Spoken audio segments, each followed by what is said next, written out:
Brothers, exciting news! Chun Liang has just drawn the longevity elixir from the green roulette. What? The green roulette requires the sacrifice of 10 years of life to spin, doesn't it? The key point is the longevity elixir drawn from the green roulette can extend one's life by at least 100 years, right? Investing 10 years to gain 100 years. This is an unbelievable profit. What a pity, Sai. It's a shame that Chun Liang, like us, is merely a life-sucking insect raised by the Happy Club. Life-sucking insects are essentially storage banks for the lifespans of the strong.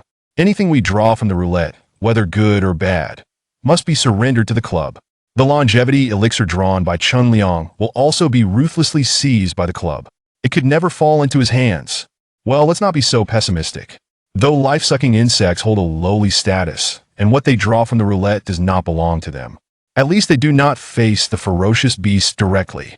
Even if a ferocious beast is drawn from the roulette, it is the club's higher-ups who are responsible for dealing with it, leaving life-sucking insects with no worries. I think being a life-sucking insect in the Happy Club is quite good. At least life is not threatened. Moreover, like Chun Liang, those who draw the longevity elixir will be rewarded by the club. After drawing the longevity elixir, Chun Liang should be able to move into a better single room. He won't have to endure hunger anymore. What's so enviable about living in a single room? What is there to be proud of as a life-sucking insect? A tattooed thug, lazily sprawled on a straw mat, looked at them with disdain. Sure, we life-sucking insects do not face the threat of ferocious monsters, but living in this filthy underground garage is simply waiting to die. Our lifespans are only consumed during the process of spinning the roulette, and there's no opportunity to extend our lives. At this rate, we will inevitably perish. Look at that useless fellow in the northwest corner. He has barely over a year of life left and is too afraid to spin the roulette. He's been starving for days. If we keep going like this, we are likely to meet the same fate as him. I say we should take Gao Chong as our example. Gao Chong drew a full Attribute 1 reward from the roulette and became an official member of the club. Although becoming an official member means he has to go out and hunt monsters, at least he has the ability to control the rewards from the roulette. If luck is on his side, he might grow stronger and change his fate. As the tattooed man uttered change his fate, his excitement was palpable. However, another boy wearing black-rimmed glasses scoffed in rebuttal. I've heard that on the roulette from which Gao Chong drew the full Attribute 1, all the other 9 options were negative effects. The chances of that full Attribute 1 effect were less than 0.1. Gao Chong drawing the full Attribute 1 reward from that roulette was purely a stroke of luck, a blessing from who knows how many generations. In this Happy Club, the roulette available for us life-sucking insects to draw from is mostly filled with severely negative effects. To expect to draw something good from a trash roulette and change one's fate? That's nothing but a fool's dream. Gao Chang's situation is merely an exception. It's not something we insignificant ants can aspire to. The tattooed man found himself at a loss for words. Indeed, the notion of changing one's fate through the roulette was beautiful, but far too unrealistic. The fate of these life-sucking insects nurtured by the club. Likely, it could only be to languish and wait for death. With a bit of luck, they might end up like Chun Liang, drawing the longevity elixir and swapping for a better living environment. In the end, when their lives came to an end, they could at least do so with a semblance of dignity. Oh, what a world! The weak do not deserve dignity or dreams. What are you brothers discussing? The atmosphere seems rather gloomy. A robust voice suddenly echoed from the entrance of the filthy underground garage. In an instant, all the life-sucking insects who had been lazily lounging on their mats sprang to their feet.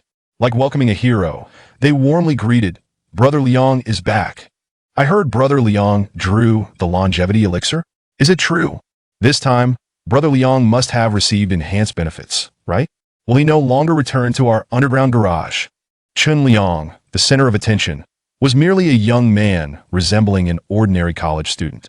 He looked unremarkable, with a distinct odor of having not bathed for half a month. But at this moment, he was beaming with vitality, even letting out a loud belch. Faced with the flattery of these lower-tier life-sucking insects, he proudly lifted his chin and declared, "It was indeed a stroke of luck to draw the green-quality longevity elixir. Boss Sun promised on the spot to enhance my benefits. I, Chun Liang, will no longer be returning to this underground garage. I came today because the feast rewarded by the club was too lavish for me to finish alone. So I'm sharing the leftovers with all of you brothers. Oh ho ho! Well done, Brother Liang. The underground garage erupted with cheers, as if Chun Liang were their benefactor reborn. These life-sucking insects usually struggled to fill their bellies and keep warm. Only by sacrificing their lifespans to spin the roulette could they exchange for supplies from the club. Being able to enjoy Chun Liang's leftovers was an enormous blessing. Indeed, when the meal cart rolled in, although the plates were filled with remnants of Chun Liang's feast, the life-sucking insects in the underground garage rushed forward like refugees who had not eaten in half a lifetime. Some, driven by hunger, even resorted to fighting for scraps. Amidst the cacophony, a frail young man in the northwest corner of the garage was finally stirred awake. Jiang Yi struggled to squint his eyes. He felt utterly weak and powerless. The air was thick with a rancid, sour odor. What on earth? Hadn't he been obliterated by a flash of golden light while consuming 1,000,000 years of lifespan to activate the golden roulette? How could he still possess consciousness? Could this be hell? If so, the environment is truly dreadful. As Jiang Yi pondered, a shadow suddenly blocked the light before him. Then, something seemed to crash down beside him. That object emanated a fragrant aroma, causing Jiang Yi's mouth to uncontrollably salivate. At that moment, his mind began to clear. All that remained was a singular thought: hunger. He was insatiably ravenous. He felt his stomach shrivel, the sensation of his chest pressed against his back. He suspected he could devour an entire cow. As he contemplated, the figure beside him spoke with malice. Jiang Yi, as a token of our schoolmate bond, I, Brother Liang, have specially brought you a dog bone. Though it's been chewed down to just the bone, it's a silverback wolf dog's bone, rich in nutrients. Nearby, other voices chimed in. Wow, Brother Liang is truly generous to his old classmate. Such a nutritious dog bone, reserved just for Jiang Yi. This Jiang Yi is truly lucky. In the distance, the life-sucking insects whispered among themselves. Why do I get the feeling that Chun Liang and this Jiang Yi have some history? Of course there's history. Did you not see that the dog bone had no meat left on it? This is pure humiliation for Jiang Yi. I heard that Chun Liang and Jiang Yi were chasing the same girl back in college. Not exactly chasing, more like Chun Liang harassed Jiang Yi's girlfriend. TSK. Do you know who Jiang Yi's girlfriend was at that time? Who? Chang Jiawa. What? Chang Jiawa? Is she the one I know? Is she the one who ranks first on the Jiangqing longevity list? Is she the one revered by the four major powers of Jiangqing? Currently the only alchemist who has mastered the method to refine the longevity elixir? Chang Jiawa? The title of Chang Jiawa was astonishing enough. At that moment, no one dared to believe that such a lofty, boundless prodigy could have had any connection with the life-sucking insects hidden away in this underground garage. But upon reflection, it wasn't as hard to believe. After all, the arrival of the Apocalypse game and the Fate Roulette had occurred only a month ago. In this month, the entire world had undergone a tremendous transformation. People's circumstances had also changed dramatically. For instance, Chun Liang, who was said to have been a rich second generation before the apocalypse. Yet now, in the apocalypse, he had fallen to the lowest tier of life-sucking insects, struggling to eat and wear warm clothing, merely waiting to die. Similarly, He Zheng, the president of the Happy Club, who was merely an ordinary doorman before the apocalypse. Yet now, he ranks among the top 100 powerhouses on the Jiangqing combat strength list. And Chang Jiao's current situation was only due to her incredible luck in drawing the longevity elixir recipe from the roulette. Thus, if before the apocalypse, the prodigious lady had a wasteful boyfriend like this, it seemed not too far-fetched. Thinking this way, several life-sucking insects in the garage couldn't help but lean in to see what this wasteful Jiang Yi looked like. He was indeed quite handsome, but he appeared too frail. It seemed he couldn't last a few more days. The life-sucking insects were secretly judging in their hearts. Suddenly, he beheld that wretched Jiang Yi abruptly jolting awake. His gaze, as if possessed, swept across the gathering of people present. In disbelief, he called out to Chun Liang. Chun Liang? Is that truly you? You. Weren't you supposed to have starved to death long ago? As soon as those words escaped his lips, Chun Liang's expression turned utterly ghastly. Damn you!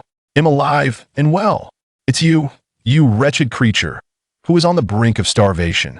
As he cursed, he also kicked away a dog bone that had been tossed beside Jiang Yi, exclaiming, May you starve. You filthy beast. Don't think for a moment that I'm unaware you've but a year left to live. A mere year of life. Barely enough to activate the most rudimentary white wheel of fate. In just a few days, I shall be awaiting the task of collecting your remains. Listening to Chun Liang's incessant tirade, Jiang Yi was utterly bewildered. A chilling thought flickered through his mind. Then he inwardly summoned Data Panel. Instantly, a post-apocalyptic game descended, and the data panel that belonged to everyone materialized before his eyes. Name, Jiang Yi level, 0 lifespan, 1 year and 38 days. Chapter 2 I wish to apply for the lottery spin. Level 0, 1 year and 38 days of life left. And on top of that, this foul-smelling underground garage. This. Jiang Yi's hand trembled slightly. He finally realized he seemed to have been reborn. Reborn back to a month into the apocalypse, just as he was about to starve to death in the underground garage of the Happy Club. Damn it. Realizing this, Jiang Yi, who had just awakened, nearly fainted from anger. Is rebirth such an opportunity good? Of course, it is beyond words. But the timing of his rebirth could not be more inopportune. Couldn't he have been reborn before the apocalyptic game descended? Then he could hoard supplies like a madman. Even if he were reborn at the moment the apocalyptic game arrived, he could seize the opportunity and change his fate. Moreover, even if he could be reborn before the longevity pill formula was stolen by Chang Jiaoyi, he could leverage his ability to concoct the longevity pill to thrive. Even if it came to the worst, being reborn before he risked his life to save that ungrateful scoundrel Tang Ku would at least settle the score from his previous life. But the result? He was reborn precisely when the apocalypse had already been upon them for a month. The longevity pill formula had long been pilfered by Chang Jiaoyi. The ungrateful roommate Tang Ku had already been saved by him at the cost of his own life. These two thankless individuals were now thriving. And what about Jiang Yi? At this point in time, he had not only sunk to the lowest tier of life, but was also on the verge of starvation, dizzy and half dead. Moreover, due to his previous sacrifices, he was left with merely 1 year of life. What could 1 year of life accomplish? It was barely enough to spin the lowest level white wheel. And let us not even mention the 1 year of life in his current state. He might die of hunger in a single day. What the hell? What a hellish start. Such a rebirth is worse than not being reborn at all. At least in his previous life, he had managed to turn the tide. Although he had not settled his great vendetta, he had not fared too poorly. But now, what? You say he could just replicate the path of his former life? But heaven knows how arduous and painful that path had been for Jiang Yi in his previous life. It was a gamble for his life, where he had to keep his head on a swivel, ready to meet his end at any moment. So, how did Jiang Yi break the deadlock during this time in his former life? It is likely that the previous Gao Chong and today's Chen Liang have provoked him. Some individuals, alas, take themselves far too seriously. They often believe themselves to be the protagonists of the world, convinced they should stand atop the pinnacle of existence, but in reality, they are nothing. Clearly, these resigned leeches of fate do not believe that Luo Shan can alter his destiny through the roulette of chance. They find it utterly laughable that he clings to such unrealistic fantasies. As for Jiang Yi, they consider such a dying individual unworthy even of mockery, deeming it a waste of breath. A few minutes later, Jiang Yi and Luo Shan followed Aunt Lu to the designated roulette area within the club that a month prior, the Doomsday Game had invaded, and the entire Blue Star was transformed into data.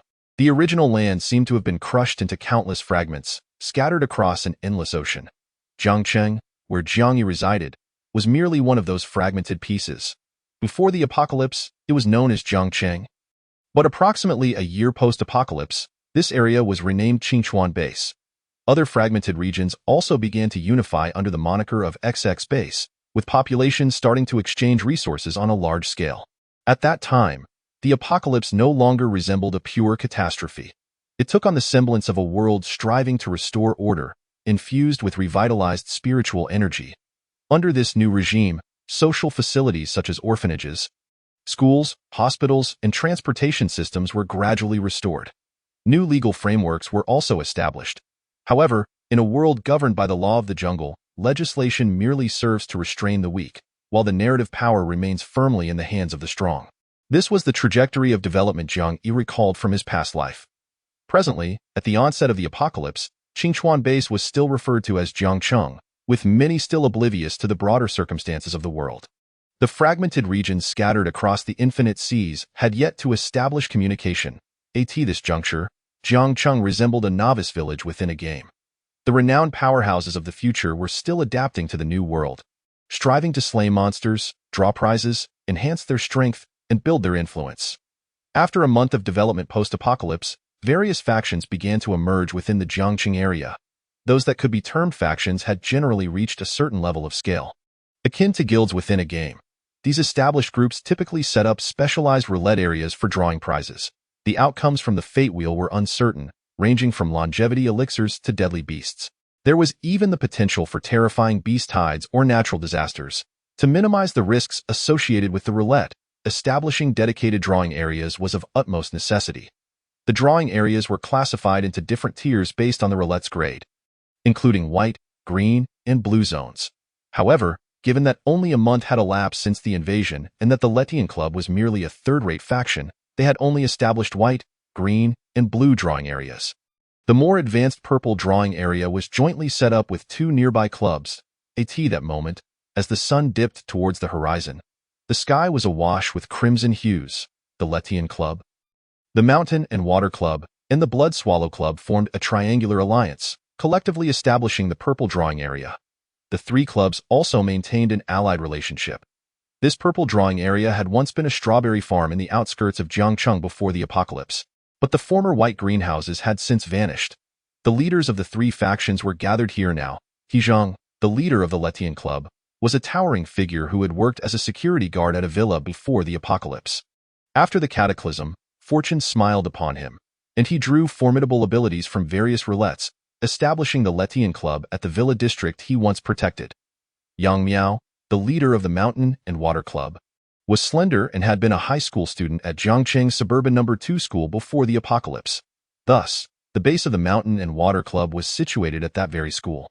Wang Shuiyin, the leader of the Blood Swallow Club, was a university student who had come to Jiangcheng from another region, a rare female powerhouse in the apocalypse. Her appearance, which would have earned her a mere 50 points before the apocalypse, transformed under the dire conditions of scarcity and hardship into what could now be compared to 80 points, given her ample resources and a touch of makeup. However, while her face could be enhanced with cosmetics, her physique could not. Wang Shuiyin's build was nearly as robust as that of the towering He Zhang, and from behind, one might mistake her for a muscular man with long hair. At this moment, the three leaders convened due to a pact made upon forming their alliance. Any member wishing to activate the purple roulette must have all three parties present to offer protection. After all, the effects of the purple roulette were notoriously perilous. A single misstep could unleash a tide of beasts or natural calamities, jeopardizing the entire region. Their joint protection served to mitigate risks and facilitate the exchange of information. It was Wang Shuiyin who proposed the purple roulette draw this time. Yang Miao, who was of similar age to Wang Shuiyin, playfully puffed a smoke ring while teasing her. "Sister Wang, your strength has grown, hasn't it? It hasn't been long, yet you're already aiming for the purple roulette again." Seemingly jesting, Yang Miao was actually probing into Wang Shuiyin's capabilities. Naturally, she would not divulge her secrets. She suddenly tilted her body, her voice soft and sweet. "This time, it's not me, but my brother." A young and handsome man stepped forward, introduced as Zhou Yiming, who was certainly not Wang Shuiyin's brother, but rather her boyfriend. Before the apocalypse, he had been a top-tier idol in the entertainment industry, and Wang Shuiyin was his fervent fan in peacetime. Given her background and appearance, Wang Shuiyin would never have been able to associate with someone like Zhou Yiming. Yet in this apocalyptic world, her formidable strength enabled her to elevate him to the status of her boyfriend. Of course, elevate might not be the most accurate term. After all, this was the apocalypse. In an environment where death lurked at every corner, countless individuals vied for Wang Shuiyin's favor, and Zhou Yiming, possessing only looks, became an object of envy and resentment. Conventionally, one in Zhou Yiming's position should have humbled himself before Wang Shuiyin, the one with power. However, Wang Shuiyin was utterly infatuated, which allowed Zhou Yiming to maintain an air of arrogance in her presence, as if he were the master and she, the subordinate. Now, Zhou Yiming stepped forward, and facing the two powerful leaders, his demeanor was anything but humble. He boldly declared, "This time, I will draw the purple roulette." He Zhang and Yang Miao were taken aback, instinctively questioning, "You? Draw the purple roulette. Do you possess a lifespan of 1,000 years?" Zhou Yiming detested the condescending gazes of these so-called leaders. Raising his chin, he replied haughtily, "Of course." Wang Shuiyin was utterly enamored by his defiant demeanor, her eyes sparkling with admiration as she proudly exclaimed, "I've used the longevity elixirs I've saved to extend my brother Yiming's lifespan to over 1,000 years. He is entirely fit to draw the purple roulette. Moreover, the purple roulette in my possession even contains the recipe for the longevity elixir. It is a purple recipe, far superior to the green recipe of Changjiao. My brother Yiming was once called a lucky charm in the entertainment industry. This time, he will surely draw the longevity elixir recipe." Wang Shuiyin's fervent enthusiasm was unmistakable, leaving Yang Miao and He Zheng visibly uncomfortable. He Zheng, known for his straightforwardness, rolled his eyes and remarked, "You woman, seem quite normal most of the time. Yet when it comes to this pretty boy, you act as if you've been possessed by a demon. Such a precious purple roulette, in 1,000 years of lifespan. You would so recklessly give it to this pretty boy. What kind of foolish, sycophantic behavior is this? And you dare mention Changjiao? Are you unaware that the longevity elixir recipe she possesses was a gift from her infatuated admirer, who lost his mind? And now, while Changjiao thrives, where do you suppose her admirer is? Who knows where he perished in some forgotten corner?" He Zheng's honest nature was evident in his words. He intended to caution Wang Shuiyin against being too infatuated. To indulge a pretty boy was one thing, but to truly invest resources in nurturing him, was she not afraid of a backlash? Zhou Yiming's current status as Wang Shuiyin's boyfriend was purely due to his lack of strength, forcing him to rely on her for survival. However, should he truly draw the purple longevity elixir recipe, he would surely kick Wang Shuiyin aside, much like the example of Chang Jiao's admirer. Nevertheless, if Jiang Yi were present at that moment and heard He Zheng's words, he would likely erupt in fury. Who on earth was Chang Jiao's admirer, who had gifted her the longevity elixir recipe? It was Chang Jiao who had stolen his recipe. It was theft, not a gift. Yet, regrettably, that was where the tale concluded. In today's world, only the strong can wield the power of discourse. Individuals like Jiang Yi are but mere ants, and He Zheng doesn't even know his surname or given name. He is succinctly labeled merely as a sycophantic admirer of Chang Jiao, in a realm where strength reigns supreme. The truth is of little consequence. He Zheng merely sought to caution Wang Shuiyin against becoming ensnared by infatuation. Yet, if one could be awakened from such a stupor by mere words, it would not truly be infatuation. Wang Shuiyin completely disregarded He Zheng's well-meaning advice. Upon noticing her brother, Yu Ming, wearing an unpleasant expression because of He Zheng's remarks, she immediately turned coldly towards He Zheng. "What do you mean, He Zheng? What is a kept man? What do you mean by pampering for fun? My feelings for brother Yu Ming are not a mere pastime. I genuinely love him. How dare you slander my feelings for him?" As she spoke, she worried that Yu Ming might doubt her sincerity and fervently swore her devotion to him. In the entertainment industry, Yu Ming had encountered countless beautiful women and naturally would not genuinely be enamored with someone like Wang Shuiyin. However, circumstances dictated otherwise. He gently caressed Wang Shuiyin's head and tenderly reassured her. "Yenner, do not worry, I will not doubt your intentions based on the slander of a petty individual." Upon hearing this, Wang Shuiyin was instantly moved. Meanwhile, He Zheng seethed with indignation. A formidable warrior like him was derided as a petty person by a worthless leech who relied on women. This leech certainly had an audacious spirit. He Zheng even felt a flicker of murderous intent, contemplating sending this scoundrel to meet the king of hell. However, as soon as he entertained such thoughts, Wang Shuiyin perceptively sensed the killing intent and swiftly positioned herself in front of Yu Ming, casting a hostile glare at He Zheng. "What do you intend to do?" In an instant, a tense atmosphere pervaded the purple lottery area. Fortunately, Yang Miao was a diplomatic individual. Lacking the moral scruples that He Zheng possessed, he was indifferent to whether Wang Shuiyin would be deceived or exploited by Yu Ming. He thus stepped in to mediate, using gentle words to calm both parties. Subsequently, the three resumed their preparations for the purple spinning wheel lottery. At this moment, Jiang Yi, who had arrived at the white lottery area of the Letian Club, was blissfully unaware of the events transpiring in the purple lottery area. However, he was aware that on this very night in his previous life, the purple lottery area had been besieged by a beast tide, which directly impacted the territories of the nearby Tianshui Club. Shanshui Club, and Shuiyan Club in his past life. Jiang Yi had only just been invited into the death squad by Gao Chong and had not even had the time to acclimate before being thrust into the mission to fend off the beast tide. Nevertheless, the task of repelling the beast tide was child's play compared to the life and death situations he had endured in his previous existence. Thus, in his rebirth, he resolved to tread the same path as before, joining the death squad, undertaking missions to resist the beast tide, and earning his first pot of gold.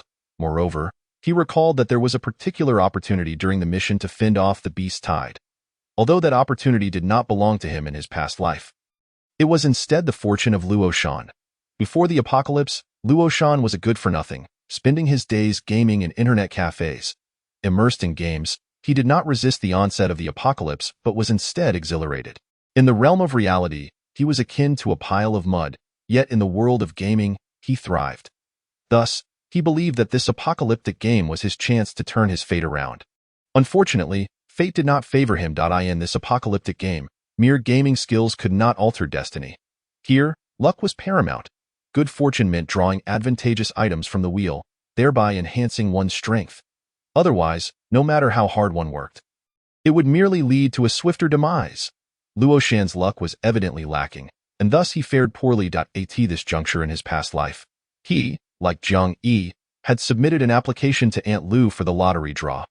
However, he did not draw anything worthwhile. Later, when Jiang Yi joined Gao Chang's death squad, Luo Shan grit his teeth and followed suit. Yet, during that night's mission against the beast tide, Luo Shan unexpectedly saved Yu Ming. After the crisis subsided, Wang Shuiyan sought out Yu Ming to express her gratitude to Luo Shan. Seizing the moment, Luo Shan managed to secure an opportunity to assist Yu Ming. What transpired thereafter was unknown to Jiang Yi. It was only much later that he learned Luo Shan, after joining the Shuiyan Club, had been eager to mooch off Wang Shuiyan.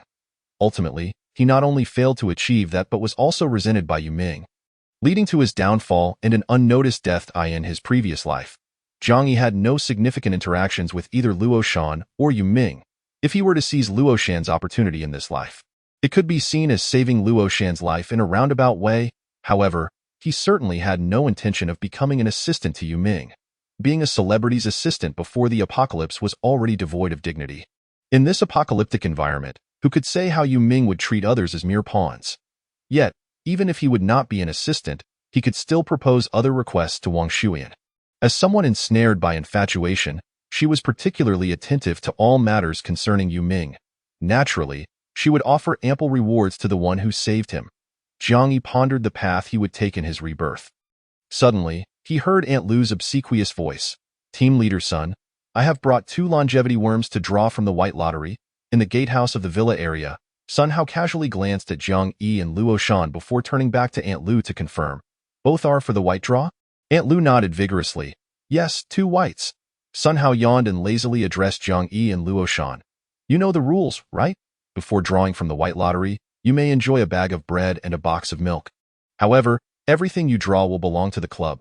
Additionally, if you draw a highly valuable item, there will be extra rewards." Chapter 5. The Lottery? Designated Rewards. As he spoke, Sun Hao waved his hand, causing 2 bags of bread and 2 boxes of milk to suddenly appear on the table in the gatehouse. The bread was expired, and the milk was nearing its expiration date. Yet, in an apocalyptic world, no one cared about such details. Jiang Yi, being exceedingly hungry, quickly devoured his share of bread and milk after finishing. He felt only a slight sense of fullness. His body still languished in weakness. While his previous life had not been particularly prosperous, at least he had not worried about food and drink. But now, reborn, he not only had to endure hunger but also faced the prospect of reliving a life where he had to risk everything. This is truly infuriating. Such a golden opportunity of rebirth could not be bestowed upon those truly in need. Within, Jiang Yi felt no joy of rebirth, only an endless sense of frustration and indignation. However, it was not long before he truly relished the moment. After completing the basic procedures, Sun Hao led him and Luo Shan to the green lawn outside the villa area. This was the White Lottery area. All members of the Letian Club who wished to participate in the White Lottery would go there. With a wave of his hand, Sun Hao conjured a cardboard box that appeared out of thin air on the lawn. Inside the box were numerous white spinning wheels, each the size of a bowl. There were approximately 50 of them. These spinning wheels, collectively referred to as the Wheel of Fate, had a chance of dropping from defeating monsters. Each Wheel of Fate was single-use, meaning it could only be activated once. Regardless of what one drew, it would be rendered void thereafter. Each Wheel of Fate featured 10 different options, each with varying probabilities. Because of the differing options, the Wheels of Fate were not only distinguished by color but also categorized by quality by the stronger individuals. Generally speaking, regardless of the color of the wheel. They were further divided into 6 qualities: perfect, superb, high grade, medium, low grade, and trash. The so-called perfect wheel indicates that all options on the wheel provide high-quality positive effects. Even Zhang Yi had only heard of perfect quality wheels once in his previous life. The superb wheel has at least 8 positive effects among its 10 options. Moreover, there must be over 6 high-quality positive effects. What constitutes a high-quality positive effect? For instance, a bag of bread, a box of milk. These are considered positive effects. Yet, in the eyes of the powerful, such positive effects are utterly worthless. Attributes, skills, talents, powerful items, and so forth are what qualify as high-quality positive effects.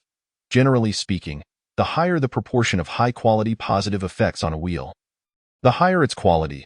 Conversely, the lower the quality.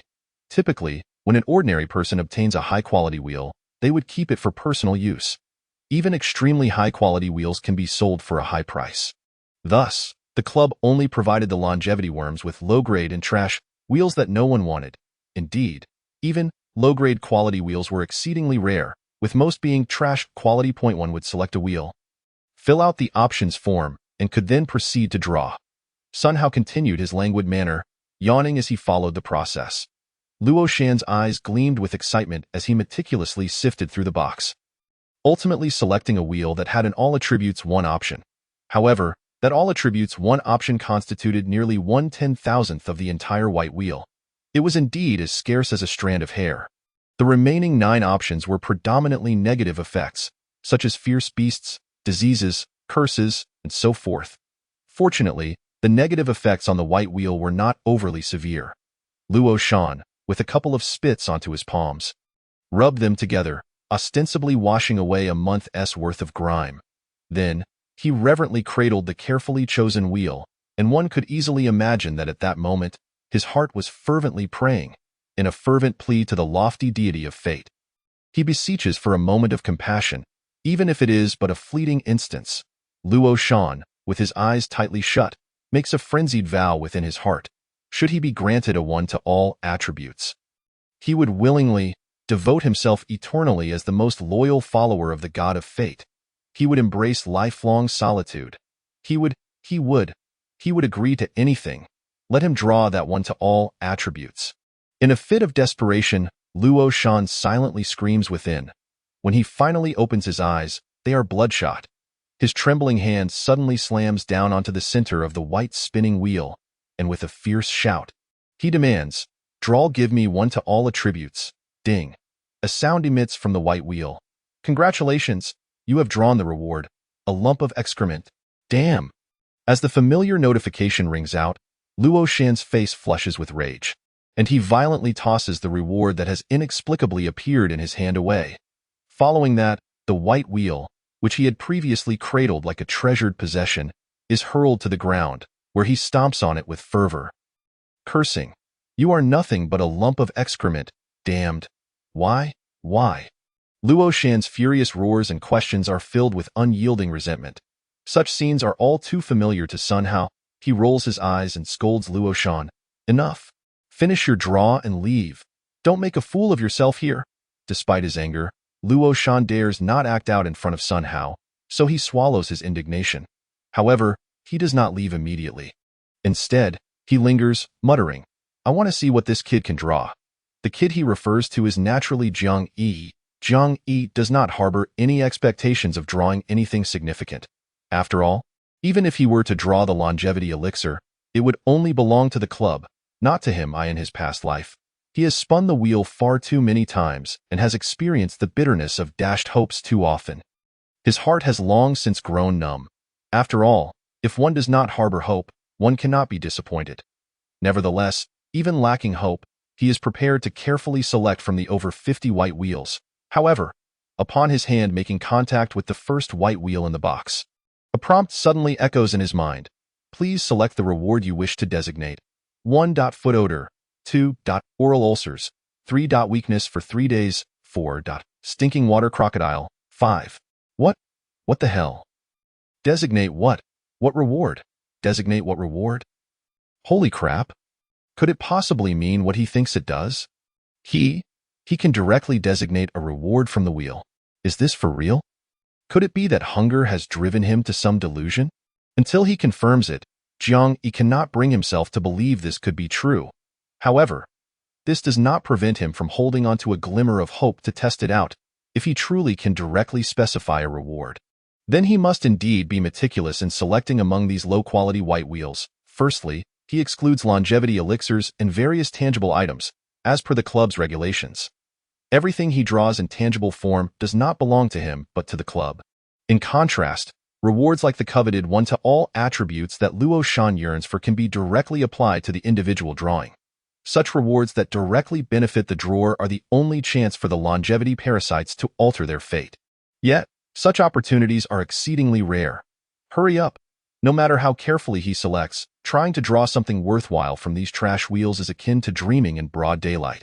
Seeing Jiang Yi take too long in his selection, Sun Hao grows impatient and urges him. In his view, it is inconceivable for anything good to emerge from these worthless wheels. Jiang Yi's actions seem to him nothing short of a waste of time. Meanwhile, Luo Shan observes Jiang Yi's careful selection with a sense of shared plight and camaraderie. You, too, wish to defy fate through this draw, don't you? I heard you have just over a year left to live. If you fail to draw anything worthwhile this time, you might not have many days left to live, right? Upon hearing Luo Shan mention that Jiang Yi has merely a year or so left to live, Sun Hao's gaze grows even more contemptuous. Just as he is about to urge again, he sees Jiang Yi finally retrieving a wheel from the box. I've made my choice. It's this one. Chapter 6. I choose 6. Bloodthirsty Goo Swarm.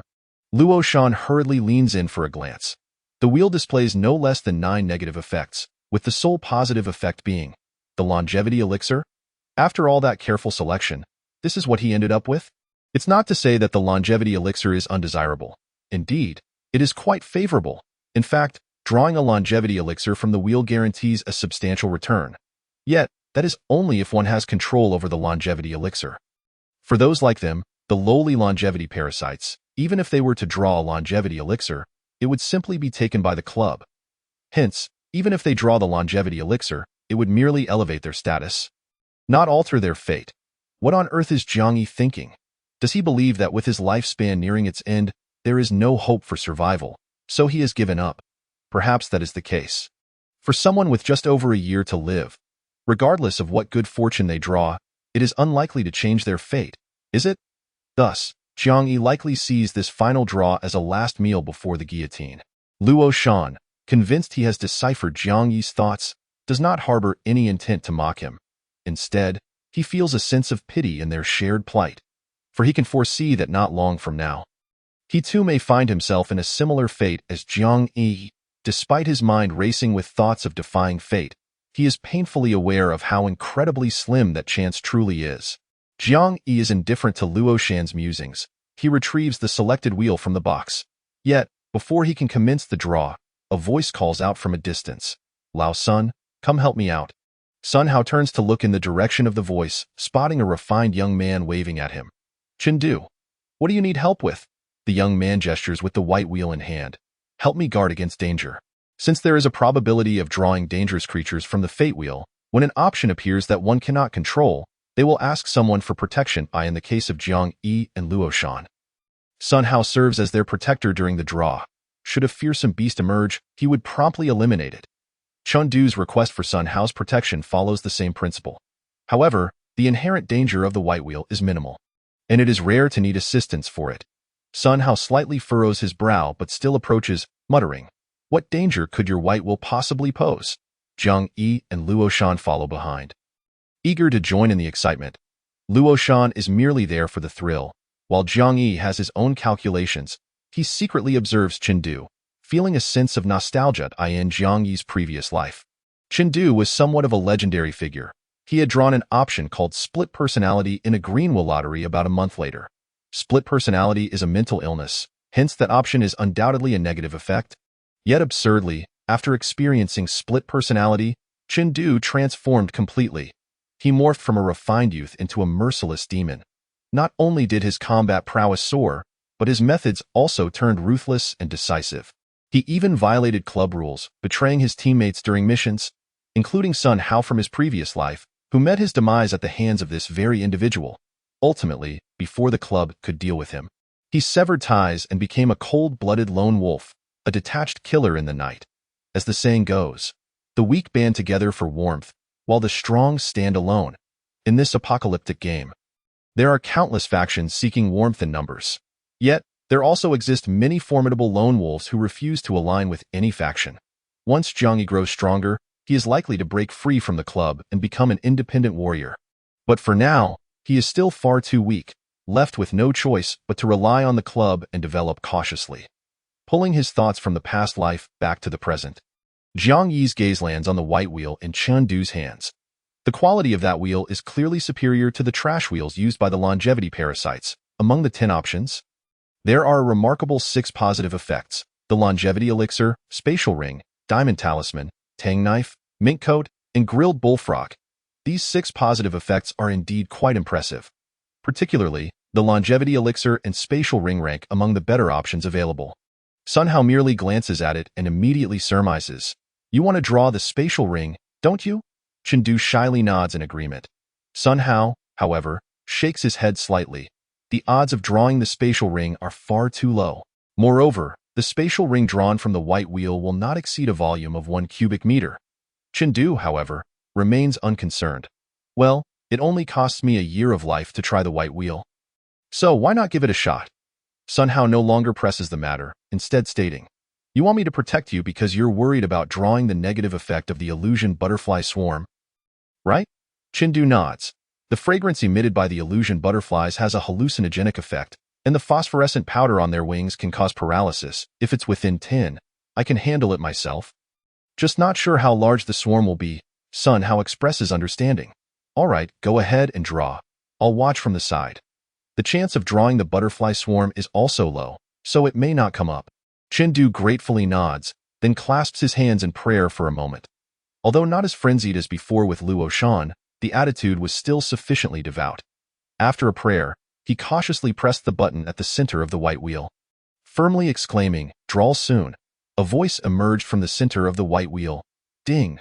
Congratulations, you have drawn the reward, illusory powder butterfly swarm." With a swift motion, Sun Hao reacted quickly, and a black, net-like object flew from his palm. The multitude of illusory powder butterflies that appeared out of thin air was quickly ensnared and suffocated by the net. The entire process took no more than 3 seconds, as Sun Hao retracted his hand.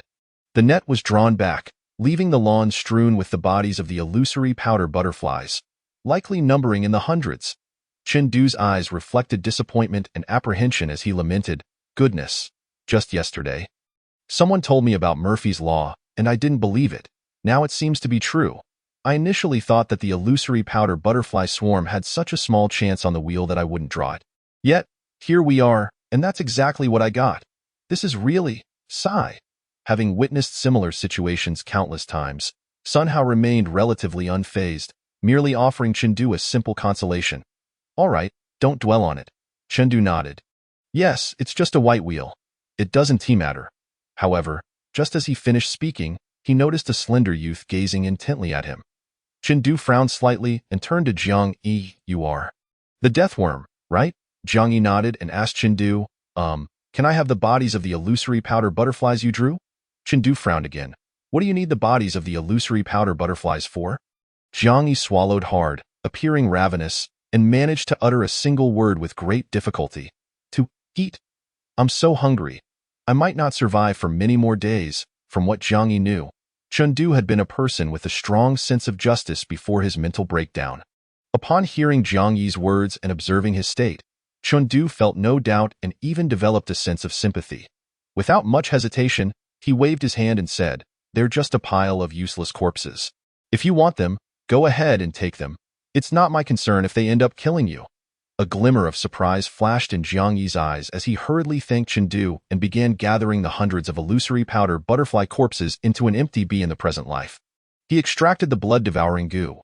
Besides the blood-devouring goo, he also collected the illusion powder butterfly now. Only the firefly is missing. Jiang Yi contemplated his plan internally. Meanwhile, Gao Chang led him and Luo Shan towards a villa. Along the way, he introduced some details to the two. The villa area comprises a total of 320 villas. The core members of the club occupy the best 20. The formal members of the club take up 120 of them. As for us, the members of the death squad, we occupy a full 180. In addition, there are some scattered individuals residing in makeshift shelters. Speaking of which, there isn't much difference in welfare between the death squad members and formal members. The real distinction lies in the danger of the missions. Gao Chang, after pondering for a moment, offered a vivid metaphor. It is akin to jobs before the apocalypse where, despite earning the same monthly salary of 10,000, the death squad members toil away at construction sites, while the formal members sit comfortably in offices, enjoying air conditioning and ease. Jiang Yi was already aware of all this from his previous life. However, Luo Shan listened earnestly, nodding frequently. Noticing Luo Shan's interest, Gao Chang continued. Once a member of the club's death squad elevates their level to level 1, they can advance to become a formal member. With that, he turned to Luo Shan and inquired, "Do you know the difference between level 1 and level 0 in the apocalypse game?" As a lowly life worm, Luo Shan shook his head, having insufficient knowledge. Jiang Yi, however, was aware but chose to remain silent. Thus, Gao Chang voluntarily explained, "It was only after I extracted all attributes to 1 and interacted with the formal members that I learned this. Those players who break through level 0 will receive an exclusive fate plate upon reaching level 1. The initial appearance of that exclusive fate plate is said to resemble an ordinary coin. Yet, the fate plate can transform into any object according to its owner's desires. Most formal players tend to morph their fate plates into the shape of a mobile phone." Upon hearing this, Luo Shan suddenly realized, no wonder I often see some big shots playing on their phones. So they aren't playing with phones, but rather their exclusive fate plates? Exactly, Gao Chang nodded in agreement, stating that the exclusive fate plate possesses a wealth of features. For instance, there's a regional chat channel where all formal players in the Jiangqing area can communicate. There's also a regional forum channel for player discussions. Additionally, there's a regional trade channel for completing transactions, and a regional leaderboard channel that records the longevity rankings, combat power rankings, and level rankings in our area. There's even a friends channel for adding one another as friends. In summary, the fate plate is replete with functionalities. One could even say that only those who reach level 1 and possess an exclusive fate plate truly qualify as formal players in this apocalyptic game. Gao Chang spoke passionately, igniting Luo Shan's fervor. He eagerly asked, "So, how does a level 0 player elevate to level 1? My data panel doesn't even show an experience bar." Gao Chang shook his head slightly, letting out a sigh. In this unique apocalyptic game, leveling up is not as straightforward as in ordinary games. So many members of the death squad aspire to reach level 1 and become formal players. Including my current goal, I am solely focused on swiftly attaining level 1 to obtain the exclusive fate plate and become a formal player. According to the club's higher-ups, there are currently 2 pathways to reach level 1. Chapter 8 Luo Shan. The gears of fate begin to turn. To be precise, there is actually one pathway, using the upgrade fate plate, and there are 2 ways to acquire the upgrade fate plate. The first pathway is relatively simple. One must use a blue or higher grade lottery wheel. Of course, the lottery wheel itself must have the upgrade fate plate option available for it to be drawn. Upon hearing this, Luo Shan was astonished. A blue or higher grade wheel would require at least 100 years of lifespan to use. Spending 100 years of lifespan to level up once. This is utterly fantastical. Gao Chang nodded in agreement. When I learned this, I shared the same sentiments. However, upon reflection, perhaps our poverty has limited our imagination. For those powerful big shots, 100 years of lifespan might not be a significant sacrifice. Regardless, for us level 0 players, this first pathway is not easy at all. As for the second pathway, it is even more challenging. Do you know where the high mortality rate of the death squad comes from? Luo Shan quickly deduced from Gao Chang's words. Is it related to the second pathway? Precisely. At present, our entire Jiangqing area is isolated amidst a vast ocean. Furthermore, all lakes, rivers, and even ponds within Jiangcheng have become conduits for beast invasions. Beasts can invade our world through these passages, and we, in turn, can utilize those passages to counterattack the beast realm. According to Brother Liao, who informed me of all this, the beast realm is fraught with peril. Yet it also harbors boundless opportunities. There, even without engaging in a lottery, one might acquire an upgrade fate plate. Including Brother Liao, who was previously a member of the Death Squad. He unexpectedly obtained an upgrade fate plate during an expedition into the beast realm, raised his level, and thus opened the door to a new world, becoming a formal member of the club. Moreover, Brother Liao advised me not to lose heart. Although the Death Squad carries the term death and indeed has a high mortality rate, every member of the Death Squad is essentially a reserve member of the club. Compared to those life worms destined for demise, joining the Death Squad truly offers a glimmer of hope for altering one's fate. Gao Chang spoke with fervor, and Luo Shan was equally stirred. Only Jiang Yi, having truly experienced the reality, remained exceptionally calm. For he understood that the Brother Liao mentioned by Gao Chang was merely painting an alluring picture. In fact, the entire club was painting dreams for the Death Squad members. The Beast Realm? In the future, that place would be referred to as the Domain Battlefield.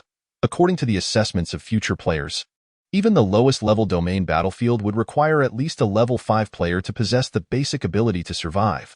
But now, level 0 players dare to explore the Domain Battlefield. Is this not the very definition of recklessness? Of course, perhaps in a far distant future, say a century from now, some history teachers might tell their students. A century ago, when the apocalyptic game first descended, countless forebears and martyrs used their blood to explore the Domain Battlefield, paving the way for our present, and now, the Death Squad, consisting of level 0 players daring to explore the Domain Battlefield, may very well be immortalized in history as brave and fearless martyrs. As time passes, these ordinary individuals might be glorified by history. It's just a pity that it would merely be glorification. Not a single name would be remembered. Reflecting on this, Gao Chang, who was leading the way, brought the two to the entrance of a villa. The sky had darkened somewhat, and Gao Chang unconsciously lowered his voice. This is the villa of my team. Originally, there were 7 members in the team, and now, counting the 2 of you, there are 9. As he spoke, the 3 entered the villa. The villa was eerily quiet. In the living room on the first floor, a robust man was doing push-ups beside the sofa. Luo Shan, being socially adept, felt compelled to greet the burly man, sensing his formidable presence. However, before he could make a move, Gao Chang pulled him back. Well, I'll first take you to your rooms. Gao Chang's voice remained subdued as he led the 2 up to the 4th floor of the villa. The room assigned to Jiang Yi was a modest dressing room of about 5 to 6 square meters, while Luo Shan received an 8 to 9 square meter study. Simultaneously, he cautioned the 2. Members of the Death Squad are not as accommodating as I am. If you have nothing to do, please do not disturb them. Luo Shan found this strange. Shouldn't we at least get to know the existing members? Upon hearing this, Gao Chang felt a wave of awkwardness. When he first joined the Death Squad, he had thought the same way. It's customary for a new member to introduce themselves in a new team, right? But when he attempted to establish connections and foster relationships, the other members reacted with indifference. One fellow even bluntly remarked, "Is there a need for dead men to know each other?" A brutally honest statement, yet undeniably true. The man who said this met his end the very next day. Gao Chang refrained from sharing such harsh truths with Luo Shan. After a moment of contemplation, he adopted a semblance of authority befitting a captain, feigning profundity. Members of the Death Squad must first spend time proving their strength before they qualify to know one another. Luo Shan did not dwell on it further. Jiang Yi, however, was aware that Gao Chang's statement should be accurately expressed as, among the members of the Suicide Squad, one must first prove their ability to survive before there is an opportunity to become acquainted with one another. Otherwise, they would be disinclined to engage with a corpse. After giving a few reminders to the other 2, along with the information that the team was to embark on a mission at 9 a.m. the following day, Gao Chang took his leave. Once he departed, Luo Shan quietly turned to Jiang Yi and remarked, "Don't you find the atmosphere of our Suicide Squad somewhat peculiar? It feels rather oppressive." Jiang Yi glanced at him and replied nonchalantly, "If you manage to survive for a few more days, you would likely feel the same weight of oppression." Hearing this, Luo Shan's heart sank. He couldn't help but feel a twinge of regret. Was his decision to join the Suicide Squad truly the right one? Just as he was lost in thought, he suddenly heard Jiang Yi's voice. "Luo Shan, do you wish to defy fate?" The phrase defy fate was something Luo Shan often uttered, and he had faced ridicule from the longevity worms in the underground garage for it. Thus, upon hearing Jiang Yi's unexpected remark, he instinctively thought Jiang Yi was mocking him as well. Yet, years later, Luo Shan would frequently recall that moment and Jiang Yi's words. Each time he reflected on it, he couldn't help but lament. Despite his daily proclamations of wanting to defy fate, he had been utterly oblivious to the fact that the gears of his destiny began to turn from that very instant. Chapter 9. A starved camel is taller than a horse. What do you mean, you brat? Do you want to fight? Or are you truly seeking death? I have yet to kill anyone. You would make a fine practice target. Luo Shan cursed, appearing quite formidable. Yet Jiang Yi knew he was merely blustering. He cast a languid glance at Luo Shan and replied, literally. Subsequently, he pointedly patted the corpse of the phantasmagoric powder butterfly and the blood-sucking worm he had collected. Initially, Luo Shan was somewhat irked by Jiang Yi's demeanor, but he wasn't foolish. Suddenly, a realization dawned upon him, and he asked again, "What do you mean?" Jiang Yi tilted his chin upward. "Let's discuss it in your room." Thus, Luo Shan hastily led him back to his quarters. Once the door was closed, he lowered his voice conspiratorially. "You aren't collecting these butterflies and worms for consumption, are you?" Jiang Yi did not respond directly. Instead, while carefully extracting the corpse of the phantasmagoric powder butterfly, he casually inquired, "You must have heard of Chang Jiaoyi, given that you spend your days boasting to those longevity worms?" Luo Shan's expression turned peculiar. Ready to use that name to mock Jiang Yi, however, he suddenly noticed that Jiang Yi's method of handling the butterfly corpses, both in their collection and extraction, was rather unique. The phantasmagoric powder butterfly bore a striking resemblance to an ordinary butterfly, albeit with slightly larger and wider wings. When alive, they emitted a scent with hallucinogenic properties.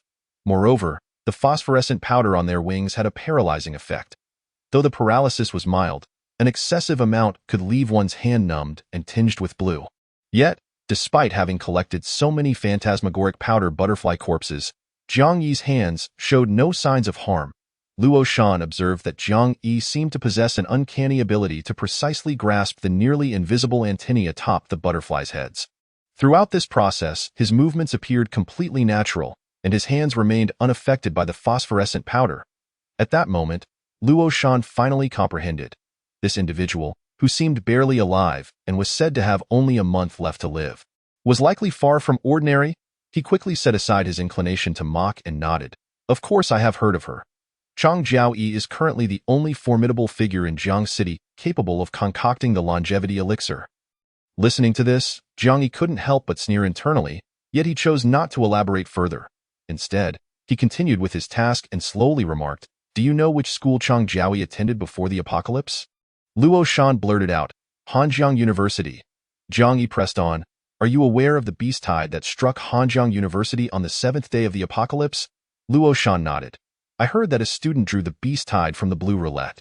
At that time, on the 7th day of the apocalypse, the majority of people's abilities were roughly equivalent to those of us longevity worms. The beast tide from the blue roulette was a catastrophic disaster for players back then. I heard that the teachers and students at Hanjiang University nearly suffered total annihilation due to that catastrophe. Fortunately, a group of teams led several hundred students to fight their way out against the beast tide. I heard that among those survivors, there was a peerless top-tier powerhouse, however. The name of that powerhouse was not widely circulated. Even thereafter, no further accounts of his deeds emerged. There were even whispers suggesting that he had likely perished. Heh! Jiang Yi chuckled softly. He retrieved a small knife and a bottle cap from the room, meticulously scraping the phosphorescent powder from the butterfly wings into the cap. Simultaneously, he casually remarked, the reason that Powerhouse was formidable was that he obtained an attribute boost through the roulette draw. Luo Shan nodded vigorously. Of course, to lead people out of the beast tide, he must have drawn some powerful ability to defy fate. Jiang Yi, however, shook his head slightly, downplaying the matter. He did not defy fate. For what he drew was not a permanent ability, but one with a time limit. Thus, 7 days later, he vanished without a trace, lost among the crowd, and no further news followed. I see now, Luo Shan exclaimed in realization. Indeed, it was a time-limited ability. I remember seeing options with time-limited abilities from the green roulette as well. What a pity for that guy. After finally drawing an ability, it turned out to be time-limited. No wonder he fell into obscurity. If he had managed to draw some good fortune within that time limit, or found a way to continuously enhance his advantages, perhaps he could have truly defied fate. What a shame, indeed! Luo Shan had always been fond of tales of defying fate. Upon hearing such a story of failure, he felt a pang of sympathy in his heart. However, he suddenly realized, frowning at Jiang Yi, "You seem rather knowledgeable about that powerhouse?" "Oh, right." His eyes widened suddenly. "You and Chang Jiaoyi were classmates. So you two are a student of Hanjiang University. Therefore, you were among those rescued from the terrifying beast tide." Jiang Yi raised an eyebrow. "Yes, but also no." Luo Shan frowned. "What do you mean? What is not right?" Jiang Yi paused his actions and looked at Luo Shan with a calm expression. "I am that nameless powerhouse." In an instant, Luo Shan's mouth dropped open in disbelief. It took him a while to recover. "Is that true? Are you serious? You brat, can't be just bragging here." Jiang Yi chose not to elaborate further and simply stated, "What I want to convey is, an emaciated camel is larger than a horse. Although the ability I drew back then was time-limited, I at least once shone brightly. So, let me ask you once more, do you still wish to defy fate?" Luo Shan straightened his posture instantly. "Yes, I absolutely want to." Jiang Yi placed the bottle cap filled with the phosphorescent powder of the phantasmagoric butterfly steadily on the table and then retrieved a container filled with blood-sucking worms. The worms were still alive, squirming within the bottle, resembling a vessel filled with filthy blood. He deliberately displayed these two items to Luo Shan before raising an eyebrow and coolly stating, "If you truly wish to, you need to fetch me a bag of firefly worms first." "What? Firefly worms?" Luo Shan looked utterly bewildered. "Hold on, buddy. I have nothing to offer. Where am I supposed to find those worms?" Chapter 10. Strengthening Potion. All Attributes 5. Jiang Yi glanced out the window to be why this time. The sky had darkened.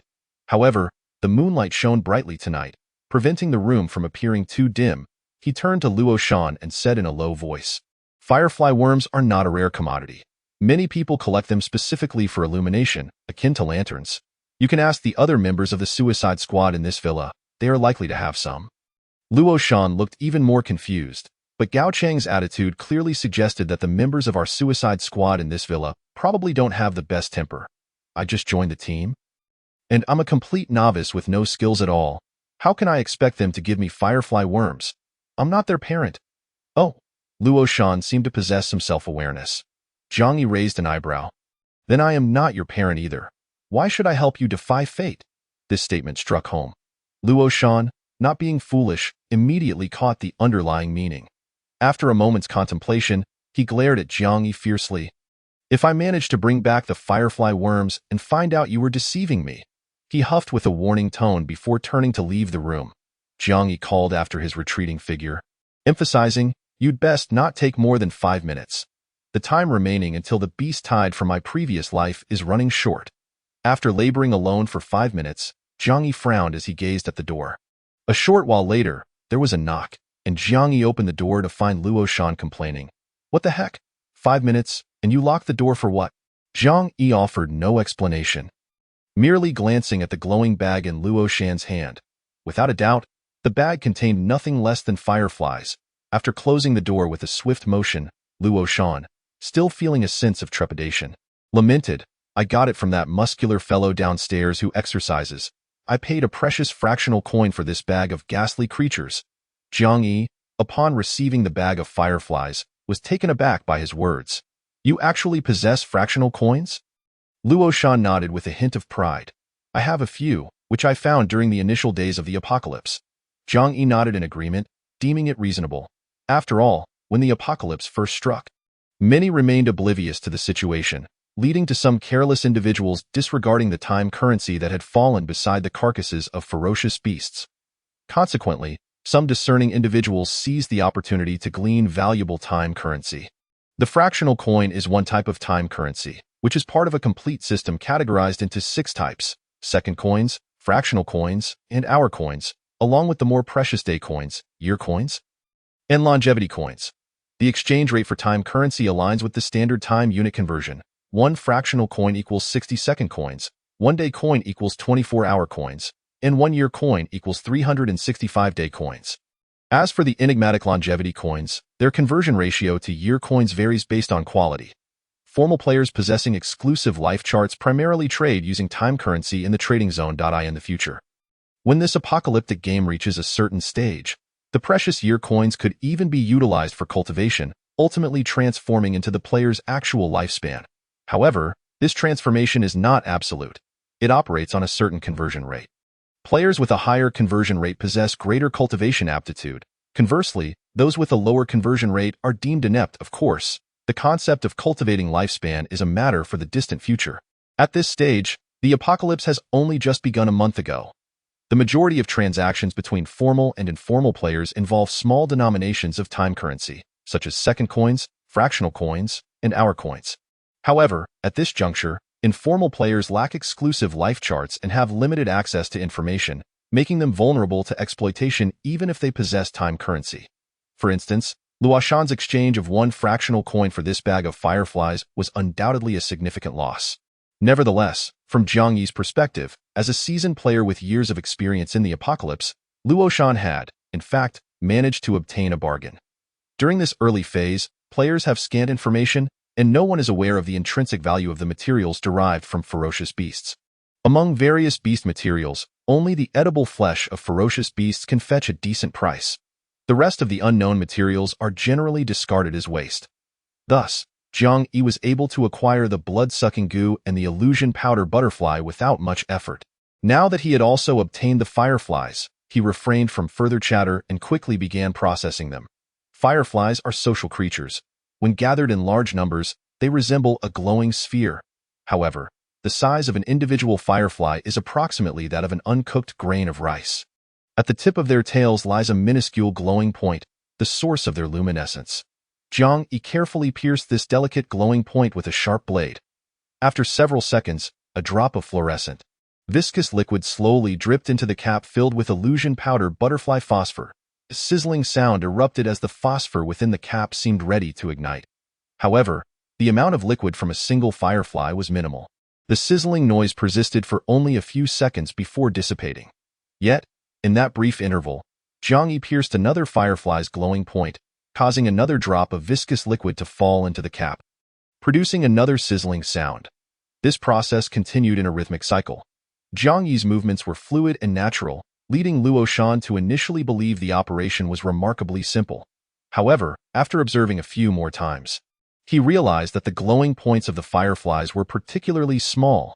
Jiang Yi's technique for piercing those points was evidently no simple feat. It was likely that an ordinary person could not achieve such ease. Luoshan was unaware of Jiang Yi's exact actions. Still, he could not help but feel a deep sense of respect. Minutes later, the phosphor in the cap had completely transformed into a deep green liquid due to the firefly's viscous secretion. Jiang Yi then carefully poured this liquid into the container holding the blood-sucking goo, leading to an even more intense sizzling sound. The blood-red surface of the blood-sucking goo gradually began to peel away under the influence of the deep green liquid. Approximately 3 minutes later, the entire bottle of blood-sucking goo had shed its blood-red exterior, transforming into a pool of dark, viscous liquid. This dark liquid resembled toxic venom. Yet, Jiang Yi held the vial of this venomous liquid towards Luoshan and instructed, "Extend your hand." Luoshan instinctively complied but, upon noticing Jiang Yi's actions, abruptly withdrew his hand. "Wait, are you seriously going to pour this ghastly substance into my hand?" Jiang Yi raised an eyebrow. "What ghastly substance?" "This is a valuable item," Luoshan, with a skeptical expression, retorted. "If it's so valuable, why don't you use it yourself?" Jiang Yi rolled his eyes and then attempted to pour the liquid into his own hand, stating, "Fine, I'll use it myself, but don't regret it later." Luoshan, seeing this demeanor, immediately felt remorse. Wait, I'll use it. Is that all right?" Jiang Yi then reversed the vial's opening and poured the dark liquid into Luoshan's palm while inquiring, "How does it feel?" Luoshan's body stiffened, his voice rigid. "It's hot." "Numb." Jiang Yi nodded slightly, reassured that everything was likely fine, and instructed Luoshan to apply the liquid to various parts of his body. After about 5 more minutes of this operation, he asked, "How do you feel now?" Luoshan's complexion had reddened, and his voice was slightly labored. "I feel a bit warm, and my muscles are somewhat sore." Jiang Yi continued to nod. "It's normal, nothing to worry about." However, Luoshan grew increasingly anxious, as he had realized Jiang Yi was clearly using him as a test subject. If the results of this experiment were positive, it would be one thing. But what if there were adverse effects? Luo Shan mentally cursed. Yet 2 minutes later, he heard Jiang Yi instructing, "Now, take a look at your data panel." Data panel? Luo Shan immediately called out in his mind, "Data panel." Suddenly, he stammered out a curse. What the hell? I just gained 5 points in all attributes? What a shock this was. In Luo Shan's perspective, he truly could not grasp the significance of this. Yet he understood. Even the most exceptional white spinning wheel could not possibly yield an option for all attributes 5. Not to mention, the option for all attributes 2 would never appear on a white spinning wheel. Therefore, Luo Shan reasonably deduced that even on a more valuable green spinning wheel, an option for all attributes 5 would be exceedingly rare. In other words, what others might spend 10 years of their lifespan to obtain through a lottery, Jiang Yi had effortlessly achieved. This was simply outrageous. Luo Shan felt his brain nearly freeze, unable to think. However, Jiang Yi's next words fell upon him like a bucket of cold water, swiftly bringing him back to reality. Don't get too excited. The effect of this all attributes 5 is time-limited. Luo Shan struggled to calm himself, swallowing hard as he observed Jiang Yi's expression, which remained complex. And the time limit is, how long? Jiang Yi replied. About a day. That's still quite powerful. Luo Shan's tone regained its excitement, stating, I noticed the process of creating this black liquid wasn't complicated. We can simply wait for the effect to pass and continue making more. Right? Jiang Yi shot him a glare. You think it's that simple? In this world, such good fortune is rare. This black liquid is called strengthening elixir. Though the production of this version of the elixir is straightforward, it has numerous drawbacks. Essentially, the first use grants 5 to all attributes for a duration of 1 day. The second use grants 2 for half a day. The third use grants 1 for 3 hours. After the fourth use, the body's resistance to the elixir renders it ineffective. Furthermore, you don't actually believe this substance is easy to produce, do you?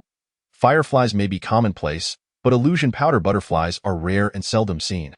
As for blood-sucking goo, it is even more elusive. On average, 1 in 10,000 white spinning wheels might yield an option for blood-sucking goo. Moreover, the probability of drawing such an option is exceedingly low, comparable to drawing one in all attributes from a white spinning wheel. Thus, once the market matures, materials like blood-sucking goo, which are products of the white spinning wheel, can command prices that nearly surpass those of green-quality materials. This time, Jiang Yi unexpectedly discovered a spinning wheel from Sun Hao that contained an option for a group of blood-sucking goo. He himself was quite surprised, however, without the designated spinning wheel reward for this extraordinary ability. Even if such an option appeared on the spinning wheel, it would still be challenging to draw directly. Luo Shan was oblivious to the underlying reasons and could only feel that it was utterly outrageous. The blood-devouring worm swarm, which was even more difficult to obtain than an all-attribute one, was unexpectedly drawn by Jiang Yi. His gaze suddenly turned peculiar as he scrutinized Jiang Yi. You rascal. You must have chosen that spinning wheel because you were eyeing the blood-devouring worm swarm option, right? Jiang Yi maintained an air of calmness. When I was selecting, I found all those spinning wheels to be utterly worthless. Only that one had both the longevity pill and the blood-devouring worm swarm. So to me, it was akin to having 2 high-quality positive effects. Of course, I chose IT.as for drawing the blood-devouring worm swarm. I genuinely did not expect that. Jiang Yi's ability to weave such fabrications with a straight face was nothing short of remarkable. Luo Shan harbored no doubts. After all, who would dare believe that someone could deliberately select a reward from a spinning wheel? After a brief explanation to Luo Shan, Jiang Yi proceeded to apply the remaining half bottle of the strengthening elixir onto himself. Initially, Luo Shan thought nothing of it, as such a valuable item was certainly to be used by Jiang Yi himself. However, moments later, he furrowed his brows and remarked, According to Gao Chong, we are not set to embark on our mission until 9 a.m. tomorrow. Therefore, applying it in the morning would allow us to make the most of the elixir's one-day efficacy. Applying it now essentially wastes an entire night of the all-attribute 5 effect. Luo Shan appeared rather regretful. Jiang Yi nodded in agreement, casually deflecting. You make a valid point. My considerations were indeed lacking. Just as Luo Shan and Jiang Yi were applying the strengthening elixir one after the other, in the purple lottery zone where the 3 major clubs converged, Hejiang, Yang Miao, and Wang Shuiyan wore serious expressions. However, Zhou Yiming exhibited palpable impatience, unable to contain his complaints. This is simply absurd. The beast tide option occupies less than 10 of the entire purple wheel, preparing for a mere sliver of probability for a full 2 hours. If we fail to draw the beast tide, wouldn't all this preparation be in vain? He Zheng had always found Zhou Yiming insufferable and shot him a disdainful glance. Failing to draw the beast tide indeed wastes 2 hours. But do you understand the consequences if we were unprepared and happened to draw the beast tide? On the 7th day of the apocalypse, that beast tide nearly annihilated the entire Hanjiang University. Surely you've heard of it. At that time, it was merely a beast tide drawn from a blue wheel, and its power was already terrifying. What you are now drawing from is a far superior purple wheel. One costs 100 years of life, the other 1,000. In other words, should you truly draw the beast tide, its destructive potential will be tenfold that of the previous beast tide at Hanjiang University. If we do not make adequate preparations, I fear that all 3 major clubs will be obliterated by the beast tide. He Zheng's tone was quite grave as he conveyed this reasoning. However, Zhou Yiming, feeling exasperated, retorted, I have never denied the beast tide's peril. I merely stated that the probability is low. How could I possibly be so unfortunate as to draw the worst outcome? He Zheng was left speechless, rolling his eyes and choosing not to waste further breath on this fool. Meanwhile, Yang Miao quickly interjected before Wang Shuiyan could erupt. None of us wish to truly draw the beast tide. The extensive preparations we've undertaken are simply precautionary measures, a means to reassure ourselves. Moreover, this is an agreement we established long ago among the 3 major clubs. Now that the preparations are complete, discussing this further serves no purpose. I believe the moonlight is just right. We can commence the lottery. Although this apocalyptic game had only been ongoing for a month, many players had already concluded that conducting the spinning wheel draw under ample moonlight would increase the probability of obtaining positive effects. Whether this rumor held any truth was uncertain, but many players, holding a mindset of better safe than sorry, preferred to draw under the moonlit sky. In fact, Wang Shuiyan even hired a feng shui master to select the optimal lottery position within the purple lottery zone. With a wave of her hand toward the chosen spot, a podium, half the height of a person, appeared seemingly out of thin air. Atop the podium rested a purple spinning wheel, the size of a large bowl. The exterior of the purple wheel was far more extravagant than that of the white wheel. Even the formidable He Zheng and Yang Miao found themselves captivated by its allure. The more they were drawn in, the more their disdain for Zhou Yiming grew. How could this spineless leech, who depended on women, possibly deserve to draw such a precious purple wheel? Wang Shuiyan must have truly lost her senses. Zhou Yiming gazed at the purple wheel, his eyes gleaming with excitement. Especially upon seeing the option for the longevity pill formula, his heart raced uncontrollably. That was a formula for a purple-level longevity pill. Currently, the only person in Jiangxing capable of refining the longevity pill was Chang Jiaoyi, who possessed only the green-level formula. If Zhou Yiming were to master the purple-level formula, then he would no longer need to regard the mere blood swallow club with any seriousness. For at that point, the 4 major forces in Jiangxing would vie to recruit him. He would no longer be a mere parasite clinging to a woman but would regain his former stature, becoming the top-tier Zhou Yiming that Wang Shuiyan could never hope to reach. Just the thought of drawing the longevity pill formula sent waves of exhilaration coursing through Zhou Yiming. However, just before he officially commenced the draw, Wang Shuiyan droned on with her reminders. Yiming, remember, if the wheel indicates that you've drawn the beast tide, you must immediately use the teleportation stone I prepared for you. It can transport you to a safe location for refuge. And don't you dare lose the positioning compass I also provided. A purple-level beast tide has never appeared in Jiangxing before. Should it truly manifest, even with our preparations, the situation will likely become chaotic. You must remember. Wang Shuiyan repeated her warnings fervently. Zhou Yiming listened attentively on the surface, but inwardly he cursed. Beast tide, beast tide. Aren't they making a mountain out of a molehill? As if I would actually draw the beast tide. It was utterly vexing. Even if he did draw the beast tide, it would surely be due to these 3 jinxes. After a while, Wang Shuiyan finally finished her admonitions. She raised her hand to form a gesture and cast a blessing aura upon Zhou Yiming before finally stating, All right, Yiming, you may begin.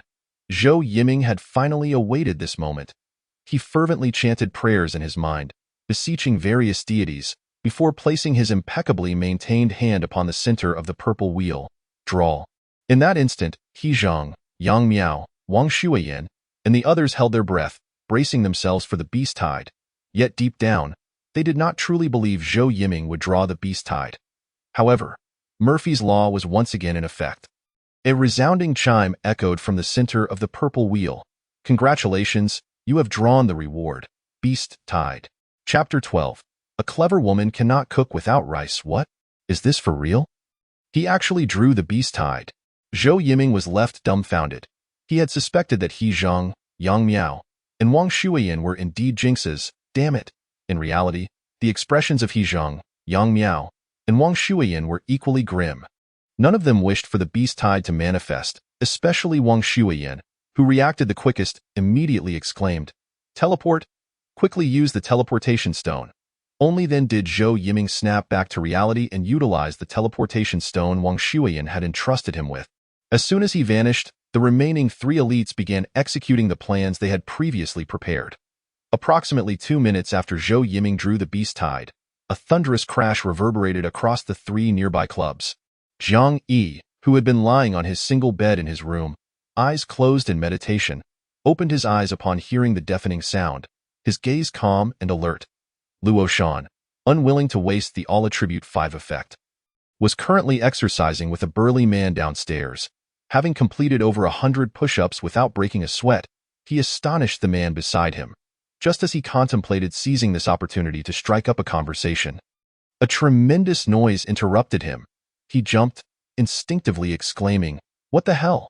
The burly man's expression changed dramatically, and he muttered, "Something's wrong." What happened?" Luo Shan panicked. The burly man shot him a glare. "How the hell would I know?" "Wait for news." Just as Luo Shan was about to inquire further, the burly man interrupted, explaining, "The formal players can rapidly convey messages through the chat system of the life disk. Although Gao Chang isn't a formal player, as the captain of the death squad, he should have contact with at least one formal player." While they spoke, hurried footsteps echoed as 9 members of the team swiftly assembled in the first-floor hall within 2 minutes. With Jiang Yi blending in seamlessly, showing no signs of distress, it was only upon encountering the other members that Luo Shan felt a wave of trepidation wash over him. He couldn't help but notice how despondent each member of this death squad appeared. With 2 or 3 of them bearing visible injuries, that moment, a chill of apprehension gripped Luo Shan's heart. Was joining the death squad truly the right decision? No, there was no room for doubt.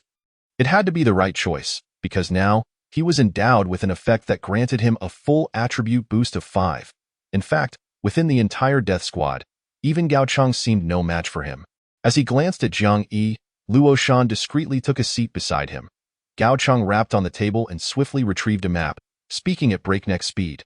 "We just received news that in the purple roulette zone, the Blood Swallow Club has unleashed a beast tide." "What? A beast tide? And it's from the purple roulette zone?" In an instant, the previously listless members of the death squad reacted with fervor. A purple-level beast tide is 10 times more terrifying than the one at Hanjiang University, right? 10 times. What does that even mean? It's like the difference between a century and a millennium. It may seem like just a factor of 10, but in reality, who among us has a lifespan of 100 years? To possess even 10 years is already quite fortunate, and now we're expected to defend against a beast tide drawn from a millennium of lifespan? We are the Death Squad, not a bunch of fools eager to meet our demise. Clearly, the Death Squad members were vocally expressing their discontent at the unexpected emergence of a purple-level beast tide. Gao Chang, however, was not taken aback by their reaction. He forcefully rapped the table. "Silence. Rest assured, everyone. Although this beast tide is of purple level, our club's esteemed leader He Zhang, along with the leaders of the Mountain and Water Club, Yang Miao, and the Blood Swallow Club, Wang Shuiyan. These 3 leaders have made ample preparations for this beast tide. The loud noise you heard earlier was not caused by the beasts, but rather a trap set by the leaders to eliminate the beasts in advance. Therefore, while this beast tide may surpass the one at Hanjiang University, the strength of our 3 clubs far exceeds that of the students from Hanjiang University. With the preparations made prior to the lottery, we can handle this beast tide with ease. Furthermore, our mission as the Death Squad is not to charge into battle as mere cannon fodder." At this point, Gao Chang pointed to the map he had laid out before them. "Look here, this is the purple roulette lottery zone, currently the most perilous core area of the beast tide. And then here, Gao Chang took a red pin and circled the outermost part of the purple roulette zone. This marks our first line of defense against the Beast Tide, to be manned by the core members of the three clubs. Next, Gao Chang drew a larger yellow circle outside the red one. This is the second line of defense, which will be held by the formal members of the three clubs. Upon hearing this, the members of the death squad began to calm down, realizing that they were not being sent directly into the jaws of death. Luo Shan felt a sense of relief wash over him as he inquired, "So where do we, the death squad, fit in?" Gao Chang pointed to the map again and explained, "Based on our experience, the spread of the beast tide resembles the ripples created by a stone thrown into water, emanating outward from the center in concentric circles. Although the first two crucial lines of defense are manned by stronger leaders, these leaders are not infallible. Some beasts will inevitably continue to spread outward." As he spoke, Gao Chang used a fluorescent pin to draw an even larger circle on the map. "Our responsibility lies within the outermost area." However, one of the brawny members furrowed his brow at the vast expanse. "This area is enormous. Surely we won't have enough personnel in the death squad to cover it." "Fear not," Gao Chang reassured him with a calming glance. "The density of the beasts in this area has been diluted, so it can hardly be termed a beast tide anymore. Thus, today we need only to guard the critical areas within this large circle, while the remaining zones can be gradually cleared of residual beasts once the crisis has subsided." With that, Gao Chang used his pin to mark the area where the Letian Club was situated with a black square. This black square intersected with the outermost fluorescent circle. Gao Chang shaded that intersection and addressed the members. "This is the area for which the death squad is responsible." A collective sigh of relief swept through the other members of the death squad as they nodded in agreement. Listening to Gao Chang's analysis, which was nearly identical to that from his previous life, Jiang Yi felt a sense of ease. In truth, the danger posed by this beast tide was not particularly significant for him. What he truly cared about was the opportunity that accompanied the beast tide. Despite possessing the remarkable ability granted by the designated roulette rewards, along with a 5 boost to all attributes, he could not afford to be complacent. In reality, he faced an exceedingly awkward predicament. His lifespan was merely a meager 38 days. With such a limited time frame, he couldn't even activate the most basic white roulette once. As the saying goes, even the most skilled cook cannot make a meal without rice. Regardless of how extraordinary his roulette abilities were, lacking the lifespan to draw from it rendered them utterly futile. Of course, he could follow the path of his previous life, enduring the terrifying mortality rate of the death squad, laboring for a month to accumulate time coins and club points to exchange for the subpar longevity pills offered by the club.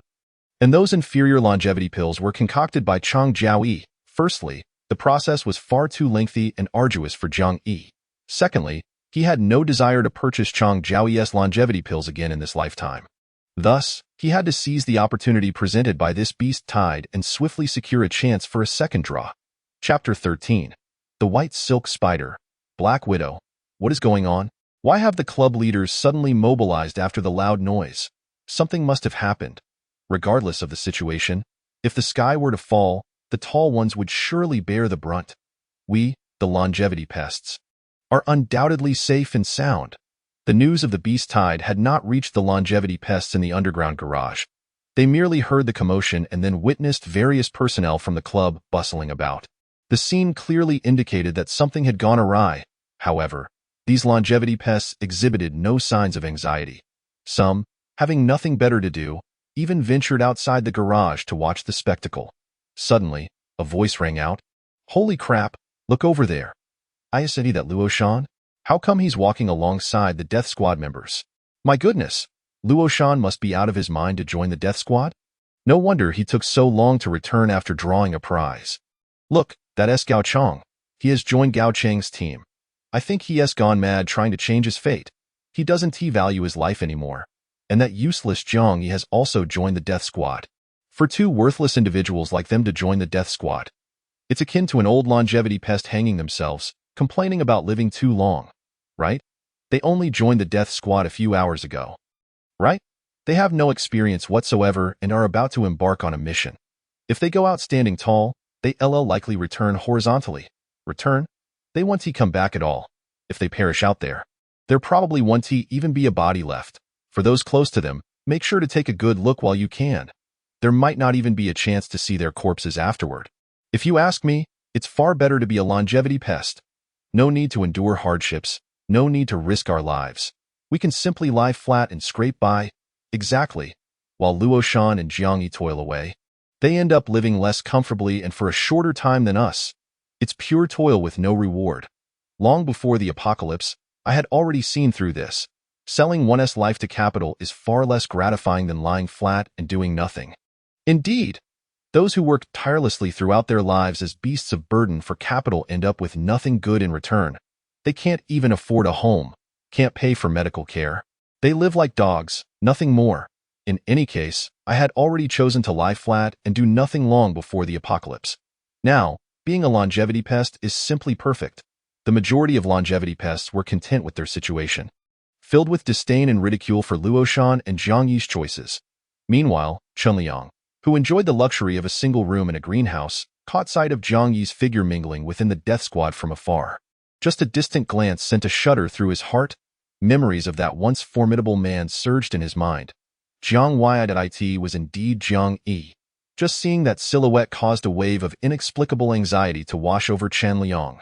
However, he quickly shook his head and cursed, recalling, Jiang Yi's past strength was merely a stroke of luck.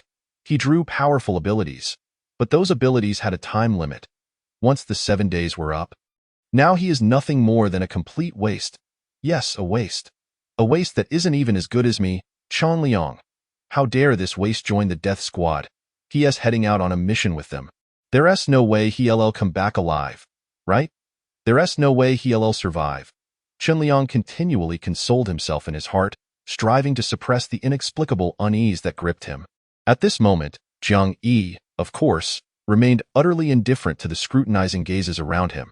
He followed the throng of people as they made their way towards the northwestern section of the villa area. Precisely the intersection of the Beast Tide's encroachment and the club is circled on the map by Gao Chong. This area boasted a well-maintained campsite, offering a relatively expansive view. What the hell? What is that ghastly thing? This was Luo Shan's first mission, and he found himself unaccustomed to the situation. From a distance, he spotted a writhing mass of black shadows approaching, causing his complexion to pale in fright. His startled exclamation naturally drew numerous disapproving glances. Fortunately, Gao Chong kindly took it upon himself to explain. That is a white silk spider, commonly known as a black widow. When you have the chance to undertake missions in the beast world later on, you'll find this creature is quite prevalent there. Another member of the death squad chimed in. The black widow moves swiftly, so it's entirely normal for them to arrive here first. However, there is no need for excessive concern. While it may appear intimidating, its combat capabilities are rather lacking. Just be cautious not to be ensnared by its silk, and you should be safe. Gao Chong nodded in agreement. However, this only pertains to the early stages of the beast tide. As time progresses, you can expect other types of ferocious beasts to gradually emerge. During your battles, do not let your guard down. This admonition was primarily directed at Luo Shan and Jiang Yi, as they were the newcomers in the team. Luo Shan nodded to indicate he understood, then inquired, So, what are the weaknesses of this Black Widow? While speaking, he observed the death squads already engaged in combat. He quickly noticed that Gao Cheng's team was indeed somewhat understrength, comprising only 9 members, including himself and Jiang Yi. In contrast, other death squads averaged nearly 20 members each. Those already battling the Black Widows were predominantly grouping into teams of 4.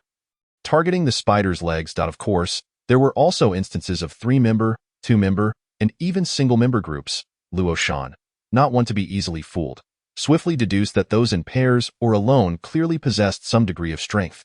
As he pondered, Gao Chong further elucidated. As you can see, Black Widows are considered low-tier beasts in the beast realm. Consequently, we need not worry about any specific weaknesses.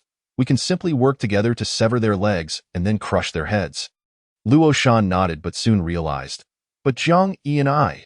He intended to express that neither he nor Jiang Yi was armed. Were they truly expected to confront a Black Widow barehanded? However, before he could finish, a voice from behind interrupted with irritation. You two are the least of my concerns. This voice belonged to Sun Hao. Luo Shan was taken aback to see him here. Wasn't he Sun Hao responsible for the lottery involving the longevity worms? What was he doing in this place? Just as he was contemplating this, Sun Hao merely shot him a disdainful glance and addressed all the death squads. As per usual. Anyone without their own weapon, come to me to claim one. Seemingly considering the presence of newcomers like Luo Shan and Jiang Yi, Sun Hao added, "After the Beast Tide crisis is over, the weapons you each claim must be returned." This process appeared to be quite familiar to the other members of the death squads. Numerous individuals promptly rushed to Sun Hao to retrieve their weapons. Luo Shan also observed that in some squads, nearly everyone possessed their own personal weapons and thus did not require Sun Hao's assistance, diving straight into battle. Meanwhile, in Gao Cheng's team, it seemed nearly everyone needed to seek out Sun Hao for their personal weapons. Initially, Luo Shan felt rather lost and bewildered. Yet at this moment, he began to vaguely comprehend that Sun Hao's status within the club was not merely limited to overseeing the longevity worm lottery. He seemed to also manage certain low-tier supplies. Furthermore, the strength of different death squads varied significantly. Some were formidable, while others were weak. Gao Cheng's team, in particular, appeared to be the weakest among all the squads. Previously, Luo Shan had admired Gao Chong and considered him impressive. However, now his feelings were somewhat mixed. Jiang Yi, on the other hand, was relatively unfazed. He had experienced all this in his previous life and now navigated it with ease. Approaching the area where Sun Hao had laid out the weapons, he quickly identified his target. The weapons available for the death squad's use were primarily subpar ones drawn from the white spinning wheel, such as knives, axes, and clubs. Just as Jiang Yi was about to retrieve his chosen weapon, he suddenly heard a sharp voice filled with mockery. "Kid, you don't think you're the only smart one, do you? That composite bow over there, which no one else dares to choose, will just fall into your hands." Chapter 14. Jiang Yi's weapon. A shovel. Following the sound, Jiang Yi realized the taunt was not aimed at him but rather directed at Luo Shan. Luo Shan's eyes gleamed with excitement as he lunged toward a sleek, pure black composite bow, akin to a wolf pouncing on its prey. Meanwhile, the one who had just mocked him stood by with arms crossed, waiting to witness the spectacle. That composite bow was undoubtedly the finest among the inferior weapons on display. Yet none of the death squad members dared to choose it, the reason being, it was simply too heavy. Even the most capable members of the death squad would struggle to wield such a weighty bow in battle for more than a few minutes without becoming utterly exhausted. Ordinary individuals without specialized training would find themselves utterly fatigued after just a few paces, inevitably relinquishing it. The mocking individual eagerly anticipated Luo Shan's realization of the bow's weight, eager to see him make a fool of himself. However, to his astonishment, Luo Shan lifted the composite bow as if it were a mere lightweight sword. In fact, he even swung it with one hand, brimming with excitement. This scene left the mocker utterly dumbfounded. Impossible! That bow? Could it be the one from earlier? This spectacle drew numerous curious glances. Many members of the death squads looked at Luo Shan as though he were a ghost. Even Sun Hao, who was overseeing the weapon selection, was taken aback. He stepped forward, examining Luo Shan with scrutiny before commanding with a frown, "Display your data panel." The data panel is a digital representation of information that everyone received after the onset of the apocalyptic game. However, it typically only displays for the individual unless a player actively chooses to reveal it. Otherwise, others cannot see it. Generally speaking, forcing someone to display their data panel is considered extremely impolite. Nevertheless, in this apocalyptic game, the principle of might makes right clearly outweighed the notion of politeness. To Luo Shan, Sun Hao represented strength. Thus, even though he was reluctant, he felt he had no choice but to comply. Before long, his data panel was publicly displayed. Name, Luo Shan. Level, 0. Lifespan, 11 years 158 days. Talent, none. Occupation, none. Skills, none. Status, none. Strength, 1-5. Constitution, 1-5. Speed, 1-5. Mentality, 1-5. Combat power, 108 his. All attributes 5. Combat power exceeding 100. What is this? This tattooed kid is actually a hidden powerhouse. What a joke. The attributes in parentheses 5 are temporary. Once the time limit expires, the effects indicated in parentheses will vanish. This guy is essentially an ordinary person with all attributes at 1. Yet, even with a time limit, he was undeniably strong within that time frame. Many gazes directed at Luo Shan brimmed with envy. Even Gao Chong displayed a look of astonishment and discomfort. Meanwhile, the individual who had previously mocked Luo Shan retreated sheepishly to the back of the crowd. Sun Hao observed this scene with contemplation. He furrowed his brows, about to inquire further, when Jiang Yi suddenly stepped forward. a look of unjust grievance on his face as he proclaimed loudly, "Boss Sun, you must intervene on my behalf. This Luo Shan snatched my blood-devouring goo and consumed it all. He gained the 5 buff that was rightfully mine." Jiang Yi's words were filled with righteous indignation, as if Luo Shan had stolen an opportunity that belonged to him. At first, Luo Shan was taken aback, but he quickly grasped Jiang Yi's intentions. He decided to play along. "I took it. So what? Am I supposed to regurgitate it for you? Besides, this 5 effect has a time limit. It's not a permanent ability. What is there to argue about?" Their exchange made it seem as though Luo Shan and Jiang Yi were on the verge of a confrontation. Sun Hao shot them both an exasperated glare and sternly commanded, "Enough. Both of you, cease your bickering." Luo Shan, although the 5 effect has a time limit, it still represents an opportunity for you. If you can seize it, you might develop rapidly. However, if you cannot, Sun Hao shook his head. Trailing off, his gaze shifted back to Jiang Yi. Was evident that his earlier look toward Luo Shan bore a hint of goodwill and friendliness, his tone considerably more patient than when dealing with the longevity worms. However, as he turned to Jiang Yi, his demeanor cooled and became indifferent once more. "Jiang Yi, is it? Do you really believe you can have me take charge for you? Ha! How naive. You must understand that in this apocalyptic game, strength is the only undeniable truth. The current reality is that the blood-devouring goo has been consumed by Luo Shan. He has gained a 5 boost to all attributes, while you remain utterly useless. As a weakling, you must possess the self-awareness that comes with it. You have no right to criticize the powerful." Sun Hao's words were rather harsh. The onlooking Suicide Squad murmured amongst themselves. A common person might feel a sense of grievance and resentment at such a moment. Perhaps even uttering the harsh words, 30 years in the East, 30 years in the West. Do not underestimate the youth and poverty.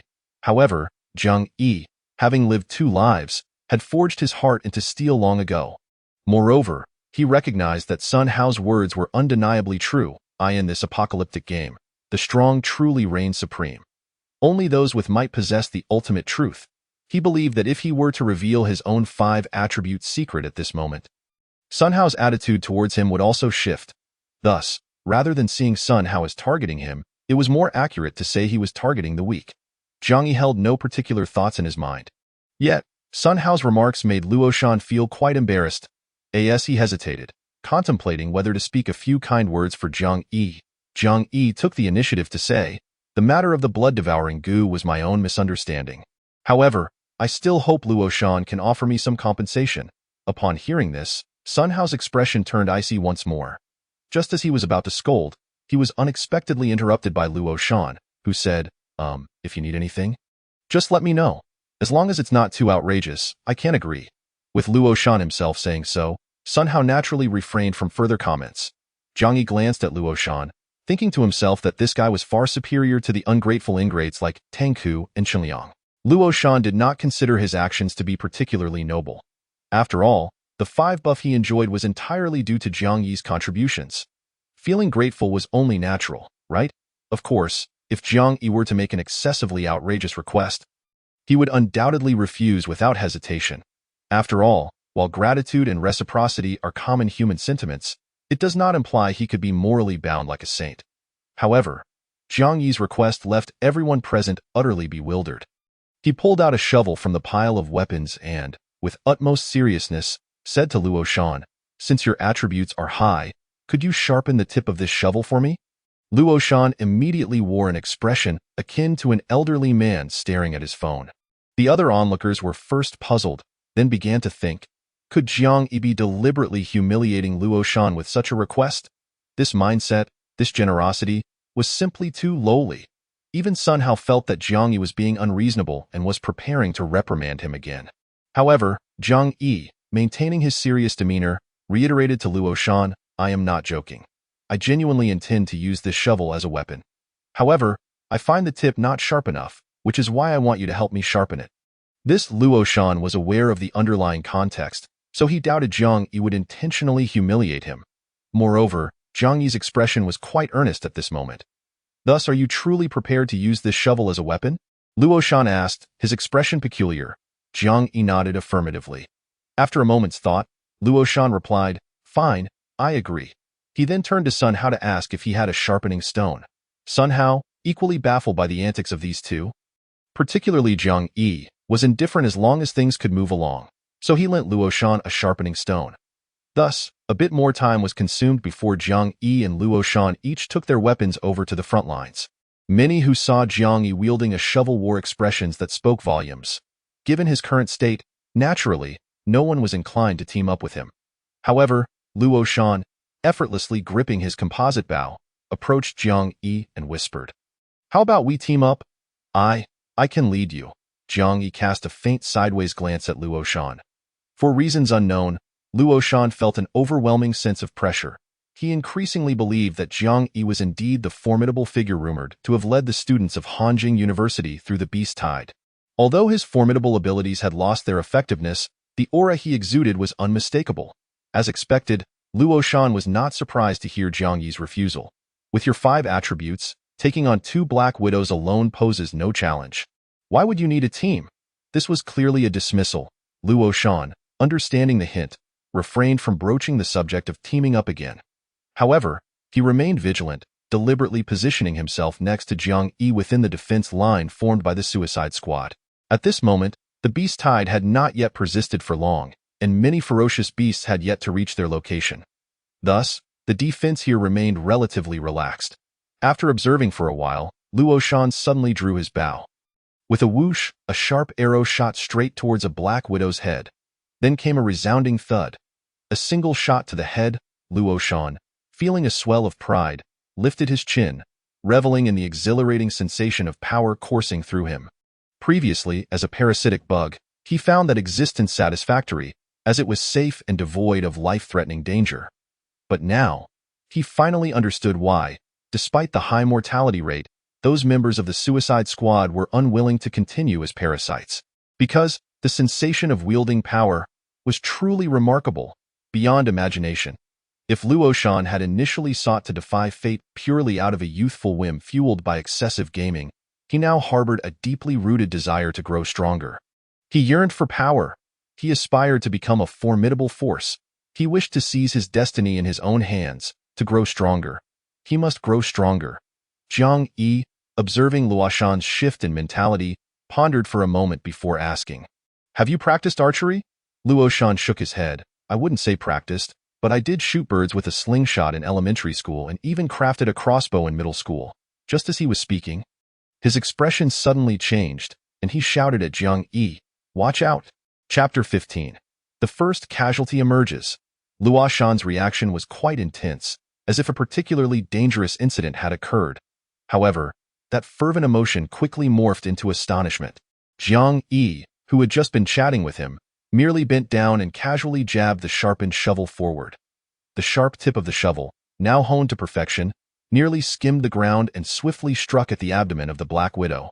A hissing sound echoed as the massive black spider collapsed to the ground. The Black Widow, being a ground-crawling creature, had its abdomen positioned less than 10 centimeters from the ground. That area was also a blind spot in combat, rarely ever targeted. Yet at this moment, Jiang Yi executed a seemingly effortless sliding attack. The Black Widow that had attempted to ambush him was instantly slain. What? While Luo Shan could also land a headshot on a Black Widow, he still had to exert considerable effort to draw the bowstring. But Jiang Yi, his actions appeared effortless. It even seemed to others that he lacked the 5-attribute boost. This scene not only astonished Luo Shan, but also left other members of the Suicide Squad witnessing the event in sheer disbelief. Was this fellow also a hidden powerhouse? Particularly, Gao Chong, who was fighting nearby, stared in shock, blinking rapidly. You rascal, concealed blue, huh?" Suddenly, Gao Chang's eyes widened. "Could it be? You also possess the 5-attribute boost?" No.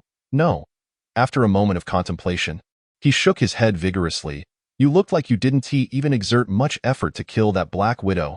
Suddenly, Gao Chang's gaze landed on the shovel in Jiang Yi's hand. He finally realized, it's the shovel. Then, he turned to the corpse of the Black Widow, abruptly comprehending. You rascal. You must have grasped the weakness of the Black Widow, right?" His voice startled all the nearby members of the Suicide Squad. If it were merely a matter of instantaneously killing a Black Widow, there were indeed several strong members among the squad who could achieve that. However, if it involved discerning the Black Widow's weakness. Then that would be immensely beneficial for all members of the Suicide Squad. In an instant, all eyes turned to Jiang Yi. The excited and fervent gazes were unmistakable. Jiang Yi had no intention of keeping secrets. After all, the Black Widow was indeed a low-tier beast. Any player with a modicum of strength wouldn't even need to consider targeting weaknesses, as they could easily secure a headshot. It was precisely these weaker members of the Suicide Squad who needed to contemplate weak-point attacks to enhance their efficiency in defeating monsters. Thus, he generously declared, as you all suspect, the reason I was able to slay the Black Widow in one strike was precisely that I targeted its weakness with precision. The abdomen of these Black Widows features a pair of protruding areas known as spinnerets, which are connected to numerous silk glands within their bodies. These spinnerets are indeed the weak points of the Black Widow. Moreover, the reason the Black Widow crawls close to the ground is to protect those weak points. Upon hearing this, the crowd's expressions shifted to realization. So that's how it is, however. With the Black Widow so close to the ground, it seems rather challenging to strike its weak point with precision. As they spoke, their gaze finally fell upon the shovel held by Jiang Yi. At this moment, they understood. Jiang Yi's request for Luo Shan to sharpen the shovel was not an attempt to complicate matters. Rather, this shovel indeed possessed remarkable efficacy against the Black Widow's vulnerabilities. Consequently, after a hurried expression of gratitude to Jiang Yi, the group rushed over to Sun Hao to request a weapon exchange. Sun Hao, stationed at the rear of this combat line, was quite distant from Jiang Yi and was naturally unaware of the events unfolding there. He merely observed a throng of dozens rushing towards him, all selecting long-handled weapons such as shovels and spades. Upon inquiring, Sun Hao was taken aback. This worthless Jiang Yi actually comprehended the Black Widow's weaknesses. It became clear why he had chosen a shovel as his weapon. Most would have halted their thoughts here, but Sun Hao, being responsible for logistics and interacting with numerous individuals daily, was rather perceptive. Suddenly, he recalled, had Jiang Yi sought him out for the blood-devouring goo because he was already aware that consuming it would grant a 5 boost to all attributes? Perhaps his misfortune had led to Luo Shan seizing this opportunity. That was indeed a possibility. Until now, Sun Hao had never regarded Jiang Yi highly. Yet at this moment, he finally paid a modicum of attention to this seemingly doomed individual. Jiang Yi, Sun Hao pondered and remembered. This lad had joined the Letian Club not long ago. Yet, his lifespan seemed alarmingly short. He appeared so youthful. It was inconceivable for him to have such limited longevity. This implied that before joining the club, he must have had quite an extraordinary experience. It was likely that experience which had informed him of the Black Widow's weaknesses and the secrets of the blood-devouring goo. Thus, he wondered, could it be that he knew of other secrets as well? Sun Hao contemplated but did not approach Jiang Yi directly. After all, a month had passed since the Apocalypse game had commenced, and many with unique experiences had emerged. If Jiang Yi could survive this beast-tide crisis, it would indicate that his experiences held some value. Otherwise, Sun Hao shook his head slightly. Meanwhile, the members of the death-seeking squad who had exchanged for long-handled weapons, even after learning of the Black Widow's vulnerabilities, initially struggled to deliver a decisive blow. It was only after numerous attempts that they gradually became proficient. Once they grasped the weaknesses, what previously required 4 individuals to handle a single Black Widow could now be faced by nearly anyone alone. This significantly eased the pressure on their defensive line. However, as time passed, the ferocious beasts from the heart of the beast tide were increasingly abundant. The number of Black Widows surged, often accompanied by other types of ferocious beasts. Approximately half an hour after the beast tide commenced, Jiang Yi's emotions began to tense. He remembered from his past life that it was around this time the first casualty among the death-seeking squad occurred. Indeed, the trajectory of fate once again converged with his previous life. In what had been a relatively relaxed atmosphere for monster hunting, a sudden scream erupted. Zhang Biao. This shriek was some distance from where Jiang Yi stood. He waited a moment before the news reached him. There had been a fatality. It seemed a beast more agile than the Black Widow had struck. It was said that not only was it swift, but it also possessed remarkable stealth. After claiming a life, it vanished without a trace. The deceased, Zhang Biao, was known for his considerable strength. Even unaware of the Black Widow's weaknesses, he could handle them solo. Yet, he had been taken down silently. What were they to do? If even Zhang Biao could be so effortlessly dispatched, what chance did they have? Fear not. It was said that Fan Hu's team had commenced reconnaissance on the mysterious beast. They should be able to resolve the issue swiftly. Fan Hu's team ranked among the top 3 in overall strength among all death-seeking squads. However, the full-scale reconnaissance by this team did little to alleviate the fears of the other squads. After all, until that mysterious beast was truly dealt with, any of them could meet the same silent fate as Zhang Biao. Such was the lament of the death-seeking squad, or rather, the lament of the weak in this extraordinary era. Often, their survival hinged purely on luck. In an instant, all the death-seeking squads were filled with trepidation. Even Zhang Yi felt a bit anxious. The reason he had opted for the white roulette and forsaken even the permanent one all attributes option in favor of the time-limited 5 was to maximize the assurance of his safety. The other members of the death-seeking squad could only place their hopes on luck, gambling that they would not be targeted by the ferocious beasts. Yet Zhang Yi was unwilling to gamble. If he lost that bet, it would cost him his life. Possessing the ability to claim designated roulette rewards, his life was exceptionally valuable. Thus, Zhang Yi dared not be greedy and focused solely on seeking stability. The 5 boost to all attributes, coupled with his battle instincts and sharp intuition honed from his previous life. If he were to be taken down by the Shadow Cat, it would not merely be a matter of luck, but rather a reflection of his own shortcomings. However, in truth, he had never been attacked by the Shadow Cat in his past life. Yet Zhang Yi was acutely aware of a term known as the butterfly effect. From the moment he was reborn, while the overarching trajectory remained similar to his past life, he had inevitably altered certain elements. The Shadow Cat, which had not targeted him in his previous life, might very well do so in this one. As he pondered and remained vigilant, Zhang Yi continued to fight, casually dispatching a black widow with his shovel. Suddenly, he noticed a flash of white light. Immediately after, he heard Luo Shan's astonished voice. Zhang Yi, Chapter 16. Exchange. White roulette lottery ticket. Good heavens. You hit the jackpot. You got the white roulette. Upon seeing the white light dissipate to reveal the white roulette, Zhang Yi was momentarily taken aback. It is worth noting that the probability of low-level ferocious beasts like the Black Widow dropping a roulette is exceedingly low, likely less than 1%. For him to obtain a white roulette at this moment could be considered quite fortunate. However, as the Apocalypse game progressed, the white roulette had ceased to be a particularly rare item. In fact, many of the lower-quality white roulettes were unwanted even if given away for free. When numerous members of the death-seeking squad glanced over, their expressions remained rather indifferent. Only Luo Shan, being newly inducted into the death-seeking squad, was genuinely excited about Zhang Yi's acquisition of the white roulette. Zhang Yi, who had no doubt seen countless white roulettes in his past life, remained calm.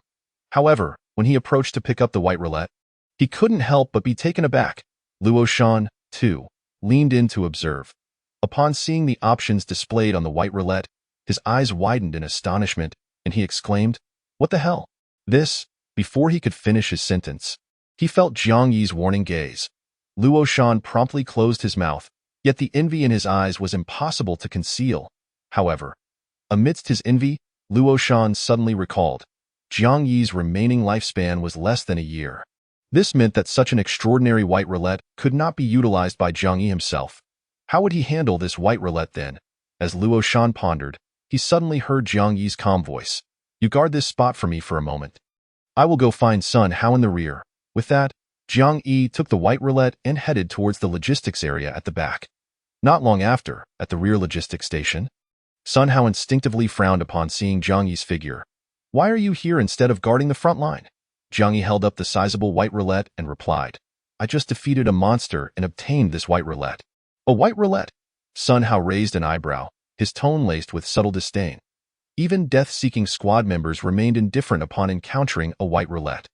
Naturally, someone in Sun Hao's position, managing low-level supplies, would not regard a mere white roulette with any seriousness. Assuming Zhang Yi was unaware of the market value, he lazily explained, "Death-seeking squad members can either keep the white roulette they obtain or submit it to the club. The club will grant certain points based on the quality of the roulette submitted.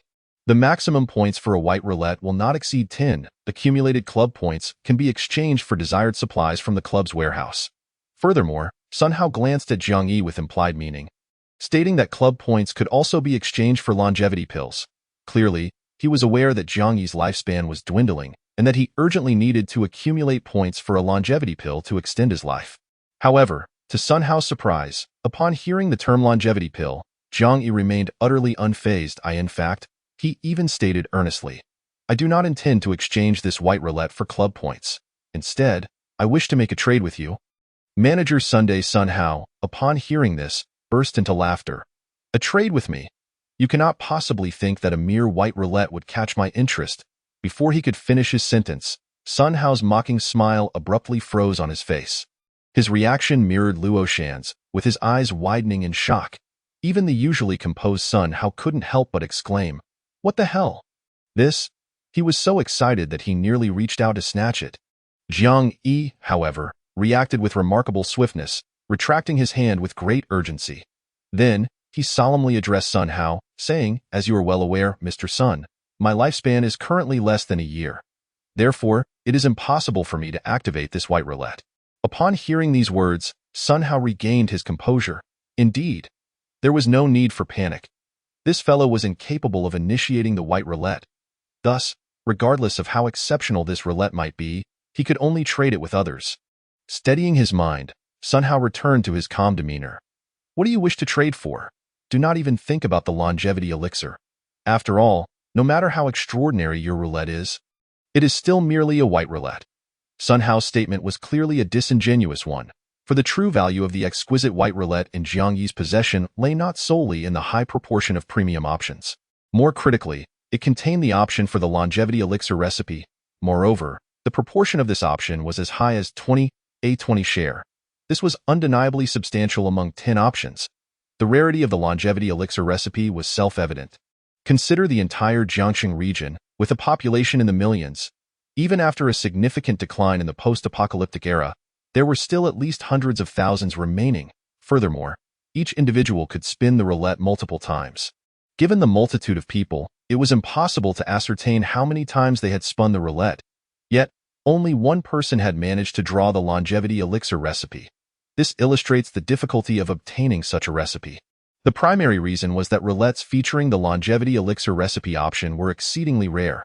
Even among the few roulettes that did present this option, the proportion rarely exceeded 1. Any roulette with the longevity elixir recipe option held intrinsic value far greater than that of an ordinary roulette. In Jiang Yi's exceptional white roulette, the proportion of the longevity elixir recipe reached an astonishing 20. Its value was, therefore, beyond dispute. It is no exaggeration to say that if Sun Hao were to list this white roulette in the official player trading zone, there might indeed be individuals willing to exchange inferior longevity elixirs for it. However, Sun Hao would never voluntarily divulge such insights to Jiang Yi, as he intended to negotiate a lower price. Yet, Jiang Yi was no ignorant novice. He was acutely aware of the roulette's worth, perhaps even more than Sun Hao. Nevertheless, he understood that as an individual of little influence, he could not truly sell the roulette at its original value. In reality, he had no intention of exchanging this roulette for inferior longevity elixirs. After all, the inferior longevity elixirs currently available in Jiangxing were all concocted by Chang Jiaoyi. He had vowed never to use any elixirs crafted by her in this lifetime. Thus, Jiang Yi refrained from debating with Sun Hao and instead asserted decisively, I wish to exchange this white roulette for a white lottery ticket. The white lottery ticket. Sun Hao was momentarily taken aback. The white lottery ticket was not particularly precious. Its effect was to negate the lifespan cost of one spin on the white roulette. From this perspective, the value of the white lottery ticket could be equated to approximately 1 year of lifespan. However, in reality, its true value was slightly less than that of a full year.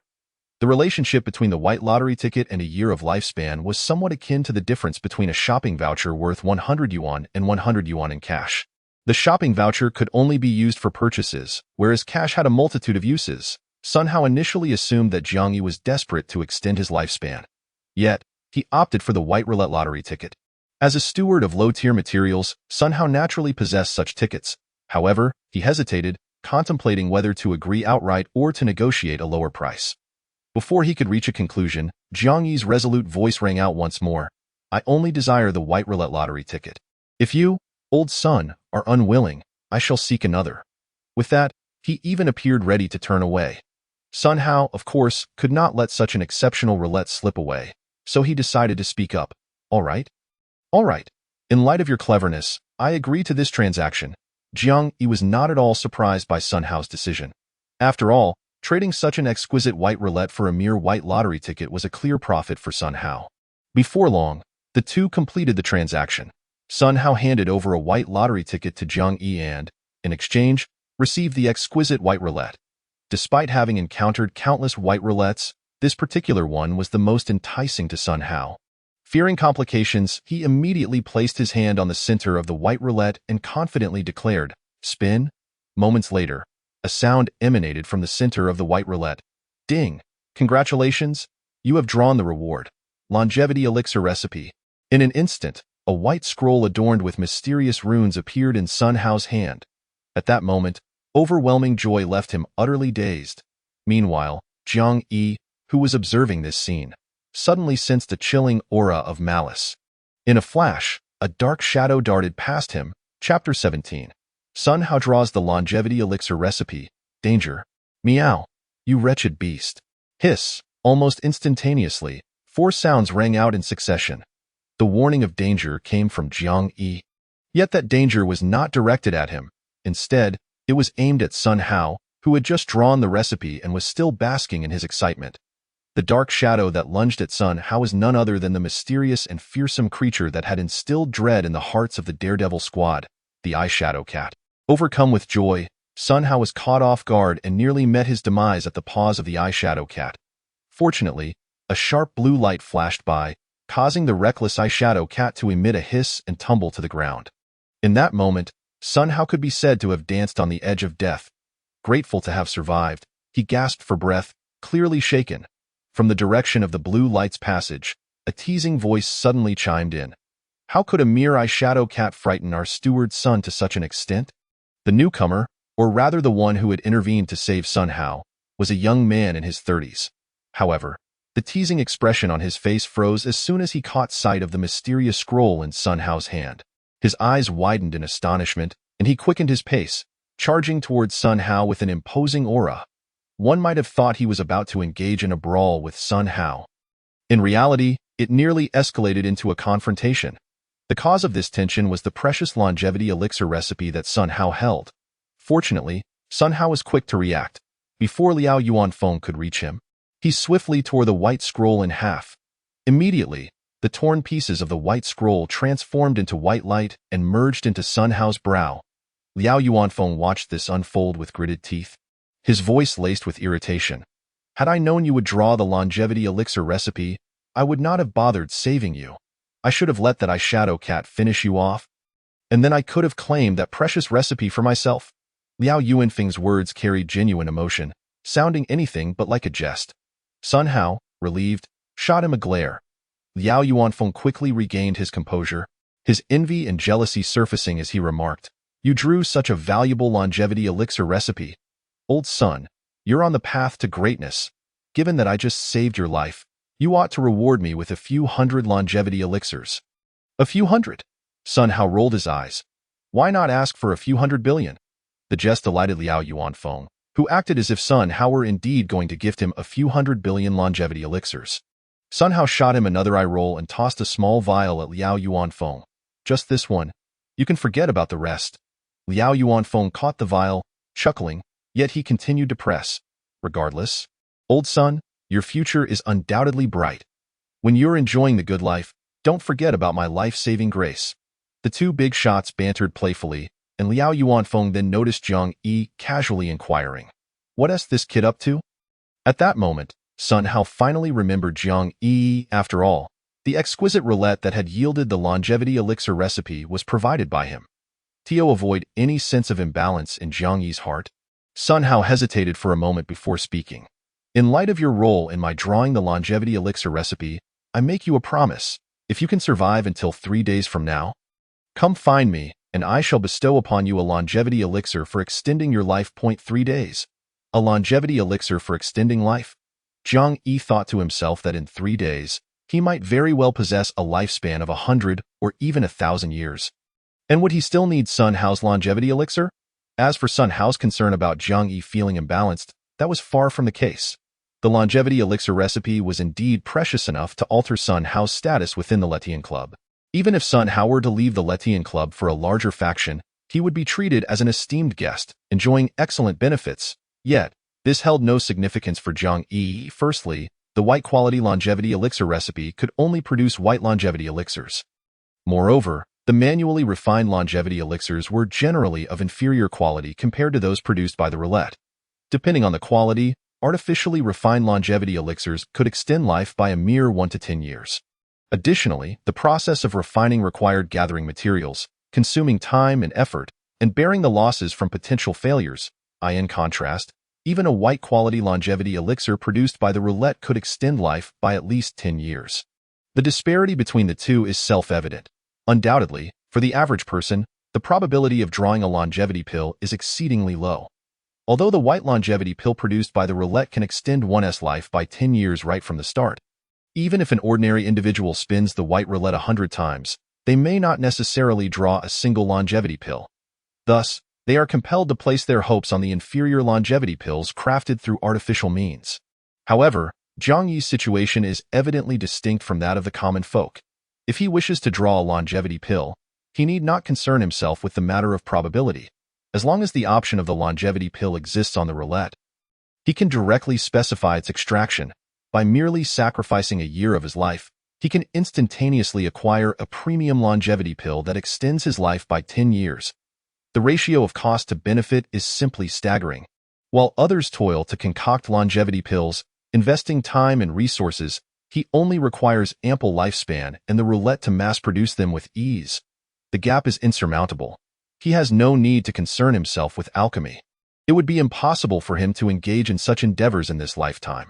Naturally, he pays no heed to Sun Hao's promise of delivering a longevity pill in 3 days. After contemplating for a moment, Zhang Yi approached Sun Hao and inquired, "Might I exchange this promise for something that can be fulfilled sooner?" Sun Hao, upon hearing these words, felt a surge of displeasure, thinking to himself that he had extended a courtesy. Yet Zhang Yi dared to haggle. However, he soon heard Zhang Yi continue, "I would like to trade it for 3 white roulettes, even if they are of inferior quality. 3 inferior quality white roulettes." This was no mere haggling. It was an outright concession. After all, inferior quality white roulettes hold little value. Not to mention 3, even 30 would be worth far less than a longevity pill. Sun Hao was certainly willing to comply. Though he found it peculiar. What do you need 3 white roulettes for? With your remaining lifespan, you could only use them for a single draw, right? Zhang Yi had already devised a plausible explanation. When I struck that remarkable roulette, Luo Shan was watching from the side. I feared he might harbor certain thoughts, so he left the rest unsaid. Sun Hao mused that this young man was quite astute in social dealings.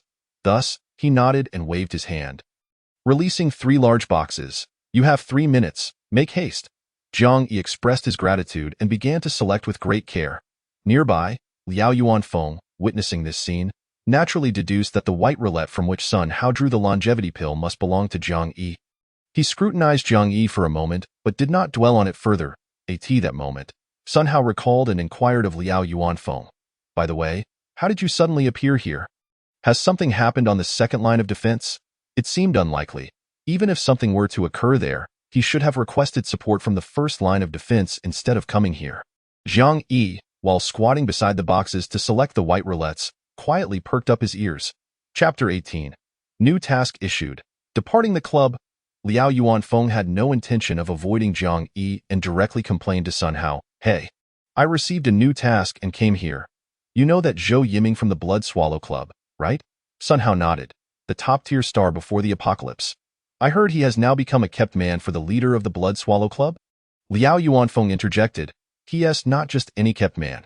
He is quite favored by the leader of the Blood Swallow Club. Recently, during the Beast Tide chaos, that pretty boy was teleported to the vicinity of our Letian club.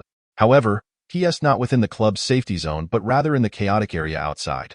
Sun Hao nodded thoughtfully. "The situation outside the club, as you know, is fraught with danger. There are not only numerous unvanquished beasts, but also various rogue players without any faction. It can be described as a realm of chaos and moral decay. A pure apocalyptic world."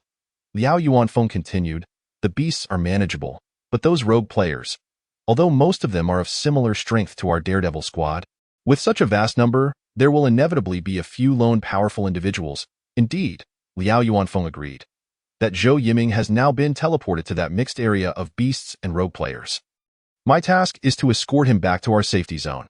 You know the pressure on the second line of defense is quite heavy, and we are short on personnel. Therefore, I thought it would be best to recruit from our Daredevil squad, which should pose no issue. Sun Hao contemplated and nodded in agreement. Letian Club holds a fair amount of renown in this region. Typically, rogue players would not dare provoke us. Bringing only Daredevil squad members should suffice. All right, go ahead and recruit, but don't gather too many. Keep it under 20. Liao Yuanfeng nodded and proceeded toward the section responsible for the Daredevil squad. At this moment, Jiang Yi had chosen his 3 white roulettes. He hurriedly followed after Liao Yuanfeng and called out, "Liao Gu, may I accompany you on this new task?" "You?" Liao Yuanfeng turned to glance at him and asked, "Which squad are you from? And who is your captain?" Though the question seemed casual, Jiang Yi was well aware of the implications. There are nearly 200 squads within the Daredevil squad of the Letian Club, and they are divided into 5 major factions. This meant that each of these numerous squads is backed by one of 5 official members. Hence, Liao Yuanfeng would naturally select members from the squads associated with him. Coincidentally, the squad led by Gao Chong is part of Liao Yuanfeng's faction. Previously, when Gao Chong referred to him as Liao Gu, he was indeed speaking of Liao Yuanfeng. Thus, Jiang Yi remained unperturbed and confidently replied, "My captain's name is Gao Chong." Liao Yuanfeng pondered for a moment and muttered, "That Gao Chong? Huh." He then appraised Jiang Yi for a brief spell before nodding. "Very well, you may accompany me." Jiang Yi promptly followed suit. Meanwhile, Sun Hao observed their departing figures, deep in thought. He mused that Jiang Yi was quite adept at seizing opportunities. The upcoming task posed minimal danger, and as a member of the Daredevil squad, being able to accompany an official member like Liao Yuanfeng on a mission was indeed a tremendous honor. Should he earn Liao Yuanfeng's favor, he would undoubtedly reap some hidden benefits. However, it was unfortunate that this young man was nearing the end of his lifespan. In truth, Sun Hao had originally intended to cultivate Jiang Yi's potential. His promise of a longevity pill in 3 days was to facilitate Jiang Yi's integration into his faction. Had Jiang Yi truly managed to flourish thereafter, Sun Hao might have even considered utilizing him further. Regrettably, the young man seemed to harbor doubts about his longevity, perhaps believing he would not survive until then. Sun Hao dismissed the thought and proceeded to report to the club's higher-ups about his ability to concoct white longevity pills. Meanwhile, Jiang Yi followed Liao Yuanfeng back to the defensive line where the Daredevil squad members were stationed. Upon seeing Jiang Yi trailing behind Liao Yuanfeng, Gao Chong and Luo Shan were momentarily taken aback. Assuming Jiang Yi had encountered some fortuitous event and gained Liao Yuanfeng's favor. However, they soon learned that Liao Yuanfeng was recruiting personnel for a task. As soon as the news spread, numerous Daredevil squad members eagerly volunteered. Ultimately, Liao Yuanfeng selected 12 individuals. The chosen members were similar to those from his previous life, with both Luo Shan and Gao Chong among them. Furthermore, Liao Yuanfeng noted the composite bow that Luo Shan carried and praised him. "Well done, young man. This composite bow, which no one in the Daredevil squad dares to wield, seems to suit you quite well." Luo Shan was taken aback by the compliment and quickly explained that he had merely obtained a temporary effect of all attributes 5. Liao Yuanfeng was not surprised and encouraged him. "Having such an opportunity is commendable. Seize it well, and you might reap some rewards." Luo Shan eagerly nodded in gratitude, eliciting a tinge of envy from Gao Chong. Liao Yuanfeng chose not to dwell further on the matter, and with a wave of his hand, he had several sets of standardized uniforms piled on the ground. "For this mission, we will be leaving the club's main base. To avoid any unnecessary trouble, we must wear matching outfits. Now, each of you should select a set to wear, and then we shall depart." This was quite understandable. Wearing a uniform signifies allegiance to a particular faction. In a chaotic environment, ordinary individuals would typically refrain from provoking them, thus minimizing complications. Ordinarily, only official members of the club are entitled to don such attire. However, due to the special circumstances this time, they were granted this privilege. Soon, including Jiang Yi, the 14-member team was fully clad in their standardized uniforms, ready for departure.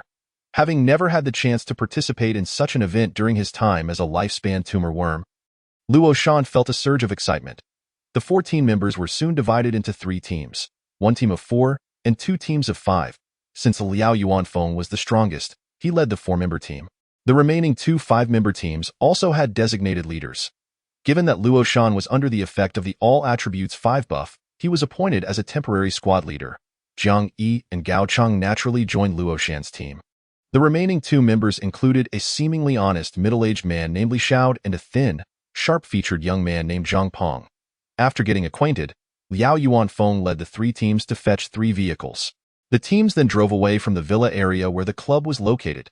On the vehicle belonging to Luo Shan, the young man named Zhang Peng had not ceased his incessant chatter. Prior to my joining the club, I had witnessed the scene of the official members of the Letian Club embarking on their missions. Goodness, at that moment, I was filled with envy. I never dreamed that one day I too would don the exclusive attire of the Letian Club and represent it in a mission. Li Xiao, sitting beside me, nodded in agreement. Gao Chong and Luo Shan could not help but touch the black suits they wore, their minds wandering to the day they would officially become club members. Meanwhile, Jiang Yi was contemplating how to discreetly draw out the three white spinning wheels he had just acquired. Additionally, this task involving Zhou Yiming in my previous life, I was not chosen by Liao Yuanfeng for this mission. Therefore, I remained unaware of how Luo Shan had managed to rescue Zhou Yiming. However, being close to Luo Shan provided ample opportunity. As I pondered, the vehicle suddenly came to a screeching halt. Zhang Peng, who had been chattering away, was caught off guard and bumped his head against the front seat. Just as he was about to curse, he realized that the driver, Luo Shan, was quite skilled, and he quickly changed his tune. What happened? Why did we stop so suddenly? Luo Shan raised his chin and pointed ahead. It was Liao Laoda who stopped the car first. Consequently, everyone in the vehicle turned their gaze towards Liao Yuanfeng's car. They noticed that in front of Liao Yuanfeng's leading vehicle, another unfamiliar off-road vehicle had come to a halt. Gao Chang observed for a moment and concluded, "It seems that another wandering player is preparing to join our club." Zhang Peng glanced over, scoffing. With those spindly limbs, they'll probably just end up as fodder in the club. Hearing such remarks, Luo Shan and Gao Chang, both of whom had also risen from humble beginnings, felt a slight displeasure. Jiang Yi, however, remained undisturbed. Yet, upon seeing the unfamiliar off-road vehicle's owner, his brow furrowed with surprise. It turned out that this individual was joining the Letian Club at this time. Chapter 19. Yu and Yu Shui, an acquaintance from my past life. Yu in my previous life. I met this person while fighting valiantly in the Death Squad, ultimately becoming an official member of the club. But by the time I became an official member, Yu was already a standout among them. He was adept at socializing, and his popularity among the official members was quite notable. Initially, I felt a strange fondness for Yu when I first became an official member. For a time, I even called him my brother, believing I had made a good friend. However, during one mission, I stumbled upon a professional spinning wheel at an altar site on the battlefield. Unlike the ordinary spinning wheels dropped from monsters, which were one-time use, the professional spinning wheel could be used multiple times, with 10 options, all of which were professions. Although the options varied in quality, such an item was invaluable in the early days of the apocalypse. At that time, had I managed to bring that professional spinning wheel back to the club, it would have yielded immense points. It could even elevate my status within the club. However, after I had painstakingly dealt with the guardian beast beside the spinning wheel, Yu unexpectedly seized it. I will never forget how that fellow, after snatching the professional spinning wheel, flashed me a carefree smile and proclaimed, "Jiang Yi, today I shall impart a lesson for free. There are no eternal friends or eternal enemies in this apocalyptic game world. Only eternal interests. If it weren't for this precious professional spinning wheel, we could have been great friends. But alas, now you have chosen the path of demise." After uttering the words path of demise, Yu launched an attack on me without hesitation. At that time, my strength was nowhere near his, and having just battled a guardian beast, I should have perished at his hands. However, fortunate for me, his incessant chatter before attacking allowed me to prepare in advance, and I managed to escape using a teleportation stone. Upon returning to the club, Yu had already risen to become a core member thanks to that professional spinning wheel. I attempted to expose Yu's misdeeds, but no one believed my claims. I thought it was simply because Yu was adept at socializing that no one was willing to believe my accusations against him. Only later did I gradually realize that in this apocalyptic game world, the truth was never important, and no one cared what kind of person Yu truly was. What truly mattered was that Yu was stronger than me.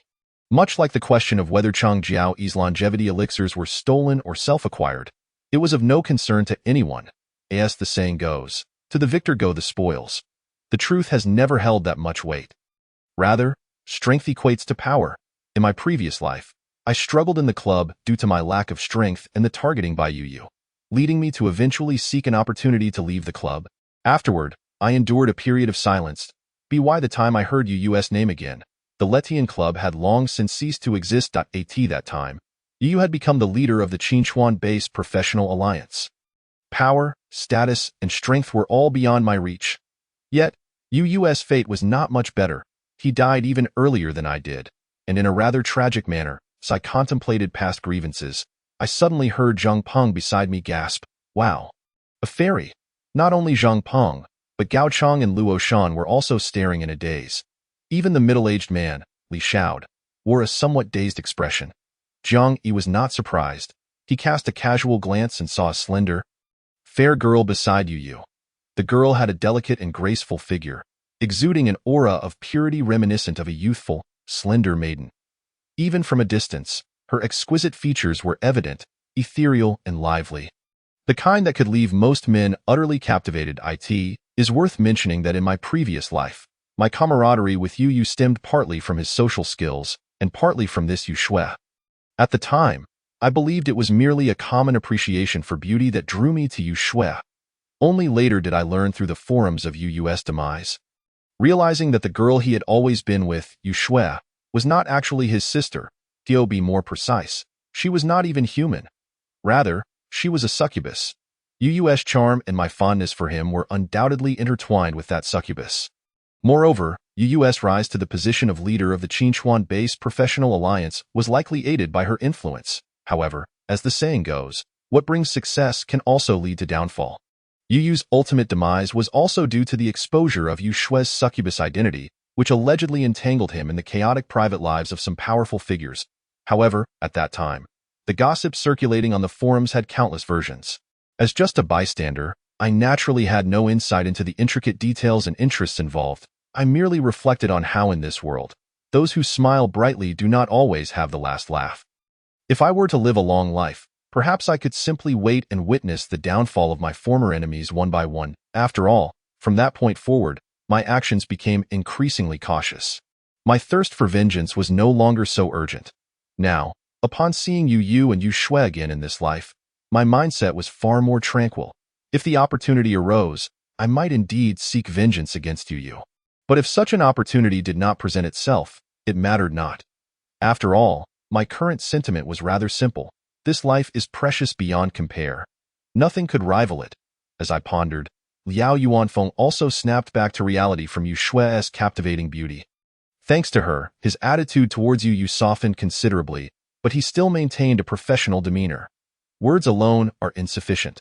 Let us see your data panel. Yu appeared scholarly and amiable. He nodded and called out, "Data panel." Subsequently, a luminous blue screen materialized before him. Name, Yu, level 2, lifespan, 323 years 281 days. Talent, none. Profession, none. Skill, speed burst, D class. Status, blessed by the moon goddess. Strength, 11. Constitution, 10. Speed, 13. Mentality, 10. Combat power, 282. This data left Liao Yuanfeng utterly astonished. He could hardly suppress his exclamation. Level 2. Combat power nearing 300. And your lifespan is an astonishing 300 years. Though his voice was not loud, it was clearly heard throughout the vehicle of Luo Shan, causing Gao Chang, Luo Shan, and others to widen their eyes in shock. Especially Zhang Peng, who had just mocked the newcomers as mere fodder, now looked utterly terrified as if he had seen a ghost. Liao Yuanfeng quickly regained his composure, his demeanor becoming quite serious. He produced a device resembling a mobile phone. Observing this, Luo Shan leaned towards Gao Chang and whispered, "Is that the exclusive panel for formal players?" Gao Chang nodded. Liao Gu must be messaging the club's higher-ups. This new addition will likely become an official member of the club. Standing on equal footing with Liao Gu, Zhang Peng gazed from a distance and remarked, "No wonder the woman beside him appears to be like a celestial fairy in this world. Without a modicum of strength, one simply cannot retain such a beautiful woman." Li Xiao nodded in agreement, adding, however, "If that young man does not join any faction and merely acts as a solitary warrior, he will likely struggle to keep such a stunning woman by his side. Joining the Letian Club seems to be a wise decision." Zhang Peng, feeling rather envious, sighed, We are all human, and we've all experienced the apocalyptic game at the same time. Why is there such a vast disparity? That young man must be exceptionally fortunate. Luo Shan also expressed his envy, exclaiming, of course, in this world, who with a bit of strength isn't lucky. As the group engaged in their banter, a vehicle approached from the direction of the club, coming to personally escort the siblings Yu Yu and Yu Shui to the club's headquarters. Meanwhile, Liao Yuanfeng's team, after this brief interlude, continued their mission away from the club. Liao Yuanfeng led the way, with two other vehicles following closely behind. Having just joined the Daredevil squad, Luo Shan, with limited experience, drove behind Liao Yuanfeng while musing, "Aren't we supposed to be searching for someone? I thought that meant scouring the world for them, but looking at Brother Liao's demeanor, it seems he knows exactly where the person is." The loquacious Zhang Peng interjected before Gao Chang could speak, explaining, "The official players possess a plethora of various items. That Zhou Yiming who got lost through the teleportation stone undoubtedly has a locating compass on him. Brother Liao must have direct access to its coordinates." Chapter 20. The task of picking up becomes a search task. Upon hearing this, Luo Shan furrowed his brow. "So, our task isn't actually to find someone, but merely to pick them up? We just go to a designated location and bring them back?" Zhang Peng affirmed, "Exactly. What did you think?" Luo Shan had anticipated a thrilling and adventurous endeavor, but now it seemed like they were merely going out to see the sights before returning home. Sigh. Although the task was far simpler than he had envisioned, he felt a sense of disappointment. Seated in the passenger seat, Zhang Yi sensed that this mission might not be as straightforward as it appeared. If it were merely a matter of picking someone up from a specified location, the credit would undoubtedly go to Liao Yuanfeng. In his previous life, Luo Shan could not have owed Zhou Yiming a debt of gratitude. Indeed, Zhang Yi's intuition proved correct. Approximately half an hour later, Liao Yuanfeng's convoy halted at a commercial street. He retrieved a compass, whose needle pointed towards the street. Unable to drive further, he instructed the Daredevil squad members to disembark. As Luo Shan stepped out of the vehicle, he caught a whiff of a pungent smoke and involuntarily grimaced, murmuring, "What is burning?" Liao Yuanfeng cast him a glance and explained, "It's beast-repelling incense. When we are surrounded by this scent, fierce beasts generally steer clear. Remember, the scent of beast-repelling incense is akin to burnt smoke. If you ever catch a whiff of a cool, minty fragrance, be wary. That would be beast-attracting incense." Luo Shan, gaining insight, nodded appreciatively. Liao Yuanfeng, with a serious demeanor, reminded the squad, "Stay sharp. Though we have beast-repelling incense, it doesn't mean we are devoid of danger. The wilderness is chaotic and far from the safety of our club's headquarters. Fierce beasts unaffected by the incense, as well as those with malicious intent among our fellow humans, could take your lives at any moment." Liao Yuanfeng's tone was grave, and the Daredevil squad members were naturally on high alert. Subsequently, Liao Yuanfeng organized a formation and led them towards the shop indicated by the compass. The commercial establishments in this apocalyptic world were in stark contrast to those before the cataclysm. Some shops had their doors wide open, revealing a chaotic interior. Some even displayed the stark remains of human corpses or beast carcasses. The air was thick with the scents of blood and decay. The shop indicated by Liao Yuanfeng's compass had its iron gate firmly shut, with a foul pile of rotting flesh blocking the entrance, making it nearly impossible to discern if it was human or beast remains. A carrion bug crawled slowly towards the disgusting heap. Indeed, the carrion bug was a type of fierce beast that existed in this apocalyptic game. They were grotesque and bloated, feeding on decaying flesh, yet posed no threat, placing them at the bottom of the fierce beast hierarchy. The term carrion bug among humans was also used to describe the lowest of the low. Liao Yuanfeng had no interest in dealing with such a non-threatening creature. He approached the closed iron gate, confirming the compass's reading before knocking on the gate and calling out, "Zhou Yiming? Is Zhou Yiming inside? I am Liao Yuanfeng from the Letian Club. Wang Shuyan sent me to rescue you. Open the door and come back with me to the club. If you don't open up, I will force my way in." However, after knocking for about 2 minutes, there was no response from within the shop. Liao Yuanfeng frowned, took a step back, and quietly instructed the Daredevil squad members, "Prepare to breach the door. There may be danger, so stay alert." The Daredevil squad members were tense, gripping their weapons tightly. Luo Shan raised his composite bow, aiming it at the iron door. Just as Liao Yuanfeng was about to break down the door, it suddenly swung open. Inside, 3 young men stood behind the door, clutching weapons, appearing tense as if preparing for a fierce battle. However, upon seeing the imposing figures outside, their faces turned pale, and they dropped their weapons, raising their hands in surrender. Please, calm down. We mean no harm. Let us talk this over. Evidently, the three were sensible enough to recognize the situation. This was precisely why Liao Yuanfeng had brought along some backup. After all, in an apocalyptic environment, ordinary people instinctively believe that there is strength in numbers. Liao Yuanfeng, with a stern expression, scanned the trio before frowning. Just the three of you? Where is Zhou Yiming? What Zhou Yiming? One nervous-looking boy stammered, while a more astute-looking lad asked, Zhou Yiming? You mean the top star from before the apocalypse? Liao Yuanfeng nodded. The clever boy shook his head. We don't have anyone like that here. Rubbish, Liao Yuanfeng shouted, raising the compass in his hand. I came here based on the compass. It clearly shows that Zhou Yiming is in this shop. The locating compass. The astute boy blinked and pulled a compass from his pocket, asking, Is this what you mean? Liao Yuanfeng snatched the compass from him, his expression darkening. How did this end up in your possession? Where is Zhou Yiming? Seeing the escalating tension, Jiang Yi realized, indeed, they had found the locating compass, yet Zhou Yiming was nowhere to be seen. It seemed the task of picking him up was about to transform into a search mission. Chapter 21. Splitting up and acting independently. As Jiang Yi had anticipated, Liao Yuanfeng interrogated the clever boy holding the compass and gleaned some information. The three young men had originally been part of a small group called the Green Bay Gang, named after a cyber CAF. The members of this gang primarily consisted of students and delinquents who frequented the CAF. When the apocalypse struck, they were in the CAF and subsequently formed a team. Initially, the Green Bay Gang had over 50 members, but as time passed, casualties and internal conflicts caused the group to fragment. Now, only about 8 or 9 remained.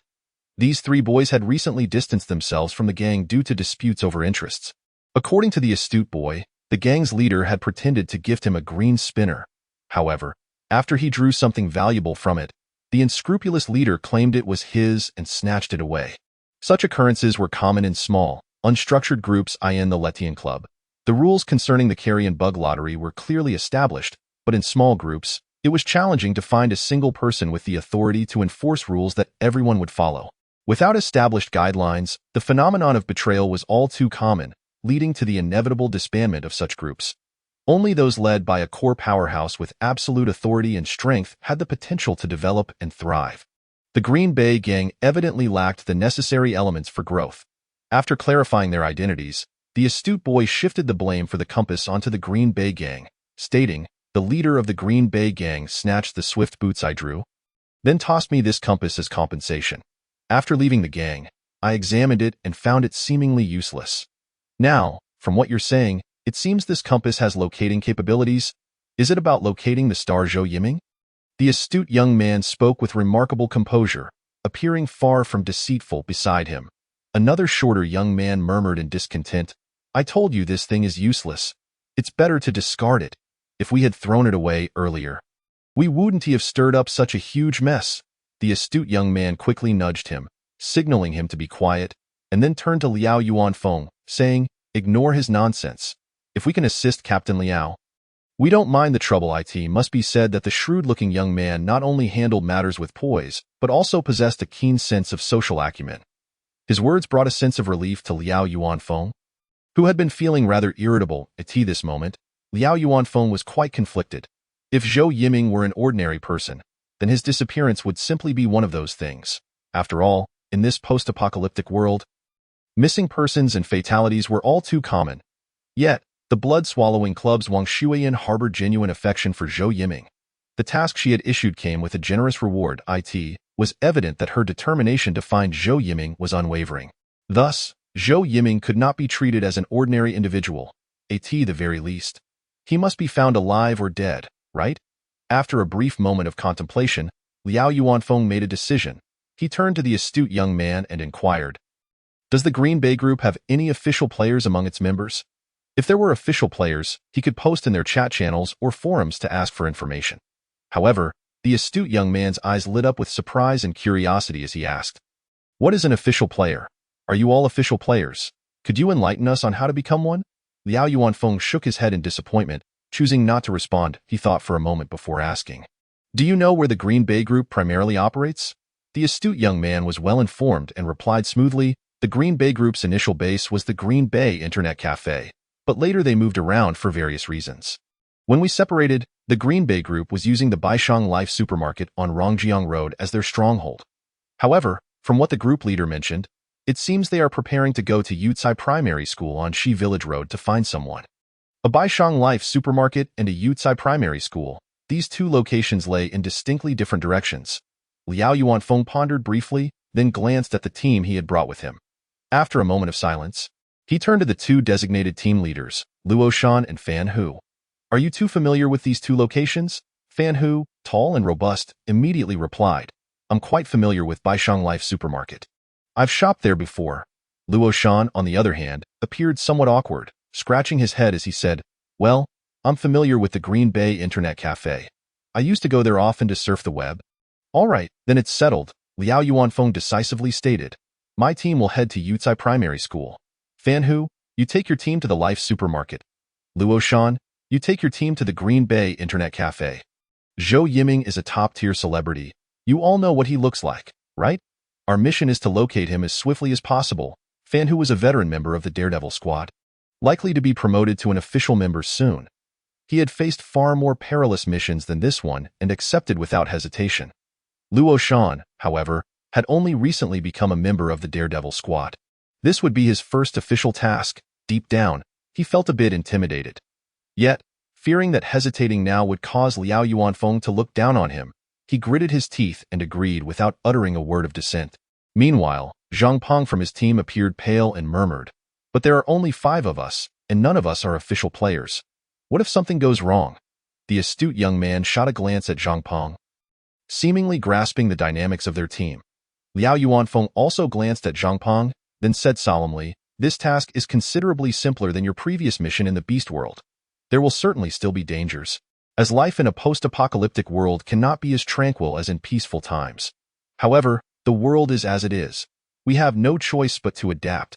Zhang Peng immediately fell silent. Fan Hu, casting a look at Zhang Peng, scoffed, if I remember correctly, the Green Bay Internet Cafe isn't far from this commercial street at all.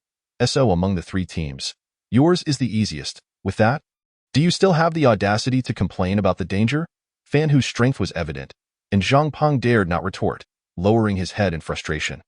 Liao Yuanfeng said no more, simply handing each of Fan Hu and Luo Shan a small pouch. Inside, you'll find a bag of beast-repellent incense and a cloud-piercing arrow. If any of your teams locate Zhou Yiming, fire the cloud-piercing arrow. If we haven't found him by midnight, we will regroup here. Fan Hu and Luo Shan nodded as they received the pouches.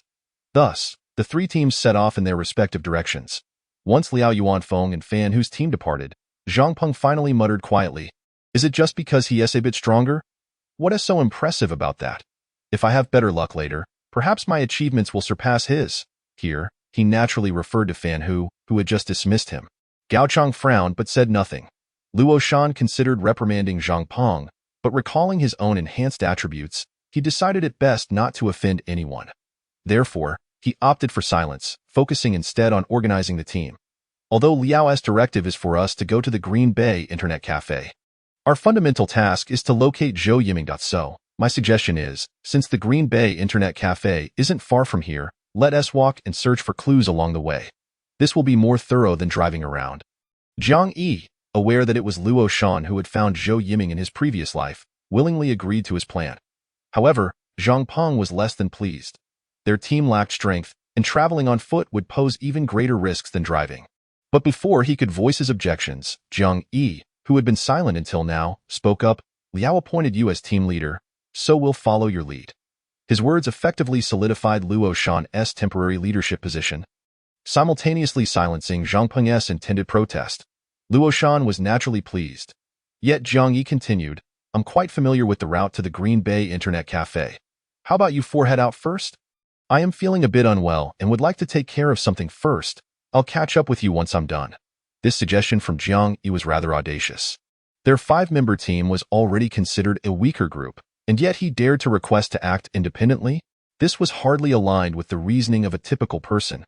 Zhang Peng immediately retorted, You're not trying to evade the mission, hiding until we regroup at midnight, are you? Ignoring Zhang Pong, Zhang Yi assured Luo Shan, "I'll definitely catch up with you within no more than 15 minutes." Zhang Pong rolled his eyes. "Definitely? What can you guarantee?" But before he could finish, he heard Luo Shan agree. "All right, 15 minutes it is. We'll head in this direction. There should still be traces of the beast-repellent incense along the way. Just remember to catch up afterwards." Zhang Yi, having established his personal time for independent action, turned to the astute young man among the trio and asked, "Surely you have a restroom available here?" The astute young man nodded. "Of course, but the water has been off for a while, so the restroom is rather unpleasant." "That is fine." With that, Zhang Yi entered the shop. The condition inside was indeed quite poor. The establishment was a hardware store, and when Liao Yuanfeng had led the team here, the three young men appeared to be tinkering with homemade weapons. Zhang Yi noticed a nearly completed crossbow on the grimy floor smeared with black oil. He glanced over and raised an eyebrow at the astute young man. "Does anyone among you know how to craft a crossbow?" The astute young man nudged the shorter one beside him and chuckled. "This guy is just messing around with it, but unfortunately, it lacks power." Zhang Yi nodded, choosing not to comment further, and proceeded to the restroom at the back of the store. The odor was truly foul. But his thoughts wandered. Indeed, the unfinished crossbow lacked power. It would likely be ineffective against ferocious beasts, but if used against fellow humans, just as expected. Once Zhang Yi entered the restroom, the previously accommodating demeanor of the three young men shifted dramatically. Even the astute young man, who had been the most cordial, now bore a shadow of apprehension in his eyes. The shorter one, squatting down to pick up the unfinished crossbow, lowered his voice. "I think I've figured it out. Among their team, that Liao captain appears to be the strongest. The rest are just slightly stronger than the two team leaders. The ordinary members probably have similar abilities to ours, at this point." The shorter one discreetly glanced toward the restroom. Among the three, it was evident that the astute young man was the linchpin. Another individual turned to the astute young man and, lowering his voice, inquired, "What does it mean that the lad suddenly wants to go to the restroom alone? Could he possibly have noticed something?" The astute young man cast a fleeting glance, his tone indifferent. "Noticed what?" The two companions beside him promptly lowered their heads and fell silent. The astute young man then glanced at the crossbow and, in a subdued tone, gravely remarked, "If that lad voluntarily leaves to rejoin his team within 15 minutes, then we shall coexist without incident. However, if he remains after 15 minutes, this statement trailed off, not due to any deliberate omission on the part of the astute young man, but because they suddenly heard a familiar notification from the direction of the restroom. Ding! Congratulations. You have drawn a reward. Longevity pill. Longevity pill. The three young men, who had just moments before worn somber expressions, now widened their eyes in astonishment, even the most composed and steady of them. The astute young man found his breath faltering. The other two were beside themselves with excitement. They exerted considerable effort to restrain their emotions and voices, but even their hushed tones could not conceal their exhilaration. The longevity pill. That lad stayed here to secretly engage in a draw, and he has drawn the longevity pill on his first attempt. The longevity pill. Even if drawn from the white wheel, it could extend one's life by at least 10 years. But what if it were drawn from the green wheel? That would be a minimum of 100 years. Quan Gu. The green quality longevity pill. The two companions were clearly at a loss for words. The astute young man, known as Quan Gu, managed to regain his composure swiftly, gripping the arms of his companions tightly and speaking fiercely. Calm down. Everyone, keep your composure, regardless of the quality of the longevity pill. It was no concern of ours. That lad deliberately lingered to secretly engage in the draw, undoubtedly hoarding a wheel of exceptionally high quality. Otherwise, he would not have drawn the longevity pill on his first try. With such thorough preparation, he would consume it the moment he drew it. Once something has been consumed, we should not dwell on it. Indeed, the two agitated young men quickly came to realize, the lad, upon drawing the longevity pill, was likely even more elated than they were. He would not care whether he was in the restroom or not. He would consume the longevity pill immediately, no matter how much they envied and resented him. They could not retrieve what had already been ingested by another. So, calm. They managed to learn a thing or two from Quan Gu soon. They forced themselves to regain their composure.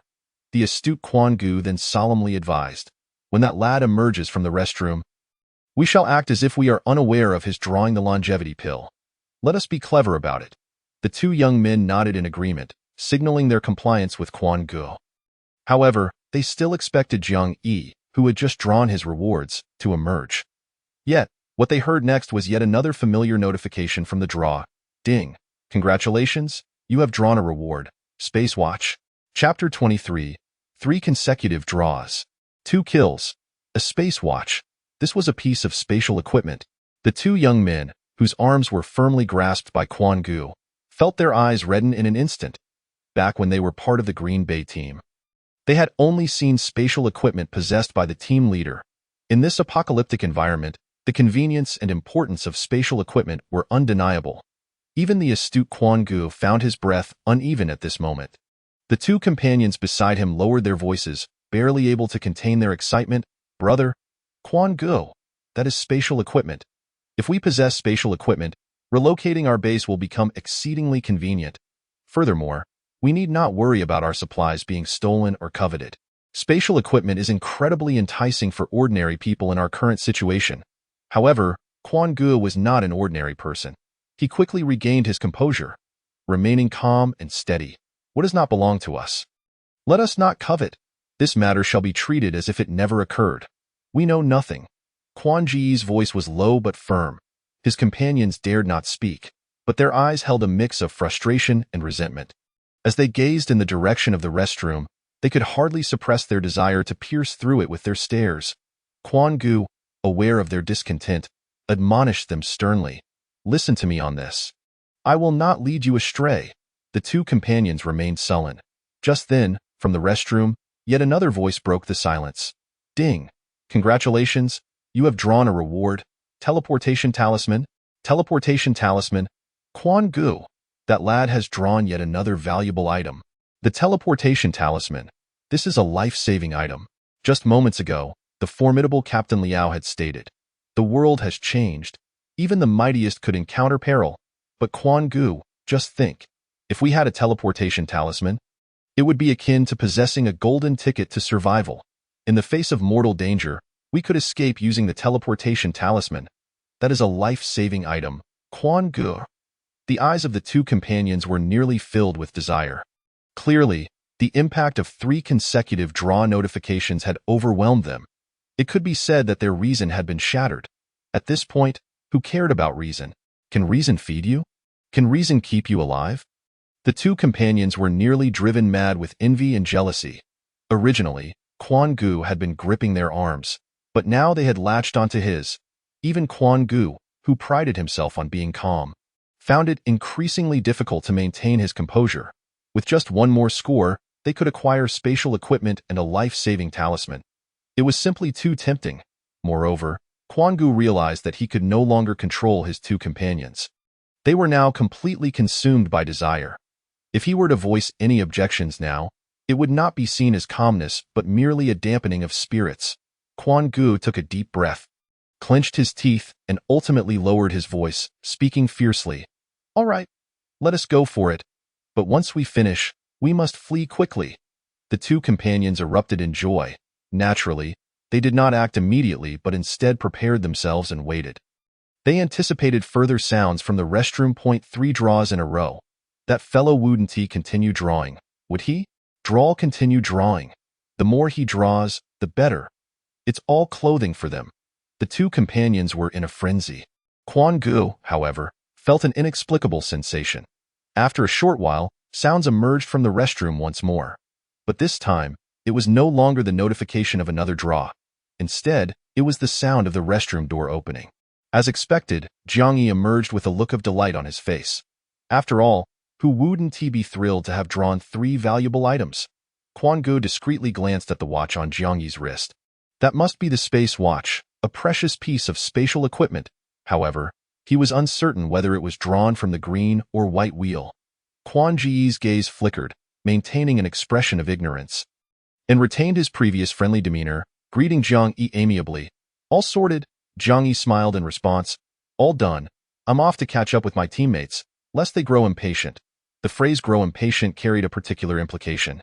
However, at that moment, the 3 men failed to grasp it. They only saw Jiang Yi, his mind clouded by the joy of his triple draw, completely defenseless as he took 1 step, 2 steps, 3 steps toward the shop's entrance. Just as he was about to step out of the shop, the 3 men exchanged glances. In an instant, a sharp arrow whizzed through the air, aimed directly at the back of Jiang Yi's head. Simultaneously, Quan Gu and one of his companions swung a fire axe and a large knife, respectively. 3 directions, 3 fierce presences of intent to kill, nearly surrounded Jiang Yi, however, just as the 3 believed their plan was foolproof.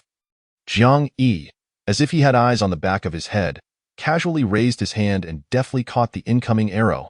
With a swift motion, he reversed the arrow and shot it back at the assailant. Whoosh! It struck true, piercing the forehead of the would-be attacker, who fell to the ground without even a scream. Almost simultaneously, Quan Gu, wielding the fire axe, felt a jolt of pain in his wrist. He discovered that someone had grasped his entire wrist.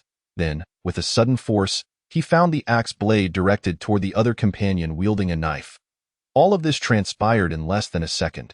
In that fleeting moment, the trio of assailants was red. He looked at Jiang Yi, yet found himself unable to utter words of surrender. In that moment, he finally realized that his self-proclaimed cleverness had led him to commit a grave error, a transgression that most people would inevitably fall prey to: the arrogance of underestimating others. It was he who, perceiving Jiang Yi as inconsequential within the ranks, had dismissed this individual too lightly. At that instant, Zhao Quan recalled the time in the Green Bay team when he had been suppressed and targeted by the captain. Deep within, he had vowed fiercely there would come a day when he would return in glory, to inform that short-sighted captain never to underestimate anyone, even if they seemed as insignificant as an ant. Yet, what was the outcome? He had not even had the chance to experience the reversal of fortune that comes with 30 years of prosperity followed by 30 years of decline. It seemed he would never have the opportunity to confront the captain who once looked down upon him. Ironically, the bullets he once wished to fire had now returned to strike him squarely between the brows. Was this not akin to slapping his own face? A wave of desolation washed over Zhao Quan. However, Jiang Yi did not swiftly execute him as he had done with the other 2. Instead, he casually waved his hand, sending Zhao Quan sprawling to the ground. Then, as if engaging in a light-hearted chat with an old friend, he smiled faintly and remarked, "My Captain Liao may appear fierce and menacing, yet at his core, he possesses a certain softness. Were I the captain, from the moment I set foot in this establishment, I would not grant you the audacity to lie." Jiang Yi's smile appeared exceptionally gentle, seemingly harmless. Yet, as Zhao Quan beheld that smile, his pupils suddenly constricted, and he trembled noticeably. It was evident he comprehended Jiang Yi's implication. Jiang Yi relished conversing with such astute individuals, as it required little explanation. He then crouched down, weighing Zhao Quan's axe, while continuing to smile. "Now, clever as you are, why not recount for me how you obtained that locating compass?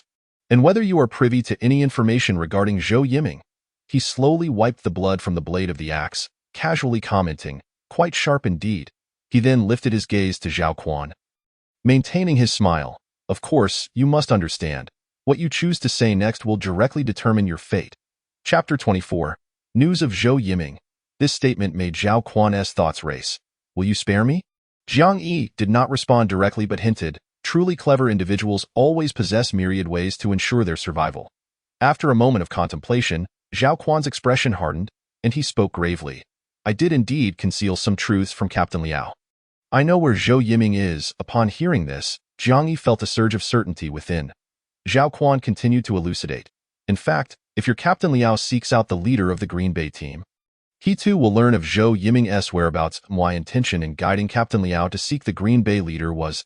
Zhao Quan paused, meeting Jiang Yi's gaze. "You should have deduced the reason." Jiang Yi nodded, uttering 4 words, "Using another's blade." Zhao Quan chuckled lightly, for the exchange between clever minds was refreshingly effortless. "Why leader in the Green Bay team previously offended Zhou Yiming gravely. Should he become aware that Captain Liao is seeking Zhou Yiming, a conflict is inevitable. Given his foolish and arrogant nature, he would certainly fare poorly at your Captain Liao's hands." In essence, Zhao Quan had effortlessly turned the tables on an old adversary by leveraging Liao Yuanfeng's actions. Certainly, in the end, Liao Yuanfeng would likely extract Zhou Yiming's information from the Green Bay leader. Yet, he would have gone about it in a roundabout way, unwittingly acting as another instrument. One could argue that this was ultimately Liao Yuanfeng's own mismanagement. Had Jiang Yi been responsible for locating Zhou Yiming, he would have never laid his intentions bare from the outset.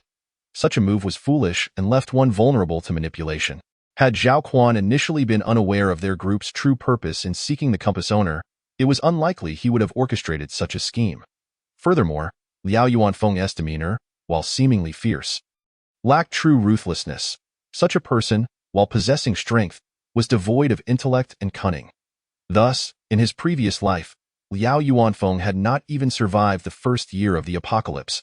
Previously, when Zhang Peng had mocked Yu, he claimed that those with strength were merely lucky. Yet, Jiang Yi, having lived 2 lives, understood that while luck was undoubtedly significant, intellect held equal importance in certain circumstances. In his previous life, Jiang Yi's luck had not been particularly favorable. Nonetheless, he had lived longer than many die in this life. He was confident he could surpass his former longevity, perhaps even pursue the elusive path to immortality. Regaining his composure, Jiang Yi regarded Zhao Quan with an unwavering gaze. So now?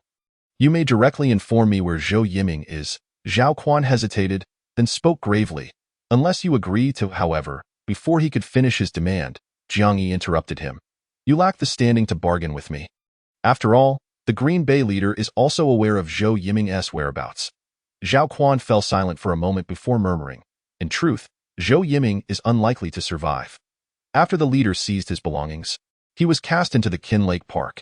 You should be aware that, in the aftermath of the apocalypse, rivers and lakes have become conduits for beast incursions. To be thrown into such a place is akin to being cast into a den of monsters.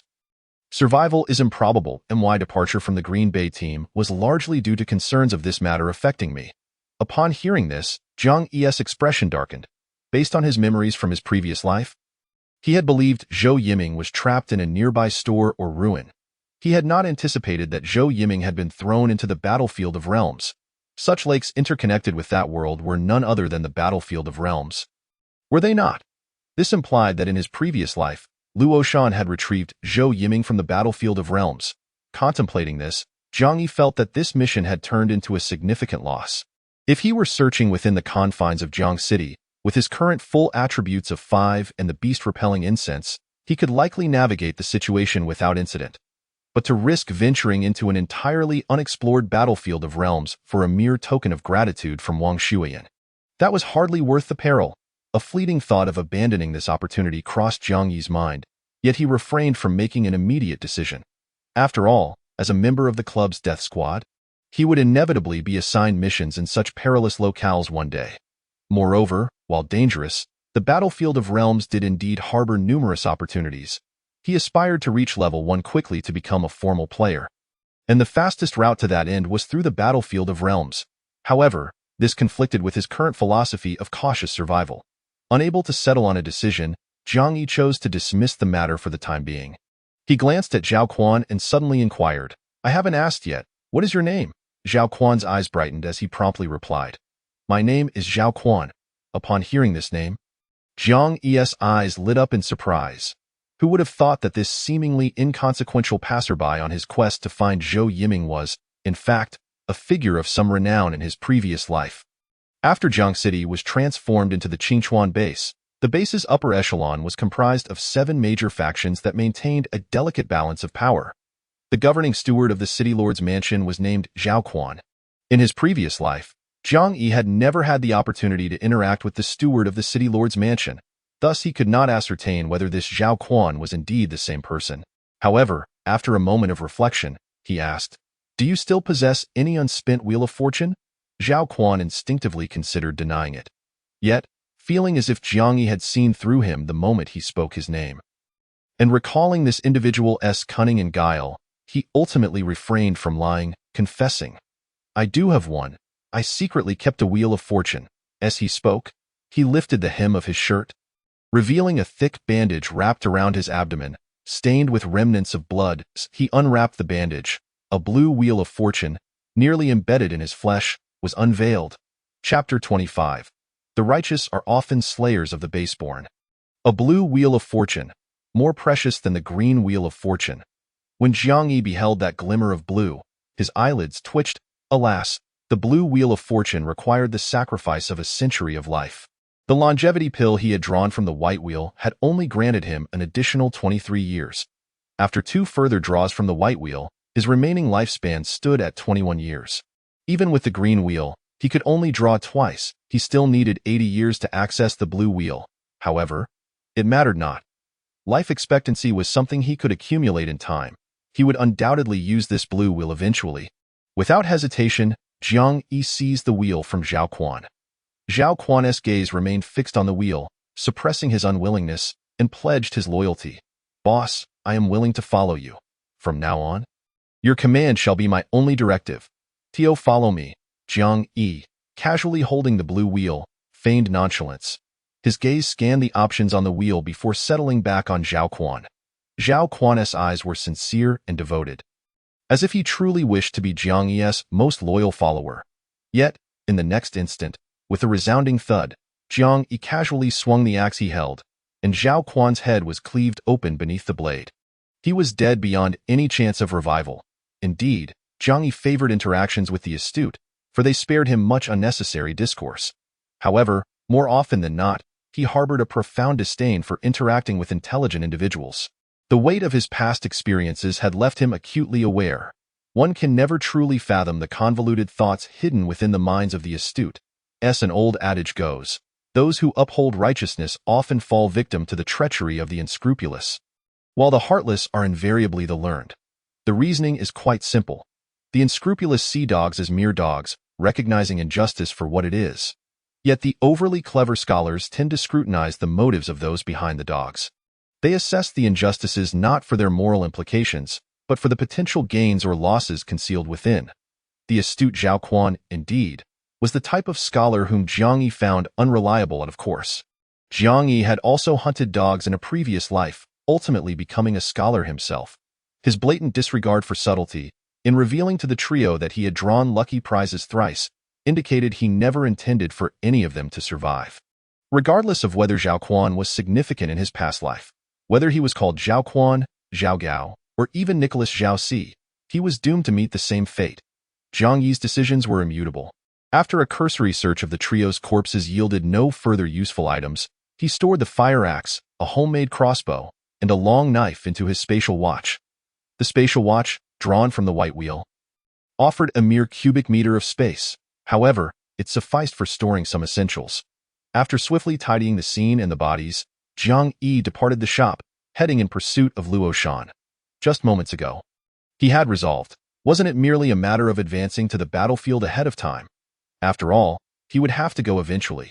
If he could elevate to level 1 sooner, he would then obtain a personal fate plate and become an official player. At that point, he could swiftly utilize the chat, forum, trading, and various other functions of the exclusive fate plate. Only then could he unlock the true essence of this apocalyptic game and leverage the trading zone for rapid growth. Unlike now, when he had acquired the blue wheel yet couldn't activate it. After pursuing for a little over 10 minutes, Jiang Yi indeed followed the scent of roasted beast and smoke, catching sight of Luo Shan and the others. However, as he approached, he realized that the 4 were embroiled in some sort of conflict. Even if you are the captain, must you be so unreasonable? Our death squad has always operated under the principle that the profits generated through teamwork belong to the team as a whole. Zhang Peng's assertive voice pierced the air, directed at the temporary captain, Luo Shan. Luo Shan wore an uneasy expression but ultimately refrained from retorting, coldly asking Zhang Peng, "What do you propose we do? How shall we divide this wheel among the 4 of us?" Zhang Peng lifted his chin slightly, speaking with an air of entitlement. "It's quite simple. The wheel possesses its own value. Either we divide it according to club points. If we submit this wheel to the club, whatever points we receive will be split among us 4. Or we can calculate its worth in time currency, selling the wheel for time currency, which will also be divided equally among us 4. Regardless, if you think you can selfishly hoard the profits simply because you hold the captaincy, that is utterly impossible." Zhang Peng's tone was particularly righteous, as if accusing Luo Shan of exploiting his position to deprive the team of their rightful gains. Jiang Yi, having gleaned the situation with a mere glance, interjected, "Why are there only 4 of us? Shouldn't our team comprise 5 members?" Zhang Peng shot a glance at Jiang Yi, incredulous. "Please, you weren't even present when we fought the monster. How can you claim a share of our profits when you weren't there?" Jiang Yi's gaze fell upon the corpse of the golden-backed gopher, and he smiled. Yet the only marks on that beast's carcass are the wounds left by Luo Shan's composite arrows. This means that the ferocious creature was slain solely by him. You three contributed nothing but still wished to divide the spoils, and I am to be excluded simply because I was absent? Upon hearing this, Zhang Peng's face instantly froze. Luo Shan's desire to monopolize the green wheel dropped from the golden-backed gopher stemmed from the fact that he had indeed been the sole slayer of the beast. It was not as Zhang Peng had claimed, that he was exploiting his captaincy to rob the team. He had almost succumbed to Zhang Peng's argument, but now, with Jiang Yi's words, he began to regain clarity. Zhang Peng, noticing Luo Shan's altered demeanor, ground his teeth in frustration. Ultimately, he relented, but not to Luo Shan. Rather, he conceded to Jiang Yi. Fine, fine. You can join in the division. With a patronizing tone, Zhang Peng added, just a reminder, someone like you, always looking to take advantage, will never amount to anything in life. Jiang Yi could only shake his head in disbelief, seriously questioning whether this lad was merely hurling insults at himself. Gao Chang and Li Xiao remained silent, not contesting Zhang Peng's remarks. After all, if they followed Zhang Peng's suggestion, they too would benefit. Yet Jiang Yi would not tolerate such behavior. With a cold laugh, he turned to Luo Shan and admonished, as the saying goes, the kind-hearted are often taken advantage of. Some individuals never change their ways of bullying the weak and fearing the strong. I understand your reluctance to offend anyone due to the time limit on your all-attribute 5 effect. But you must realize that the more cautious and deferential you are, the more brazen they become, testing your limits step by step. These words were directed at Luo Shan. Without waiting for Luo Shan to ponder, Jiang Yi glanced at Zhang Peng and mockingly scolded, "What are you, that you dare to confront a strong individual? Are you tired of living? Even if the golden-backed gopher was a team effort, and you were to monopolize the team's profits, what can a useless person like you do about it? Do you even have the right to speak?" Chapter 26. Teaching Zhang Peng a lesson. Regulating the team, Zhang Peng was fully aware that Jiang Yi spoke the truth regarding the nature of this apocalyptic game world. Yet knowing it was one thing. If those words had come from Luo Shan, who was stronger than him, he would have no choice but to remain silent. But the issue was, who was Jiang Yi? Zhang Peng's face turned green with anger as he clenched his fists and lunged at Jiang Yi's face. "And what are you? A useless parasite. What gives you the right to reprimand me?" That punch was delivered with genuine force, a desperate attempt to reclaim his dignity from Jiang Yi. However, Jiang Yi merely sidestepped with ease, casually grasping Zhang Peng's arm and executing a powerful shoulder throw. With a resounding thud, Zhang Peng's back hit the ground, eliciting pained cries from him. Jiang Yi shot him a glance, barked "shut up," and delivered a fierce kick. The ferocity of his actions left Zhang Peng momentarily stunned. His face paled, cold sweat trickling down his forehead, clearly in agony, yet he dared not utter another sound at that moment. As he lay on the ground, his eyes turned to Jiang Yi, filled with terror. Luo Shan witnessed the scene unfold and finally grasped the meaning behind Jiang Yi's earlier words, understanding what it truly meant to bully the weak and fear the strong. Jiang Yi was entirely correct. Zhang Peng was precisely the type to exploit the meek. The more lenient and accommodating one was, the more he would take advantage, while showing strength would cause him to shy away. As Luo Shan pondered this, he felt Jiang Yi's gaze upon him. "You handle this, Zhang Peng." Handle? The word carried a weight that Luo Shan sensed. Zhang Peng, too, caught a hint of the implication, and was instantly terrified. He could hardly believe that Luo Shan would consider killing him over such a trivial matter. Yet fear gripped his heart as he scrambled to his feet, clutching Luo Shan's pant leg and pleading for mercy. Captain Luo. I was just being foolish. No, please. I don't want to die. The wheel was yours from the monster. I won't contest the division. I swear I will follow your orders from now on. I won't even glance the wrong way." Zhang Peng's panic rendered him incoherent. His current demeanor stood in stark contrast to the earlier aggressive posture he had assumed before Luo Shan. Luo Shan contemplated this change, reflecting on its implications. Ultimately, however, he did not resort to violence against Zhang Peng. Instead, he coldly kicked away Zhang Peng's grasp, stating, "This time, I'll let it slide. I can't be bothered to argue with you. But should this happen again, and you fail to recognize your place, with your foolish nature, you could be easily struck down at any moment." Zhang Peng, relieved that Luo Shan chose not to pursue the matter further. Exhaled deeply, he hastily exclaimed, I'll understand. I'll understand my place. I swear I won't dare offend the strong again. Luo Shan nodded, his expression complex as he turned to Jiang Yi, offering a word of thanks. Jiang Yi merely raised an eyebrow, unsurprised by Luo Shan's decision. The reason for Jiang Yi's ruthlessness stemmed from the weight of his experiences across 2 lifetimes. In contrast, Luo Shan had never truly taken a life before. For him to eliminate Zhang Peng over a mere quarrel was something he clearly could not bring himself to do. In truth, the former Jiang Yi had not always been a ruthless killer. During his first kill, his legs had trembled, and his vision had blurred. He had even spent several nights plagued by nightmares, a common reaction for an ordinary person in times of peace. Murder is not akin to the slaughter of a chicken, nor is it comparable to slaying monsters. It exerts a profound psychological impact on the modern psyche. However, the environment ultimately shapes individuals. A.S. Darwin aptly stated, survival of the fittest, the unfit shall be eliminated. Those who can adapt to their surroundings will endure, while those who cannot will inevitably face extinction. At this juncture, we are still in the early days of the apocalypse, and many are striving to adjust to the shifting landscape, requiring time to do so. Although Luo Shan did not directly eliminate Zhang Peng, the incident has undeniably fortified his presence, lending him an air befitting a leader. Clutching the green spinner in his hand, he turned his gaze towards Gao Chong and Li Xiao, calmly inquiring, What are your thoughts? Should this spinner belong to me, or shall it be shared amongst the team? Li Xiao, with his honest demeanor, readily declared, Of course, it should belong to you, Captain. After all, you were the one who defeated the golden-backed gopher. We did not contribute at all. Gao Chong wore a somewhat conflicted expression but nodded in agreement. Indeed? This spinner should be handled by you, Captain. Notably, Gao Chong had never referred to Luo Shan as captain before, indicating the significant impact this minor conflict had on him. Nodding in acknowledgement, Luo Shan stowed away the green spinner. With only 11 years of life remaining, and the spinner requiring a full decade to draw, he was not inclined to make a hasty decision regarding the lottery.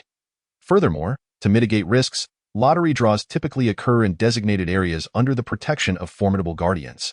Thus, the green spinner was naturally kept for future consideration.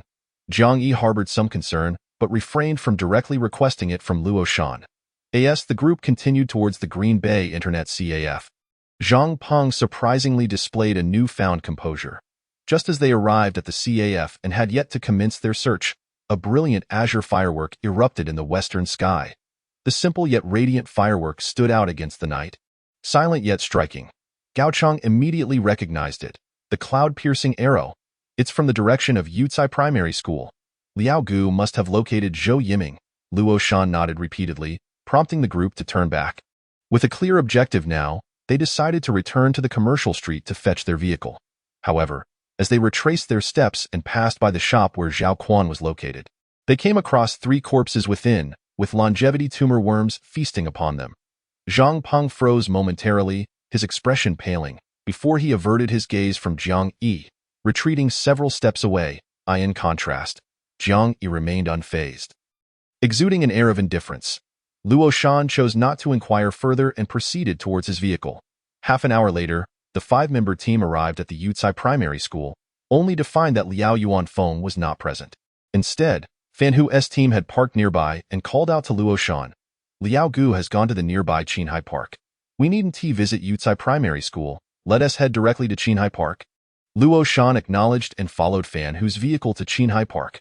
Within the park lay Qinghai Lake, which had transformed into a gateway for beast invasions post-apocalypse, making the surrounding area home to a greater density of beasts than elsewhere. Yet, Liao Yuanfeng had arrived ahead of them. Moreover, several teams of monster hunters were already congregated at the park. As Fan Hu and Luo Shan led their team into the park, they encountered no immediate danger.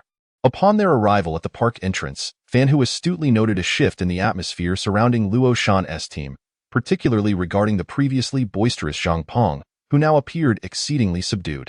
Assuming that Luo Shan had instilled some discipline within the ranks, he cast an appreciative glance and remarked, You've got some skills, not too shabby.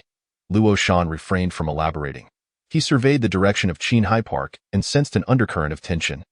Why do I feel the atmosphere in this park is somewhat fraught? Of course it is. Fan Hu shot him an exasperated glare. After the invasion of the apocalyptic game, various rivers, lakes, and seas had become conduits for beast incursions, serving as spawn points for players. At this stage, many of these spawn points were already claimed by powerful factions. Is this park also owned? Luo Shan inquired, glancing towards Qinghai Park. Fan Hu nodded as he led the group towards the park. His tone steady. You needn't worry too much. While our Letian club may not rank highly within Jiangxing, we possess considerable stature in the suburbs. The smaller factions within Qinghai Park are far inferior to our club's influence. Liao Gu has already negotiated with them, and they are quite accommodating towards us. Trailing behind Fan Hu, Luo Shan felt somewhat overshadowed by the latter's commanding presence. After walking for a while, a realization struck him. Aren't we supposed to locate Zhou Yiming and bring him back? Why does it feel like we're gearing up for something more? In the midst of his musings, he suddenly grasped the implication. Could it be that Zhou Yiming has ventured into the world of beasts through the Qinghai Passage? Fan Hu turned to give him a look of disbelief. Zhou Yiming is merely a useless pretty boy. There's no way he would willingly throw himself into the world of beasts. He was cast in. He elaborated that the Green Bay team had already been eradicated by Liao Gu, and Zhou Yiming's whereabouts were confirmed to be the result of the Green Bay team's actions against him. As he spoke, Fan Hu led the way towards a grassy area within the park. From a distance, Luo Shan observed several teams gathered there, and in one corner of the grass, a pile of human corpses was evident, presumably the remains of Green Bay team members. Nearby, Liao Yuanfeng wore a grim expression, focused intently on his mobile device. As Luo Shan approached with Fan Hu, he greeted Liao Gu, but received no acknowledgement in return. After a prolonged silence, Liao Yuanfeng suddenly cursed under his breath. What the hell is this foolish love-struck brain? The expressions of the other teams nearby turned peculiar. What do you mean? That Wang Shuiyan has to given up, has she? Given Zhou Yiming's state before he was thrown into Qinghai, he would have no chance of survival in the world of beasts. Even we, as seasoned players, have a low survival rate when traversing to the world of beasts through the Qinghai Passage. Liao Captain, have you communicated the situation clearly to Wang Shuiyan? Taking a deep breath, Liao Yuanfeng's expression soured, and his tone reflected his displeasure. Did I not make the circumstances clear? I elucidated the stakes involved quite thoroughly. Yet that foolish love-struck brain cannot comprehend the gravity of the situation. She is adamant, alive or dead, she must see Zhou Yiming. Even if his body has been devoured by beasts, she intends to find those beasts and extract his remains.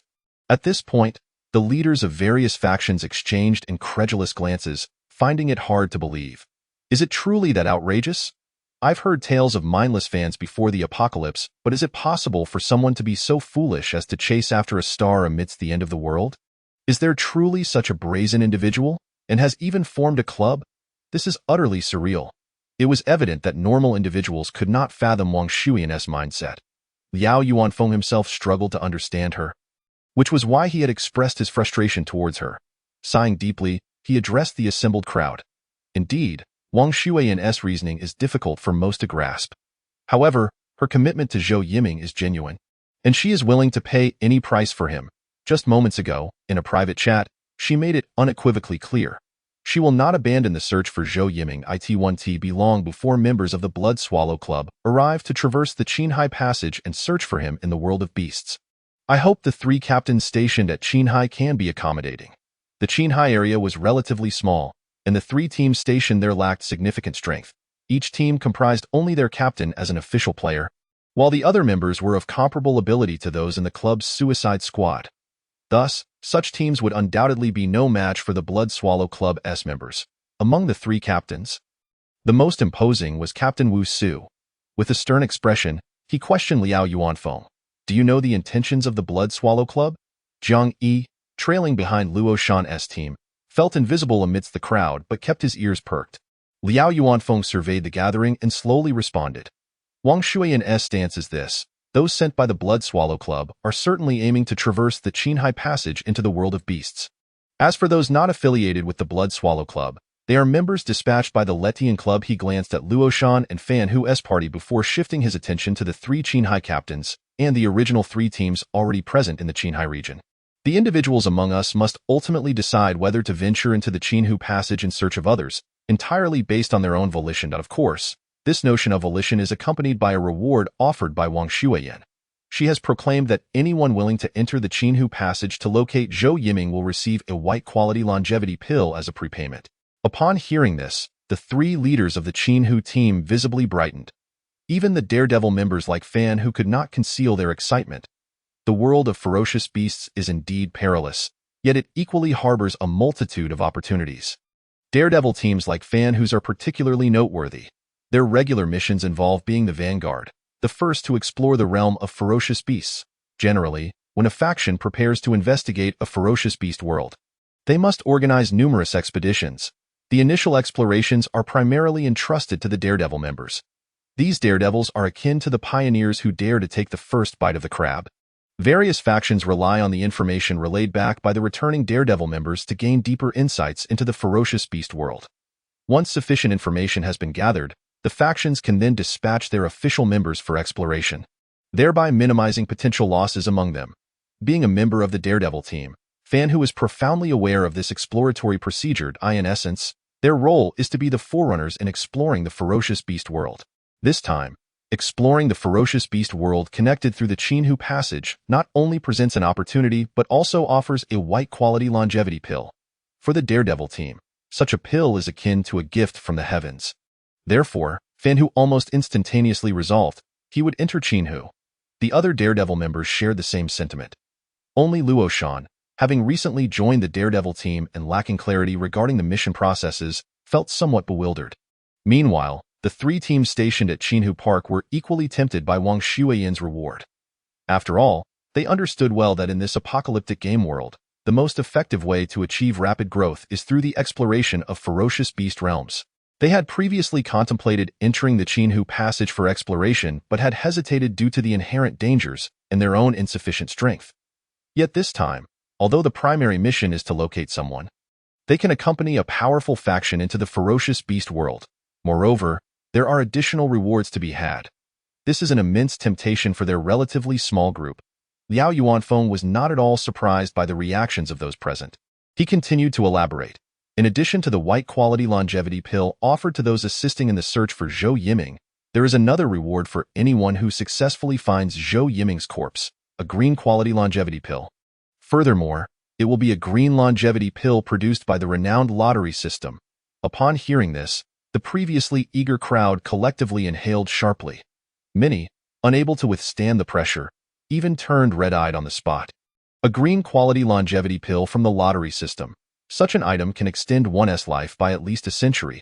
Even among the core members of the club, it is considered a top-tier resource. And now, simply by locating Zhou Yiming's corpse, one could obtain such a valuable reward. This is outrageous. Luo Shan was among those who turned red-eyed. He indignantly thought to himself, how infuriating. Here I am, a living person. Yet my worth pales in comparison to a mere corpse. A lifeless body can be exchanged for a green-quality longevity pill that grants at least a century of life, while my own lifespan barely exceeds 10 years. Truly, the disparity is infuriating. Others harbored similar thoughts, once again acutely aware of the terrifying power of infatuation. Yet the revelations did not cease there. Liao Yuanfeng continued. Moreover, if someone manages to find the living Zhou Yiming and escort him back, Wang Shuiyan has promised a blue-quality longevity pill as a reward. Additionally, the individual may select 3 items of their choosing from the Blood Club S Points repository. What? Someone in the crowd could not help but exclaim. A blue-quality longevity pill? At this stage, it seems that only Chang Jiao possesses the ability to concoct longevity pills, right? Even she can only produce green-quality longevity pills at most. This means that the blue-quality longevity pill offered by Wang Shuiyan must certainly be a product of the lottery system. And a blue-quality longevity pill from the lottery system, goodness, it could extend life by at least a millennium. What does a millennium of life even mean? Our great nation's history spans merely 5,000 years. If I could live for 1,000 years, oh my! Various exclamations manifested the astonishment within the hearts of the gathered individuals. Luo Shan's eyes flared once more with desire. He wished he could leap into the Qinhu Passage at that very moment and spare no effort in finding the living Zhou Yiming. Only Zhang Yi, upon hearing this, appeared contemplative. He recalled that in his previous life, Luo Shan did indeed retrieve Zhou Yiming. Moreover, it was the living Zhou Yiming. Yet in his past life, Luo Shan seemingly did not receive any blue-quality longevity pill rewards, let alone the option to select 3 items from the Blood Club S Points repository. The rewards promised by Wang Shuiyan evidently did not materialize for Luo Shan. Jiang Yi was uncertain about the specifics of the past. However, if he were to speculate, there were likely 2 scenarios. Either Wang Shuiyan deemed Luo Shan too weak and subsequently reneged on her promise, or others from the Letian Club, such as Liao Yuanfeng, had seized what was rightfully Luo Shan's. Both circumstances are plausible, for in the world of the Apocalypse game, strength is revered. Ultimately, Luo Shan was simply too weak in his previous life, lacking the power to compel the strong to honor their commitments. Thus, in this life, if Jiang Yi were to find Zhou Yiming and bring him back, would Wang Shuiyan truly fulfill her promise? If he could not secure the benefits from Wang Shuiyan, was there still a necessity for him to traverse through the Qinhu passage to the battlefield of the realms? Jiang Yi found himself in a state of inner conflict. In truth, there should be more than one person grappling with similar dilemmas. Yet those of lesser strength lacked the standing to question the powerful. Therefore, amid the various exclamations, the voices rising from the crowd were overwhelmingly filled with excitement. Captain Liao, I am willing to undertake the mission to search for Zhou Yiming in the ferocious beast world. Is it not merely an exploration of the ferocious beast world? I am willing too. Count me in. I am also willing. Count me as well. The chorus of willing participants echoed throughout the crowd. Liao Yuanfeng was not the least bit surprised by this development. He raised his hand slightly to calm the fervent youth, whose minds had been ignited by their lust for profit, and then spoke in a solemn tone. Rest assured, everyone, Wang Shuiyan is not an ordinary person. Her words will undoubtedly be honored. The Blood Club members are already en route. Once the responsible party arrives, they will distribute a white-quality longevity pill to all players willing to undertake missions through Qinhu. At this point, the commanding presence of the Qinhu leader, Wu Su, interjected with a query. Captain Liao, may I ask, will the white-quality longevity pill distributed by the Blood Club be a product of the lottery system or manually crafted? Ahem, Liao Yuanfeng cleared his throat. Such mass-distributed rewards would certainly be manually crafted. Wu Su was not surprised by this and nodded in agreement. At that moment, another Qinhu leader turned to Liao Yuanfeng and inquired. Although our 3 teams are stationed at Qinhu, we possess no prior knowledge of the ferocious beast world. Might I ask if Captain Liao could spare a moment to provide us with a brief overview of the situation in the ferocious beast world? Upon hearing this, Luo Shan's eyes lit up as well. After all, he had just joined the Daredevil team and was equally unfamiliar with the circumstances of the ferocious beast world. Liao Yuanfeng generously nodded. Since the Blood Club members have yet to arrive, I shall take this opportunity to enlighten you. You are likely aware that following the advent of the Apocalypse game, the formerly interconnected cities have been severed and transformed into isolated zones by the encroaching ocean. Various ferocious beasts predominantly infiltrate our realm via natural water sources such as rivers, lakes, and seas. These natural water sources have subsequently become dual-directional passages connecting our world and the ferocious beast world. The ferocious beast can invade us through these passages, while we, too, can traverse them to explore the ferocious beast world. Our Jiang City, prior to the apocalypse, was renowned as the City of 1,000 Lakes. Thus, with such an expansive Jiang City, there exists an abundance of ferocious beast passages, interlinking numerous ferocious beast realms. Currently, the development of various factions in Jiang City is fundamentally reliant on the exploration of these ferocious beast worlds. As for the enigmatic ferocious beast world itself, I can only say that the conditions within differ vastly depending on the passage. Chapter 29. Core members of the Blood Club, Guanling. First and foremost, the environment within the ferocious beast world is extraordinarily diverse. Some realms are characterized by towering mountains and peculiar rock formations, while others present a desolate landscape devoid of life. There are even those realms shrouded in perpetual darkness, where the concept of day does not exist. In summary, one may encounter an array of bizarre and extraordinary environments. Furthermore, the ferocious beasts that may appear therein are equally varied and peculiar. One must not underestimate the formidable beasts invading our world merely because they appear weak. This should not lead one to assume that the creatures of the beast realm are limited in variety or strength. In truth, the beast realm is teeming with an astonishing array of creatures, each with unique and bizarre abilities. It is even said that some have encountered beasts capable of speech, capable of transforming into human form to masquerade as humans. The beasts that invade our world are but a mere fraction of what exists. They are nothing more than a drop in the ocean. Thus, in the beast realm, one should exercise caution when encountering unfamiliar beasts that may seem feeble. Do not judge by appearances or instincts. Your curiosity could very well cost you your life. At this juncture, Liao Yuanfeng paused, reflecting momentarily before adding. It is precisely due to the unpredictable nature of the beast realm that major factions typically divide their explorations into 3 stages. The first stage is the preparation phase, where a contingent of daring individuals is dispatched into the unknown expanse of the beast realm to gather preliminary information through sheer numbers. This phase is characterized by the highest mortality rate. In our Letian club, there have even been instances where entire teams dispatched into the beast realm during this phase met with total annihilation. Upon hearing this, the 3 teams at Qinhu Park collectively gasped in shock. Even Luo Shan felt a tremor of fear. Total annihilation. This implies that the explorations of the daring teams in the beast realm are purely a matter of luck. A single misstep could lead one into a realm of catastrophic beasts, leaving no chance for survival. It's no wonder they are called daring teams. Truly, it is a venture of death. Liao Yuanfeng was not surprised by the reactions of the 3 teams. He continued, however, various clubs have gleaned some insights. Generally speaking, smaller bodies of water, such as Qinhu, connect to beast realms that do not pose a significant risk of total annihilation for the daring team members. Our chances of successful exploration and return are quite favorable. As he spoke, Liao Yuanfeng gestured towards Fan Hu. Take our daring team member Fan Hu, for instance. He has successfully navigated 3 different beast realms and returned unscathed, now boasting strength that nearly matches formal players. Upon receiving this praise, Fan Hu stood a bit taller and added, Liao team leader is correct. Although each beast realm presents unknown challenges, the inherent dangers do follow a certain pattern. Smaller lakes like Qinhu generally connect to less perilous beast realms. The situation is likely akin to the game dungeons we previously conquered. He then cast a glance at the 3 captains of Qinhu. Although Fan Hu was not yet a formal player, he represented the Letian club. Thus, he did not back down in the presence of these independent players, his tone even slightly condescending. If you are afraid to explore even the least dangerous of beast realms, you will only fall further behind the other formal players in the future. His words caused the faces of the 3 Qinhu captains to darken.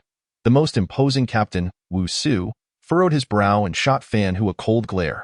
We were merely inquiring. We never claimed to be afraid to explore. He then turned to Liao Yuanfeng and continued. Earlier, team leader Liao mentioned the first phase of exploration. Could you enlighten us about the subsequent 2 phases?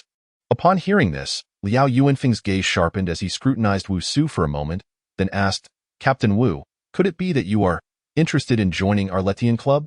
Wu Su maintained his composure, neither confirming nor denying. Liao Yuanfeng smiled and proceeded to explain. The second phase is known as the strategy phase. Once the daring team has gathered sufficient information, the club arranges for formal members to form a more powerful team to conduct a more thorough exploration of the beast realm. This phase of exploration can be likened to a strategic undertaking, with the goal of transforming the entire beast realm into a resource for the club. The third phase, naturally, is the harvesting phase. By this stage, the beast realm is effectively under the club's control. At this point, sending individuals to explore poses minimal risk, yielding only long-term benefits. The reason club members are willing to pledge their loyalty is that they seek the resources from the beast realms that the club has already developed. The 3 Qinhu captains gained new insights from his discourse. The newly inducted Luo Shan's eyes sparkled with anticipation at the prospect of becoming a formal club member and enjoying the resources of the beast realm. However, Captain Wu Su was pondering deeper implications. After a moment's reflection, he inquired, May I ask how many beast realms your Letian club currently has complete control over? Liao Yuanfeng's expression faltered slightly, but he quickly regained his composure, smiling as he replied, That information is a club secret and cannot be disclosed to outsiders. Wu Su, not lacking in intelligence, quickly formed a conjecture. After all, the apocalyptic game had only commenced a month prior. It was plausible that the notable superpowers in the central urban area of Jiangxing had control over some beast realms. However, clubs like Letian, being a third-rate force in the suburbs, likely had not truly grasped any beast realms.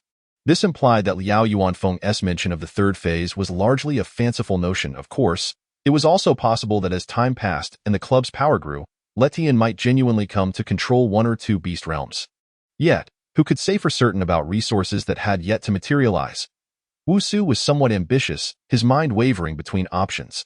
Whether to join the third-rate Letian club, shift his allegiance to the more formidable factions in the city center of Jiangxi, or continue leading an independent group without too many constraints. He had yet to decide on any of these paths. Just as he was about to delve deeper into the Letian club's benefits and regulations, a powerful aura suddenly approached the direction of Qinhu Park. Simultaneously, the gathering crowd on the grassy area erupted in exclamations. What the hell? A 1,000-mile cloud leopard? This is a level 5 beast. Right. Help. Quickly, Captain. A powerful beast is on the loose. Wait. Look. There's a person sitting on that cloud leopard. Could it be that it's a beast that can transform into a human? Beasts capable of such transformations must be incredibly powerful. Oh no! We're doomed. Doomed my foot. Liao Yuanfeng rolled his eyes and shouted to silence the cacophony of panic, then added, "That is Guoling, a core member of the Shuiyan Club," as he explained. The figure riding the cloud leopard swiftly approached. The crowd soon realized that the one atop the cloud leopard was indeed a human player, and a strikingly poised female player at that. In this apocalyptic game, female players who maintained their grace were few and far between. Moreover, while Guoling might not possess the beauty of a goddess, her commanding presence exuded the aura of a heroic woman. In addition, her curvaceous figure, seated upon such a magnificent cloud leopard, complemented by her form-fitting black attire, made her appear as the wildest mare, the fiercest drink. Her presence ignited a primal urge to conquer among the men present. The manner of her entrance and her aura elicited murmurs among the players. What the hell? She is so cool. Is she really a woman? Could it be that Wang Shuiyan has lost her mind, choosing to ignore such an impressive woman in favor of some pretty boy? Wait, the leader of the Shuiyan Club is a woman, and the core member who arrived is a stunning beauty. Is it possible that the Shuiyan Club is essentially a women's club? Goodness, I suddenly want to join the Shuiyan Club too. I wonder if they accept male members?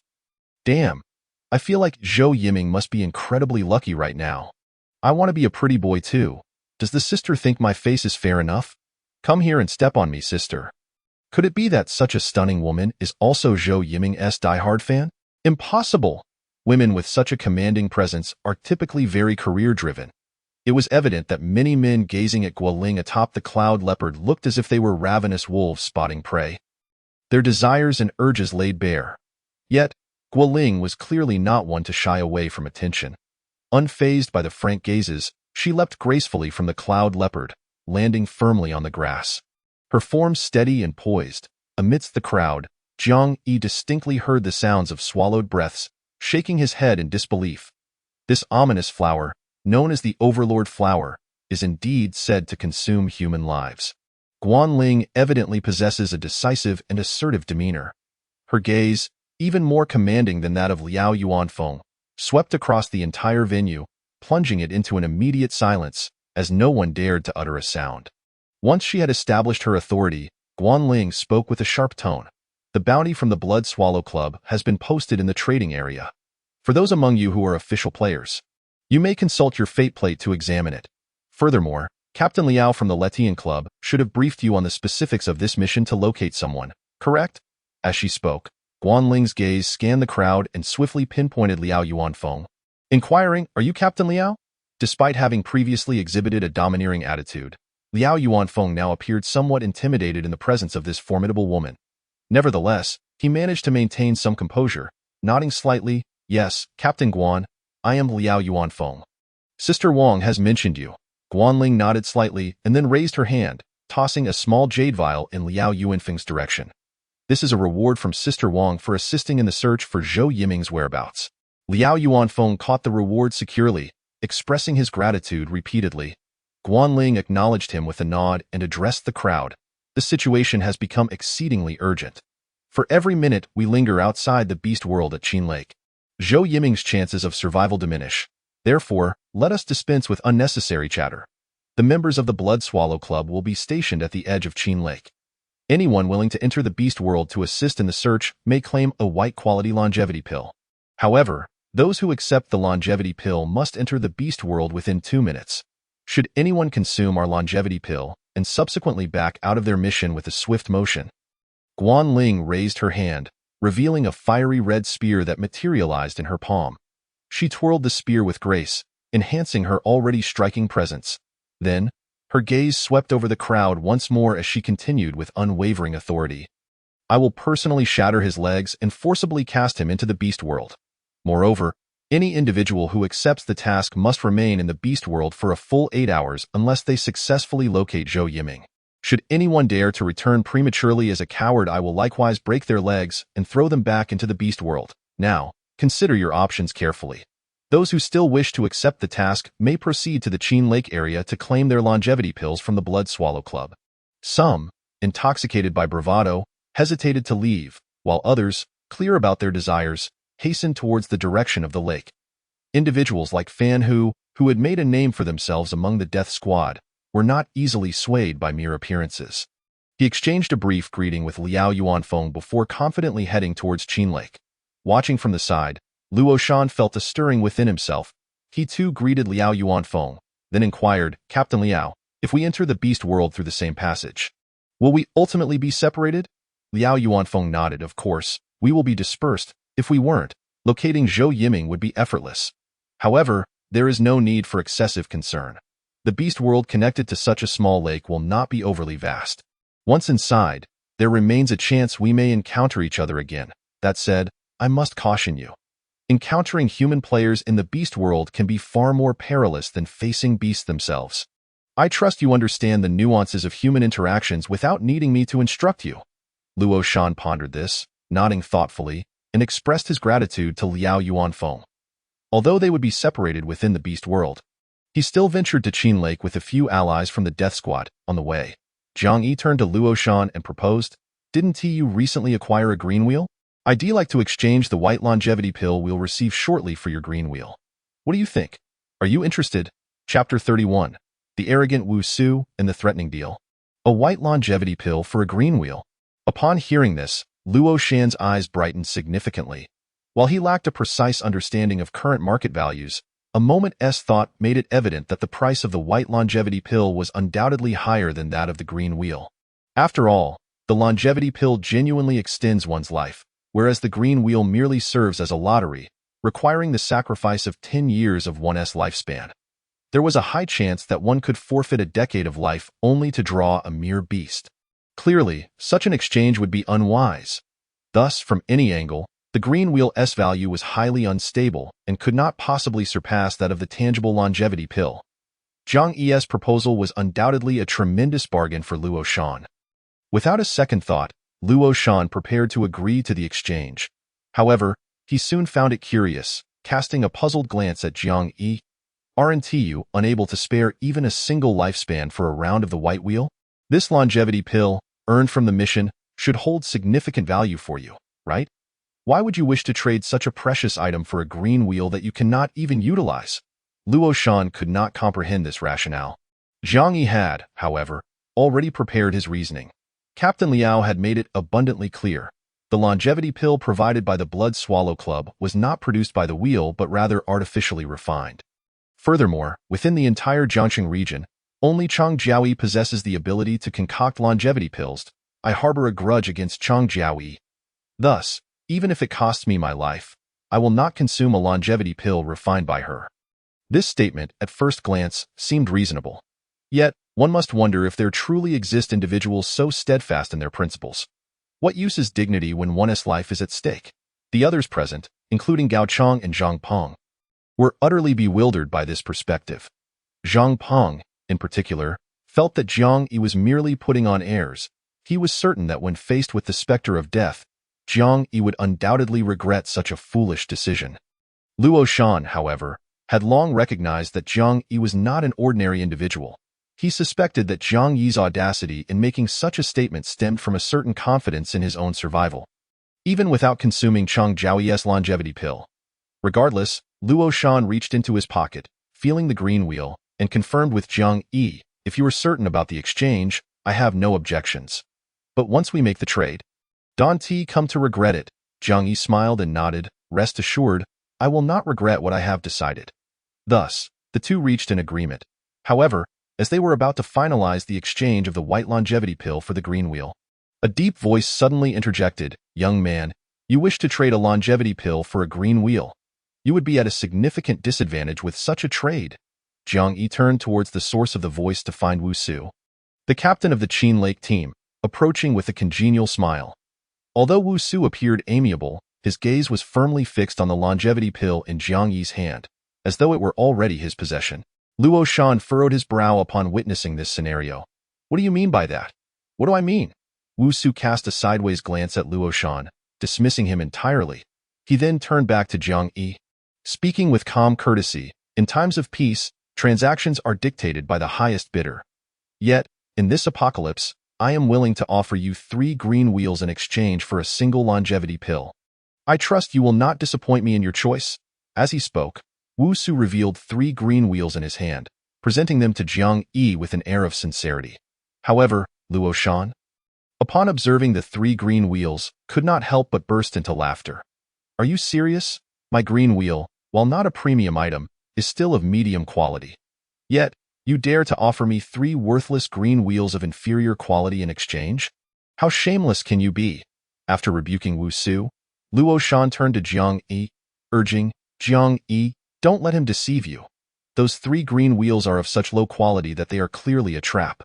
My medium quality wheel is undoubtedly worth far more than his 3 scraps. Before Jiang Yi could respond, Wu Su shot a fierce glare at Luo Shan and continued, speaking to Jiang Yi with an ominous undertone. Young man, consider this carefully. Captain Liao just mentioned that the beast world is a dangerous place where one misstep could lead to death. While I may not have a club background, I am a seasoned player. I will not hesitate to share that, though I am currently only level 1, my combat power approaches 200. By trading with me, you not only gain a numerical advantage in wheels, but also an opportunity to forge a connection with me. Should we cross paths in the beast world, I might extend a helping hand.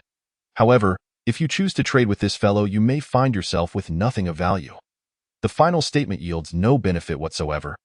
Clearly laden with profound implications, it is nothing short of an overt threat. It appears that Jiang Yi's refusal of the transaction has led to the unsettling notion that, should he encounter the dangers of the beast world, his adversary would ensure that he pays dearly for it. In that instant, even the previously resolute Luo Shan found himself momentarily stunned into silence by the menacing undertone of those words. His expression darkened, and the veins in his hand, gripping the green spinner, bulged ominously. Yet, he dared not retort, for he understood that Wu Su's assertions were devoid of any errors in the apocalyptic realm of the game. It is the strong who reign supreme.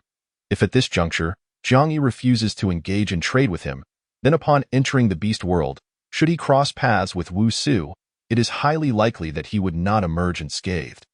But that was not the end of it. After threatening Jiang Yi, Wu Su turned his cold gaze towards Luo Shan, mocking him with a smirk. So, you are Luo Shan, are you? Holding a green spinner of medium quality? Ha, not bad. However, it's evident that you're not particularly clever. Instead of concealing that medium quality green spinner, you flaunt it so brazenly. Are you not afraid that once you enter the beast world, someone might kill you and seize your precious green spinner? His words, delivered with an air of feigned concern, nonetheless carried a palpable threat. Luo Shan's pupils constricted sharply. He discerned the deeper meaning behind Wu Su's words. Following his earlier confrontation with Wu Su, he was now marked for vengeance. If he truly encountered Wu Su in the beast world, it would be no surprise if Wu Su did not hesitate to eliminate him. In that moment, Luo Shan's countenance grew even graver. He found himself hesitating to step into the beast world. Yet, having already received the longevity pill from the Blood Swallow Club, as Guan Ling had just mentioned, those who accepted the longevity pill could not go back on their word and abandon their mission. What to do? Just as Luo Shan's face turned ashen, another voice broke through. Oh, Captain Wu, your arrogance is truly astonishing. Do you really think that our happy club would disregard the lives of those in the Daredevil squad? Are you openly threatening us now? If someone were to harbor murderous intent towards a member of our happy club, then as the captain, I cannot simply stand by and watch. Liao Yuanfeng approached slowly, his words laced with a significant undertone as he addressed Wu Su, not one to be outsmarted, immediately recognized the implicit menace in Liao Yuanfeng's phrase about nipping the danger in the bud. The implication was clear. Should Wu Su dare to claim he would hunt down members of the Happy Club in the Beast World, Liao Yuanfeng would not hesitate to eliminate him before he even set foot in that perilous realm. In that instant, the tides of the situation shifted. Luo Shan's eyes brightened, while Wu Su's expression darkened. The emotions of both men underwent a complete reversal. Wu Su gritted his teeth, quickly retracting his murderous intent, and forced a smile. I was merely jesting. How could I ever harbor ill will against the members of the Happy Club? Captain Liao must have misunderstood. It's just a longevity pill. After all, I merely hope that this young brother Jiang Yi can have more options, rather than being misled by those he mistakenly believes to be allies. In any case, young brother Jiang Yi, the choice is yours. Will you trade that longevity pill for 3 green spinners for me, or just one from Luoshan? Chapter 32. Naturally, I choose the 3 spinners. Liao Yuanfeng cast a supportive glance at Jiang Yi, affirming, Jiang Yi, you have the backing of the Happy Club. The club is your foundation. Whether you choose to trade with Luoshan or Wu Su, follow your heart without any psychological burden. Hearing Liao Yuanfeng's powerful support, Luoshan couldn't help but smile slightly, feeling a deeper sense of belonging to the Happy Club. Those around them, witnessing Liao Yuanfeng's protective stance, began to think that joining the club was indeed a wise choice, as it provided a safeguard against petty bullies. Wu Su also managed a strained smile, though he was well aware of the low quality of the 3 green spinners he held. In truth, those subpar spinners were hardly even worth accepting as a gift. Jiang Yi, in terms of sentiment and reason, should logically choose, I will take the 3 spinners from Captain Wu, huh? Wu Su momentarily froze, staring incredulously at Jiang Yi. You must be joking? Liao Yuanfeng also frowned slightly. Have you thought this through? Jiang Yi, somewhat helplessly, smiled at Wu Su. Actually, I intended to trade for those 3 green spinners the moment you arrived. It's just that you kept talking and talking, leaving me no chance to speak up. Upon hearing this, Wu Su felt a wave of embarrassment wash over him. However, after a few seconds of discomfort, he suddenly realized that Jiang Yi's statement might very well be a fabrication. This lad was likely still rattled by his earlier intimidating remarks. Even with Liao Yuanfeng's backing, Jiang Yi would still be apprehensive about being targeted by him in the beast world. Thus, he was likely just trying to curry favor by opting for the trade. With that thought, Wu Su straightened his posture. He shot a mocking glance at Luo Shan while laughing heartily at Jiang Yi. Young man, you have a promising future. What I said earlier still stands. If we meet in the beast world, I will protect you. Jiang Yi found the situation amusing, yet he still expressed his gratitude. Meanwhile, onlookers began to murmur derisively about Jiang Yi's choice. This kid is truly spineless. Even with Captain Liao standing up for him, he still licks Wu Su's boots like a dog. What a disgrace to the Happy Club. Indeed, such a shameless and spineless wretch should never have been allowed into the Happy Club. What a disgrace to their organization. Humph. With such a coward, he will never achieve anything. Even if he joins the Happy Club, he will surely perish in the beast world during this mission. I say, being able to endure and bide one's time isn't necessarily a bad thing. Besides, the times have changed. Sometimes, being a dog beside the strong is more respectable than being a human. Heh, then you go ahead and kneel and be a dog. As for me, I will stand tall and proud as a human. Jiang Yi, of course, paid no mind to the jeering comments. Others might assume that he made such an outrageous choice out of fear of Wu Su. However, in truth, to him, Wu Su's 3 green spinners held far greater value than Luo Shan's single spinner. For Jiang Yi, there was no distinction of quality among spinners. The only downside was that he had approached Luo Shan first. Yet he now opted to trade with Wu Su. After exchanging the white longevity pill for the 3 green spinners, Jiang Yi turned his gaze toward Luo Shan. Luo Shan's expression was clearly uneasy. Yet, unlike the other onlookers, he did not perceive Jiang Yi's choice as an act of cowardice. After all, Jiang Yi had sought to exchange the longevity pill precisely because he refused to consume the one refined by Cheng Jiahui. Deep down, he was full of self-respect, and how could he suddenly become subservient to Wu Su? Thus, Luo Shan felt certain that Jiang Yi was not lying.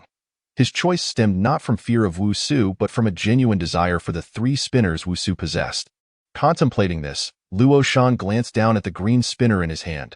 Suddenly, he made a resolute decision. Captain Liao Yuanfeng, still displeased with Jiang Yi's choice, turned to Luo Shan with a frown. What is it?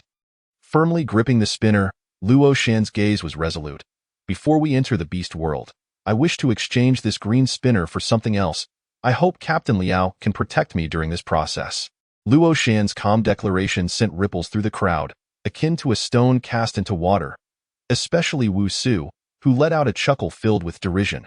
The onlookers murmured among themselves. It seems that Luo Shan has been provoked by Wu Su. He feels he has lost face and must bolster his strength to reclaim it, hence this impulsive decision. I reckon he was frightened by Wu Su's earlier words, fearing an encounter in the beast world. At that point, not only would he risk his life, but he might also lose that green spinner to Wu Su. Alas, such a fool, who loses his composure at the slightest embarrassment, will likely never achieve anything. Liao Yuanfeng too regarded Luo Shan's decision as rather rash and frowned, advising, exchanging for a green spinner requires sacrificing 10 years of life. How many years do you have left? Are you certain you've thought this through? Do not act impulsively at this moment, however. Luo Shan remained unfazed by the derisive comments. His eyes were steadfast as he solemnly declared, I have given this considerable thought. Even though the area of Qin Lake is not vast and the dangers of the beast world are not severe. For someone like me, an informal player, there still exists peril. Rather than regretting my inaction when faced with real danger, it is wiser to prepare thoroughly before entering. The green spinner I hold is of decent quality. If I can draw something beneficial, it may very well save my life. Conversely, if I hesitate now, clutching this green spinner but fail to exchange it, when danger strikes and I meet my end, it would be a waste of my remaining life. Luo Shan spoke with unwavering conviction and clear logic. From the looks of it, this hardly seems like a decision made in a moment of impulsivity. Liao Yuanfeng hesitated for a moment before nodding and saying, All right, as long as your choice is not made in a fit of impulse, I can agree to your request. However, you must first show me the options available on your green roulette to see if I am qualified to serve as your guardian. After acknowledging this, Luo Shan nodded and briefly displayed his green roulette to Liao Yuanfeng. The quality of his green roulette was indeed commendable. Out of 10 options, 5 presented quite favorable effects. Among the remaining 5 negative effects, there were 3 curses and 2 related to ferocious beasts. The 2 beast-related options were not particularly formidable, easily manageable by Liao Yuanfeng alone. Thus, he nodded and led Luo Shan to a grassy area away from the crowd. Stating, Let's draw here. Chapter 33. The Lucky Bracelet and the BGM Speaker. Luo Shan held the green roulette, his feelings decidedly complex. This was, after all, his first time drawing on the roulette for himself. Regardless of what he might obtain, it would be under his own control.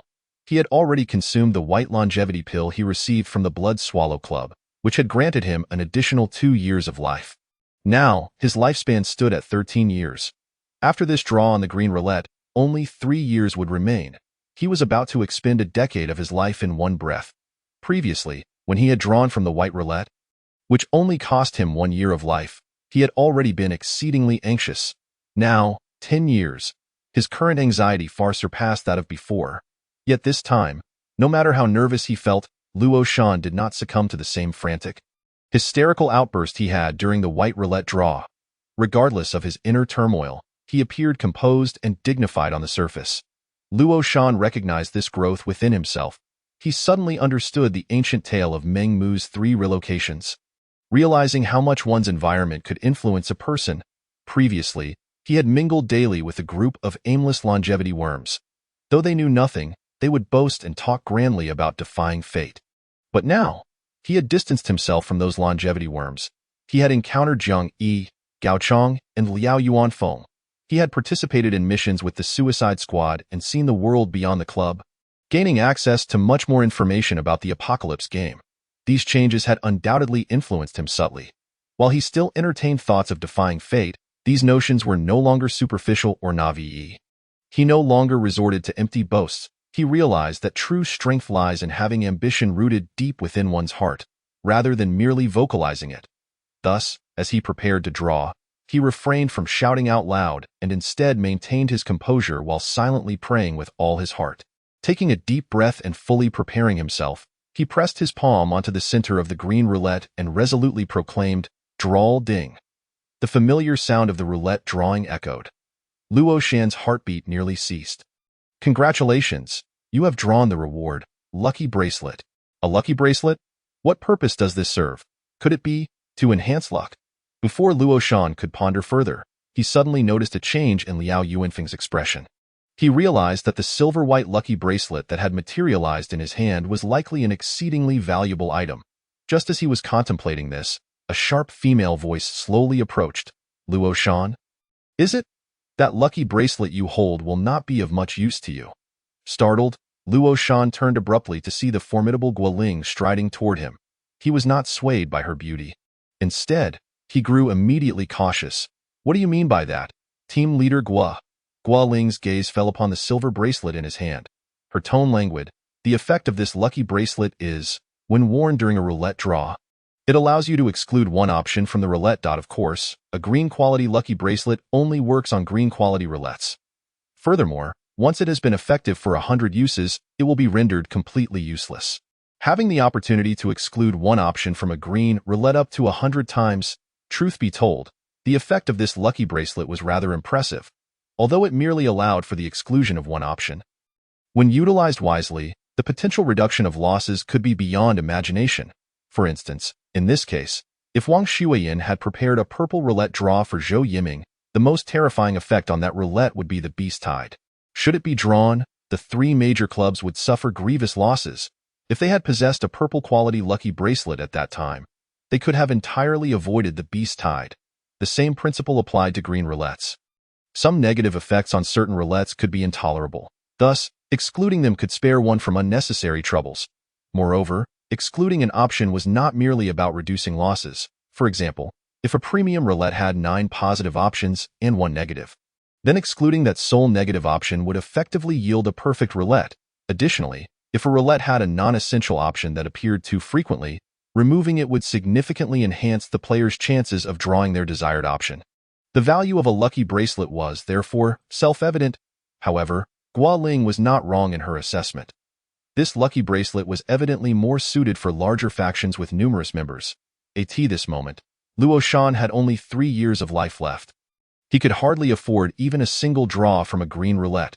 Holding onto this lucky bracelet would be pure waste. Yet, Luo Shan furrowed his brow, quickly realizing, Team leader Guo intends to trade me something for this lucky bracelet. Doesn't she? Guoling cast a glance over him, her tone firm. It is not a matter of intending. It is a matter of demanding. You have no right to refuse. With that, she raised her hand and snatched the silver bracelet from Luo Shan's grasp. His expression changed dramatically, fearing that this woman was about to seize it publicly. But soon, Guoling waved her hand and tossed a square item into Luo Shan's hands. What? Luo Shan examined the object for a while. Puzzled. Was this a speaker? This item was called a BGM speaker, a rather exceptional tool. As Guoling stored the lucky bracelet within her spatial equipment, she casually explained, "Have you heard the saying, 'No one can defeat me amidst my BGM'? This BGM speaker offers a somewhat similar effect." Upon hearing this, Luo Shan's eyes widened in disbelief at Guoling's willingness to bestow such a remarkable item upon him. However, Guoling added, "It's not as exaggerated as you might think. This speaker is merely of green quality. How could it render one invincible? It contains 3 tracks of BGM, Amazing Grace, Ambush from 10 Sides, and Homeward Bound. The BGM of Amazing Grace can prevent ferocious beasts below level 5 from harboring hostility towards you. This effect is akin to that of Beast Repellent Incense. However, while Beast Repellent Incense emits a scent that repels beasts, the BGM's effectiveness surpasses that of the incense. The BGM of Ambush from 10 Sides grants you an intense battle state, enhancing your combat prowess. Meanwhile, Homeward Bound can weaken or even eliminate certain negative effects, while also accelerating the recovery of your injuries, stamina, and mental state. This BGM speaker is indeed one of the better items obtainable from the green roulette. Clearly, it is far more practical for you than the lucky bracelet. As Guoling elucidated the BGM speaker's features, a look of elation emerged on Luo Shan's face. This speaker, balancing both offense and defense, was undeniably well suited for him. Yet, he was not naive. A simple reflection made him realize that the BGM speaker's value likely paled in comparison to that of the lucky bracelet. But what could he do? His strength simply did not match Guoling's. Had it not been for the backing of the Letian Club, Guoling would have seized his lucky bracelet outright. What could he have done about it? In this apocalyptic game, the weak possessed no voice. There was no possibility of discussing fairness with the strong. At this moment, Luo Shan had gained clarity on many matters. He did not quibble with Guoling over the exchange. Instead, He graciously expressed his gratitude. This attitude prompted Guoling to regard him with a renewed interest, complimenting him. Your mindset is commendable. The onlookers who had gathered to witness Luo Shan's draw saw him indeed receive something valuable, along with Guoling's praise, leading to a surge of envy and admiration. This fellow actually drew the lucky bracelet. What extraordinary luck! Observing all this, it appeared that he had indeed profited by not trading the green roulette for Jiang Yi's longevity pill. With the BGM speaker in hand, his chances of survival upon entering the world of ferocious beasts would surely increase substantially, wouldn't it? Truly, a blessing in disguise. As the spectators marveled, they discreetly scrutinized Wu Su. Wu Su's expression remained unchanged, and no one could discern his thoughts. Meanwhile, Liao Yuanfeng, taken aback, did not expect Luo Shan to draw such an exceptional item from the green roulette. While he felt a mix of amazement and admiration, he suddenly noticed Jiang Yi and casually asked, "You brat just acquired 3 green roulettes. Why not draw one now while the iron is hot? I'll assist you as your guardian." Upon hearing this, Wu Su's brow twitched. It was one thing for Luo Shan to draw something good. If Jiang Yi were to draw something favorable as well, it would be a tremendous blow to Wu Su's pride. However, the 3 roulettes in Jiang Yi's possession were all of poor quality, and the likelihood of drawing something valuable was quite low. Thus, there was no need for alarm. Wu Su maintained his composure. Smiling as he gazed at Jiang Yi, "Young brother Jiang Yi, are you considering a lottery draw now? I could serve as your guardian." Chapter 34. Chang'e must regret stealing the elixir. A lottery draw now? Jiang Yi shook his head resolutely. My current lifespan is insufficient even for the white wheel lottery. How could I possibly engage in the green wheel lottery? Upon hearing this, many eyes turned towards him, appraising. Puzzled and scornful, Tio claimed that even the white wheel lottery was beyond his reach, suggested he was nothing more than a dying man. How dare such a useless individual feign superiority and forego the white-quality longevity pill? Was this lad out of his mind? Or had he simply given up on the notion of continuing to live? From this perspective, his decision to relinquish benefits in exchange for 3 worthless wheels seemed somewhat understandable. After all, with the wheels exchanged, he could not even partake in the lottery. Yet, if he could not participate, holding the wheels would merely be a waste. Wu Su's mind began to churn with thoughts. Contemplating how this young man was keen to curry favor with him, perhaps he could consider those white longevity pills as a gift. Would he also return the 3 green wheels? Just as Wu Su shamelessly pondered how to retrieve the 3 green wheels from Jiang Yi, the latter had already turned away, heading towards the Qin Lake. "Hey, young brother Jiang Yi, wait for me." Wu Su hurriedly chased after him. However, Jiang Yi leaped into the Qin Lake as if he had not heard Wu Su's call. Typically, individuals embarking on their first passage through such a lake to the beastly realm would exhibit signs of hesitation and anxiety. Yet Jiang Yi appeared utterly resolute, further fueling the bystanders' belief that he might genuinely be seeking his own demise. The sight of Jiang Yi diving into the lake seemed akin to a deliberate act of self-destruction.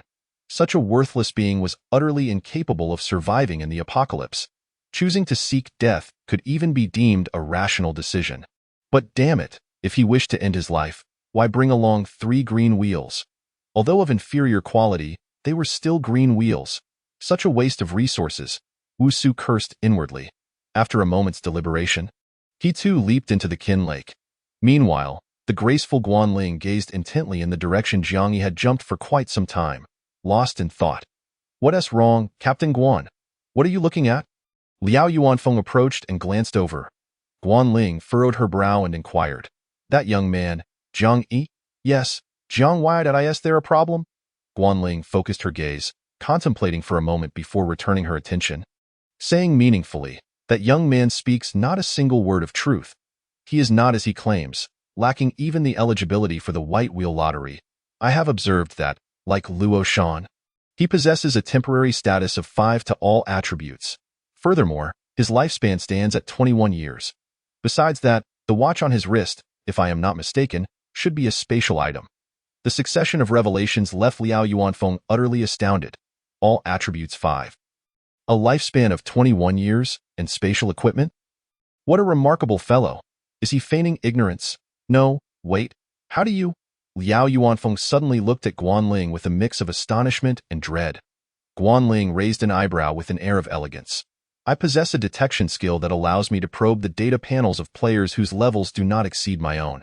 This was stated so casually, yet Liao Yuanfeng, upon hearing it, took several steps back, his expression tense with a sense of vigilance. Guanling smiled. I've already completed my examination. Your caution is futile now. Liao Yuanfeng twitched his lips slightly, still displaying reluctance towards Guanling. She then inquired further. What background does Zhang Yi have? I overheard discussions suggesting he has enmity with Chang Jiaoyi. Liao Yuanfeng shook his head slightly. I am not entirely certain. That lad seems to have just graduated from the lifespan leech to the death squad. Any relation with Chang Jiaoyi should date back to before the Apocalypse Game Invasion. Its likely just one of those cliché love stories of unrequited affection. Liao Yuanfeng spoke dismissively, yet Guanling remained pensive. Unable to contain himself, Liao Yuanfeng asked, What else on your mind? Guanling paused for a moment before responding with a question. Are you familiar with the Silver Frost Club? Liao Yuanfeng thought for a moment and nodded. I've heard of it. It seems to be a second-tier force developing quite well in the central urban area, Guanling affirmed.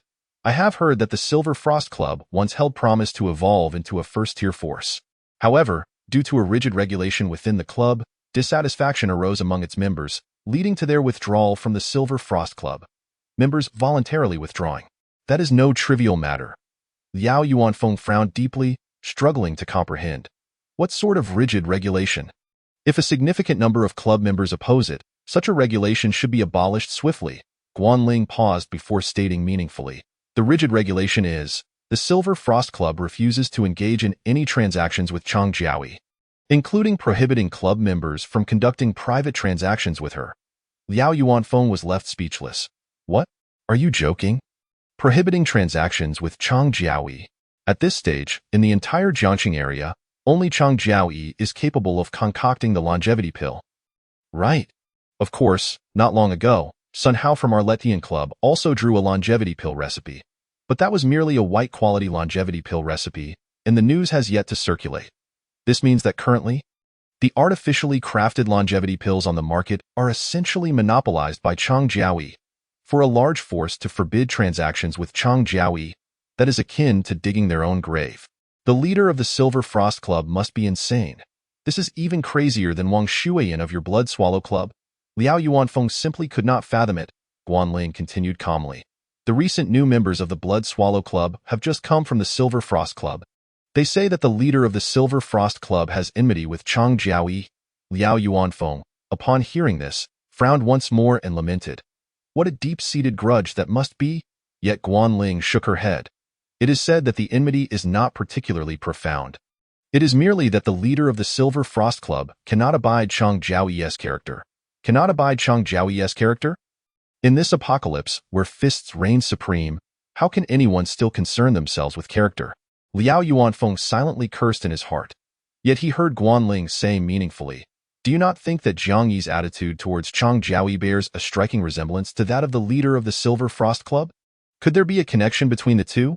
Upon hearing this, Liao Yuanfeng's gaze sharpened. He pondered for a moment and speculated. Could it be that Chang Jiaoyi's character truly has some issues? Do the new members of your Blood Swallow Club have any insider information? Guanling shook her head slightly. It cannot be said to be insider information. I merely heard that when members of the Silver Frost Club were cursing Chang Jiaoyi, they recited a poem that fit the situation perfectly. Liao Yuanfeng was taken aback. What poem? Guanling glanced again in the direction of Qin Lake, her voice solemn. Chang'e must regret stealing the elixir. The azure sea and blue sky hold her heart every night. Chapter 35. Another lottery draw, 300 years of lifespan. Chang'e must regret stealing the elixir. The azure sea and blue sky hold her heart every night. The meaning of this verse was quite explicit. Liao Yuanfeng quickly grasped the implication, staring at Guanling in disbelief. Are you suggesting that Chang Jiaoyi's longevity pill recipe was stolen? Before Guanling could respond, Liao Yuanfeng shook his head in denial. Impossible. Such a precious item. Who would not use it immediately upon drawing it? How could there be an opportunity for someone else to steal it? As he spoke, he began to connect the dots. Guanling stated directly, It's quite simple. When the Apocalypse game first descended, many were unaware of the circumstances. Even if one drew a longevity pill recipe, who would immediately understand that such a precious scroll needed to be torn to be used? Lacking such crucial information, That precious recipe could easily be stolen by another. Indeed, at the onset of the Apocalypse game, many were fumbling their way through growth. Who could know that such a valuable recipe would require tearing to use? In a state of ignorance, one might very well choose to store the precious recipe, only for it to be later stolen by Chang Jiaoyi. However, to be honest, Liao Yuanfeng frowned. What about you? If it were you, would you steal such a precious recipe? Of course, Guanling rolled her eyes. Can high moral standing fill one's stomach? Indeed, who wouldn't want to steal such a wonderful item? Even the Chang'e of ancient mythology would find it hard to resist the allure of longevity. In times of peace, most people would struggle to refuse the temptation of eternal life, let alone in the apocalypse. A longevity pill recipe. What a terrifying temptation. Thus, Liao Yuanfeng raised an eyebrow, perplexed. Since it is human nature to choose thievery, what grounds does the Silver Frost Club have to disapprove of Chang Jiaoyi's character? There are two possibilities. Guanling lifted her fair finger and gestured a peace sign. Either Chang Jiaoyi pilfered the longevity elixir formula from the leader of the Silver Frost Club, or she had committed some other act that aroused public outrage. Meanwhile, as Liao Yuanfeng contemplated Jiang Yi's departing figure, he mused that young man might know something. Consequently, Liao Yuanfeng gazed thoughtfully in the direction Jiang Yi had leapt into the Qin Lake. However, his thoughts drifted to the lines of poetry that suggest Chang'e might regret stealing the elixir. But in reality, would Chang Jiaoyi feel remorse? If it were him, having stolen the longevity elixir formula, he would never regret it. At the same time, Jiang Yi, the subject of discussion among the two influential figures, had already traversed the passage to the Qin Lake Beast World. To Jiang Yi's surprise, the Qin Lake Beast World was enveloped in a perpetual night. This so-called extreme night environment is characterized by an absence of daylight, where darkness reigns supreme, rendering visibility non-existent. Generally speaking, within the known environments of beast worlds, an extreme night setting is regarded as particularly harsh.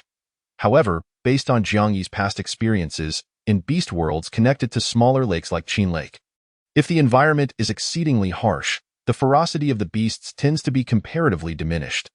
This balance defines the perilous nature of the Qin Lake Beast World, in a truly nightmarish beast world. If an extreme night occurs, it would be genuinely grotesque. In such utter darkness, one could fall victim to a silent demise at any moment. Yet, the Qin Lake Beast World, even the former Luo Shan could safely escort Zhou Yiming back. Therefore, its danger level is evidently low.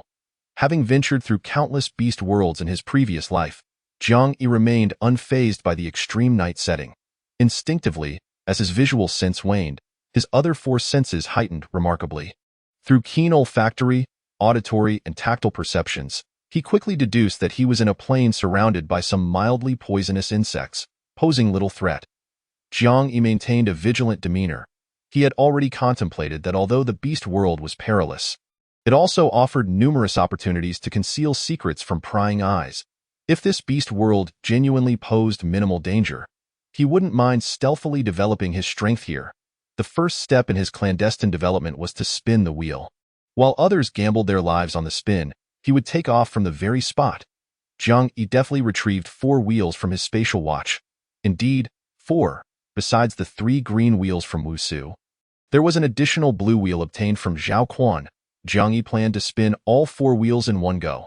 His primary consideration was to acquire the longevity elixir.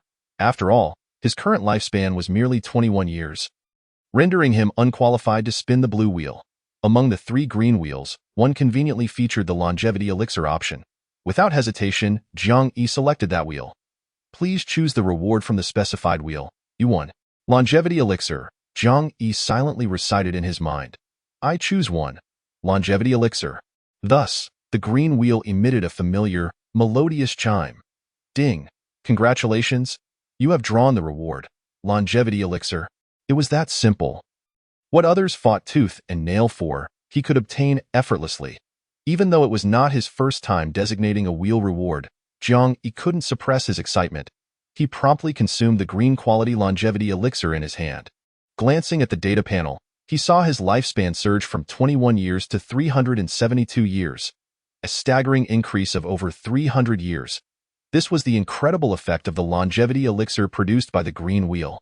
At that moment, Jiang Yi recalled his old classmate Chen Liang, who had similarly drawn a longevity elixir from the green wheel upon his rebirth. that fellow had obtained such a precious green longevity elixir, yet had merely exchanged it for a grand meal and some so-called preferential treatment. Such a transaction was evidently inequitable. Yet, as a longevity parasite, he had no room for choice. This was also the reason the club was willing to nurture longevity parasites. Even if a longevity parasite incurred losses in 100 draws, as long as they drew a longevity elixir once, the club would reap a significant profit. Jiang Yi shook his head slightly.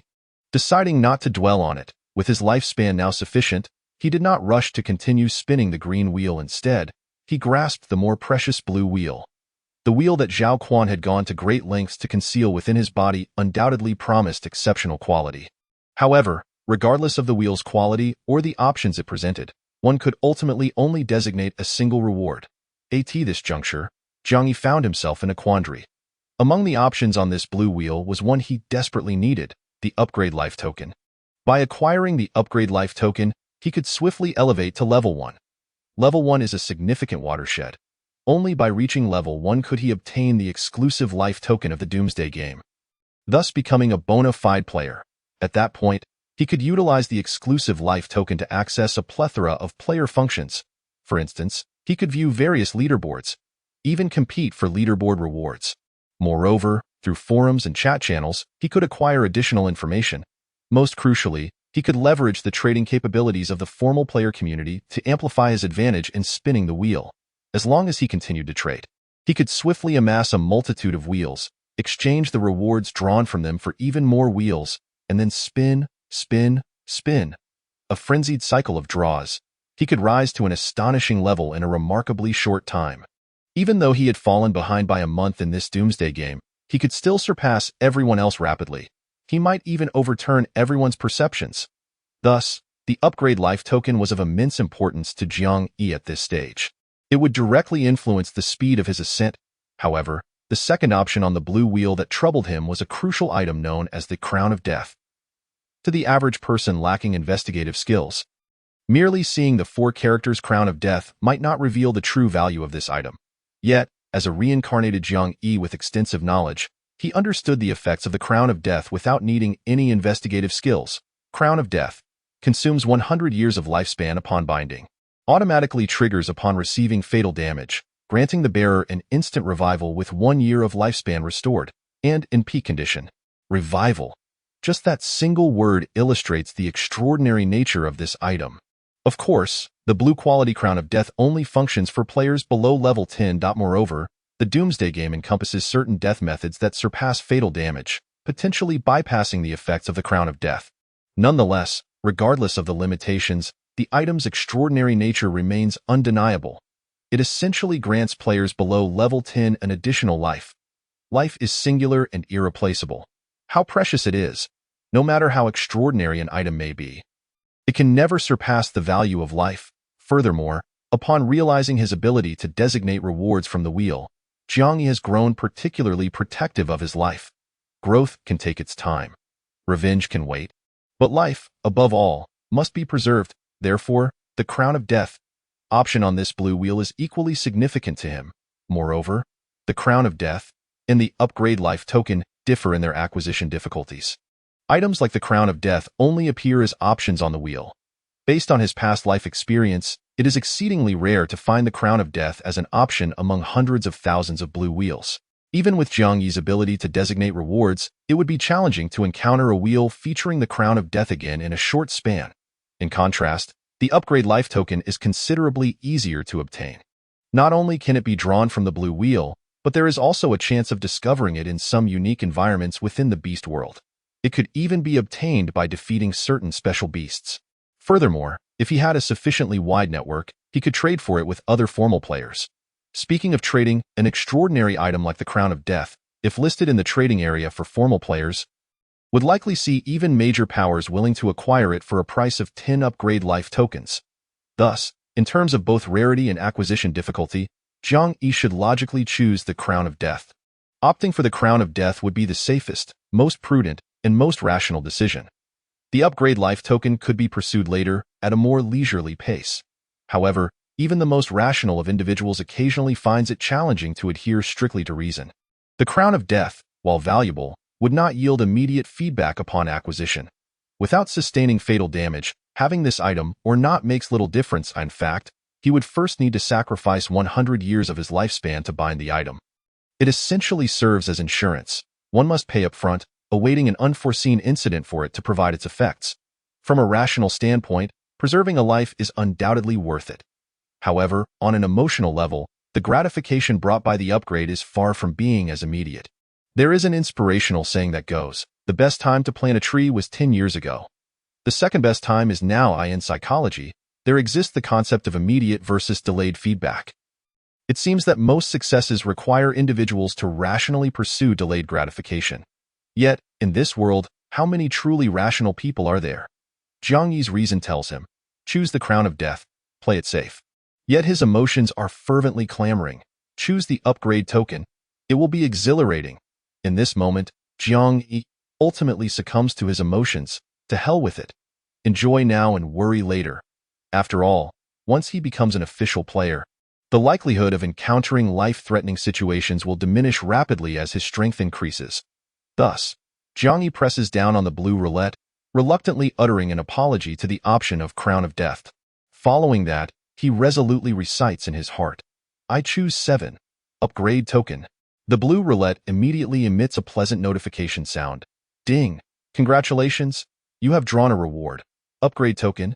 Simultaneously, the one-time blue roulette is rendered useless. In Jiang Yi's hand appears a dark silver item the size of a playing card. Even in the extreme night, where visibility is limited, he knows what the upgrade token looks like. The front of the token features an ornate character for life, with the final vertical stroke elongated. The back presents an interface reminiscent of the player data panel. However, prior to use, only the top line displays his name. Jiang Yi adeptly places his palm on the interface. Instantly, a voice resonates in his mind. Player identity verification in progress. Player information entry. Ding. Player has met the upgrade conditions. Would you like to upgrade?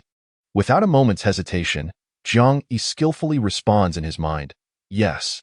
As he answers, the playing card-sized token transforms into shimmering silver light and swiftly integrates into his body in that instant. Jiang Yi feels a wave of relief wash over him. The fatigue, hunger, and other dreadful physical conditions accumulated during his time as a parasitic worm seem to be completely expelled. Simultaneously, a warm current surges through his entire being, filling him with a sense of strength. This sensation, of course, is merely an illusion. The act of upgrading itself does not enhance his power attributes. Approximately half a minute later, the gratifying warmth settles at his forehead. At that moment, Jiang Yi feels a warmth at his brow, accompanied by an inexplicable palpitating sensation. He raises his hand to touch his forehead and instinctively feels a firm texture, with a thought. It seems as though a coin-sized, round object emerges from his brow. That is the exclusive life token. The exclusive life token of an official player is the most crucial item for connecting to the apocalyptic game. If this apocalypse is indeed a game, then the exclusive life token is akin to a game login device. Once bound, it cannot be destroyed or dropped. Moreover, it can morph into any shape according to the player's will. Watches, glasses, scarves, and so forth. Anything imaginable can be manifested. Due to modern living habits, many official players have grown accustomed to transforming their exclusive life tokens into the shape of a smartphone. Furthermore, while operating it, they can conveniently use all player functions just as they would smartphone applications. However, as a reborn Jiang Yi, he is already considered an experienced player in his previous life. About 6 months into the apocalypse, players' attitudes toward using exclusive life tokens gradually shifted towards dematerialization. In other words, they no longer transformed the exclusive life token into a physical object, but instead integrated it into their foreheads. The built-in player functions of the exclusive life token could also be executed directly in the mind. This method is evidently more convenient, efficient, and discreet than operating a physical object. Hence, Jiang Yi merely grasped the token in his hand for a moment before pressing it into his brow. Subsequently, he skillfully utilized the functions of the token in his mind. Just as he intended to check the current player rankings, his keen hearing suddenly detected the approach of footsteps. Chapter 37. Encountering an acquaintance. Once again, the blue roulette. The footsteps, based on Jiang Yi's experience, could be identified merely by sound. They belong to a human. Furthermore, The owner of those footsteps seemed to navigate the darkness with a clarity that suggested they were not blindly wandering. The sound of the footsteps was steady, as if their owner could clearly discern the shadows around them. While pondering this, a voice suddenly emerged alongside the increasingly distinct footsteps.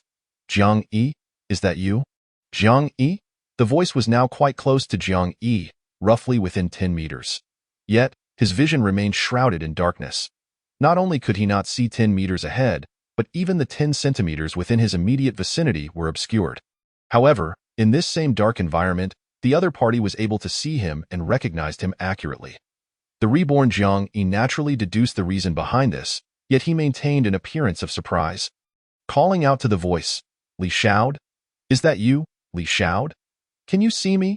The footsteps drew nearer, stopping merely 2 or 3 meters away from Jiang Yi. Internally, he remained vigilant, yet outwardly displayed a facade of relief and even joy at encountering a familiar face. Li Xiao's voice resonated with excitement as he eagerly explained, "Yes, it's me. I can see you. This perilous world of beasts and extreme night is far beyond ordinary darkness. In such a place, even luminescent fireflies or other lighting tools fail to illuminate. However, a miraculous fruit exists that aids players in seeing in such conditions." As he spoke, Li Xiao reached out and grasped Jiang Yi's hand. This gesture bore no hostility, and Jiang Yi did not resist. He soon felt a cool fruit placed in his palm. This fruit, known as inner clarity, grants 2 hours of night vision upon consumption. I previously accompanied a death-seeking team through other beast-infested worlds, so I have a few of these fruits on hand. However, they're not particularly rare. They usually grow in extreme night environments. The principle is somewhat akin to the notion in martial arts novels, where a cure for any poison is found within 7 steps of the venomous creature. First, eat this inner clarity. Once your vision clears, everything will be much easier. Li Xiao had always displayed an honest demeanor while in the Luoshan team, and now his attitude towards Jiang irradiated the warmth and excitement of old acquaintances meeting. His words brimmed with goodwill. Jiang Yi feigned naivety, acting as if it were his first time in a beast-infested world. He appeared entirely unperturbed, consuming the inner clarity. The cool flavor was tinged with a hint of spiciness. Simultaneously, a warm sensation washed over his eyes, but indeed, he could see his surroundings. Although not as clear as during the day, his ability to discern objects was assured. Jiang Yi displayed the curiosity and wonder of a novice experiencing inner clarity for the first time. "This is incredible. It truly allows one to see in the dark," Li Xiao responded with a warm smile. "Haha. Ever since the Apocalypse game began, have there not been countless wonders?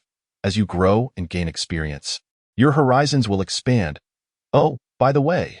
Just then, Li Xiao appeared to recall something, his expression brightening as he looked at Jiang Yi. He scrutinized Jiang Yi from head to toe, seemingly deep in thought, before lowering his voice to say, "Little Jiang, tell Uncle Li the truth. When I saw you throw that zhangpeng over your shoulder, your movements were remarkably fluid. Do you have some martial arts skills that you've been hiding?" Although Jiang Yi appeared to be a novice, he did not respond immediately. Instead, he cautiously countered Li Xiao's inquiry. "Uncle Li, what do you mean by that?" "Actually, it's nothing in particular. On my way here, I discovered a blue roulette." Li Xiao intentionally lowered his voice, yet his excitement was palpable. "Unfortunately, there are beasts guarding the area near that blue roulette. My own strength is insufficient, and I lack the century-long lifespan required to activate the blue roulette. So I gave up. But now that I've encountered you, I believe that with our combined efforts, we might devise a plan to acquire it." As he spoke, Li Xiao fervently added, "From my experience with the death-seeking team, blue roulettes are quite precious. The roulettes scattered throughout the beast-infested worlds are generally of higher quality than those we typically obtain from defeating monsters. If we manage to secure that roulette, it would certainly be a significant gain." Jiang Yi remained calm internally, yet he feigned excitement on the surface, responding as Li Xiao hoped. "But even if we obtain that blue roulette, there's only one. And we are 2. That's easily resolved," Li Xiao replied cheerfully. "We can discuss it as we walk. That place is very close." Jiang Yi made no excuses and followed Li Xiao toward the northwest of the extreme night plain. After only a few minutes of walking, Li Xiao pointed at a tall, bare tree and exclaimed, "Look at that tree. In that bird's nest, there's something blue. Could it be the blue fortune wheel?" Jiang Yi followed his gaze and indeed spotted a blue fortune wheel nestled within the nest. It resembled the wheels scattered throughout the beast world, typically appearing after fierce beasts had perished. In the realm of Chinha, the beasts were generally of low rank, primarily due to their bloodlines. A lowly bloodline resulted in diminished intelligence, which in turn precluded them from speech or the ability to assume human forms. Such inferior creatures would not bother with the fortune wheels, allowing them to scatter freely. Thus, during the early days of the apocalypse, players often stumbled upon these discarded fortune wheels in the lower-tier beast realms. However, the situation was markedly different in the higher-tier beast realms. The noble-blooded beasts, known as the beast tribe, possessed intelligence comparable to that of human players and were endowed with a naturally extended lifespan. While a human infant might live a mere century, some beast tribe infants could boast lifespans of tens of thousands of years.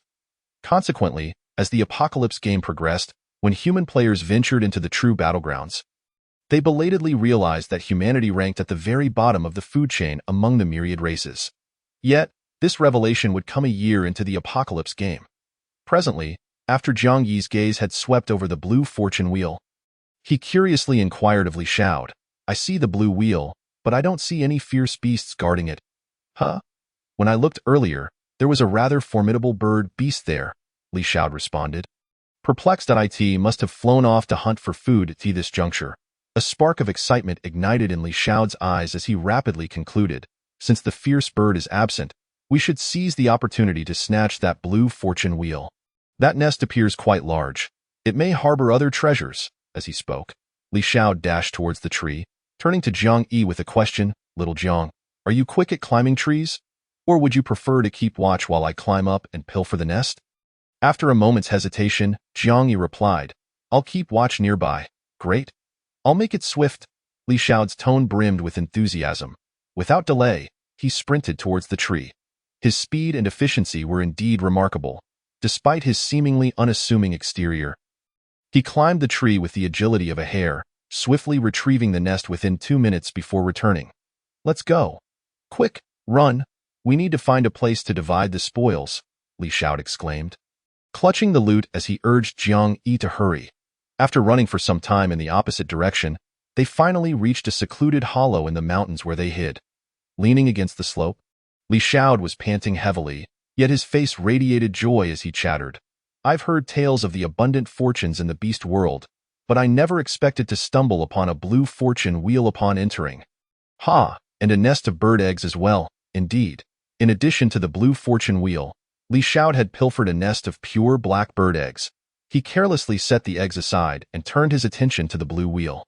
Upon closer inspection, he gasped in astonishment. This is extraordinary. A superlative treasure. Out of 10 options, 8 are beneficial effects. Moreover, an elixir of longevity, an upgrade token, and even a recipe for the elixir of longevity. Incredible. There's even a remarkable talent. Unbelievable. This wheel is too extraordinary. Li Xiao's voice trembled with excitement, akin to a beggar who had just won a $5 million lottery. Logically, Jiang Yi, having recently forsaken the Crown of the Reaper for the upgrade token, should have felt regret upon seeing the same upgrade token option appear on this new blue wheel. He should have lamented his previous choice and wished he had drawn from the blue wheel instead. Even if he had waited a moment longer to draw from the blue wheel, he would have had an additional option. Yet, Jiang Yi remained utterly composed, both internally and externally. His demeanor was so tranquil that it belied that of a novice encountering an extraordinary blue wheel for the first time. Soon, Li Xiao noticed Jiang Yi's unusual calmness. A frown creased his brow as he queried, "Little Jiang, why do you seem unperturbed?" Jiang Yi merely smiled faintly, gazing at Li Xiao with an inscrutable expression as he replied, "What should I be excited about? Killing Uncle Li to seize this blue fortune wheel." The weight of his words caused Li Xiao's heart to race. A palpable tension enveloped him, yet after a brief moment of apprehension, he resolutely handed the blue wheel to Jiang Yi. "Rest assured, little Jiang, I am not like that fool Zhang Peng. There's no need for murder over treasures. I am a reasonable man in this apocalypse game world. Good fortune rightfully belongs to the strong. Besides, I have no intention of using the blue wheel in my remaining lifespan. Here, take it. Just remember this favor, and I'll harbor no grievances." Li Xiao appeared exceedingly honest and simple-minded. His words were sincere, and the act of passing the blue wheel to Jiang Yi was decisive. devoid of any reluctance. Jiang Yi observed Li Xiao for a moment before accepting the blue wheel with a smile. However, just as Li Xiao believed he had secured Jiang Yi's gratitude, Jiang Yi began to toy with the blue wheel, echoing Li Xiao's earlier words with an enigmatic smile. Uncle Li and I have no enmity, so there should be no grievances between us. Yet, curiously, despite having no conflict with you, why do I feel inclined to harbor ill will towards you? Upon hearing this, Li Xiao's expression shifted dramatically. He appeared even more anxious than when Jiang Yi had previously mentioned murder and theft. His body became rigid, and after a long pause, he sternly asked, "What do you mean by that? Are you dissatisfied with my willingly giving you the blue wheel?" Jiang Yi, still holding the wheel, replied slowly with a smile. "From that tree to where I was originally, it's not very far. Uncle Li must have heard something and sought me out, right?" Li Xiao's face darkened. Yet, he soon exhaled, confessing, "Indeed, I heard the sound of the wheel spinning and followed it to your location." After a brief pause, he continued, "Yes, I heard the sound of you drawing the upgrade token. I am the perpetual night." Visual perception was hindered, rendering hearing more acute. Li Xiao had not initially spotted Jiang Yi. His approach was not mere coincidence, but rather because he had heard the sound of Jiang Yi drawing the upgrade token. Li Xiao elaborated, "Yes, I knew you had drawn the upgrade token, but I also understand the survival dynamics of the apocalypse game. Everyone has their secrets, thus, I instinctively pretended to know nothing, but I harbor no malice towards you. I can feign ignorance about this matter indefinitely." His words were delivered with utmost sincerity, coupled with Li Xiao's honest demeanor, making them quite convincing. Yet, Jiang Yi merely smiled again. "No malice? Then what is the situation with this blue wheel? Oh no, more accurately, this cursed wheel?" As he spoke, Jiang Yi scrutinized Li Xiao's expression. Sure enough, upon hearing the term cursed wheel, Li Xiao's pupils dilated, and his eyelashes trembled visibly. He appeared increasingly tense, his eyes darting about. His demeanor now seemed cunning and shrewd, far removed from the previously honest and simple appearance. While Li Xiao was on edge, Jiang Yi did not give him the chance to concoct an excuse and leisurely remarked, "Why so silent?" Uncle Li could claim ignorance regarding what a cursed wheel is or fabricate some other excuse to delay. After all, it's only a few minutes until the side effects of inward clarity take effect. Isn't it? Finally, upon hearing Jiang Yi's words, Li Xiao's hopes shattered completely. He realized that this seemingly novice player was far more knowledgeable than he had appeared. He understood everything. He was aware of the side effects of inward clarity. He knew of the cursed wheel's existence. Even when he had initially consumed inward clarity, he had feigned innocence, as if he truly were a novice. But in truth, it was all an act. Jiang Yi was no novice at all. Rather, he is a cunning character who plays the role of a pig to eat the tiger. In reality, Li Xiao can also be considered a ruthless figure who feigns innocence. His seemingly honest demeanor easily disarms others' vigilance. Yet behind the scenes, no one is aware of his insidious and ruthless nature. At this moment, just as Jiang Yi was on the verge of exposing the side effects of the internal clarity, Li Xiao appeared to be guided by some unseen force, decisively shattering a stone. In the blink of an eye, he vanished before Jiang Yi's eyes. It turns out, Li Xiao possessed a teleportation stone that was even faster than the mechanism for triggering a teleportation talisman. Isn't that rather peculiar? Such stones typically require a blue roulette to be drawn. How could a mere member of the Suicide Squad, who isn't even a formal player, possess such a precious life-saving item? And how could he utilize it so decisively? It seems as though he had already anticipated that Jiang Yi would strike in the next moment, and indeed possessed the power to eliminate him in an instant. Li Xiao. He had entered the world of the ferocious beasts in Qinhe earlier than Jiang Yi, yet, during this encounter, something about him felt rather off. After pondering for a moment, Jiang Yi felt no particular regret. He scanned the mountainous area for a brief moment before swiftly departing. Soon, he discovered a cluster of internal clarity and ice silk fruit hidden within some grass. Without hesitation, he consumed the ice silk fruit, negating the side effects of the internal clarity. Just as Li Xiao had mentioned, within 100 steps of a venomous snake, there must be an antidote. In the extreme night environment, a considerable amount of internal clarity and ice silk fruit also thrived.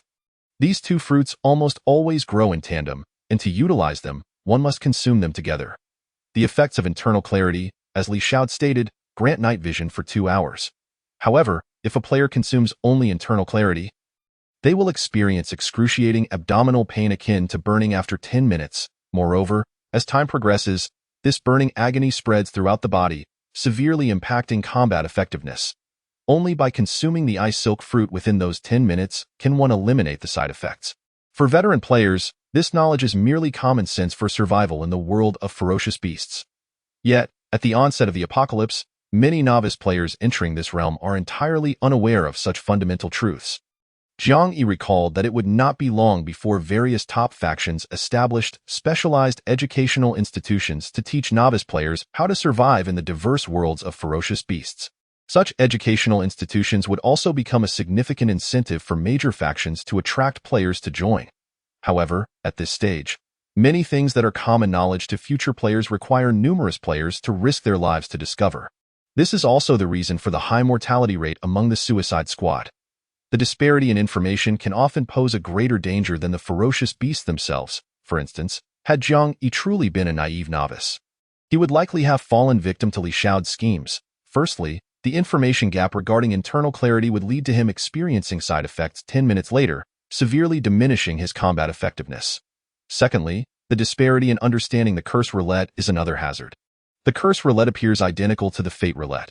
Yet, its 10 options are filled in by players. It sounds unbelievable that players can fill in options for the roulette. However, in reality, the curse roulette is nothing more than a grand deception.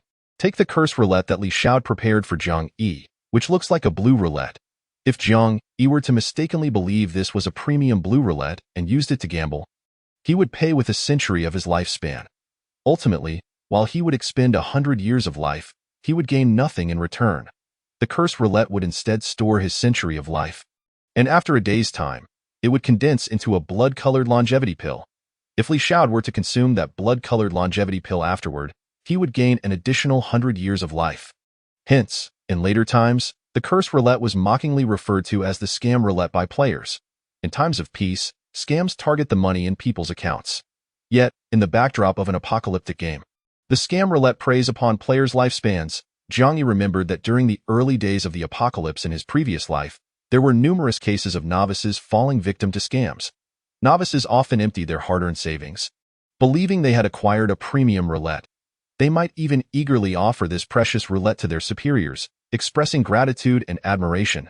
Then, they would eagerly anticipate the outcome of their gamble, convinced they would draw something extraordinary to alter their fate. But what was the result? The greater the hope, the deeper the disappointment. They would utilize the magnificent curse roulette for their gamble, only to end up with nothing. Not only would their hopes be dashed, but most often, they would also be silenced. Just like just now, had Jiang Yi been a foolish novice, he would have experienced the following.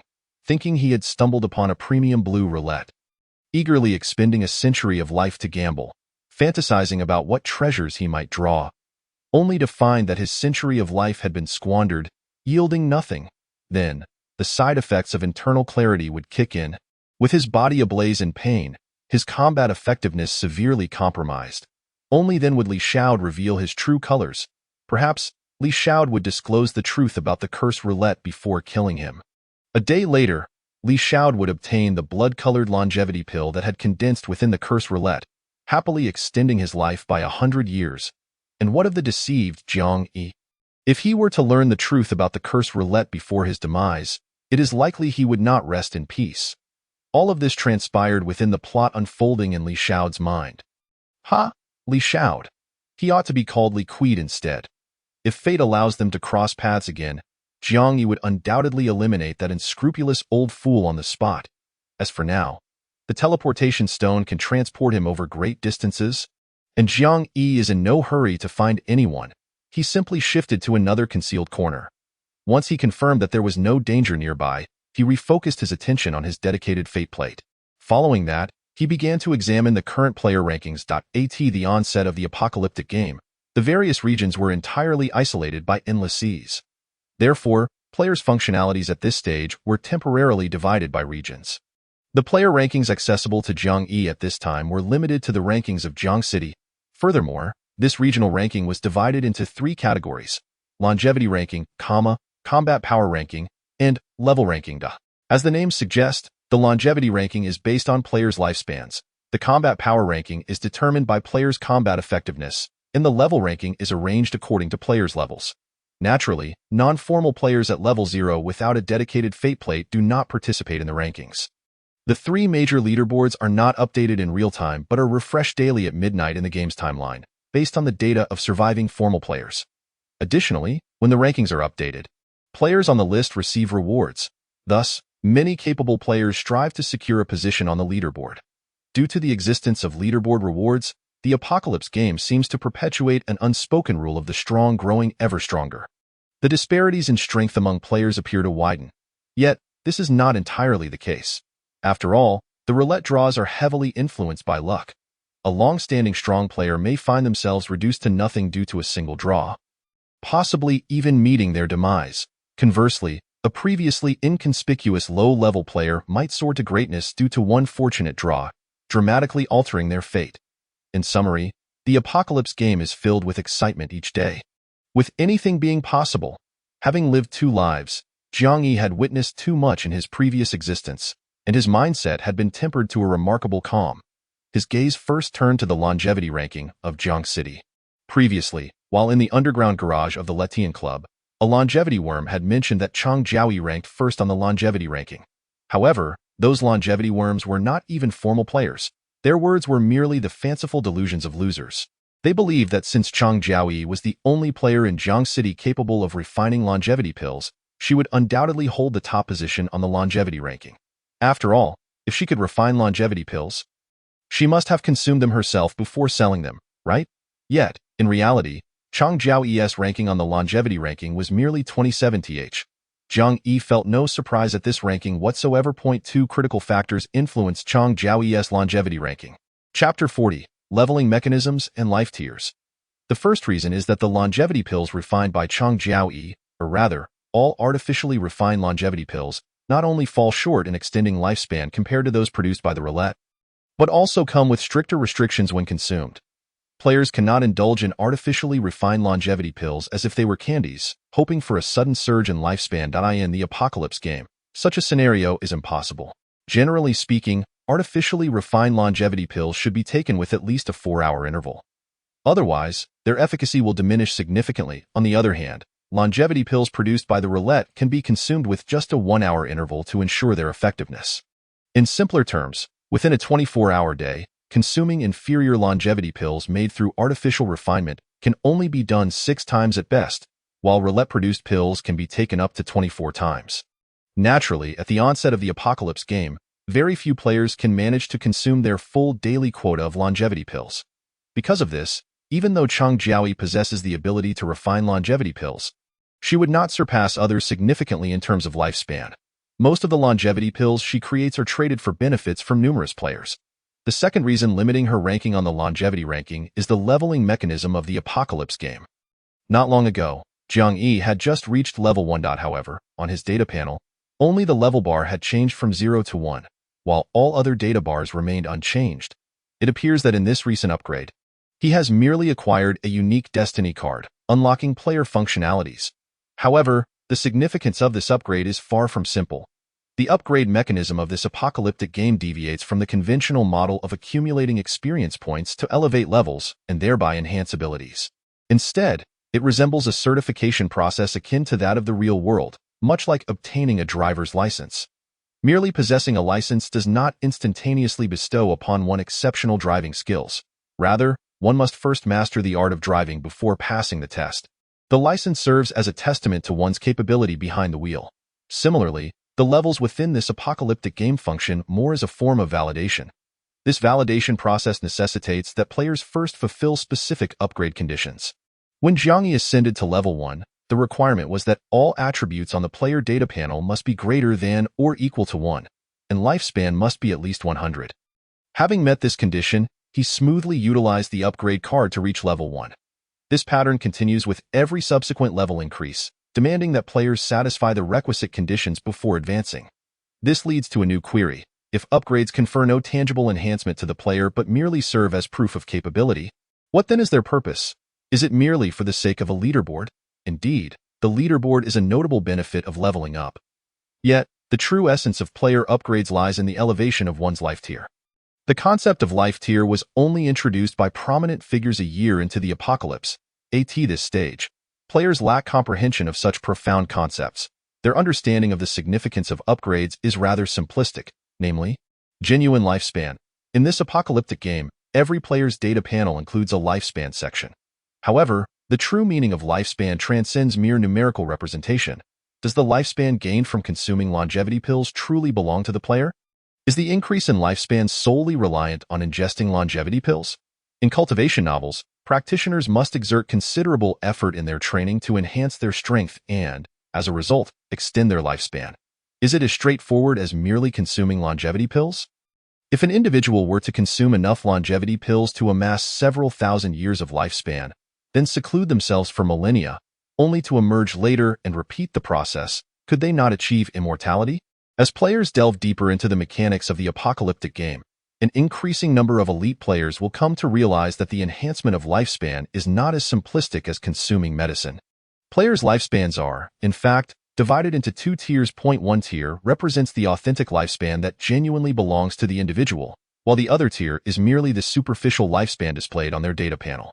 The authentic lifespan is the true possession of the player, and once the superficial lifespan diminishes, it cannot be restored. A clear example of this is when a player sustains fatal damage, their lifespan will plummet instantaneously. For instance, if they are gravely injured, their lifespan could shrink to mere days, hours, or even minutes. However, should this player utilize a healing potion to restore themselves to peak condition, their lifespan will also be revitalized. Nevertheless, only the portion of authentic lifespan will be restored, while the lost superficial lifespan remains irretrievable. The distinction between authentic and superficial lifespan elucidates the purpose of levels. The lifespan augmented by consuming longevity pills constitutes merely superficial lifespan. Only through leveling up can one transmute superficial lifespan into authentic lifespan. For instance, when Jiang Yi ascended to level 1, the exhilarating sensation he experienced was due to the acquisition of 100 years of authentic lifespan. Because of this hidden setting, many powerful players do not relentlessly pursue excessively high superficial lifespans.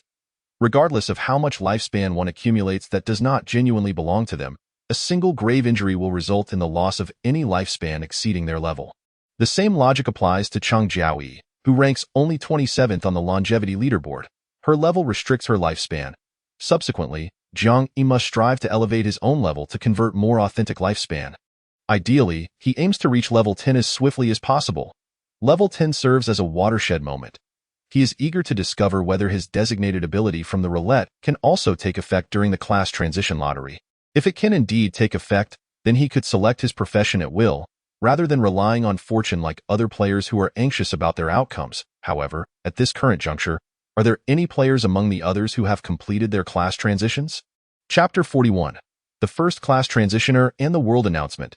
Jiang Yi recalls that in his past life, the popularization of class transition lotteries occurred approximately a month later. At that time, he was merely a fledgling in the Letian Club's death squad, not yet a formal player, truly at the very bottom of the apocalyptic game.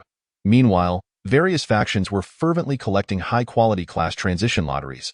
It was during that period that class transition lotteries became a means for factions to attract players. Many solo players found it exceedingly challenging to transition upon reaching level 10 independently, prompting them to consider joining factions. The class transition lotteries possessed by a faction became a significant factor in a solo player's decision to join. However, about a month later, some solo players, disenchanted with the constraints imposed by factions, banded together under the leadership of independent strong players to establish a class transitioner alliance. Once the alliance was formed, the issue of class transitioning for solo players was finally addressed.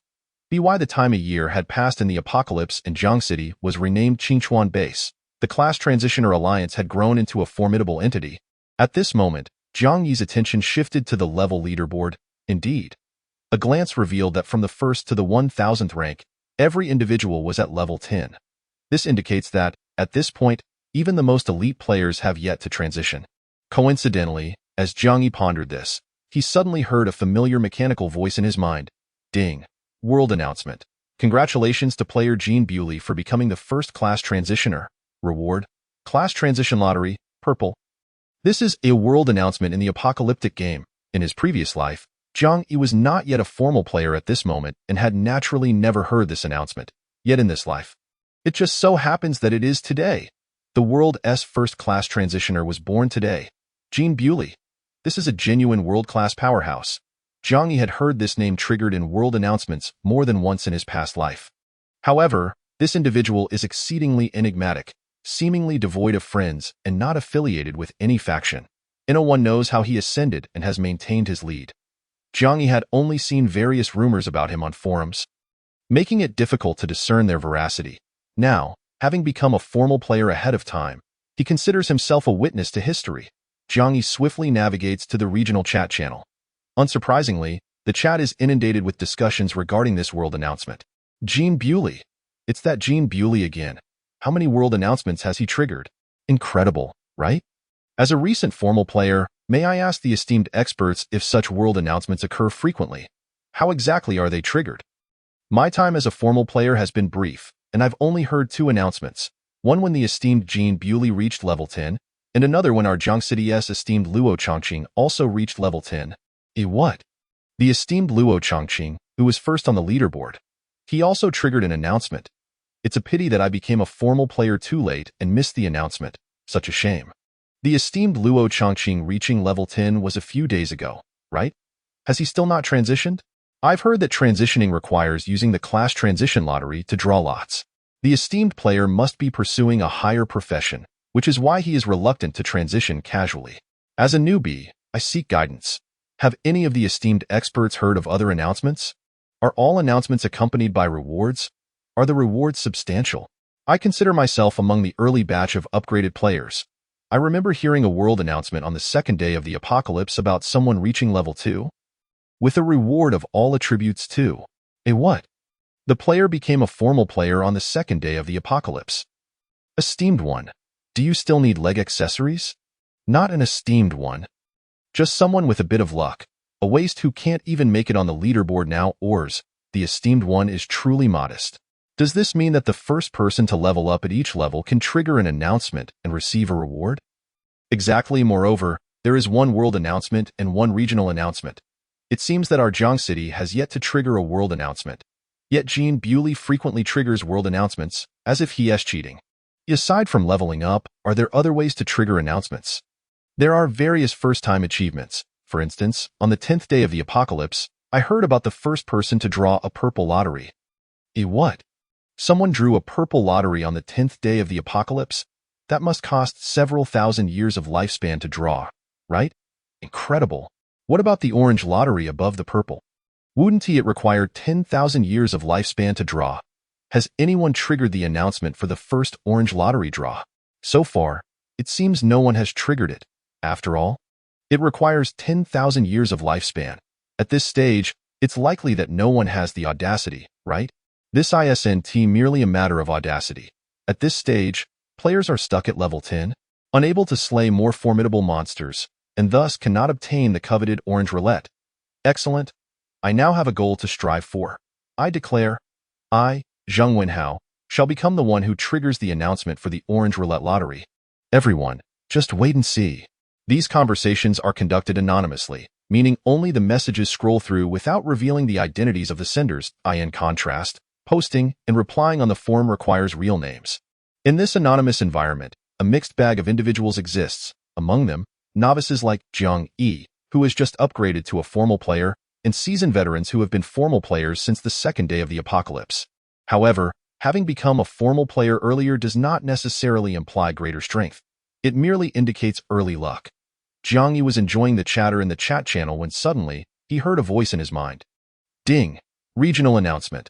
Congratulations to player Huang Xin for becoming the first professional in this area. Reward, Profession Roulette, Blue.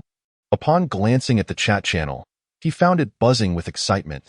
Wow! Just as the announcement of the first professional in the world came through, someone triggered a regional announcement right after. Could this be the closest our Jiangcity has been to a world announcement? By the way, who is Huang Xin? I've never heard that name before. It doesn't seem to be on the level rankings either. Could he be a low-key big shot? If he had just transitioned a bit earlier, wouldn't he have triggered the world announcement? What a pity. Oh my. Quick, check the forum. Huang Xin himself has come forth to explain. Chapter 42. A foe from the past. An ungrateful wretch. Naturally, Jiang Yi shifted his attention to the forum channel. However, he soon discovered that rather than Huang Xian coming forth to share his experience, it was more of an advertisement stemming from this regional announcement.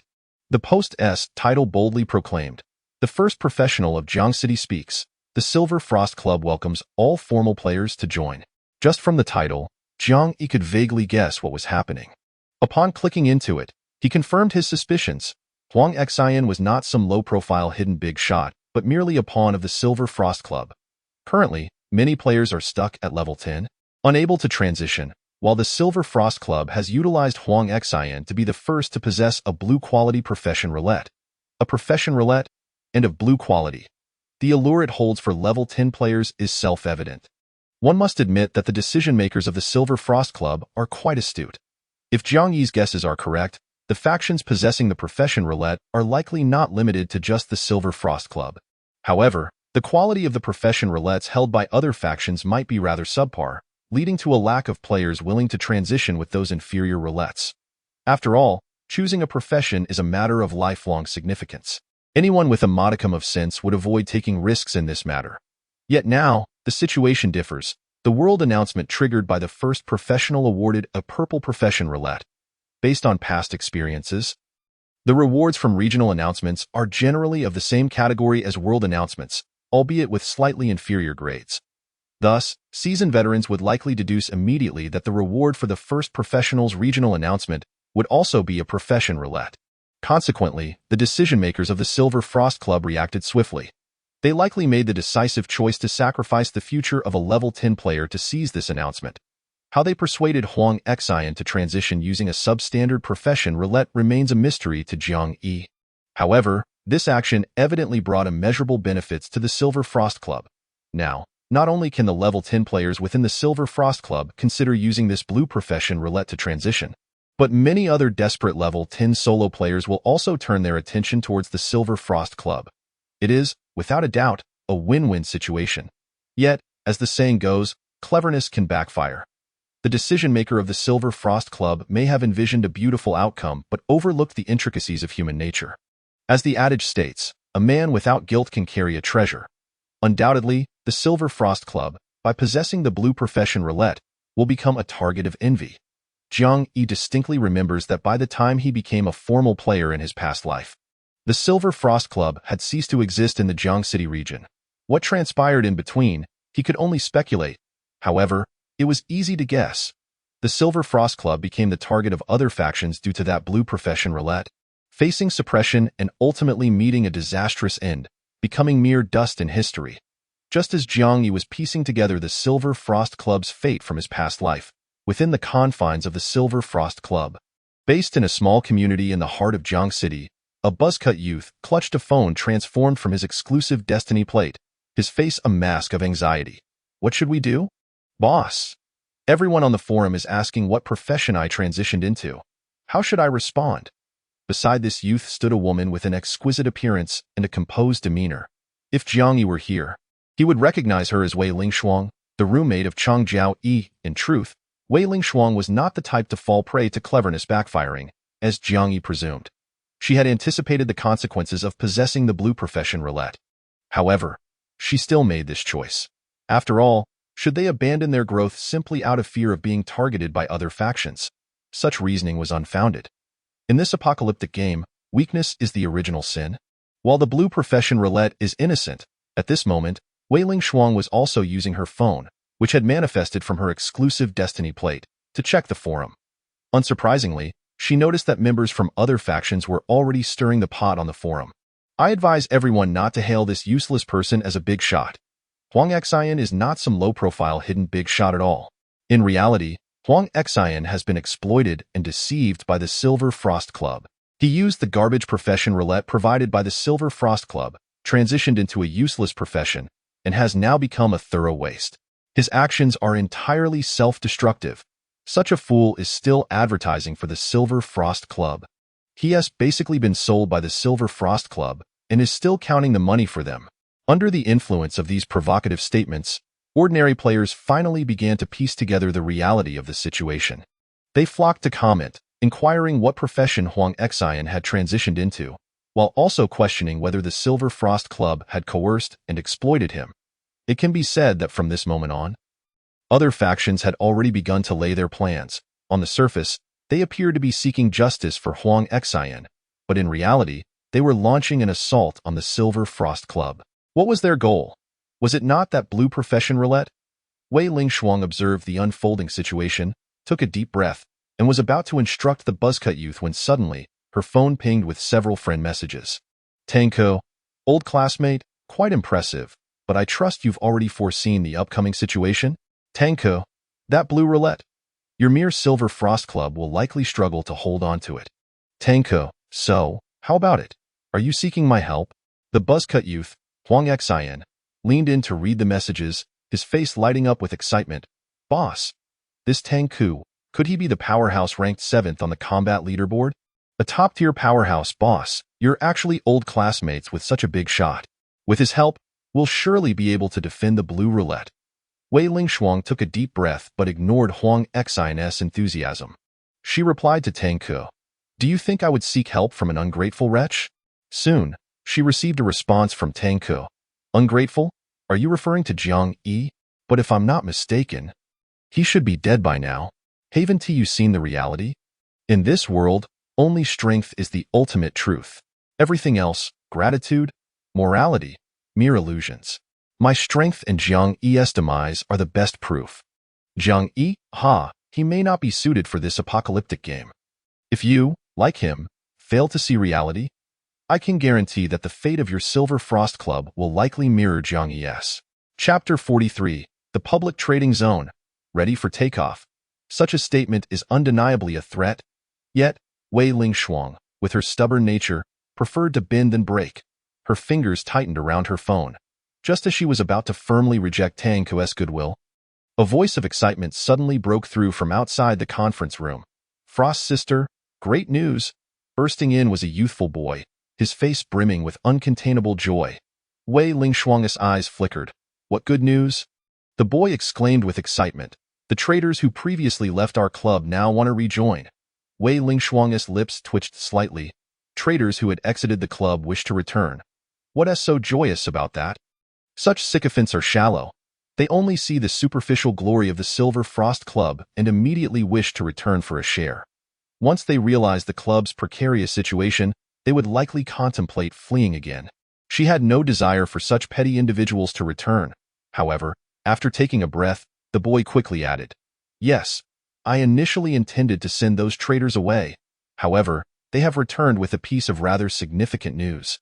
Wei Lingshuang, what news? In the suburbs of Jiangxing, within a third-rate force known as the Lucky Heaven Club, this young boy named Su Xiaoduo, who appeared somewhat frail, took a breath before continuing. This Lucky Heaven Club has produced the second fortunate individual in Jiangxing capable of refining the longevity pill. A fortunate individual capable of refining the longevity pill? Upon hearing this, Wei Lingshuang's eyes instantly sparkled with intrigue.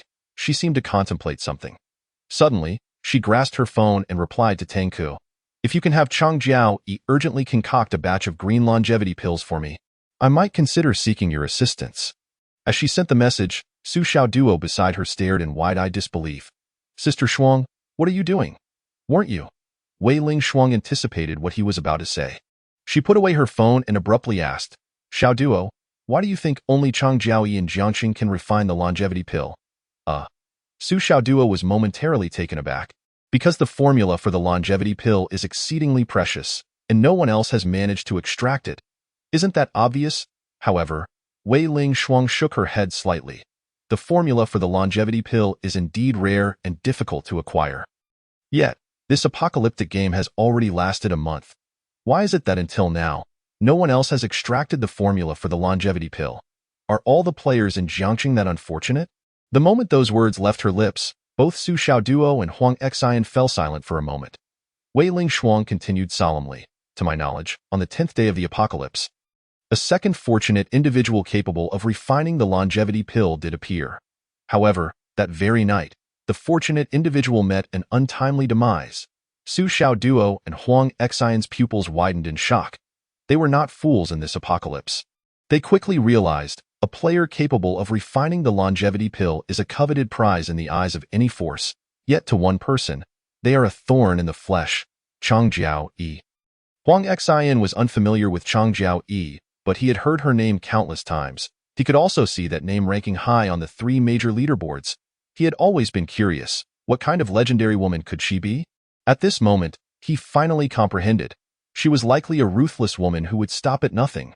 Wei Ling Shuang needed no further explanation, stating directly, "I will do my utmost to divert Chang Jiao Yi's attention. Xiao Duo, have your brother go to the suburbs and personally negotiate with that player capable of refining the longevity pill. We must expedite his recruitment into our Silver Frost Club. Moreover, the fact that he can refine the longevity pill must be kept as confidential as possible." Su Xiaoduo nodded fervently.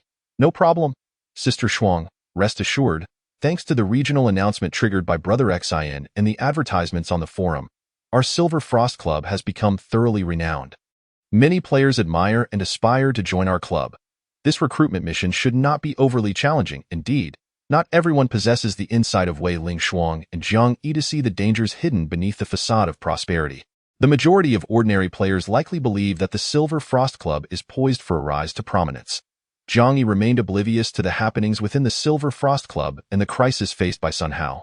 He merely browsed the chat channels and forums briefly before turning his attention to the trading area. The trading function for official players would be the key to his rapid ascent. However, the entire trading area was still confined to the Jiangxing region, and he was temporarily unable to trade with players worldwide. Currently, the regional trading area was divided into public trading area, friend trading area, and VIP trading area. That as a newly minted official player, Jiang Yi had yet to add any friends. Thus, the friend trading area remained empty. The only option available to him was the public trading area. However, the public trading area had numerous drawbacks. For instance, sellers were required to post items under their real names. Additionally, both parties in a transaction were unable to engage in private chats, instead limited to public communication in the chat area beneath the trading listing. Such public exchanges were visible to other buyers, leading to frequent instances of players disparaging others' listings, rendering their items worthless. Furthermore, some malicious competitors would intentionally comment on others' listings to promote their own wares. In summary, the atmosphere of the entire public trading area was utterly dreadful. Players in later generations even mockingly referred to it as the stinky fish and rotten shrimp trading area. In contrast, truly capable players generally opted for the VIP trading area for transactions, where the experience was notably more pleasant. Unfortunately, access to the VIP trading area required a certain level of financial standing. Naturally, Jiang Yi, having just become an official player, could not utilize the VIP trading area. Nevertheless, it mattered little. He directly checked the public trading area and, as expected, found that the most abundant listings consisted of various worthless spinning wheels. Many of these spinning wheels offered such low returns that no one was willing to expend their lifespan to draw from them.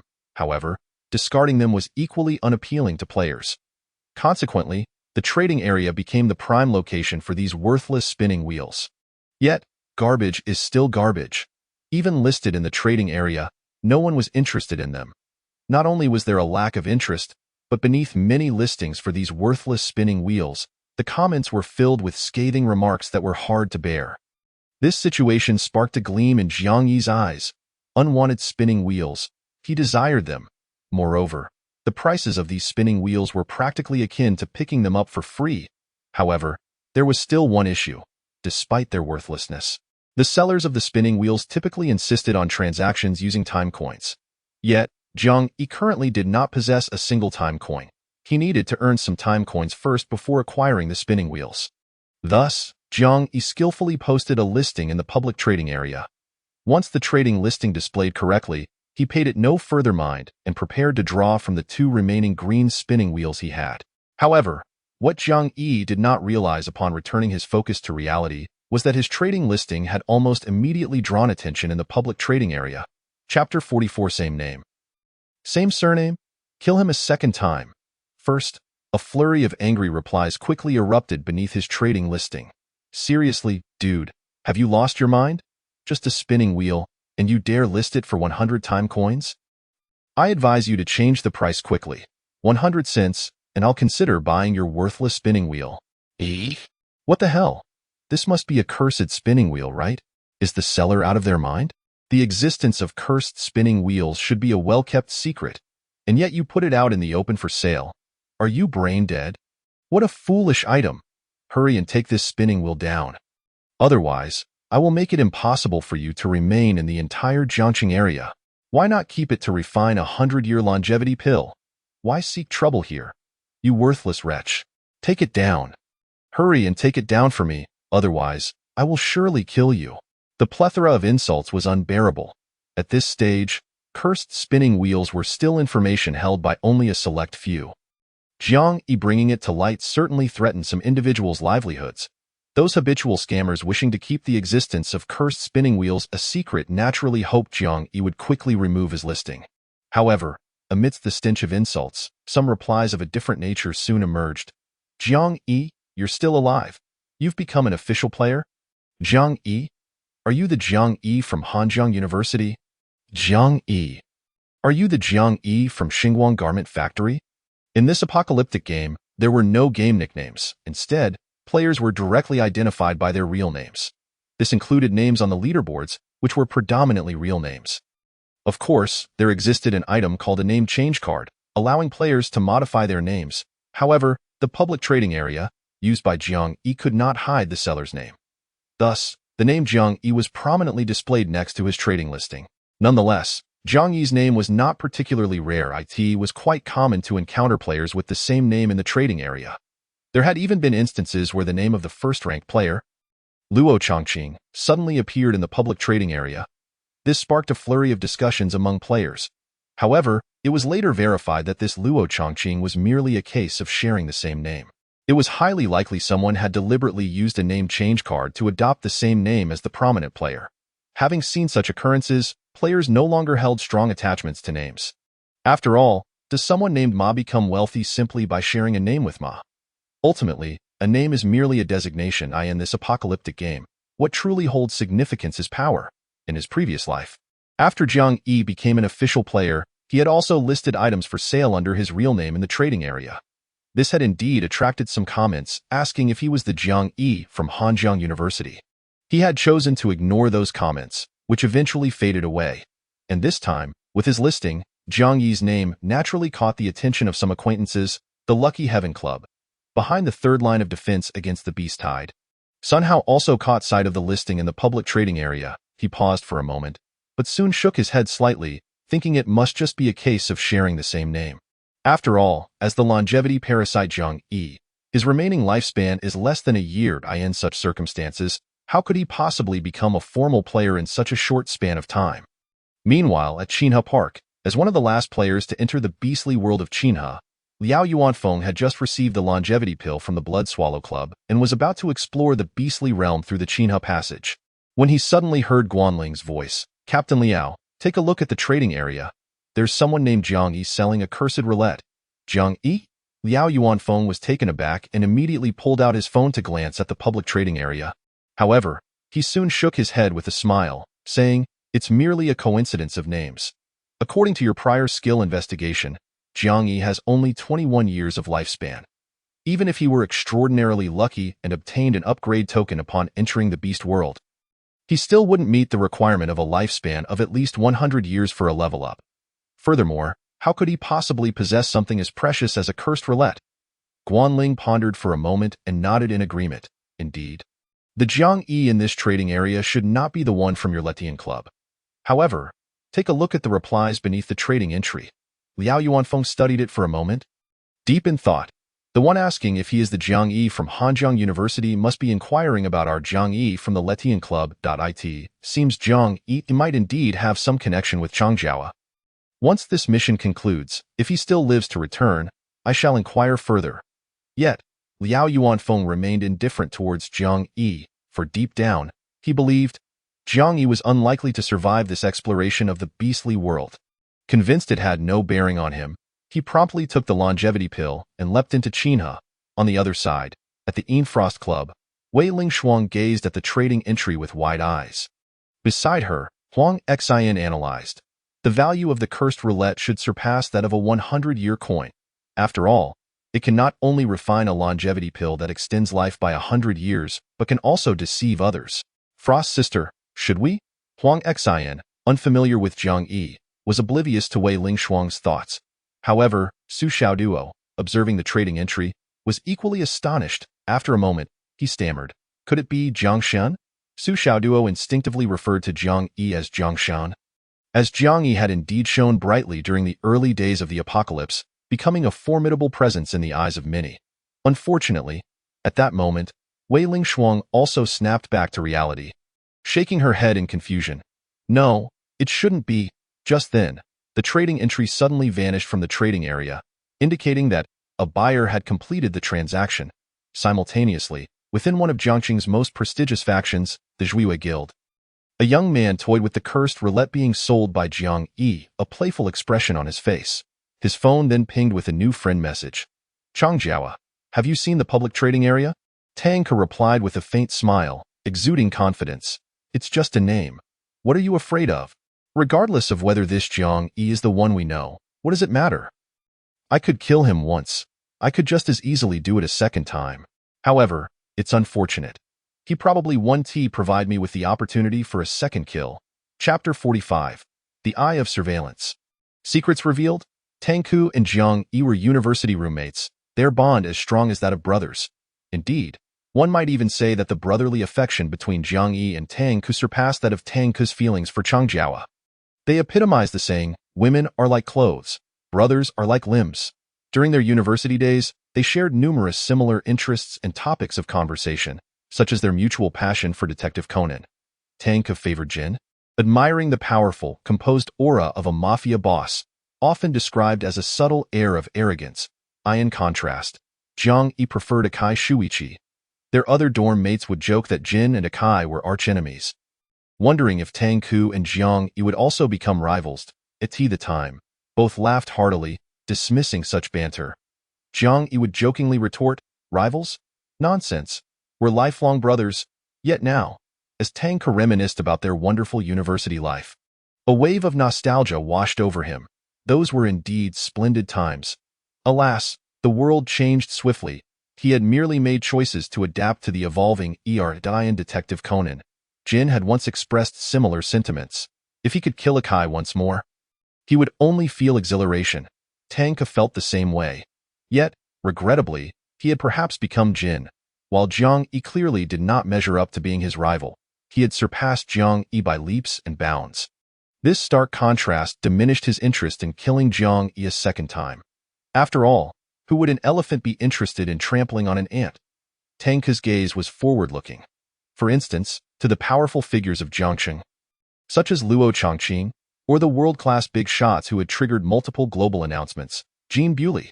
As for Jiang Yi, he had been left far behind, likely without even a trace of his remains. Yet, when he thought of their past friendship, contemplating Jiang Yi's demise, a flicker of sorrow stirred within Tang Ke's heart. Unbeknownst to Jiang Yi, his former good friend was fantasizing about his corpse, feigning sorrow. At this moment, he was nestled in a hollow within the beastly world of Qinhe, still clutching 2 green roulettes. Yes, the remaining 2 green roulettes had yet to be drawn. He had intended to draw them, but suddenly had a thought. Thus, he first waited for the 100-year coin from the sale of the cursed roulette to be credited. Afterward, he meticulously selected a green roulette from the trading area, purchasing it for 5-time coins. His expression remained neutral as he pressed the green roulette in his palm, uttering the word, "Draw." Then came the familiar prompt sound, "Ding. Congratulations, you have drawn the reward, Eye of Surveillance." Simultaneously, a black orb the size of a ping-pong ball materialized in his hand. Without hesitation, Jiang Yi expertly utilized the black orb. The originally pure black orb morphed into a bizarre eyeball. Jiang Yi placed the eyeball on the ground, and it began to rotate spontaneously. After several revolutions, the black eyeball suddenly halted, emitting a mechanical voice. Detecting Eye of Surveillance, beginning analysis and elimination. Upon hearing this, Jiang Yi's expression turned serious. After a few more seconds, a barely perceptible particle of dust slowly descended from the air around him. That was the Eye of Surveillance. In the context of this apocalyptic game, there exists an abundance of wondrous items. The effect of the Eye of Surveillance is akin to a camera, enabling one to monitor others. The key is that its appearance is exceedingly discreet and imperceptible to the naked eye. It can only be detected using corresponding investigative tools, Initially, Jiang Yi indeed intended to draw the remaining 2 green roulettes, but at the last moment, he decided to first acquire an eye of surveillance to check if there were any cameras in his vicinity. This action stemmed purely from caution. He had not even considered that there would genuinely be an eye of surveillance nearby. Who could it be? The cunning and treacherous Li Xiao. No, Li Xiao bore him no grudge. The recent conflict was merely a chance encounter.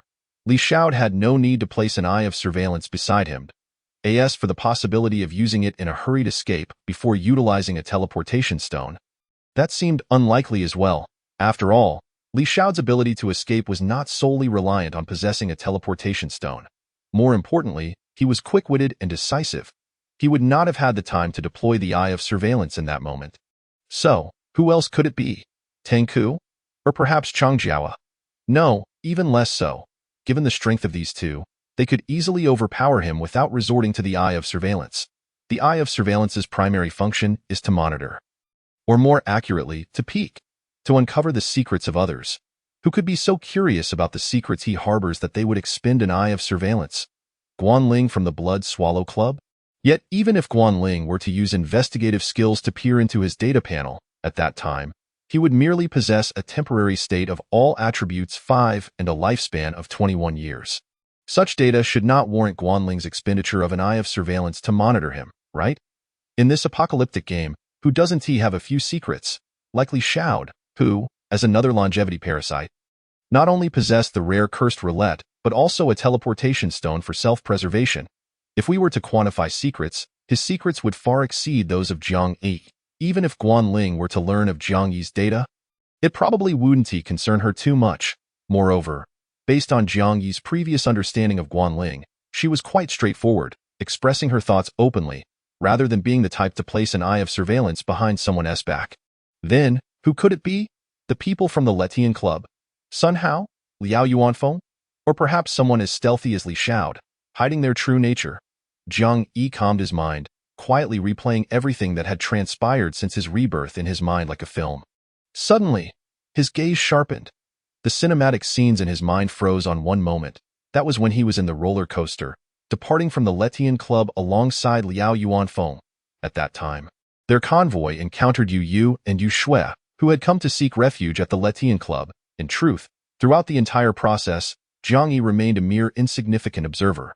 There was not a shred of interaction between him and Yu Yu or Yu Shui. He was nothing more than a background figure. However, upon reflecting on the scene now, Jiang Yi realized he had made a subtle mistake.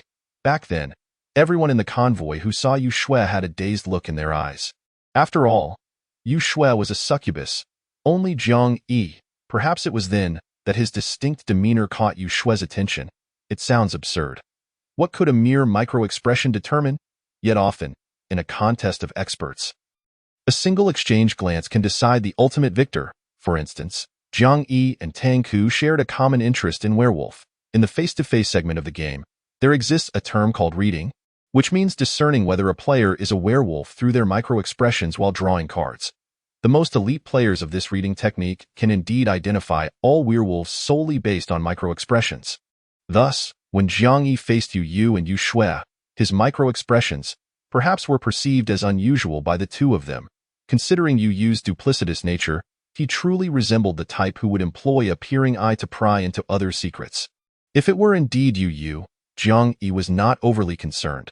After all, since he had interacted with Yu Yu, he had only spun the wheel 6 times, 0.6 spins, 6 positive outcomes, at first glance. It seemed rather outrageous, but it was not entirely impossible. There are indeed some fortunate individuals whose luck shines as if they were the illegitimate child of the god of fortune. Furthermore, within the apocalyptic game, there exist certain blessing effects that can temporarily enhance a player's luck. For instance, Yu Yu's status bar contains the moon god blessing, which is a time-limited effect that increases luck. Moreover, there are special items like the lucky bracelet. Even if Yu Yu had spied on Jiang Yi's activities, he would likely assume that Jiang Yi was simply endowed with some fortunate buff. He would never fathom that Jiang Yi could specify the rewards from the wheel so outrageously. Of course, if Jiang Yi had been reckless and hastily spun the wheel multiple times, it would undoubtedly have dazzled Yu Yu, causing him to immediately detect something amiss.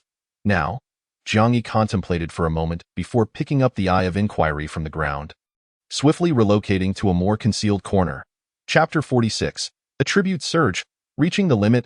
Meanwhile, at the Letian Club, just as Jiang Yi's eye of inquiry was deciphering and destroying the hidden peering eye, Yu and Yu Shui were seated in a vehicle heading towards the second line of defense against the beast tide. In that instant, Yu Shui's strikingly beautiful black almond-shaped eyes flickered. In a soft and delicate voice, she slowly uttered, "I've been discovered." Yu, seated in the driver's seat, glanced at her through the rearview mirror. Frowning, "What happened?" Yu Shui lowered her head, pondering for a moment before leisurely responding. "I don't know if that kid truly sensed something, or if he just happened to have extraordinarily good luck. While spinning the wheel, he might have drawn an eye of inquiry, and thus made the discovery." Her tone did not carry much regret. Rather, it had a hint of playful mischief typical of a young girl. Yu frowned slightly. "Is it a coincidence?" Yu Shui smiled serenely, akin to an angel. "Does it matter if it's a coincidence? Regardless, he could never guess that the peering eye was placed by you, brother." Upon hearing this, Yu's previously somber expression eased. True. This Jiang Yi, 6 spins, all yielding positive outcomes.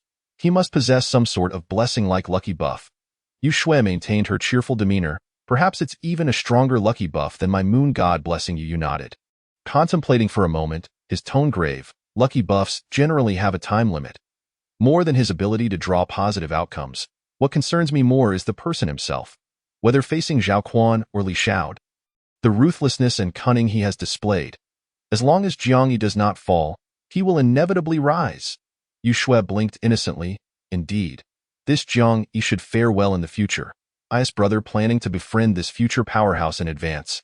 Or, her voice trailed off, her expression seemingly innocent, leaving one unaware of what she might say next. Yu smiled faintly, exuding calm confidence. "No need to rush. Currently, he is in the light, while we are in the dark. He might still be desperately hiding his talents, playing the role of a pig to eat a tiger.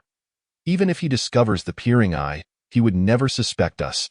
Later on, Yu seemed to think of something, suddenly laughing joyfully, saying meaningfully, "Let it unfold slowly." Yu Shui laughed even more joyfully, her face alight with innocence. Then, let it unfold slowly. Jiang Yi was unaware that in the eyes of this pair of faux siblings, he had become a mere plaything. He found a tree hollow within a towering tree. After clearing out the insects inside, he concealed himself there. Following that, he began a thorough sweep of the trading area. This time, he acquired a staggering 102 wheels in one go. Among them, 100 were white, 1 green, and 1 blue. A total of 102 wheels cost him several days' worth of currency. For others, such an investment would not only be impossible to recoup but likely result in a loss of lifespan. Yet in Jiang Yi's hands, he immediately pressed his palm upon that green wheel. After a series of prompt sounds, he skillfully murmured in his heart, "I choose 10. Shadow of Void." Simultaneously, the green wheel emitted a prompt, "Ding, congratulations. You have drawn the reward, Shadow of Void." The Shadow of Void appeared as a mass of black, resembling pure black paper. However, it bore no weight when held. Jiang Yi promptly crushed the shadow. Subsequently, within the already pitch-black environment, he was suddenly enveloped by a shroud of darkness. Even having used the insight ability, he found himself utterly blind. The Shadow of Void was essentially a life-saving item. Upon use, it would allow the player to enter a state of void shrouded in darkness for 3 minutes. In this void state, the player seemed to cease to exist, impervious to attacks or inquiries. Jiang Yi, already in a safe environment, was not using this item for self-protection. Rather, it was to safeguard his secrets. Everyone possesses secrets. The methods Jiang Yi employed earlier in facing Zhao Quan and Li Xiao, even if discovered, would not be alarming. After all, those were within the realm of normal human interaction. At most, they would lead others to realize that he was not an ordinary person, perhaps playing the role of a pig to eat a tiger. Even if old acquaintances of Jiang Yi were to discover these behaviors, they would likely not be too surprised, merely astonished by his luck in consistently drawing good items. However, the operations Jiang Yi was about to perform would undoubtedly be sensational. This secret of being able to specify rewards from the wheel must not be uncovered by anyone. Hence, he specifically utilized the Shadow of Void. The effect of the Shadow of Void lasted only 3 minutes. Jiang Yi wasted no time. His palms swiftly pressed against the white wheels, one after another. Meanwhile, Within the area of the shadow of void, the incessant sounds of prompts erupted continuously. Ding. Congratulations, you have drawn the reward. All attributes 1. Ding. Congratulations, you have drawn the reward. All attributes 1. Ding. Congratulations, you have drawn the reward. All attributes 1. For 100 white wheels, Zhang Yi's target was solely the option of all attributes 1. No matter what, he aimed to stack his attributes first. Generally, when players receive all attributes 1, the sensation is not particularly pronounced. However, he was experiencing nearly 100 instances of all attributes 1 in one go.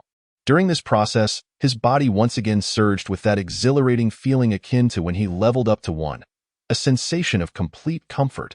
Simultaneously, there was a warmth and swelling reminiscent of when he used the strengthening potion. Just as this feeling approached its limit, amidst the continuous sounds, a distinct prompt emerged. Ding! Your attributes have all reached the current level limit. Please level up as soon as possible. Attribute limit. What on earth is the attribute limit? Zhang Yi had never heard of such a concept in his previous life. Chapter 47. Career Planning. At least 9 stars. However, upon simple reflection, it was easy to understand. Based on the current situation, the level 1 attribute limit is 100. This figure is already quite outrageous. The requirements for a player to reach level 1 are merely 1. The disparity is a full 100-fold. Zhang Yi could almost guarantee that currently, no one should be able to trigger such an absurd attribute limit prompt. Even in his previous life, among the top-tier elites, no one would have triggered an attribute limit prompt at level 1. Thus, could he be making history? Yet, the troubling aspect is, Zhang Yi originally thought he could recklessly boost his attributes, ultimately playing out a scenario of at level 1, slaughtering through the myriad races, but now, it was apparent he had overestimated himself. Given that attribute limits exist at level 1, it is not difficult to surmise that subsequent levels will likely also have such constraints. In other words, if one desires rapid growth in power, they must simultaneously enhance their attributes while ensuring their level does not lag behind. Before reaching level 10, it is relatively manageable, as long as one is determined. Leveling up can be as effortless as boosting attributes. Ascending to level 10 in mere moments is certainly within reach. However, the dilemma arises when, after achieving level 10 through relentless grinding, one wishes to further enhance their capabilities. This inevitably leads to the consideration of class transitioning. The crux of this issue lies within the profession wheel. Clearly, in the market of Jiangxing, some profession wheels have already emerged.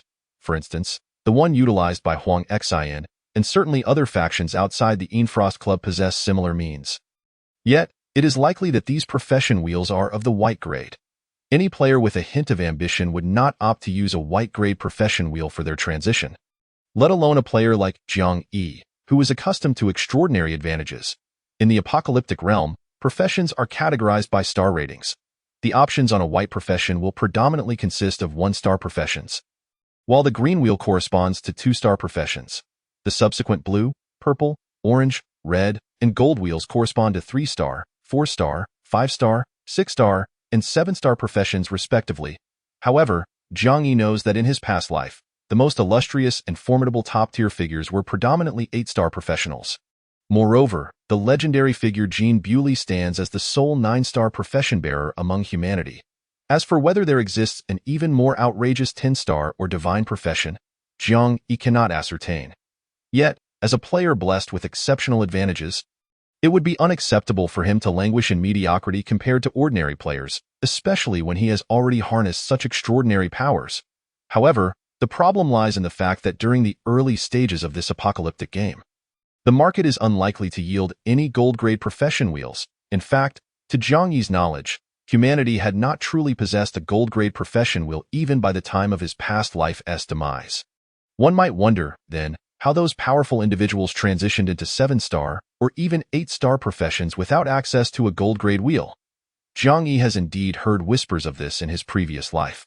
While humanity lacked gold-grade wheels, the more ancient and potent beast tribes possessed them.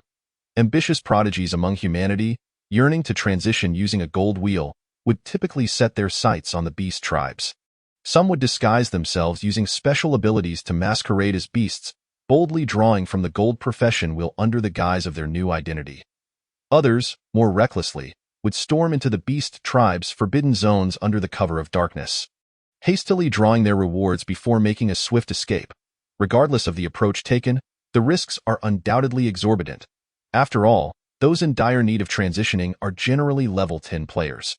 For a mere level 10 to infiltrate the stronghold of another's beast tribe, eyeing their precious gold profession wheel that is akin to extracting teeth from a tiger, exhibiting a level of audacity beyond the most reckless of squads. Prior to understanding the existence of attribute limits, Jiang Yi had contemplated maximizing his attributes before daring to delve into the beast tribe strongholds for a profession draw. Yet now, he must confront the reality that he may have to take risks regarding his profession. Furthermore, different profession wheels offer varying options for their respective professions. If he can also specify the options on the profession wheel, it would be prudent for him to explore several powerful beast tribes. Comparing offerings and gathering more information before selecting the most suitable profession. With this thought in mind, Jiang Yi felt a wave of headache wash over him. Simultaneously, he grew increasingly curious. How did Jean Bewley, in his past life, manage to attain a 9-star profession? Moreover, he was the world's first professional. Contemplating this, Jiang Yi speculated that the enigmatic Jean Bewley had likely infiltrated a beast tribe stronghold early on during the apocalypse. He was probably endowed with some ability to masquerade as a beast. With such a capability, he would have thrived among the powerful beasts, leaving ordinary human players far behind. As Jiang Yi pondered the circumstances surrounding Jean Bewley, he also began to draft a simple plan for his own professional development. Before the effect of the void shadow dissipated after 3 minutes, he pressed his hand against the blue wheel. Mentally reciting, "I choose 6. Longevity pill." Immediately, the familiar sound of the spinning wheel echoed. Ding, congratulations, you have drawn the reward. Longevity pill. Following this, he also drew from the 2 remaining worthless green wheels he had exchanged from Wu Su. Ding, congratulations, you have drawn the reward. Heart-shaped pendant. Ding, congratulations, you have drawn the reward. Hurricane wave, degrade. The heart-shaped pendant is an accessory that primarily serves to resist mental attacks. Although such fierce beasts wielding mental attack capabilities are not commonly encountered in the early stages of the apocalypse, should one arise, lacking defensive means could spell disaster. A single misstep could jeopardize one's very life. In his past life, Jiang Yi had heard numerous tales of powerful players being bested by mental beasts, falling victim to misfortune. Thus, the heart-shaped pendant, which provides resistance against mental attacks, is a pleasant surprise for him. He promptly donned it.as for the hurricane wave. It is an E-grade skill, appearing in Jiang Yi's hands as a scroll. In reality, for players who have not transitioned from levels 1 to 10, the effects of skills are generally significantly diminished. Moreover, this is merely an E-grade skill. Nevertheless, possessing multiple skills is never a burden. And he currently lacks offensive means. Thus, he did not hesitate, tearing open the scroll and instantly mastering the skill. With this, his lifespan, which had been 272 years after reaching level 1, dwindled to merely 43 years. A bit scant, indeed. However, the presence of the blue longevity pill can extend life by thousands of years. He merely needs to wait a few more minutes. Once an hour has passed since consuming the green longevity pill, he can take the blue longevity pill to extend his life once more. Jiang Yi stored the blue longevity pill in his space watch. After a short while, the void shadow that had surrounded him began to dissipate. Although the void shadow appears formidable and invincible, it is quite different from a genuine invincibility state. In a typical invincibility state, players are unrestrained. They can choose to flee or engage in combat. Conversely, the void shadow confines players, preventing movement or awareness of the external situation. For 3 minutes, one remains imprisoned in darkness. Following the 3 minutes, one must face whatever awaits them. If used during combat, the void shadow merely grants players 3 minutes of respite to regain their status. Thus, this life-saving item can be drawn from a mere green wheel. Jiang Yi, confined within for those 3 minutes, was naturally oblivious to the external circumstances. It was only after the void shadow dissipated that he discovered the sounds of a fierce battle just outside the tree hollow. Chapter 48. Encountering Wu Su again. Jiang Yi is covered. Jiang Yi remained impassive, casting a glance to find a group of 4 engaged in a fierce battle with a flock of birds and beasts. The creatures, shrouded in darkness, individually possess lackluster strength, yet their overwhelming numbers and aerial assaults provide them with a clear advantage. Among the 4 individuals, only one is a formal player. The other 3 are mere ordinary individuals who have not yet transitioned into formal players. Their struggle against the flock of creatures is evidently arduous. If this continues, it won't be long before all four meet their demise here. Observing this scene, Jiang Yi remained indifferent and unmoved. Clearly, he was no longer the well-meaning youth of peaceful times, who adhered to the principles of integrity and altruism. His experiences in 2 lifetimes amidst the apocalypse had afforded him a keen understanding of human nature. As the saying goes, the rich have distant relatives in the mountains, while the poor are ignored in the bustling city. When the apocalypse first descended, he acquired formidable powers, and countless acquaintances, both known and unknown, flocked to him, calling him Jiang Gu, Jiang Lao, Jiang Shun. They might as well have clung to his leg and called him daddy. Yet, once his powers waned, reverting him to a state of ordinariness, how did those individuals treat him? Gratitude. It would be considered a great act of kindness if they merely refrained from kicking him while he was down. Jiang Yi had come to understand in his previous life, do those weaklings who cling to the powerful genuinely feel grateful for their protection? No. They only feel resentment and jealousy. They think, why is he the strong one while I remain a waste?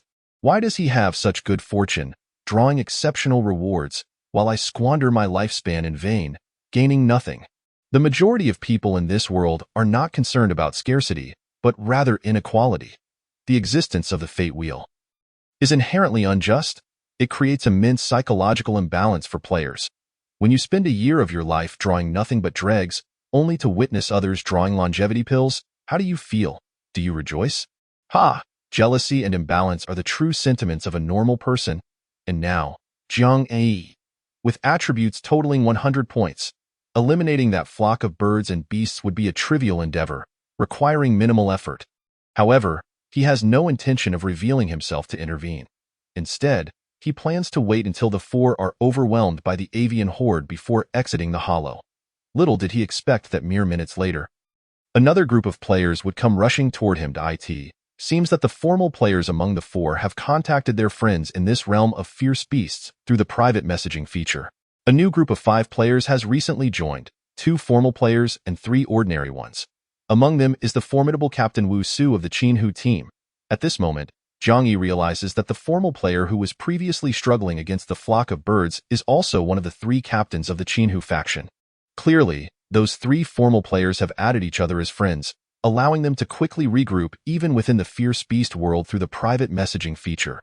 As their forces against the birds grew stronger, the battle continued for a few more minutes until the birds, realizing their disadvantage, retreated of their own accord. The initial quartet that faced the birds expressed their gratitude to the 5 who came to their aid. Thank you, Captain Wu. If you hadn't arrived with your team in time, the 4 of us would likely have perished here. Wu Su's recent combat had evidently been effortless, showcasing his superior strength compared to the other 2 formal player captains. His demeanor was notably assertive. In response to the gratitude from the group, he waved his hand dismissively. No need for thanks, it was merely a trivial effort.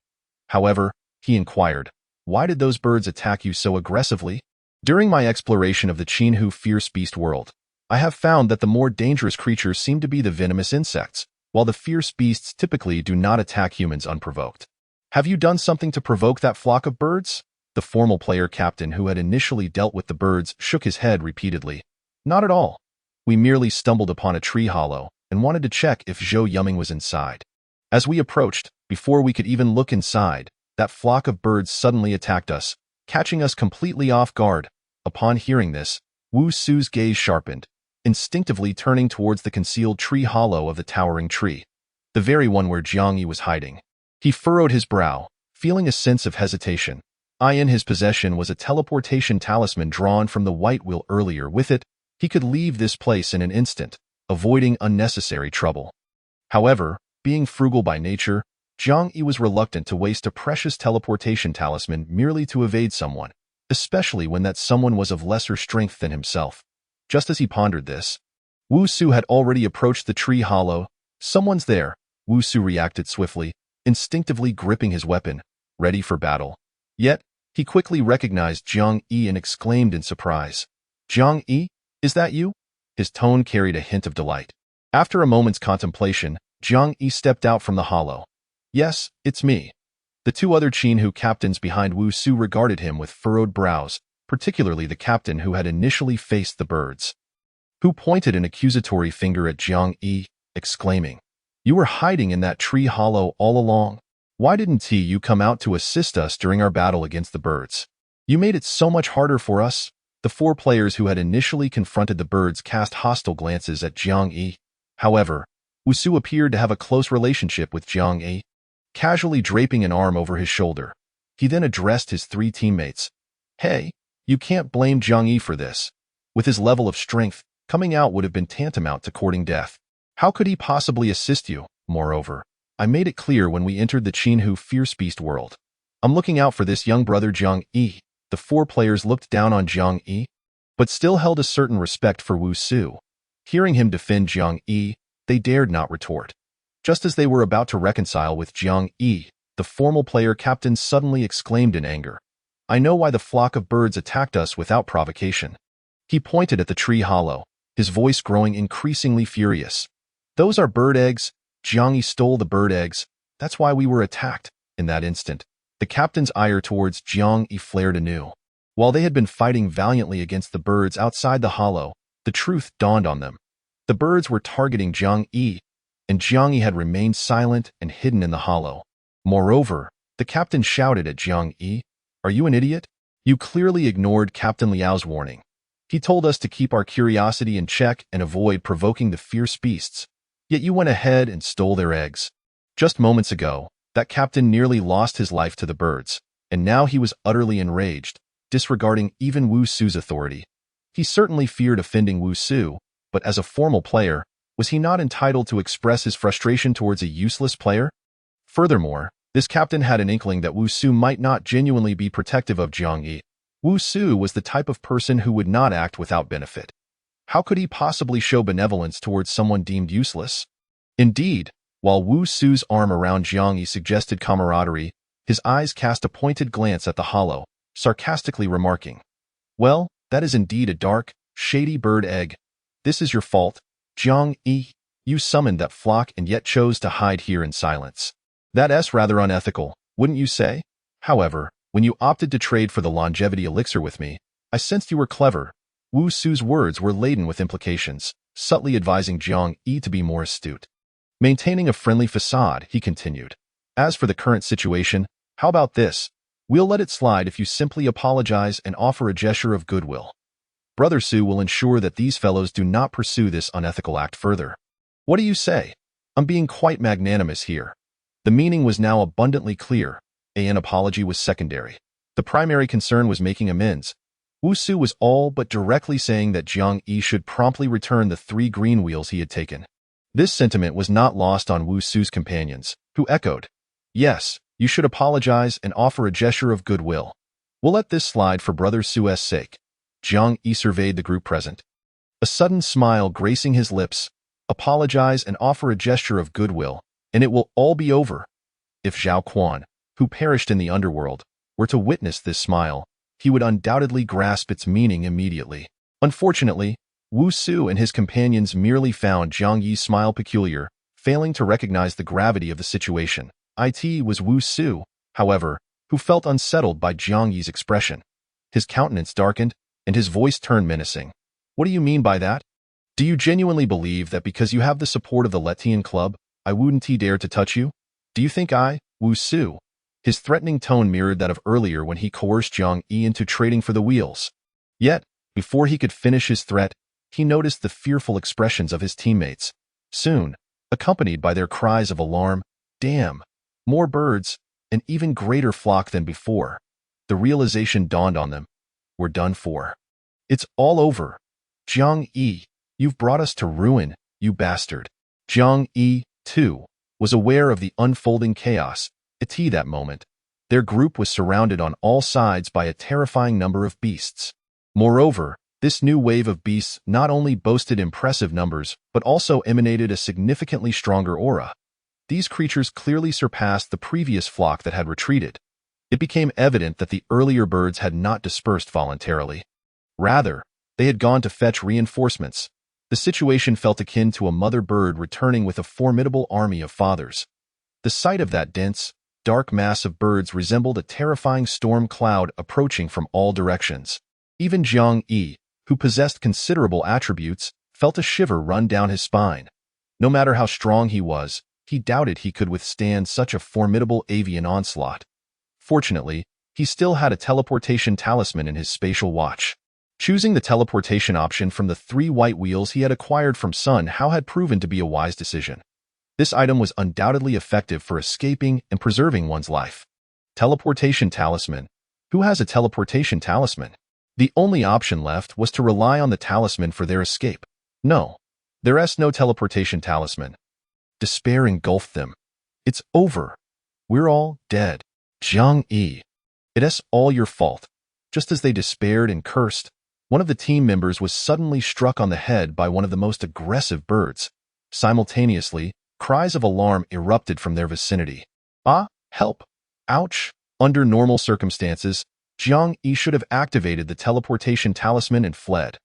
The group that had just coerced him into apologizing would have inevitably met their demise at the hands of the terrifying flock of beasts, with not a trace left behind.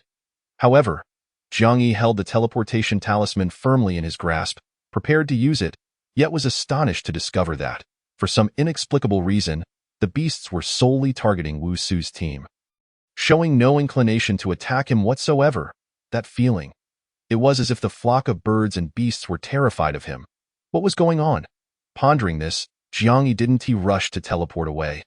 Meanwhile, Wu Su's team had naturally noticed this anomaly. Wu Su reacted the fastest. He shouted at Jiang Yi while fending off the attacking birds and beasts.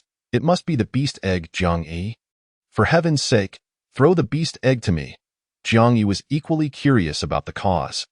After a moment's thought, he obediently retrieved the beast egg from the hollow of a tree and tossed it to Wu Su. The instant Wu Su caught the beast egg, it was as if he had grasped the lifeline, a wave of ecstasy washing over him. Ha ha ha! The beast egg is in my hands. Let us see if you dare to. Ah, ow! However, the birds and beasts were even more ferocious in their assault on Wu Su than before. In the blink of an eye, he sustained grievous injuries, his cries of agony echoing through the air. At that moment, he had lost all rationality, instinctively shouting, Jiang Yi, save me. These birds and beasts are not attacking you. Please, help me.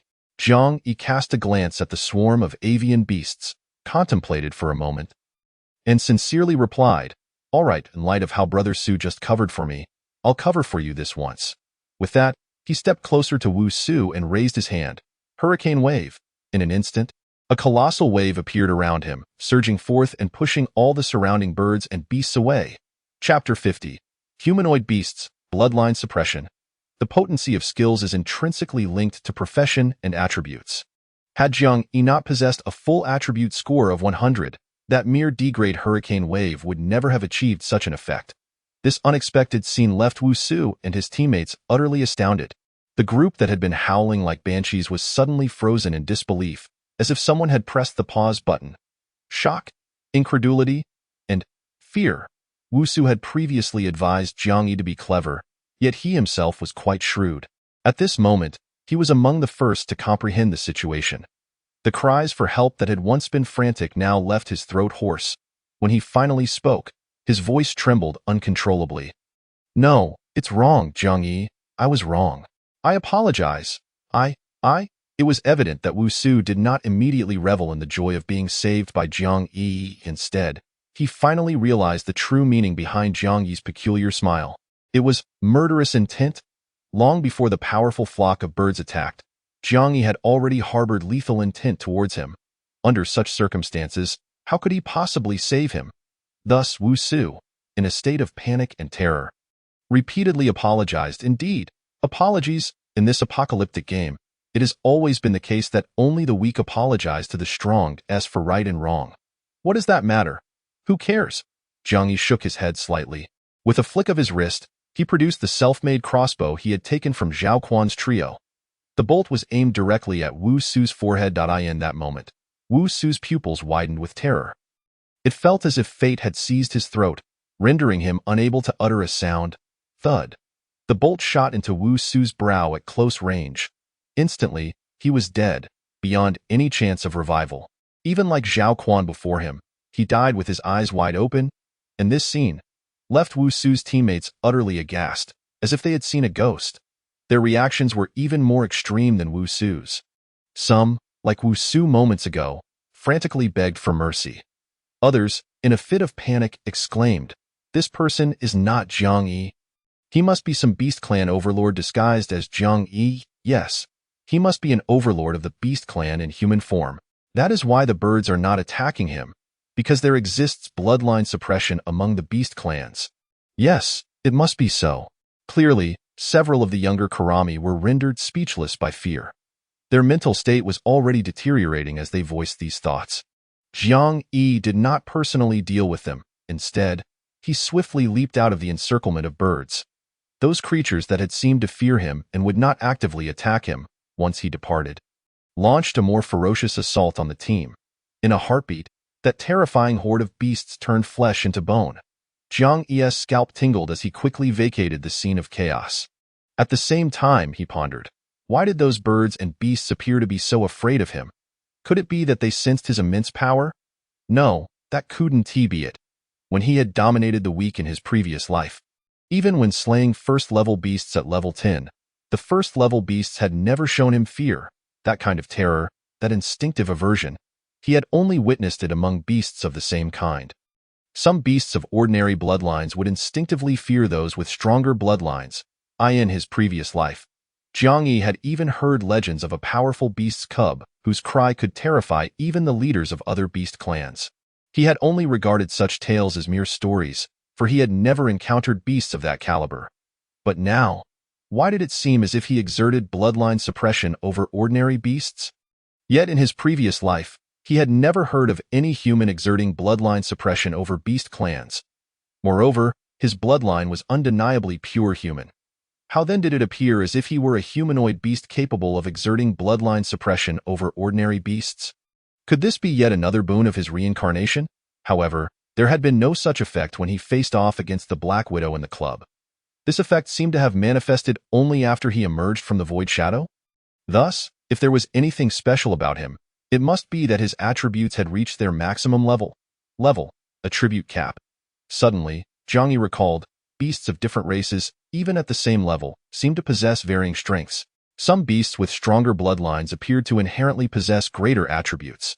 So, his so-called current level attribute cap was merely the limit for humans, not for all races. If Jiang Yi were to maintain the attribute cap throughout his growth, he could indeed become invincible among humans at the same level, but against powerful beast clans, he would likely fall short. So, were humans destined to be weaker than those with stronger bloodlines? Was this bloodline-induced constraint insurmountable? Or rather, was there any method to enable him to break through that so-called current-level attribute cap? Jiang Yi's thoughts wandered far afield. With his designated Wheel of Fortune rewards among humans, he was undoubtedly confident in being the strongest without question. Yet, among the myriad races, if this attribute cap could not be broken then, in the distant future, he would inevitably be weaker than those beast clans. However, it was only a distant future at this stage. Contemplating such matters was indeed premature. Jiang Yi did not indulge in baseless worries, but instead considered a more immediate concern. Since ordinary birds and beasts were able to perceive this change in bloodline, would Yu Shui be able to detect it as well upon their next encounter?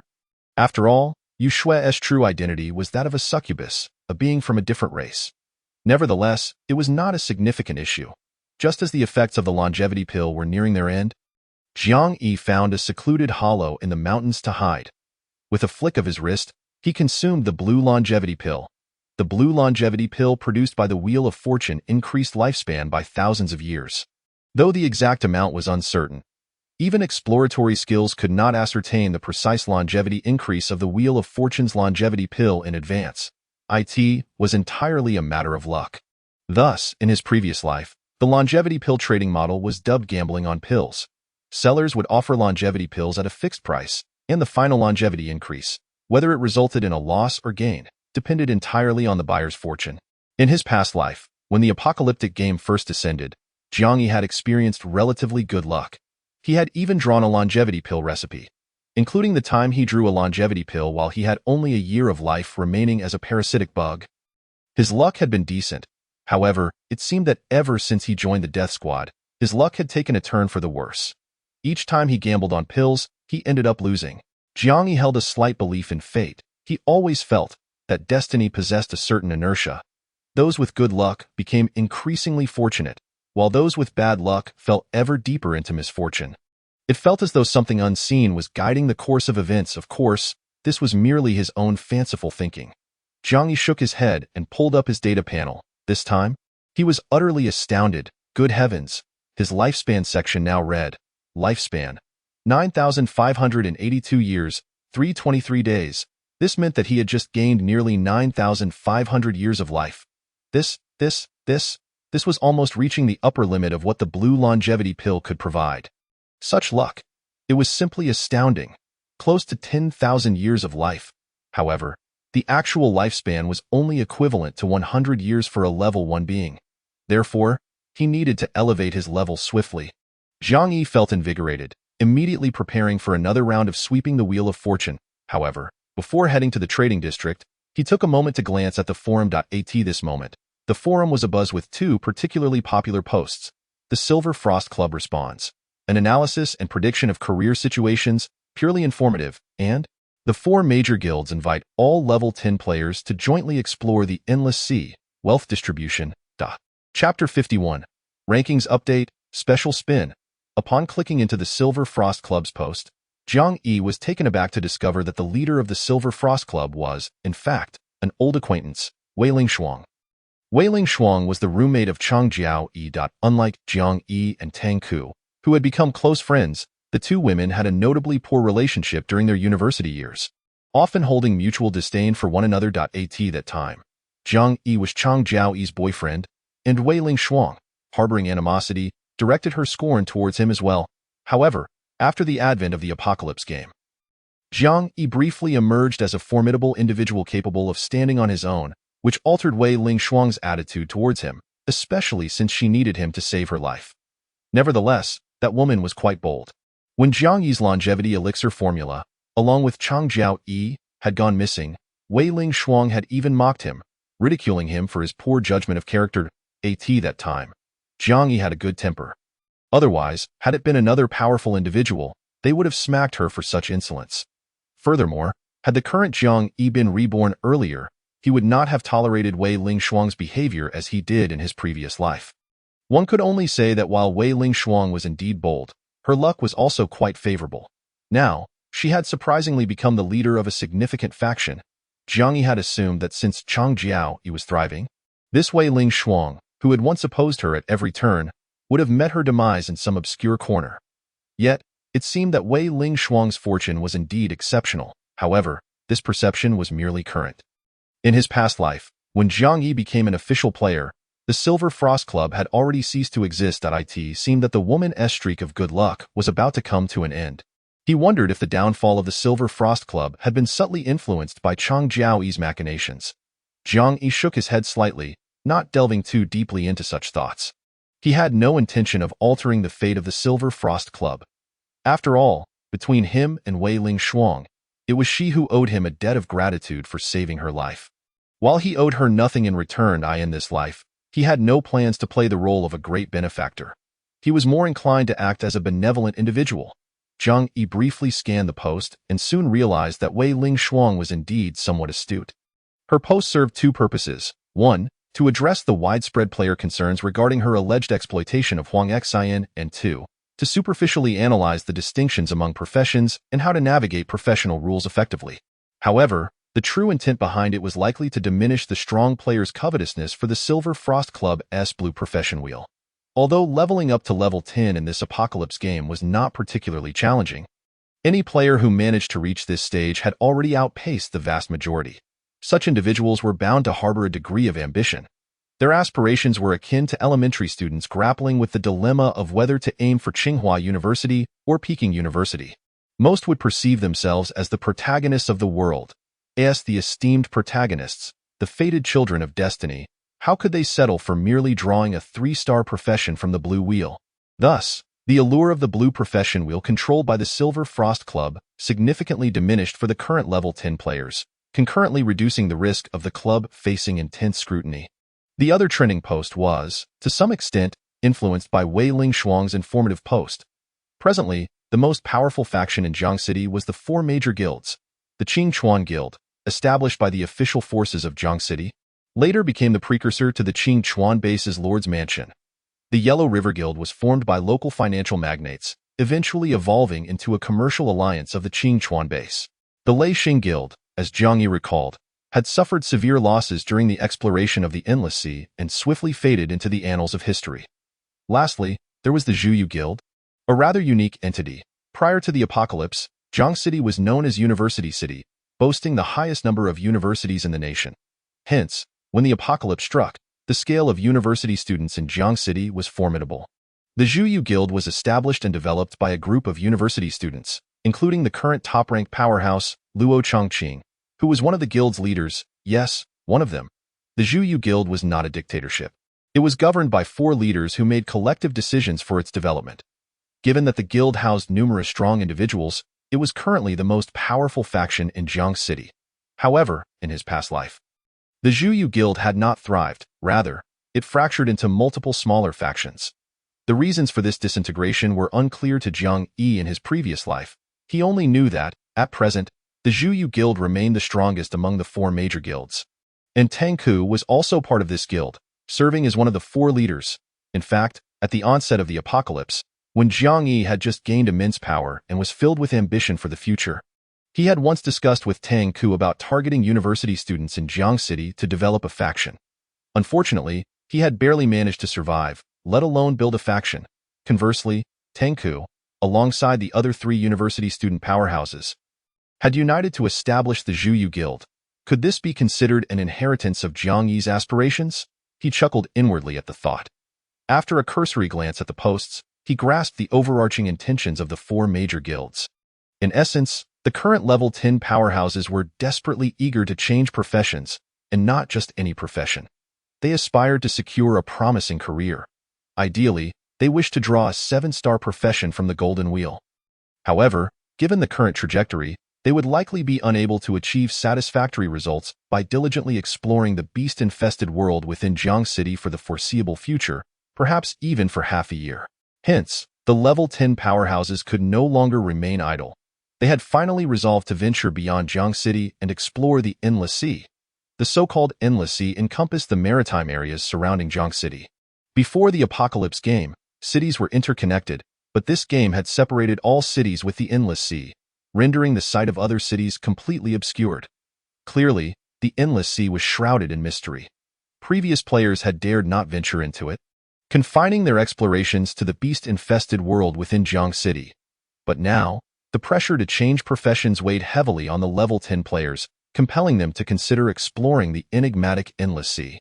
This collective pressure, shared by all level 10 players in need of a career change, prompted the four major guilds to publicly invite all level 10 players in Jiang City to embark on this exploration together.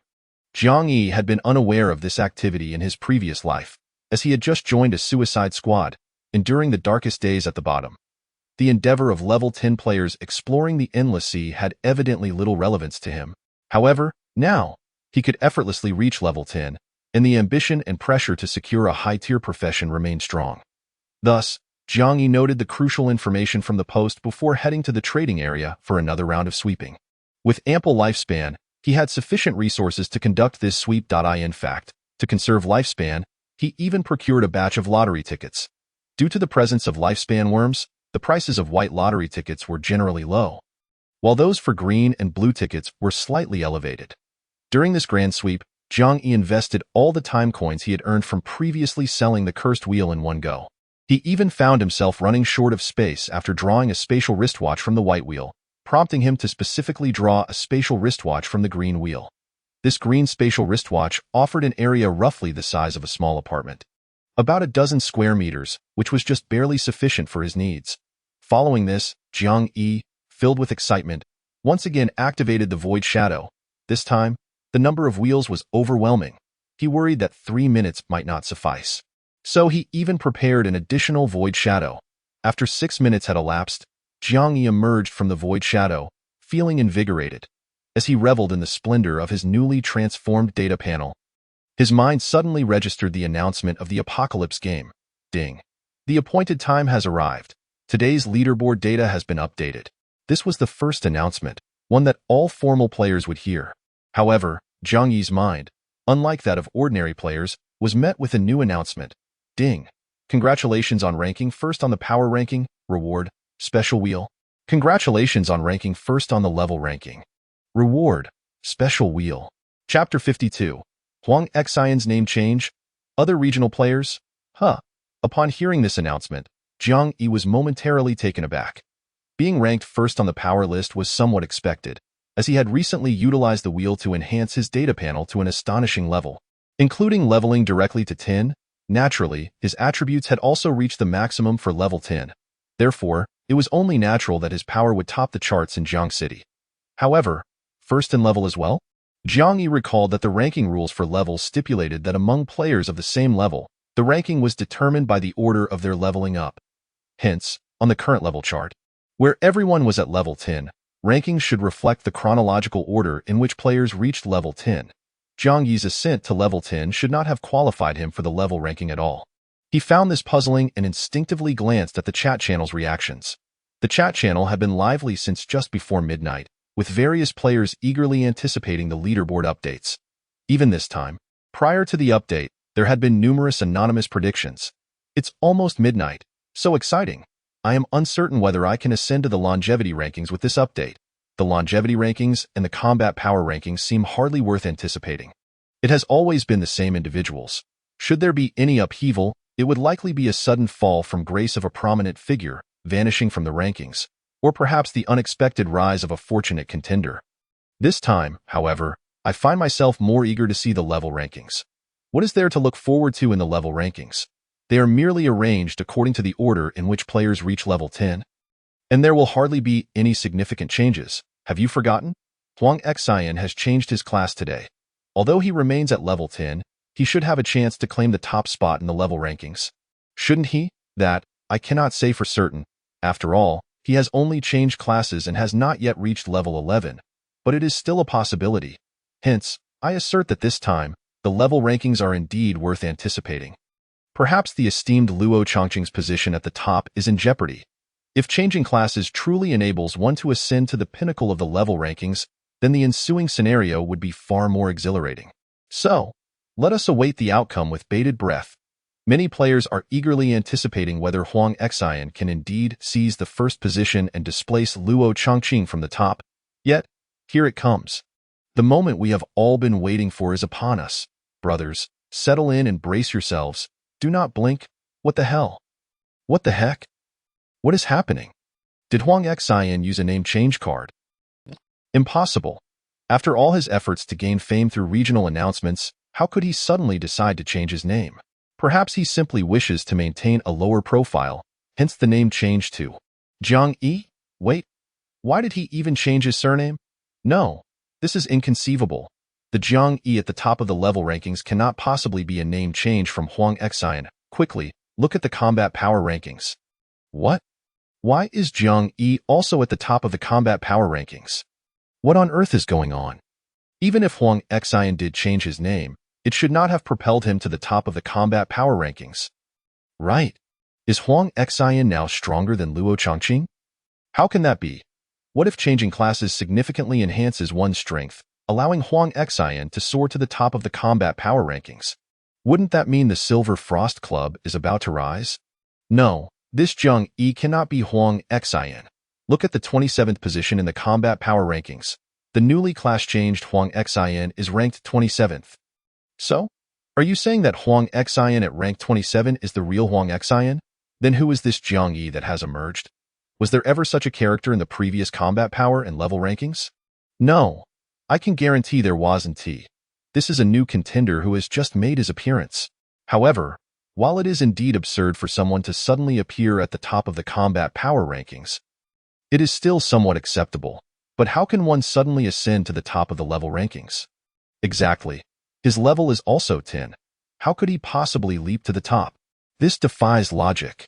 Could it be that this Jiang Yi has also changed classes? But in that case, it should have been Huang Xian, who changed classes earlier, taking the top spot. This is too bizarre. I still feel that this Jiang Yi is likely Huang Xian. Otherwise, no explanation would suffice. Huang Xian, please reveal yourself. Is this Zhang Yi the result of your name change? Huang Xian Zhang Yi no. Can you truly barely accept that this Zhang Yi has suddenly claimed the top spots in both the level and combat power rankings? Why can't I seem to accept it at all?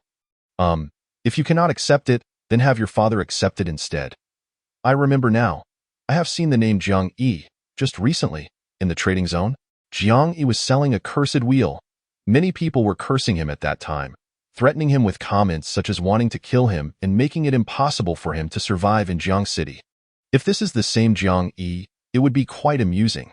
How can a powerful figure at the top of both rankings be unable to survive in Jiang City? Who on earth is so audacious and fearless? The entire chat channel is ablaze with discussion over Zhang Yi's sudden ascension to the top of both the level and combat power rankings. Some players believe that this Zhang Yi, who has suddenly appeared, is very likely Huang Xian using a name change card. Otherwise, the rules of the level rankings simply do not make sense. How could someone who reached level 10 later possibly jump ahead of those who leveled up first? As for Huang Xian, ranked 27th in the combat power rankings, he must be the victim of some scheme orchestrated by that woman from the Silver Frost Club, using other powerful players to disguise him. Given Wei Lingshuang's character, it is indeed possible that she would pull such a stunt. Conversely, other players argue that it cannot be that complicated. This Zhang Yi is merely another player who has soared to the top of both rankings, with no connection to Huang Xian whatsoever. As for how he managed to ascend to the top of the level rankings, perhaps he utilized some miraculous item? After all, this is a doomsday game. Anything is possible, for instance. An item that reverses time? In any case, this Zhang Yi might just be the same person who was previously selling the cursed wheel in the trading zone. Various players are speculating wildly. Meanwhile, at the second defensive line, Yu and Yu Shui are simultaneously warding off the beast tide while being utterly astonished by the situation. Due to the crowded nature of the defensive line, they do not speak directly but utilize the friend system within the game to engage in private messages. Yu immediately sends a message to Yu Shui. Zhang Yi? The Zhang Yi who was selling the cursed wheel? Isn't he? The rest of the message remains unspoken, but the implication is clear. He is questioning whether this sudden emergence of Zhang Yi, who has claimed the top positions, could be the same Zhang Yi they had spied on with the Eye of Insight. That Zhang Yi had indeed become a formal player and was selling the cursed wheel. But how long has it been since then? Leveling up to 10? Impossible. Absolutely impossible. Yu Shui, being a succubus, possesses more knowledge about the situation. After a brief contemplation, she confidently replies, I can assure you, it is not that Zhang Yi. Even if that Zhang Yi could level up to 10 in such a short time, it is impossible for him to suddenly ascend to the top of the level rankings. After all, he reached level 10 later than everyone else. Yu furrows his brow intensely. Then how did this Zhang Yi suddenly ascend to the top of the level rankings? Yu Shui replies with assurance. There is only one possibility. This Zhang Yi was not a player in Jiang City until yesterday. He must have arrived in Jiang City from another region yesterday, and in that other region, he reached level 10 earlier than Luo Chongqing. Thus, when the statistics for Jiang City were compiled, he ascended to the top of the level rankings. This is the only explanation that makes sense. Anything else is impossible. Yu Shui speaks with such conviction, as if she possesses the truth. After all, she is a succubus and knows more than Yu. Yu ponders deeply and suddenly finds her reasoning quite compelling. Yes, it must be so. It can only be so. Just as he is thinking, he notices that a similar theory has emerged on the forum. A post by Wei Lingshuang has instantly become a hot topic. The title of the trending post is, The Silver Frost Club Responds. Huang Xian did not use a name change card. Such a claim, lacking substantial evidence, is generally not very persuasive. Just because you say Huang Xian did not use a name change card, does that mean he didn't? I could just as easily claim that a celestial goddess is my wife. However, Wei Lingshuang is quite clever. The content of her post not only addresses the claim but also presents a more palatable hypothesis that this Zhang Yi, who suddenly topped both rankings, is likely a player from another region. Once this hypothesis is put forth, the chat channel erupts in uproar. Other regions? This theory I can accept. If players from other regions can indeed come to our region, then it seems reasonable for them to jump the queue in the rankings. Moreover, those who can traverse to other regions at this stage must be absolute powerhouses. It is entirely normal for them to ascend to the top of both rankings. That said, how exactly do players currently reach other regions? I moved from Haicheng to Jiang City for university. My family is still in Haicheng. I am not a local of Jiang City either. My family is in Chuancheng. I miss my parents so much. I want to go home. Oh. Even if we cannot cross regions, I wish they would merge the regional chat channels. I genuinely want to know how my family is doing and whether they are still among the living, cries out loud. Can we please drop this topic? I can't stop the tears from flowing QAQ. Most players find the hypothesis proposed in Wei Ling Shuang's post to be acceptable. Jiang Yi's situation indeed seems to be a case of jumping the queue in the rankings. Thus, the most plausible explanation is that he is a player from another region who has come to Jiang City. The topic of cross-regional travel inexplicably stirs a longing for home among many players. Gradually, more players begin to call for Jiang Yi in the chat channel, hoping he can share some strategies about crossing regions. At the very least, they want players from outside Jiang City to understand the challenges of cross-regional travel, offering them a glimmer of hope. Even immediately thereafter, even the 4 major guilds and various other top-tier forces began to openly extend olive branches to Jiang Yi. On one hand, they hoped to recruit this top-tier powerhouse from another district. On the other hand, they wished for Jiang Yi to voluntarily share some cross-regional information. However, Jiang Yi was not a player from any other district at all. Even if he indeed possessed knowledge on how to traverse regions, it was inconceivable that he would benevolently share such insights. He was quite puzzled himself. Why had he, after ascending to level 10, suddenly dropped into the first place on the leaderboard? Due to his previous experience with the suppression of avian and beast bloodlines, Jiang Yi harbored a speculation. He had heard in his past life that the essence of leveling up was an enhancement of life tier. Thus, the ranking on the leaderboard should inherently reflect this as well. In other words, with all attributes reaching the maximum level of 10, was his life tier indeed superior to that of other players? This explanation seemed to make sense. Regardless of the reasons, the rewards were already in hand. Jiang Yi, unburdened, swiftly redirected his attention to the 2 special roulette wheels he had just acquired. Unlike the ordinary wheels categorized in white, green, blue, purple, orange, red, and gold, the special roulette had a more mysterious black exterior. The options inscribed upon it were written in an eerie blood-red text. At first glance, this roulette exuded an ominous aura. In fact, the special roulette was indeed foreboding. For every special roulette, there was a fixed option, compulsory erasure. Moreover, the proportion of this option was fixed at 10. No items could be used to exclude this option, and its probability was unaffected by any blessing effects. This meant that players using the special roulette inevitably faced a 10% chance of death. Furthermore, a mandatory rule of the special roulette was that, regardless of what was drawn, it would instantly bind to the drawer. Thus, even if one drew an item, there was no need to worry about it being snatched away by others. Conversely, it was also impossible for one to have another draw the special roulette and then kill to seize the treasure. All players wishing to obtain options from the special roulette could only gamble their lives on their own.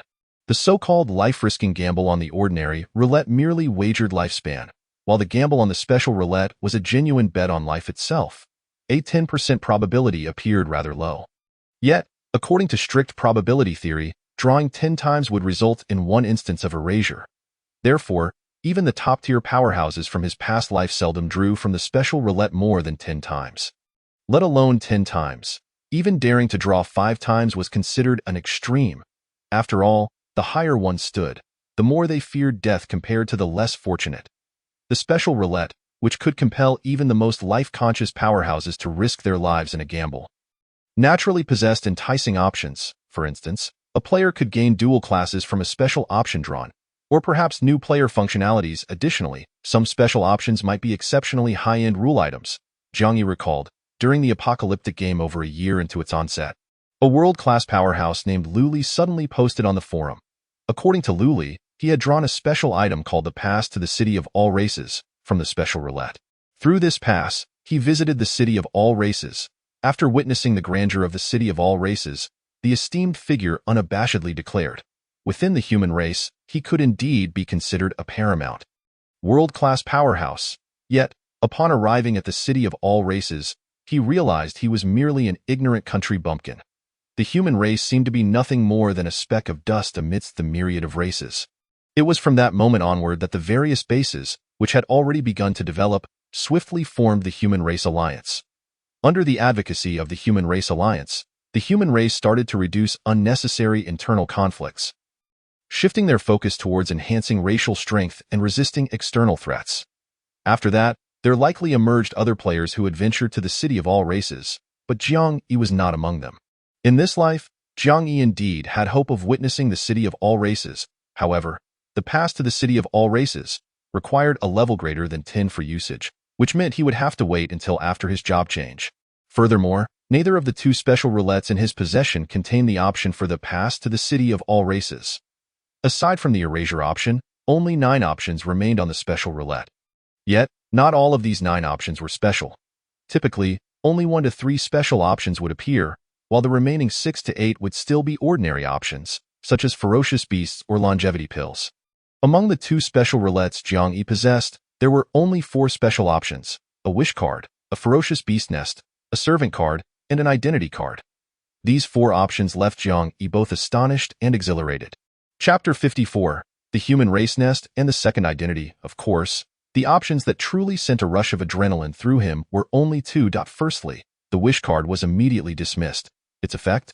Allowed players to draw the option they desired during the roulette lottery. Yes, this ability was strikingly similar to Jiang Yi's own ability when drawing. However, his designated reward could be repeatedly applied to all roulettes. While the wish card was a one-time item that would be rendered useless after a single use. Yet, even if it could only be used once, this item was already exceedingly formidable for ordinary players. Unfortunately, Jiang Yi was not an ordinary player. The wish card was of no use to him. The other option on the same special roulette, however, was the source of Jiang Yi's excitement, the ferocious beast nest. This term was something Jiang Yi had also encountered on forums in his past life. Previously, at the Tianxin base, there was a highly sensational robbery incident during an auction. Typically, auction venues were guarded by powerful figures and would implement spatial restrictions to prevent players from using teleportation stones or similar spatial items.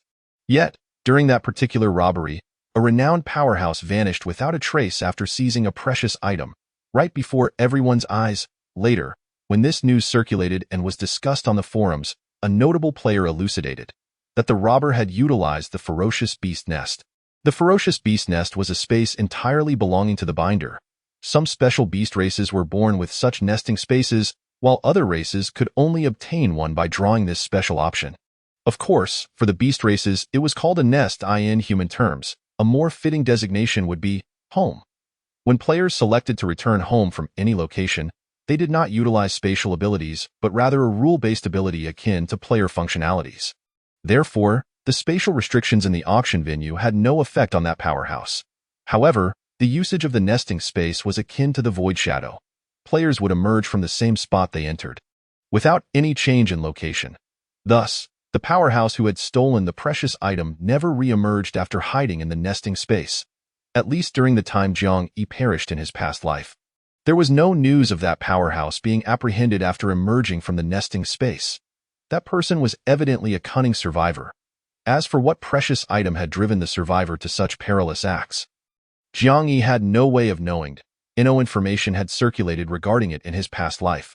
However, it was easy to infer that it must have been an extraordinarily formidable item, the option of the ferocious beast nest, which was perfectly suited for survival-oriented players, was evidently highly compatible with Jiang Yi. With this item, he could gamble wildly in future draws without needing to spend an additional decade drawing the void shadow. Furthermore, at any time he wished to lie low, he could retreat into the ferocious beast nest for a solid respite, while other players might gradually regress while hiding in the ferocious beast nest. Unable to keep pace with the strong, Jiang Yi would not. Even while lying down, he could swiftly grow stronger. Therefore, regardless of the wish card's utility, even if it were a highly effective special option, he would most likely still choose the ferocious beast nest. This item was truly tailor-made for him. Without hesitation, Jiang Yi placed his palm upon the special roulette. Accompanied by a prompt, he silently declared, "I choose 6, ferocious beast nest." Simultaneously, this time, the special draw did not emit a prompt from the roulette, but rather resonated directly in his mind as an announcement from the apocalyptic game. Ding! Congratulations on drawing the ferocious beast nest. Would you like to bind it? Yes, no? Huh. He could choose whether to bind it. Since Jiang Yi had opted to draw it, he naturally wished to bind it. Without a moment's hesitation, he thought, yes. Binding your human race nest. Ding. Binding successful. This binding process made Jiang Yi increasingly aware that the ferocious beast nest was not merely an alternate space, but could also be regarded as a comprehensive player functionality. Indeed, as his consciousness delved into his mind, he discovered an additional human race nest within his player functionalities. At the same time, he felt an inexplicable special sensation. With a thought, Jiang Yi found himself transported to another space. This nesting space appeared to be nothing more than a dark, cavernous hole. The entire cave was only about 5 square meters in size, empty and devoid of anything. The majority of its arched surfaces were gray rock walls made of an unknown material. In a place resembling the entrance of a cave, an impenetrable darkness enveloped the surroundings, as if a certain restriction had been imposed, obscuring the view of the outside world. Jiang Yi pondered for a moment before cautiously probing the shadowy entrance of the barrier. His hand seemed to encounter something akin to a shield. Simultaneously, a notification echoed in his mind. Current nest level is insufficient. Nest level? This implied that if he were to elevate the nest level, he could potentially breach the entrance barrier and escape from this nest. But what would await him upon exiting? Would it simply expand his territorial domain? Or would he intrude upon a unique realm? Jiang Yi felt a twinge of curiosity, yet he remained uncertain about how to upgrade this nest space. Perhaps it required a lottery system for enhancement? Or maybe, certain beast clans inherently possessing nests had methods for upgrading their domains. Jiang Yi did not dwell on it too much and continued to explore the confines of the small cave space. Overall, he found this nest rather satisfactory. Although compact, it was undeniably his private sanctuary. Were it not for the pressing need to change classes, he could easily remain here in solitude for eternity. Unfortunately, he faced not only the class transition that hindered his level, but also a lack of time currency to acquire more lottery spins. Jiang Yi's attention shifted to another peculiar lottery wheel. The two options available, servant card and identity card. The servant card promised the acquisition of an utterly loyal companion. For instance, Yu Shui was likely obtained by Yu Yu through such a card. Otherwise, a standard lottery wheel would not yield a succubus. Should Jiang Yi choose the servant card, he would instantly gain a fiercely loyal ally. However, the servants acquired through this card were entirely random. Despite Yu Shui's striking beauty, when it came to Jiang Yi, he might as well draw a pig. As for the identity card, it represented another thrilling option. Its probability on the special lottery wheel was dismally low. Perhaps under 5 thousandths. Players daring enough to spin the special wheel were already few and far between, and those who might draw an identity card were likely even rarer. Yet for Jiang Yi, even the smallest probability, as long as it existed on the wheel, could be targeted. With hardly a moment's hesitation, he abandoned the servant card and designated his draw.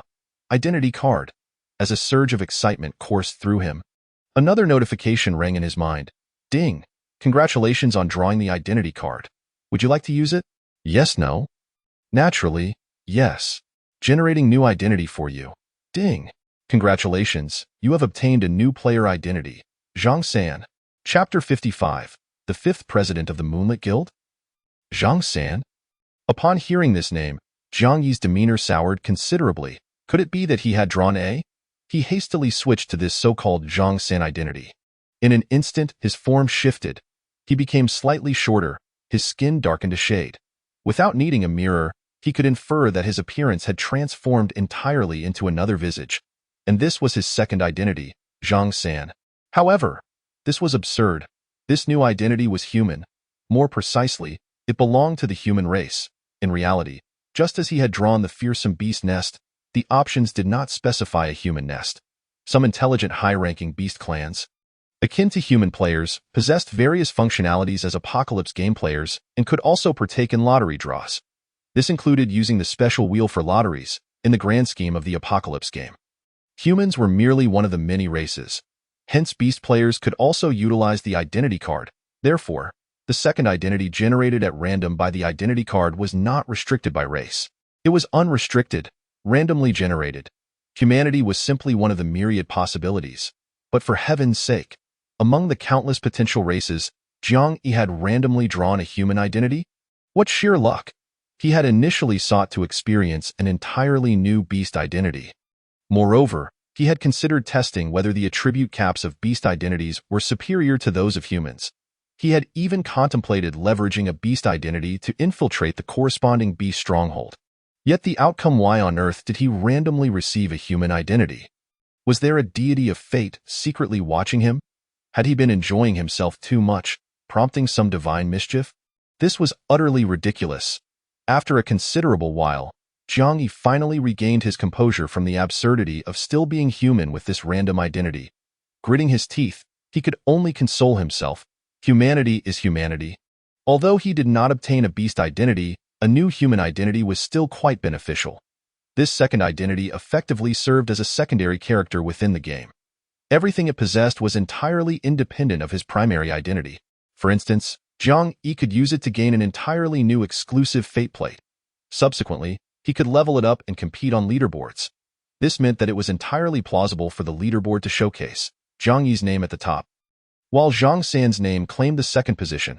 Of course, a new identity also meant that once this Zhang San identity reached level 10, it too could undergo a class transition, to a certain extent.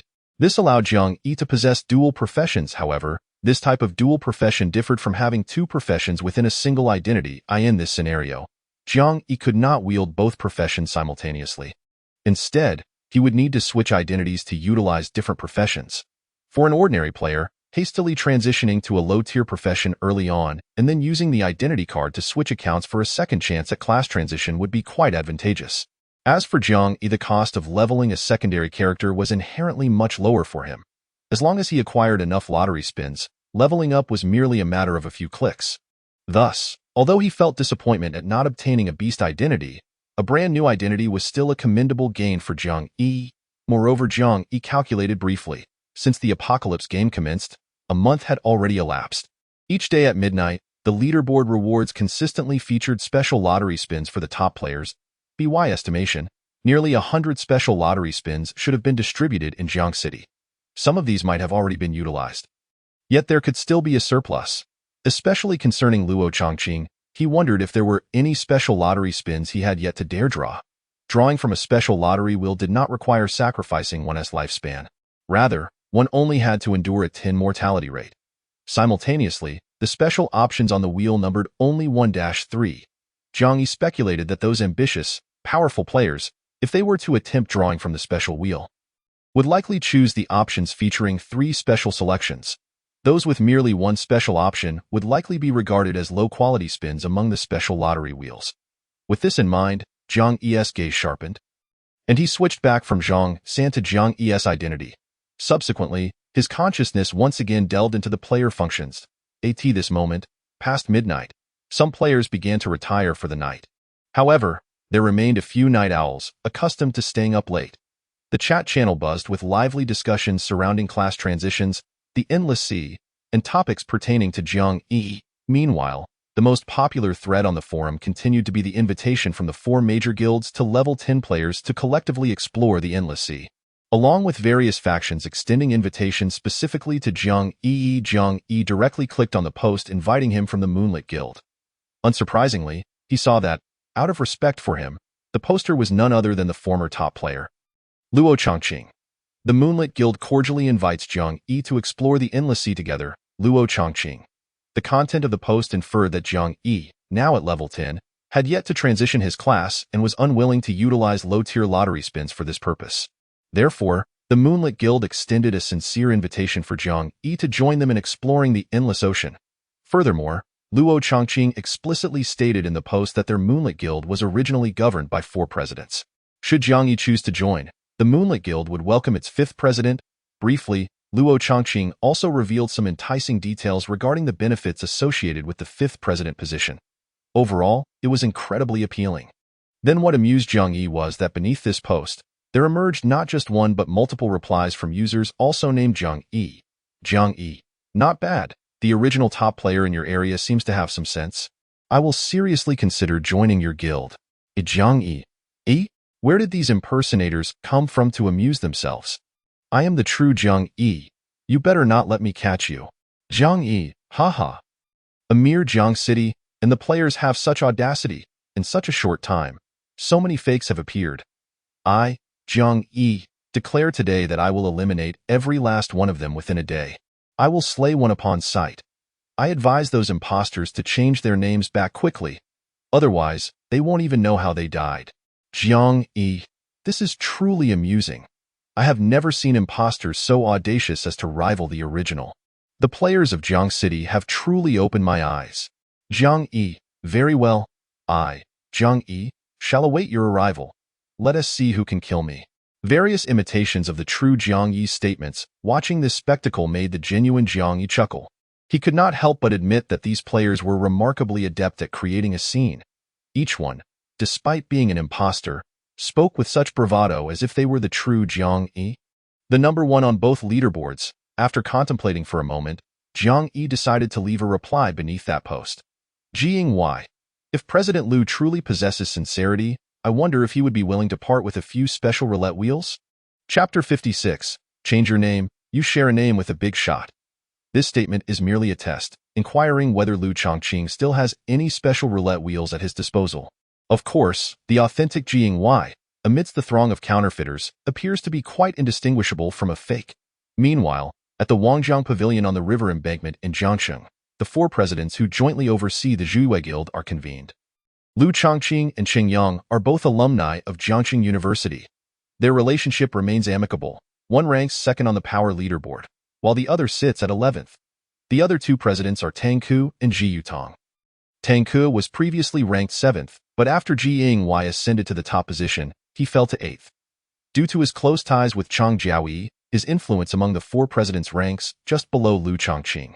Ji Yutong, although only 17th on the leaderboard, possesses a peculiar psychic attack ability, allowing him to overcome stronger human players with apparent ease. All four presidents are formidable in their own right. Prior to the apocalyptic game, they were all university students at this moment. What troubles these four elite individuals is the barrage of replies beneath Liu Chongqing's post. An abundance of individuals claiming to be Jiying Y has emerged, each appearing quite convincing. In truth, Liu Chongqing is merely vexed by the disruptive players. However, Tang Ku is even more troubled by the name Jiying Y, although it is certain that the Jiying Y who surged to the top of the leaderboard from another region cannot be the Jiying Y he knows. The identical name still stirs an unsettling feeling within him. Struggling to overcome this sensation, Tang Ku is suddenly prompted by Liu Chongqing's voice. What are you thinking, Tang Ku? Tang Ku, snapping back to reality, refrains from mentioning that he has a classmate also named Jiying Y. He contemplates briefly and responds earnestly. The initial two posts appear to be fabricated. I believe a true powerhouse would not hastily declare I will consider it carefully without proper contemplation. That reply seems more like someone using a name change card to flaunt themselves. Furthermore, a slightly dignified, strong individual would not react with fury upon seeing someone impersonate them. Such behavior appears rather lowly, making that reply the least credible. The one who threatens to annihilate all individuals named Jiying Y in Jiangxing seems somewhat plausible. After all, we cannot ascertain that big shot's temperament. To dare act across regions at such an early hour suggests a rather audacious character. The one who claims let's see who can kill me sounds quite arrogant, yet the moniker this Jiying feels rather contrived. The individual who specifically mentioned special roulette wheels might be attempting to utilize the term special roulette to present themselves as the authentic version. However, it is also possible that the genuine Jiying Y as Tang Ku immerses himself in analysis. He suddenly halts upon uttering the esteemed Jiying Y, feeling a peculiar stiffness. Although he knows they are not the same person, the phrase feels oddly out of place when it escapes his lips. Suppressing this strange feeling, he continues. He may indeed have a keen interest in special roulette wheels. Liu Chongqing nods and then queries Qing Yang and Ji Yutong. Qing Yang expresses, my thoughts align closely with Lao Tang's. However, Ji Yutong, possessing a rather unique ability, remains silent for a moment before stating, Lao Tang's analysis is quite insightful. Nonetheless, I sense, the one inquiring about the special roulette wheels may be genuine. Liu Chongqing's gaze sharpens. What makes you say that? Ji Yutong, with a somewhat delicate appearance and a generally reserved demeanor, exudes an enigmatic aura. His response at this moment carries a hint of artifice as he nonchalantly utters two words, intuition. Qing Yang, seated beside him, rolls his eyes in exasperation, internally chastising. Are you a woman? Intuition? Liu Chongqing refrains from pressing Ji Yutong further. Uncertain of his thoughts, he proceeds to post a reply. His response is directed specifically to the Jiying Y who inquired about the special roulette wheels. Liu Chongqing replies to Jiying Y, indeed, we still possess special roulette wheels. However, of the 5, only one features a special option, The lowest grade. I wonder if the esteemed big shot remains interested? The special roulette wheels possess unique characteristics and cannot be traded in the marketplace. If the esteemed big shot is interested, please come to the Riverside Park outside Xiaobin Harbor before midnight. Regardless of whether the esteemed big shot wishes to join the Zhuwe Guild, I am willing to gift you a special roulette wheel in exchange for a modicum of goodwill. Following this segment of replies, Lu Chongqing also responds to several other GYs. However, these replies merely invite them to meet at the Riverside before midnight, appearing somewhat perfunctory due to their sequential order. In fact, due to this attitude, one counterfeit even boldly declared enmity with the Zhuwe Guild, vowing not to attend Lu Chongqing's appointed meeting place. Yet Lu Chongqing dismisses such threats entirely in the nest space. Jingyi is not particularly surprised that Lu Chongqing recognizes him. After all, to ascend to the pinnacle of the power leaderboard and command the most formidable guild in Jiangsheng, Lu Chongqing is undoubtedly no ordinary character. Jingyi contemplates for a moment, but ultimately refrains from replying, opting instead to rest within the nest space. Lacking a bed, he improvises with a set of clothing as a makeshift mattress, yet finds himself sleeping rather soundly. Compared to the trepidation of the apocalypse, this nest space feels exceedingly secure. Upon awakening the next day, it is already past 8 in the morning. Jingyi stretches languidly and peruses the chat channel and forum briefly before departing from the nest space in his Jingyi persona. Reappearing at the same secluded hollow where he initially entered the nest space, Jingyi ponders his next move and begins to set off in a specific direction. However, after a short distance, he spots a group approaching from afar. He slows his pace and waits until a moment later when someone from the group finally notices him. There's someone over there. As the nearly 10-member group draws closer, the leader, Liao Yuanfeng, finally recognizes him, his expression turning peculiar as he calls out, Jingyi. Jingyi raises an eyebrow in acknowledgement. Captain Liao.as he responds, his gaze sweeps over the rest of the group. Li Xiao is also among them. Their eyes meet, and Li Xiao's pupils constrict sharply. However, after glancing at Liao Yuanfeng, he quickly steadies his emotions, maintaining an appearance of humble sincerity. Clearly, he does not believe Jingyi would dare act against him in front of Liao Yuanfeng. Liao Yuanfeng, on the other hand, remains oblivious to these nuances. After sizing Jingyi up and down, he speaks with an odd tone. You little rascal are still alive. Truly a stroke of luck. However, Jingyi, I advise you to consider changing your name if the opportunity arises. Change my name? Jingyi's expression grows slightly nuanced. Liao Yuanfeng remains oblivious, continuing with a hint of lament. Your name just so happens to share with a top-notch big shot. Moreover, due to certain reasons, that big shot has already threatened to eliminate all individuals named Jingyi in Jiangsheng. Chapter 57. Kill Li Xiao. The mysterious black symbol, Jingyi nearly succumbs to poetic inspiration. Wanting to declare, this Jingyi awaits you today. Let us see who can kill me. Yet he ultimately refrains. It's best to remain prudent and avoid frivolous banter. While he maintains his composure, the other members of Liao Yuanfeng's team, who have yet to become formal players, express their curiosity. Someone murmurs softly, no way? Being named Jingyi's causing trouble for that big shot. How arrogant can he be? Even the strongest in Jiangsheng, Lu Chongqing, seems less audacious. Furthermore, didn't they say that the big shots of the Qingchuan Guild and the Yellow River Guild advised formal players against indiscriminate killings, even going so far as to establish something like a law enforcement hall? How could that top-notch big shot named Jingyi so brazenly disregard the advocacy of the two major guilds? What is his background? He appears quite impressive. Why hasn't he the law enforcement hall dealt with that Jingyi?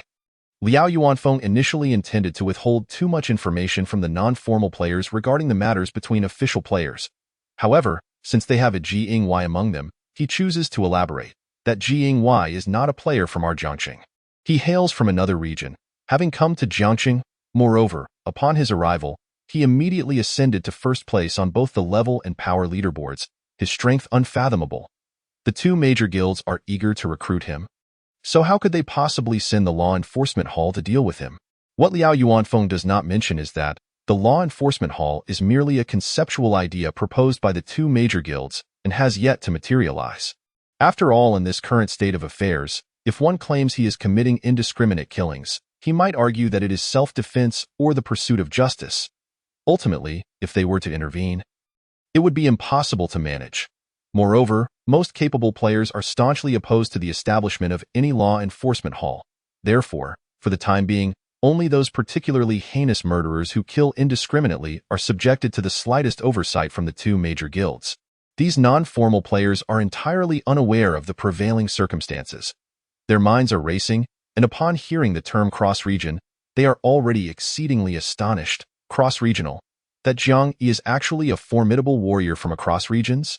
To achieve such a feat, his strength must be extraordinary. Of course, it goes without saying, haven't you heard that he ranks first on both the combat power and level leaderboards? Being first is one thing, but the gap between him and the second place is simply unfathomable.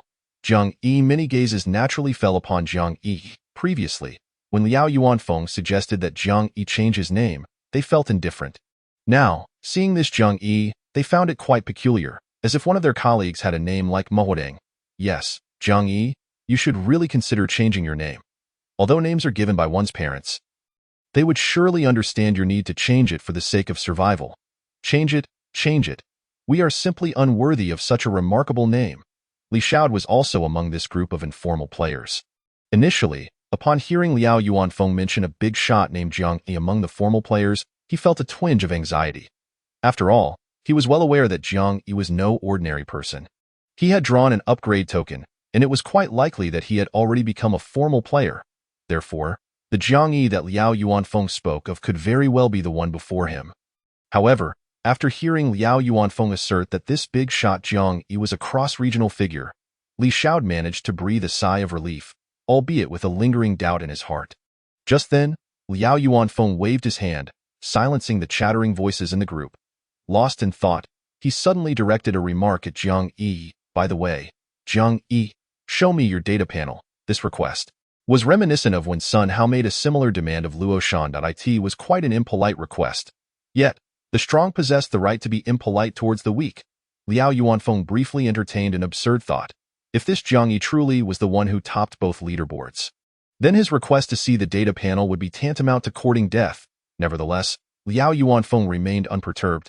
After all, the likelihood of that was exceedingly slim. This Jiang Yi could only be a namesake of the formidable individual. As Liao Yuanfeng pondered, Li Xiao discreetly anticipated the opportunity to catch a glimpse of Jiang Yi's data panel alongside Liao Yuanfeng. However, at that moment, no one reacted in time.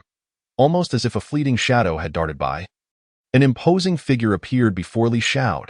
His pupils widened instantly, reflecting Jiang Yi's smiling face within his pitch-black irises. In that fleeting moment, a terror akin to the arrival of death surged violently from some deep recess of his being. It nearly tore the very essence from him. Yet, beneath such overwhelming fear, Li Xiao could not even muster a scream. Gripped firmly by the throat, life swiftly ebbed from his wide-open eyes. The entire event transpired in the blink of an eye. So brief was the moment that Liao Yuanfeng and his teammates had no time to react. Just as Li Xiao's vitality flickered out, his middle-aged form abruptly aged and decayed in an uncanny manner. If one were to glance at the corpse, they would likely mistake it for that of a centenarian. But that was not the end. From the swiftly aging corpse, an eerie black talisman suddenly shot forth. Surrounded by dark mist, the talisman spun in the air before hurtling directly toward Jiang Yi. Jiang Yi reacted swiftly, yanking Liao Yuanfeng to shield himself. Liao Yuanfeng's expression shifted to one of shock and terror. Almost cursing out loud, that strange black talisman exuded an unmistakable aura of malevolence. Liao Yuanfeng genuinely believed he was about to be done in by Jiang Yi, however. As the talisman merged with his body, Liao Yuanfeng's entire being stiffened momentarily, his eyes widening in astonishment. It was as if he had received some monumental news, and he suddenly threw his head back in wild laughter. Ha! Ha ha ha! Yet, before long, he regained his composure amidst the puzzled gazes of those around him. Struggling to contain his elation, he awkwardly cleared his throat twice. Ahem, it's nothing. I just suddenly thought of something joyous. This far-fetched excuse would hardly convince anyone. It was evident to all that Liao Yuanfeng must have gained some benefit from that eerie black talisman.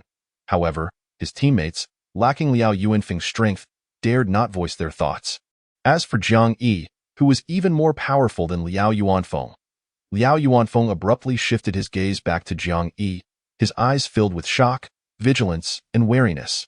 Unconsciously, he took half a step back, barely managing to squeeze out a stiff voice. You, Jiang Yi.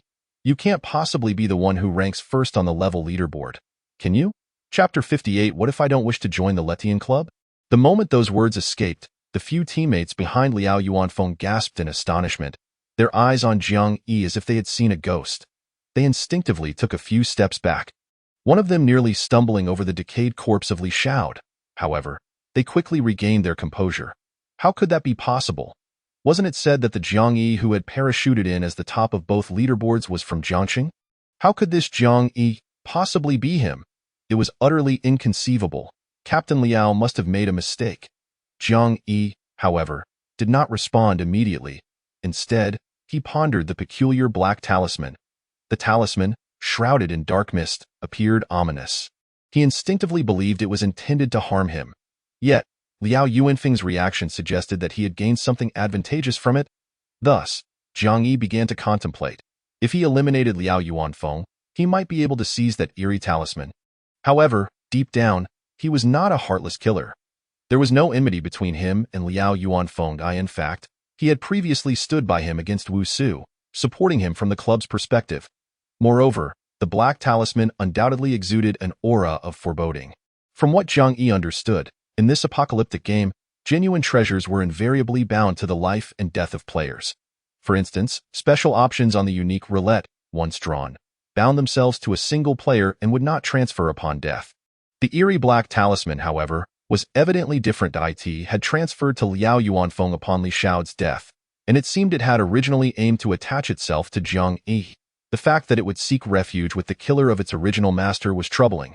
Given such treacherous attributes, coupled with the rapid decay of Li Xiao's corpse, Jiang Yi harbored no fondness for that eerie talisman. Moreover, in his previous life, Li Xiao had not grown stronger. After much contemplation, Jiang Yi concluded that it was unnecessary to kill Liao Yuanfeng merely for the sake of the talisman. Instead, he could observe Liao Yuanfeng a little longer. With these thoughts in mind, he turned to the visibly anxious Liao Yuanfeng and smiled. Captain Liao, please don't be alarmed. The Jiang Yi who ranks first on the level leaderboard has already been confirmed to be a cross-regional player, hasn't he? I joined the Letian Club a few days ago. So how could I possibly be a cross-regional big shot? Upon hearing this, Liao Yuanfeng and the others inexplicably sighed in relief. As for doubting Jiang Yi's honesty? In fact, if Jiang Yi had claimed to be the prominent figure at the top of the leaderboard, they would have been the ones to suspect him. This response, however, aligned more closely with their understanding and was reasonable. Nevertheless, Liao Yuanfeng cast another glance at Li Xiao's pitiful corpse and recalled Jiang Yi's decisive action to pull him in front of himself to block the talisman. He furrowed his brow, cautiously regarding Jiang Yi. Even if you are not the Jiang Yi who ranks first on the leaderboard, your strength seems rather uncharacteristic, doesn't it? You mean my strength? Jiang Yi smiled again, appearing completely at ease. Since arriving in this perilous beast-infested world, I've had my fair share of adventures, and I am now a formal player. Hiss, formal player. At this revelation, the informal players shot envious, jealous glances at him. Among them was Zhang Peng. Previously, Zhang Peng had been ruthlessly defeated by Jiang Yi while in Luo Shan's team. Now, witnessing Jiang Yi kill Li Xiao with his own eyes, he was nearly paralyzed with fear. Terrified that he would be the next to perish, initially, upon hearing Jiang Yi claim he was not the top player, Zhang Peng felt a slight relief, thinking that Liao Yuanfeng would surely deal with Jiang Yi for his audacity. But now Jiang Yi was saying he had become a formal player. What the hell? How could this guy be so fortunate? If he had become a formal player, then Li Xiao died in vain. Although the club had regulations against members harming one another, the current situation was that Li Xiao was already dead. He had no backing to support him.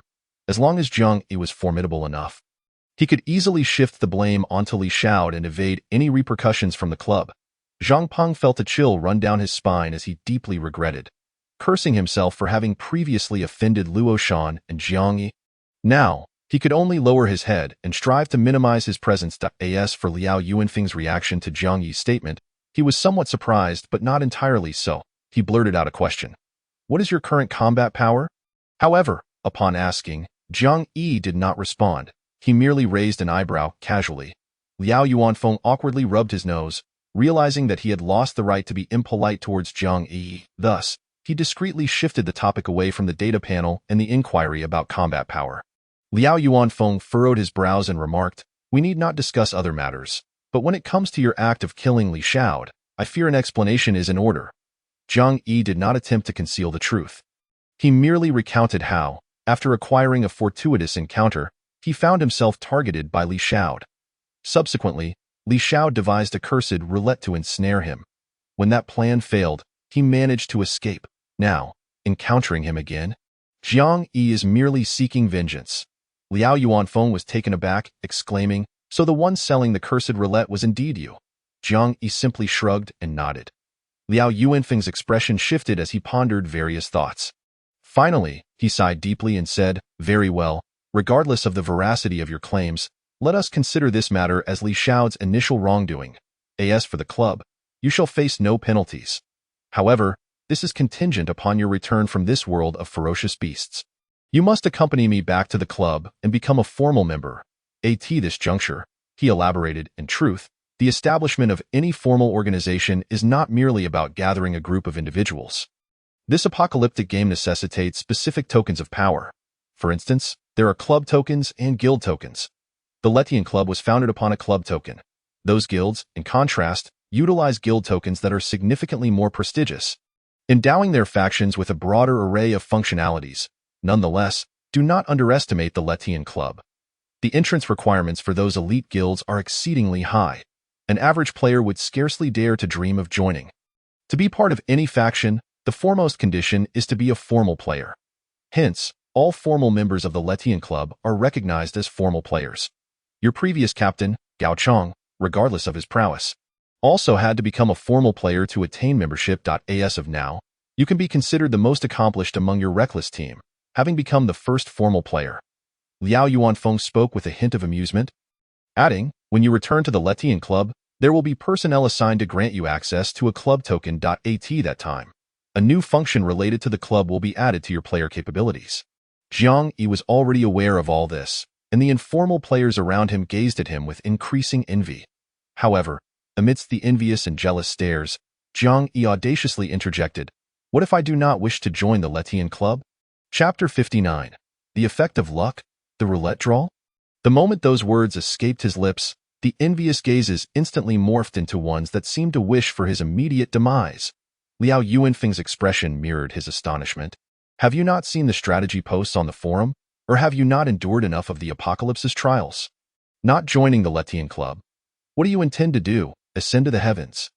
In this current world, the pace of individual growth is unlikely to surpass that of joining a faction.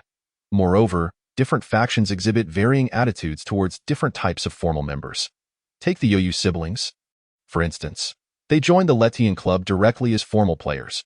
Although they entered as formal members, the club tends to place greater value on those who have grown within its ranks, transitioning from reckless teams to formal players. Such individuals essentially have roots in the club. They are known, firstly, for their familiarity. Secondly, for their deeper sense of belonging to the club. It is akin to how, in ancient societies, a household servant's status was inherently higher than that of newly purchased slaves. Jiang Yi's situation can barely be considered as having developed within the Letian Club. The treatment and attention he receives there will undoubtedly surpass that of any other faction. Liao Yuanfeng, fearing Jiang Yi might not comprehend this, was about to elaborate on the implications. However, Jiang Yi continued to appear nonchalant, raising an eyebrow playfully and saying, "I do not wish for the heavens, but I do have some schemes in mind." Schemes? Liao Yuanfeng's lips twitched slightly, and just as he was about to respond, he suddenly realized Jiang Yi's name. Could it be? Liao Yuanfeng's eyes widened in shock. Without finishing his thought, he altered his course. Could it be that among those impersonating Jiang Yi on the forum? "You have a hand in it?" Jiang Yi merely raised an eyebrow but did not provide a response.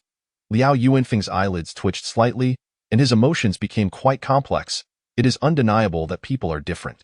Some seek comfort, believing that survival is the paramount concern. Others chase thrills, rushing towards danger wherever it may arise. Liao Yuanfeng had not anticipated that Jiang Yi, who appeared to embody stability and tranquility, harbored such an adventurous and audacious spirit. Considering this, it was not surprising that he encountered extraordinary fortunes, for, Based on Liao Yuanfeng's experience, those who pursue excitement and danger indeed tend to rise more swiftly, but they also risk falling faster. If Jiang Yi truly possesses such a disposition, Liao Yuanfeng furrowed his brow as he regarded him. Just as he was about to say something further, Jiang Yi once again spoke boldly. Brother Liao, it seems you recently acquired some benefits from that mysterious black talisman? Upon hearing this, Liao Yuanfeng's expression shifted. What do you mean by that? Nothing much, Jiang Yi replied casually, sounding as if he were joking among friends. I was just wondering, do you have any time coins to lend me? Lend? Liao Yuanfeng's demeanor grew increasingly grave. Yes, lend. Jiang Yi earnestly explained. I have a luck-enhancing blessing effect that is about to expire, so I wanted to seize the opportunity to spin a few more roulettes before it does. The effect of luck enhancement? Liao Yuanfeng was taken aback. However, upon further reflection, it became clearer why Jiang Yi had risen so rapidly. The roulette of fate indeed presents various time-limited effects, including both curses and blessings. The luck-enhancing blessing effect, at certain pivotal moments, can even be more precious than an elixir of immortality. In fact, most individuals might never experience such an effect in their lifetime. Liao Yuanfeng pondered for a moment and then asked, What color do you wish to draw? I happen to have a few roulettes on hand that I can lend you in a pinch. Jiang Yi's eyes lit up as he directly inquired, Do you have a purple one? Liao Yuanfeng's eyelids twitched once more. However, before long, he and his team members collectively gasped in astonishment, their expressions akin to that of someone who had seen a ghost. As they stared at Jiang Yi, the reason being that a purple roulette requires the sacrifice of 1,000 years of life. One spin costs 1,000 years of life. For an ordinary player, accumulating 1,000 years of life would take an immense duration. The average individual would not possess such audacity. Yet here was this fellow, who only the day before had been a mere life-draining parasite, now daring to inquire if he had a purple roulette. Liao Yuanfeng was left wondering whether Jiang Yi was merely boasting, or if he genuinely possessed the means and resolve to draw a purple roulette. After regaining his composure, he gritted his teeth and explained, A purple roulette? Do you think it's some kind of trinket? The most elite players at this stage have only just reached level 10. Even a group of 10 level 10 players would find it challenging to procure a purple roulette. Do you truly believe that I, not even a core member of the club, could possess a purple roulette? Liao Yuanfeng's response did not surprise Jiang Yi. In reality, he had not seen any purple roulettes for sale in the trading area. Even the most inferior quality ones were absent. It was clear that, at this point in time, purple roulettes were indeed a scarce resource. He realized that acquiring one through purchasing would be exceedingly unlikely to so. What about a blue roulette? Does Brother Liao have one? Ideally, one with an elixir of immortality option? Liao Yuanfeng bit his lip, and as he turned his hand, a palm-sized blue roulette indeed appeared in his grasp. It did have an elixir of immortality option, but it was of poor quality. If you find it unsatisfactory— I do not find it unsatisfactory, Jiang Yi exclaimed, swiftly snatching the blue roulette from him and then, before the eyes of everyone present, in a manner so swift it was akin to a thief in the night. He pressed down on the roulette and shouted. This audacity left Liao Yuanfeng utterly speechless. Along with his astonishment came a surge of anger. What the hell? A blue roulette, and you're spinning it so recklessly? Who spins a roulette without preparation? What if, by chance, a formidable beast emerges and delivers a fatal blow? Not only would it be disastrous for you, but it could also endanger those nearby. Liao Yuanfeng cursed internally. Mentally cursing Jiang Yi's ancestors through the generations, he felt that this kid's composed demeanor was merely a facade. This was far too reckless. He was acting like a brash youth, utterly rash, however. Just as he was fuming internally, contemplating an escape at the first sign of danger, he suddenly heard the notification sound from the blue roulette, which distinctly announced, Ding! Congratulations, you have drawn the reward. Elixir of immortality? What? You just recklessly drew an elixir of immortality? Are you playing me for a fool? Not only Liao Yuanfeng, but everyone present was left dumbfounded, as if caught in a dream. What on earth? Had they all been mistaken in the past? The more cautious and devoutly one prays for a lucky draw. The less likely one is to obtain something valuable. Conversely, it seems that the more haphazardly one approaches the draw, like Jiang Yi, the more likely one is to win good fortune. Liao Yuanfeng found himself momentarily questioning the very essence of life. He watched, wide-eyed, as Jiang Yi swiftly consumed the blue-quality longevity pill. Swallowing hard, he could not help but inquire, "Is your luck still in effect? I still have a few worthless spinning wheels left. Just a few seconds." "Hurry, hurry, hurry." Jiang Yi's tone was equally urgent, as if he truly possessed some time-sensitive stroke of luck. Liao Yuanfeng quickly handed him several white spinning wheels in a hasty manner. With remarkable carelessness, Jiang Yi drew from one of them. "Ding! Congratulations, you have drawn. Longevity pill?" "What the hell? Another longevity pill?" Amidst the astonished and incredulous gazes, Jiang Yi pressed on to the next white spinning wheel. However, under the envious and reddened stares, he finally cursed in dismay. "Damn it! The time limit's up." Liao Yuanfeng observed Jiang Yi's furious demeanor, feeling an inexplicable sense of the world being overly fantastical. The other stunned team members shared similar complex emotions. "This is absurd. This lucky effect is simply outrageous." Jiang Yi, with such extraordinary fortune, still appears unsatisfied. It's infuriating. Those envious glances seemed to wish to devour Jiang Yi whole. In truth, Jiang Yi's antics were not for show. He was simply constrained by the time intervals for consuming the longevity pills. After sleeping for 8 hours, he emerged from the nest space, eager to use the longevity pills as soon as possible. Furthermore, he needed to take one every hour thereafter to maximize the benefits. Ideally, if conditions permitted, he would prefer to consume a purple-quality longevity pill. Perhaps, if circumstances allowed, an orange or even a red or gold one. Unfortunately, he had yet to draw a single purple spinning wheel. He paid little mind to how the other small fry perceived him. Clutching the white longevity pill he had just drawn, his gaze met Liao Yuanfeng's. The envy and jealousy in Liao Yuanfeng's eyes were palpable. However, he had begun to realize Jiang Yi's strength was likely surpassing his own. Coupled with his personality, a single white longevity pill was not worth risking trouble. What he did not expect, however, was that Jiang Yi would proactively offer him the longevity pill. Liao Yuanfeng's eyes widened in disbelief. "What do you mean?" Jiang Yi raised an eyebrow. "2 spinning wheels, one blue and one white. I'll sell you this white longevity pill for 20-year coins. What do you say?" 20-year coins. Generally speaking, the price of a longevity pill correlates with the years of lifespan it can extend. The white longevity pill from the spinning wheel grants an extension of lifespan between 10 to 100 years. The exact duration is uncertain and depends on the buyer's luck. Jiang Yi's price of 20-year coins was already quite reasonable. However, Liao Yuanfeng, being merely a formal member of the Lutian Club, did not possess that many year coins at hand. Yet, he did not wish to miss this opportunity. After a moment's thought, he suddenly produced his phone-like exclusive command plate. "Let us add each other as friends first. Give me a moment to gather the money." Chapter 60. The Miasma Marsh. Testing Jiang Yi. "Fine." Jiang Yi responded promptly. With a flick of his hand, he placed a coin onto Liao Yuanfeng's phone. In truth, players more familiar with the apocalyptic game could complete the friend-adding operation through physical contact. However, at this stage, most players still preferred to use the collision of their exclusive command plates for such operations. It was a rather ordinary friend-adding procedure. The informal players nearby watched with envy. It seemed that, at this moment, they realized Jiang Yi had truly become an existence they needed to look up to. Subsequently, Liao Yuanfeng continued leading the team in search of Zhou Yiming, while also contacting friends to gather money. After walking for another 10 minutes or so, their group encountered another team beside a towering tree. "Team Guan?"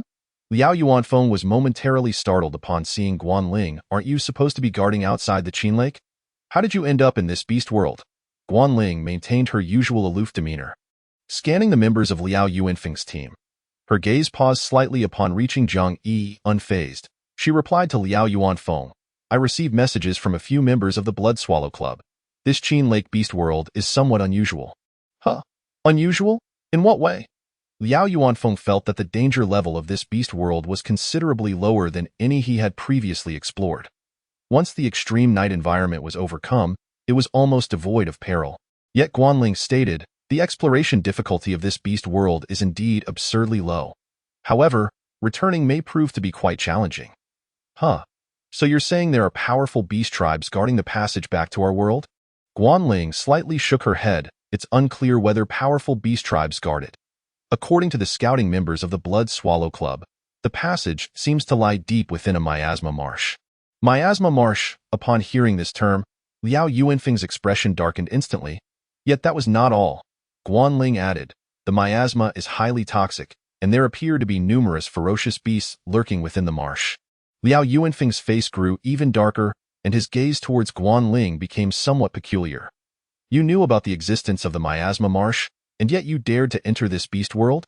The highly toxic miasma, along with the unknown ferocious beasts lurking in the marsh, this indicated that their return journey had become significantly more arduous. The club had previously understood that some beast worlds that had led to the annihilation of daring teams were not necessarily filled with terrifying beasts. Instead, it was often the case that the return passage to those worlds was fraught with extreme environmental hazards or guarded by powerful beasts. Those daring teams exploring the beast world might not have actually perished. Rather, they could have been trapped within the beast world, unable to return. In such situations, the club might not necessarily send support. They could very well leave them to perish within, fending for themselves. Their current predicament was quite precarious. Although being trapped in this beast world posed no immediate life-threatening danger, the extreme night environment was not conducive to human survival in the long term. Moreover, such a constrained environment would hinder their growth. Under these circumstances, Liao Yuanfeng truly did not expect that Guanling would dare to venture in, fully aware of the risks. Guanling, however, appeared quite relaxed, shrugging nonchalantly. She even smiled slightly. You may be underestimating Wang Shuiyan's concern for Zhou Yiming. If we were merely trapped here, it is indeed possible that the club would abandon us. But do not forget, Zhou Yiming's information is also here. As long as I send a casual message to Wang Shuiyan, deceiving her into believing that I have found the living Zhou Yiming, she will certainly do everything in her power to conquer this beast world. Liao Yuanfeng's lips twitched slightly at her words. Still feeling that this woman was absurdly bold, Guanling, unfazed by his thoughts, suddenly smiled. Moreover, I've heard that near the passages guarded by powerful beasts, there is a high probability of treasures being found. Liao Yuanfeng was left speechless, feeling that this woman's ambition and audacity were truly comparable to Jiang Yi. Realizing this, he pretended to receive a message, secretly sending Guanling a note. Can you still use skills to see Jiang Yi's data panel? Guanling replied nonchalantly. No. The two words conveyed thought-provoking implications. Either Jiang Yi possessed some sort of item or skill that prevented detection, or his level was higher than Guanling's. Liao Yuanfeng, merely a formal member of the Lutian Club, while Guanling was a core member of the Blood Swallow Club. Her level was as high as level 8. Jiang Yi was still merely a larval creature yesterday. Could his level surpass Guanling's today? What a joke. Before Liao Yuanfeng could respond further, Guanling sent him another message. He can't possibly be the Jiang Yi who suddenly ascended to the top of the level leaderboard. Right. Liao Yuanfeng pondered for a moment and replied twice. I suspected and asked him. He said he wasn't. Thinking about it, it shouldn't be possible, as the top of the leaderboard must be players from other regions. Guanling appeared contemplative and did not reply further. Just as the two were discreetly messaging each other, a sudden scream erupted from Liao Yuanfeng's team, startling nearby birds and beasts into flight. Liao Yuanfeng frowned deeply, casting his gaze over with an unfriendly tone. What are you screaming about? Zhang Peng trembled, pointing at the ground beside the towering tree. I just noticed that puddle. It seems to be. He did not finish his sentence before being interrupted by Guanling's indifferent tone. A pile of human bones, devoured nearly to the last by the beasts. With those words, the atmosphere in the entire area fell silent for a moment. Guanling remained indifferent. In this beast world, aside from the extreme night environment, the danger level is indeed low. However, should a terrifying beast horde be attracted, the scene would be akin to locusts sweeping through. Even I would not be able to withstand it. The mere mention of locusts sweeping through sent a chill down the spines of everyone present. The scene was enough to send shivers down their spines just by imagining it. Yet Jiang Yi had witnessed it firsthand. When he departed from the center of the flock of birds, that immense horde of black avians nearly instantaneously devoured Wu Su's team. The imagery was undeniably chilling. However, Jiang Yi contemplated. He could now consider switching to two new professions, one of which could indeed align with the concept of locust swarms. Ideally, he could achieve a one-man army. He recalled a formidable individual from his past life whose professional ability involved manipulating insectoids. Yet, it seemed that the side effects were quite severe. It was said that this powerhouse appeared emaciated, his vitality waning, resembling a mere skeleton. Still, Jiang Yi had never interacted with that strong man, having only observed him from afar.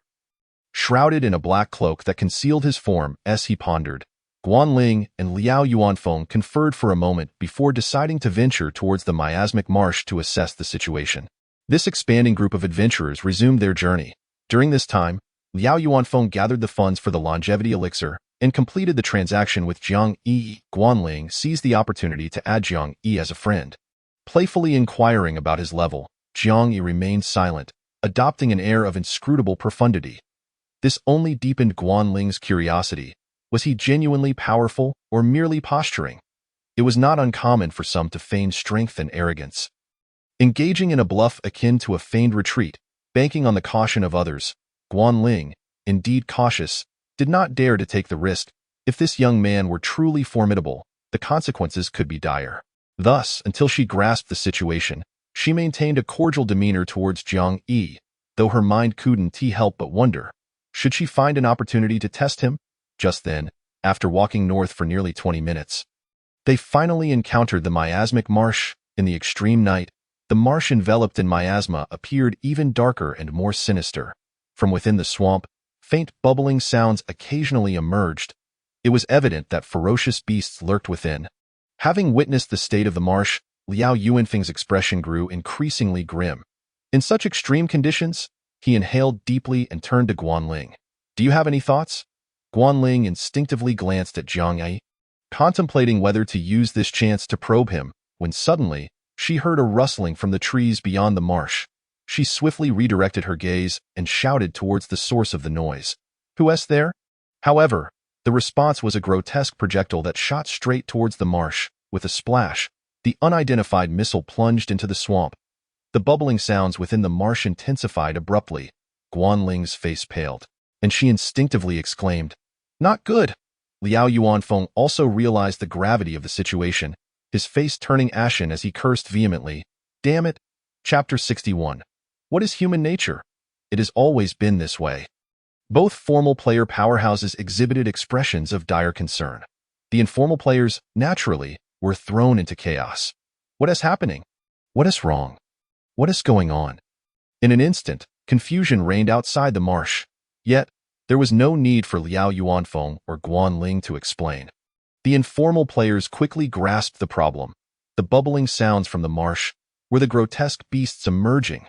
From the trees outside the marsh, a cacophony of birds and beasts approached, two hordes of beasts. A pincer attack. In that moment, the phrase Guanling had mentioned earlier echoed in everyone's minds. Locust swarms. They also recalled the human skeletons that lingered near the towering trees. Faced with the terrifying beast horde, they would surely meet a similar fate. Not only were the informal players paralyzed with fear, but even Liao Yuanfeng's complexion paled, his legs trembling. Just then, a figure darted through the crowd. In almost an instant, he vanished from their ranks. It was Jiang Yi. Jiang Yi had fled. Was it a flight? Or a teleportation scroll? He was far too swift. The others were caught off guard. In truth, Jiang Yi had not utilized a teleportation scroll. He relied on his bloodline suppression, ensuring the birds and beasts would not attack him, and broke through the encirclement of the avian horde. His speed was so remarkable that it appeared as though he had used a teleportation scroll. His rapid reaction served as a demonstration for Liao Yuanfeng and the others. Guanling suddenly shouted, "Teleportation scroll!" Her voice nearly cracked from the intensity. This cry struck despair into the hearts of the informal players. For they did not possess teleportation scrolls. They would be abandoned, perishing beneath the beast horde. In such a moment of crisis, everything was too urgent.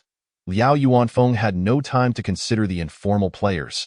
He swiftly produced a teleportation scroll. Yet, before he could tear it apart, a fierce wind rushed towards him.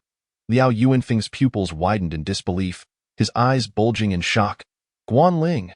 Guanling had snatched his teleportation scroll. Indeed, Guanling herself did not possess a teleportation scroll. She had taken Liao Yuanfeng's. The next moment, she rapidly vanished from the encirclement of beasts. In that instant, the center surrounded by the ominous horde erupted with Liao Yuanfeng's anguished and desperate curse. "Guanling, you vile wretch, may you suffer a most tragic fate." The sound echoed, yet there was no response from Guanling. Teleportation scrolls were far inferior to teleportation stones. Not only was the distance shorter, but the direction was also quite random. If Guanling's luck had been even slightly worse, she could have directly teleported into the marsh. Fortunately, her luck had always been favorable. She immediately found herself outside the small grove. Behind the flock of birds, without looking back, Guanling sprinted in the opposite direction of the marsh. Besides fleeing, she was also in pursuit. The sudden beast attack was clearly premeditated. Someone hidden in the grove had thrown a beast-attracting flesh tumor into the marsh. The beast-attracting flesh tumor was a more advanced lure than the beast-attracting incense. Someone had maliciously intended to harm them. Or, more accurately, if Guanling's guess was correct, this individual intended to harm her. Guanling's expression remained inscrutable, yet her eyes betrayed a hint of an inescapable emotion. After a few more minutes, she flipped her hand, and a crimson whip materialized. With a swift flick, a scream pierced the air. Ah! Guanling dashed a few steps forward. Arriving at the source of the cry, there, she found a girl resembling her, ensnared by the fiery whip, her eyes wide with terror. Though their appearances were similar, this girl exuded a more fragile aura compared to Guanling. Trembling, she struggled slightly, her voice quaking as she called out, "Sister, sister, it's me, Guan-yi." "Oh." Guanling lowered her eyelids, her gaze and tone devoid of warmth. "Why are you running?" I saw a beast tied over there. So I was scared." Guanling merely acknowledged her with an "oh." After a brief silence, she coldly remarked, "I saw it was you, Devin." The girl appeared panicked, unsure whether it was due to Guanling's words or her frigid demeanor. Guanling did not respond, merely closing her eyes. When she opened them again, her expression had grown even colder, infused with a hint of murderous intent. "Guani, if your sister were truly a fool, she wouldn't have reached her current standing." Guani trembled even more violently, her teeth chattering. "And no, that's not it." She seemed eager to argue, but quickly shifted tactics. "No, I never meant to harm you. I wanted to harm Zhang Chao and the others. They bullied me.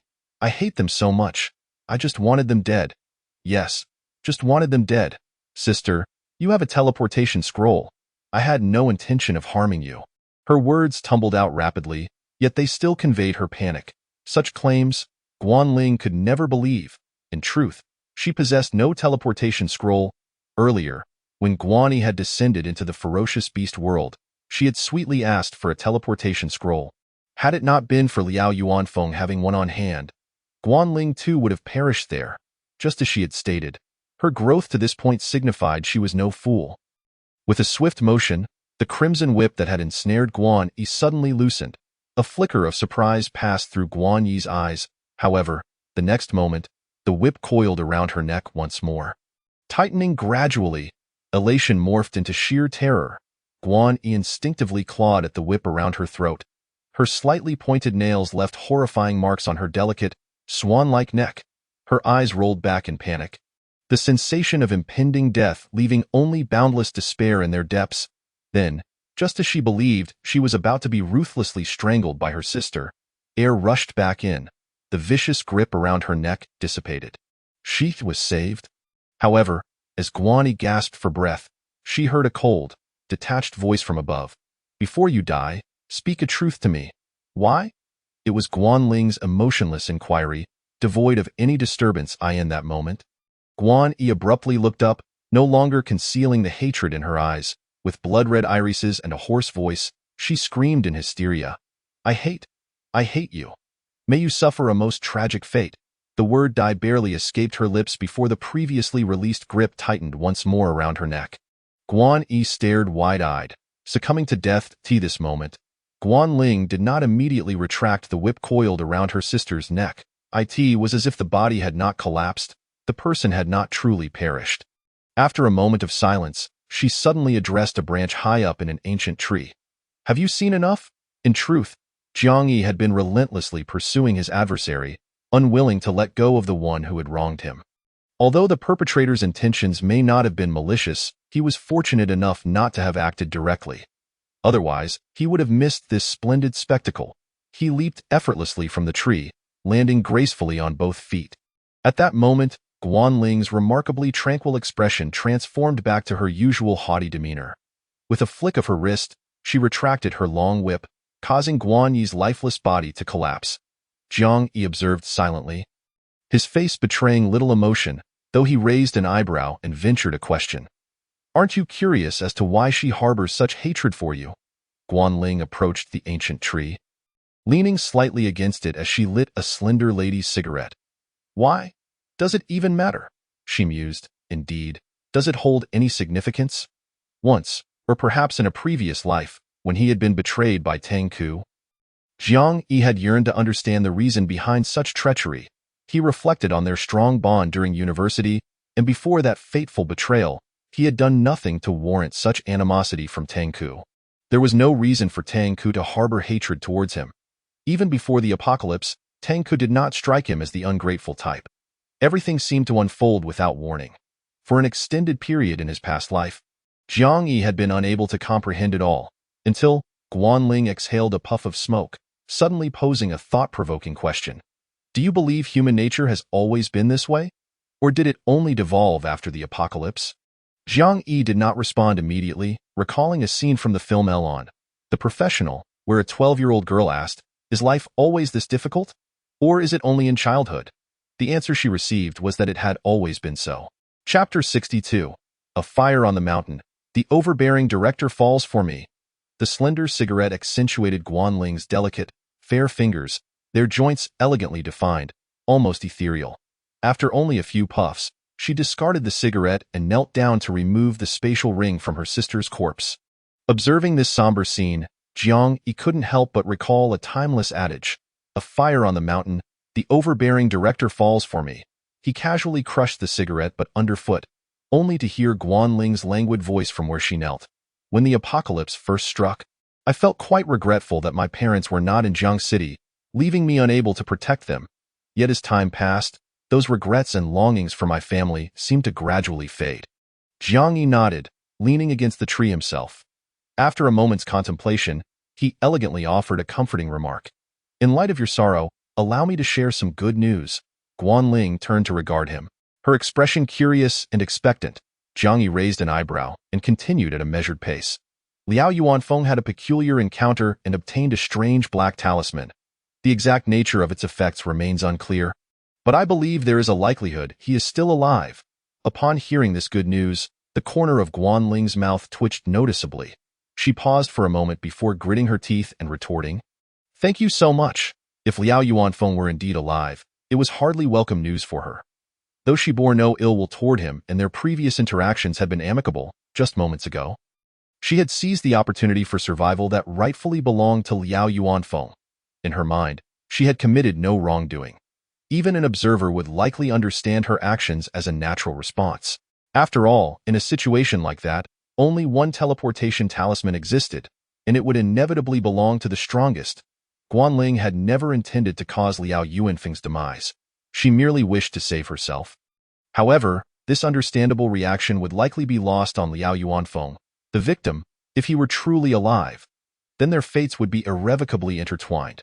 Jiang Yi was well aware that this revelation would not be well received by Guan Ling. He observed her expression and, adopting the perspective of an outsider, reflected on his own grievances with Chang Jiaoyi and Tang Ku. Upon closer examination, those so-called grievances seemed, from an outsider's viewpoint, to be comprehensible human emotions.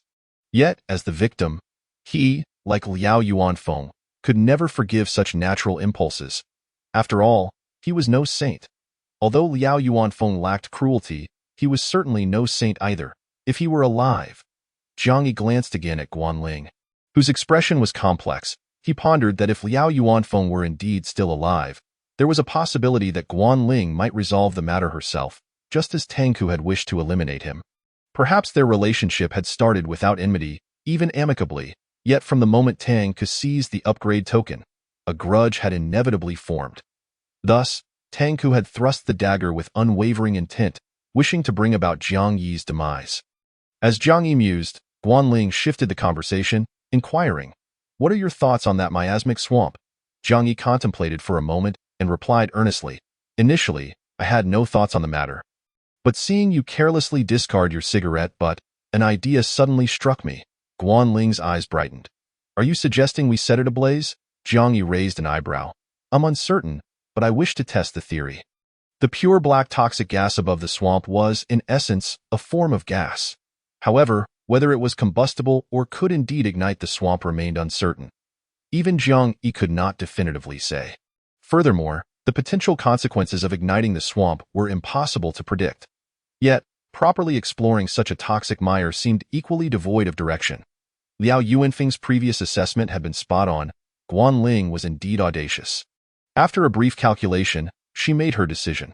All right, let us set it ablaze. The effect of the beastly meat tumor should last for a while longer, during which we, as a core member of the Blood Swallow Club, Guan Ling was accustomed to delegating tasks and issuing commands. Jiang Yi, however, interrupted her. We will act independently and regroup in an hour at the small grove outside the swamp to discuss the fire. With that, he assumed a posture indicating his intent to depart alone. Guan Ling frowned slightly, speaking rapidly. Given the uncertainty of the situation, should we gather more personnel? Jiang Yi was taken aback by her inquiry for his opinion. He hesitated for a moment, but chose not to respond, departing instead. The matter of gathering personnel was inherently a double-edged sword. Sometimes, having more people indeed lent strength, yet at other times, it could complicate matters. By refraining from answering, he left the decision in Guan Ling's hands, knowing full well he could not muster any allies. After parting ways with Guan Ling, Jiang Yi made his way towards the swamp. In that small grove, he saw a dense mass of black birds from a distance, reminiscent of the swarm that had consumed Wu Su's team. The multitude of black birds appeared like an impenetrable curtain. Obscuring the situation beyond the swamp entirely, Jiang Yi remained uncertain about Liao Yuanfeng's fate. Even his attempts to contact him through the friend feature yielded no response. By this time, nearly an hour had passed since he last consumed the blue longevity pill. His previous dealings with Liao Yuanfeng had also replenished his funds, prompting him to seize this opportunity to procure more supplies in the trading district. Before returning to his lair's space, he instinctively scanned his surroundings, seeking a concealed spot to proceed with his plans. However, during this investigation, he stumbled upon something unexpected. Hidden within a thicket of thorny bushes in the small grove, it appeared that something was concealed. Chapter 63. I will carry on your legacy. Jiang Yi approached quickly, his eyes widening in disbelief. There, cowering amidst the thorns, were none other than Luo Shan and Zhou Yiming. The two appeared utterly disheveled. Zhou Yiming was bruised and battered, his body mottled black, evidently suffering from severe injuries and potent poison. Luo Shan's condition was scarcely better, his form cloaked in a shadowy hue akin to the flock of black birds, clearly exhibiting signs of poisoning. Neither of them appeared to have consumed the internal brightening or ice silk fruit. In the perpetual night, they were engulfed in darkness, unable to see anything. The previously agitated flock of birds had likely terrified them thoroughly. Now, Jiang Yi's approach rendered them so fearful that they scarcely dared to breathe, as if on the verge of cardiac arrest. These two were the very embodiment of despair. At this moment, Jiang Yi grasped the situation entirely. He understood why, in his past life, it was Luo Shan who had rescued the living Zhou Yiming, only to receive the meager reward of serving as Zhou Yiming's assistant. It was hardly accurate to say he had saved Zhou Yiming. It was more apt to state he had merely stumbled upon him. In such a dire state, Zhou Yiming awaited rescue. Moreover, considering the peculiar nature of the return passage from the beastly lake, Luo Shan could not possibly make the journey back alone. In his previous life, he must have clung to the coattails of a powerful figure to return alongside Zhou Yiming from this perilous realm. Jiang Yi observed the two trembling and terrified figures, but made no effort to reveal his identity. Instead, as he gazed at the two huddled together, an ancient memory resurfaced in his mind, though ancient was relative. As it pertained to his past life in this lifetime, it had occurred merely 20 days prior. Not long after the terrifying beast died at Hanjiang University, his powers had waned at that time. The shift in his strength had inevitably stirred unrest within his team. In fact, there had even been a formal player among them. The occurrence of usurpation had seemed all too natural. Even Li Yaoping had drawn parallels to the Xuanwu Gate incident, asserting that the position of captain should rightfully belong to the strong. In truth, prior to that moment, Jiang Yi had already entertained thoughts of severing ties with the team. The brief experience within the group had illuminated many truths for him. Thus, amidst the derisive jeers and scornful remarks, And under the patronizing assurance from Li Yaoping that he would provide a refuge for him, he proactively withdrew from the ranks. Others may have perceived him as self-righteous, unable to discern reality, or perhaps considered Li Yaoping as ungrateful and excessively harsh. Yet, most were merely preoccupied with their own affairs, with no one inclined to speak on his behalf. Only Tang Ke resolutely chose to depart alongside him. From university roommates to comrades in the apocalypse, when Tang Ke showed no concern for Jiang Yi's diminishing capabilities and steadfastly opted to fight side by side with him, Jiang Yi felt that Tang Ke was a friend with whom he could entrust his very life. It seemed that this bond was indeed true. In those days, they truly faced peril together, forging a friendship that transcended life and death. In the Conan film The Crimson Phantom, the term comrade was mentioned, referring to the only person to whom one could entrust their back. In the film, Yuanzi remarked that she and Xiao Lan were such comrades, with her back resting solely against Xiao Lan. At that moment, Jiang Yi genuinely believed that he and Tang Ke were comrades in that same vein. However, that night, he and Tang Ke found themselves trembling beneath the rusting carcass of a discarded vehicle. Much like Luo Shan and Zhou Yiming at this very moment, a level 6 ferocious beast, the tremor-armored bear, approached, its very footsteps resonating with a palpable tremor, as its earth-shaking steps drew near to their hiding place. Jiang Yi and Tang Ke's state mirrored that of Luo Shan and Zhou Yiming's present predicament. Fortunately, the tremor-armored bear seemed distracted by some other noise, shifting its focus away from them. That time, they had indeed brushed perilously close to death, surviving that ordeal. As they trembled to regain their breath, Jiang Yi felt their camaraderie solidify even further. It was then that he resolved to draw from the only remaining blue token he possessed. This blue token, albeit of meager quality, contained two positive outcomes, one of which was an exceedingly rare upgrade token. Tang Ke was well aware of the token's existence and rationally urged him to think carefully, lest he risk everything and lose both his fortune and his life. After all, drawing from the blue token would cost a century of lifespan. Upon completing that draw, Jiang Yi's remaining lifespan would plummet to the brink. Moreover, they lacked a guardian at the time. Should he draw a terrifying beast, it could lead to their immediate demise. Yet, Jiang Yi was resolute. He urged Tang Ke to leave, fearing that if he summoned a beast, Tang Ke might share in his misfortune. However, Tang Ke remained silent for a moment, his expression resolute. His words were profoundly moving. We promise to neither abandon nor forsake each other. We are comrades for life. If you draw a beast, we will bear it together. If you draw an upgrade token, we shall revel in it together. Do you think I would abandon you to pursue my own advancement after drawing the upgrade token? Jiang Yi envisioned a bright future. If he were indeed to draw the upgrade token and become a formal player, he would certainly assist Tang Ke in becoming one as well. They would continue to fight side by side, growing together. Tang Ke's words and Jiang Yi's own dreams of a promising future left him with no inkling that Tang Ke would betray him. Yet, as is often the case in life, events seldom unfold as one anticipates. He truly drew the upgrade token from that worthless wheel. However, before he could bask in the joy, a blade struck forth.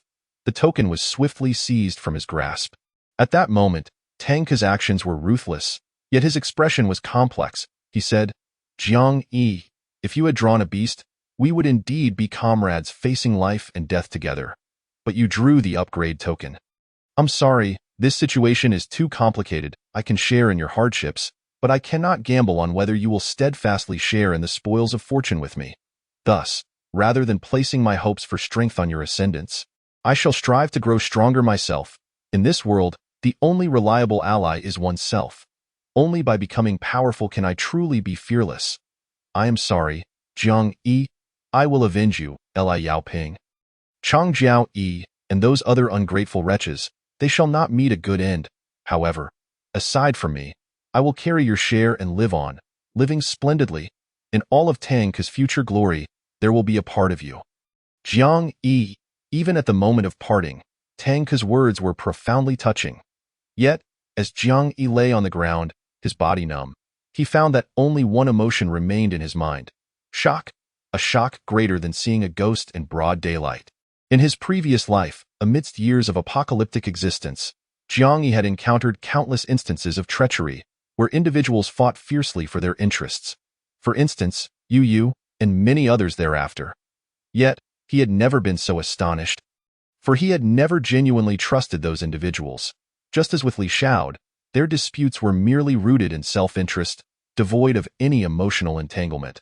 Only Tang Ku, the betrayal of the one he had trusted most profoundly, was the most shocking and hardest to bear. So difficult to bear that Jiang Yi remained despondent for a considerable time in his previous life. For in his vision, after he ascended to become a formal player, he would assist Tang Ku in achieving the same status. And thereafter, they would support each other as brothers in this apocalypse, just as Tang Ku had said. They would revel together. Yet he could not fathom. Why would Tang Ku, who was willing to share in hardships with him, refuse to choose the path of shared prosperity? But as Guan Ling had previously stated, why? It was meaningless. Jiang Yi's gaze shifted back to the trembling Luo Shan and Zhou Yiming. After a moment of silence, he, much like the tremor armored bear that had once posed a deadly threat to him and Tang Ku, chose to leave. After a considerable time, Luo Shan and Zhou Yiming were also gasping for breath, their bodies trembling. The lack of visibility left them oblivious to what had transpired, yet they felt a sense of joy at having survived a calamity. Meanwhile, Jiang Yi, having relocated to a concealed thicket, swiftly entered his private lair. Chapter 64. Having endured the rain, shall I hold an umbrella for others? At this moment, Jiang Yi had two primary objectives. One was to nurture Zhang San's alternate account, and the other was to continue accumulating strength, further enhancing his own power. His current combat strength, ranking first, was undoubtedly capable of easily overpowering the second-ranked Luo Chongqing. However, large guilds possess their own depth. Luo Chongqing was bound to possess high-end survival tools. Furthermore, should he have drawn from a special token several times, he might even possess some exceptional rule-based lethal items. Moreover, the forthcoming explorations of the Endless Sea and the lair of ferocious beasts would require even greater strength. As Jiang Yi contemplated his self-improvement, he glanced at his data panel.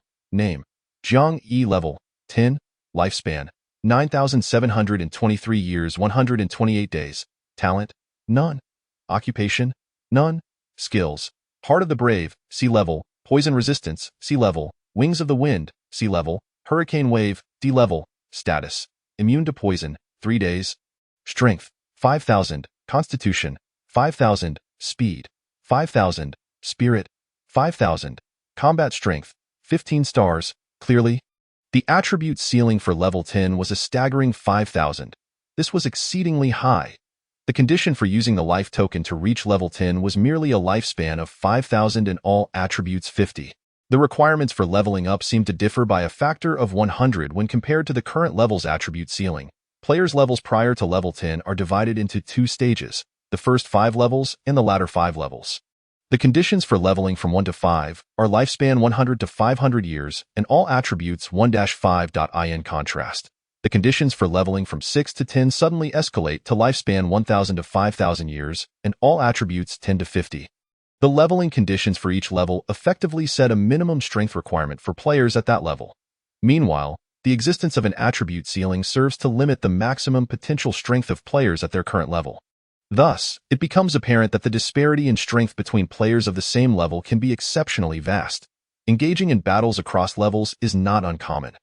The relationship between attributes and combat strength generally follows a ratio of every 5 points of total attributes equating to 100 points of combat strength. Of course, this ratio is not absolute. Identical total attributes of 5 points may yield combat strengths of 50 for some individuals, while others may reach as high as 150. This disparity appears to correlate with factors such as combat awareness, skills, talents, and occupations. Among truly powerful individuals, combat strength is always the focal point, rather than level. Indeed, some formidable beings may be discovered by major forces due to their potential, despite having lower total attributes. Currently, with his total attributes at 5,000, Jiang Yi's combat strength should, by conventional calculations, stand at an impressive 100,000. Furthermore, every 10,000 combat strength is counted as 1 star. Therefore, his 15-star combat strength equates to a staggering 150,000. This ratio is quite remarkable. And 150,000, Jiang Yi asserted without exaggeration that his combat strength was likely tenfold that of Luo Chongqing. Without considering any items, defeating Luo Chongqing would be a trivial task. However, it was still not sufficient. Jiang Yi then proceeded to browse the public trading area. Previously, the trading district was a source of great satisfaction, but now it has left him somewhat discontented. For in the public trading district, the highest tier merely consists of blue roulette wheels, while the elusive purple ones remain entirely out of sight. Jiang Yi pondered for a moment and resolved to elevate his assets to attain eligibility for the VIP trading district. Thus, he promptly utilized the 20 coins he had earned from Liao Yuanfeng to acquire a substantial number of white and green roulette wheels. Naturally, he also procured another blue roulette wheel. After consuming the longevity elixir extracted from the blue roulette wheel, his lifespan surged once more to over 14,000. Subsequently, he drew from the white and green roulette wheels as well. The longevity elixirs and teleportation scrolls obtained were all listed for sale in the trading district. This audacious act was undeniably brazen. Yet, as a formidable figure crossing regional boundaries, what did it matter if he was a tad ostentatious? Jiang Yi paid no heed to the commotion his actions would incite in the trading district. He ventured to the forum to take a look. It was then that he discovered how's acquisition of the longevity elixir recipe seemed to have triggered a considerable butterfly effect. After perusing several posts, he managed to piece together the sequence of events. Initially, a post by a core figure from the Letian Club vehemently criticized the Enfrost Club for its bullying tactics, alleging that they had secretly dispatched individuals to forcibly abduct a player capable of crafting the longevity elixir from the Letian Club and imprison him, coercing him into becoming a puppet alchemist for the Enfrost Club. Following the publication of this post, a plethora of others emerged, all detailing the Enfrost Club's brazen and tyrannical conduct, oppressing the weaker players. In an instant, a whirlwind of discourse ensued. The Enfrost Club appeared to transform overnight into a dark force, oppressing ordinary players. Even the previously mentioned law enforcement hall, which had been jointly raised by the Qingchuan and Yellow River guilds, was brought up once more.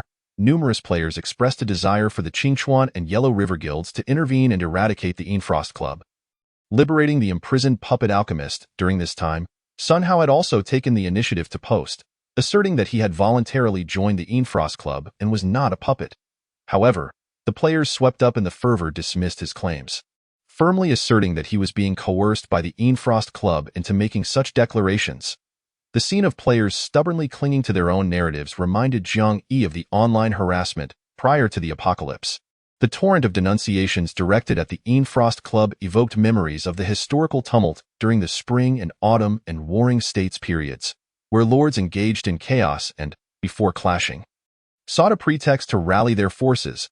The imprisonment of an alchemist and various ambiguous acts of tyranny seemed to provide a legitimate rationale for a greater power to eliminate the Enfrost Club in the name of justice. Naturally, during this period, the Enfrost Club was also actively posting clarifications, with several messages personally authored by Wei Lingshuang. Just as this literary battle reached a fever pitch, a savior emerged. Jiang Yi could hardly suppress a smile upon reading the title of a particular post. Chang Jiaoyi. Having weathered the storm myself, I wish to shelter others from the rain. The title of this post was quintessentially representative of Chang Jiaoyi's style. While her beauty was indeed striking, she had not yet attained the level of ethereal allure. She had never been a mere empty-headed ornament. Even during her university years, she had cultivated an image of a particularly ambitious and inspirational goddess. In her relationship with Jiang Yi, she exhibited little interest in the typical trappings of femininity such as handbags, jewelry, or cosmetics. Their dates were predominantly held in the library. In fact, Chang Jiaoyi was a study account blogger, known for her exquisite handwriting. She frequently transcribed beautiful and motivational quotes to share on Weibo, garnering widespread acclaim. The content of her current post seamlessly continued her inspirational goddess persona. Chapter 65. Jiang Yi. He is still alive.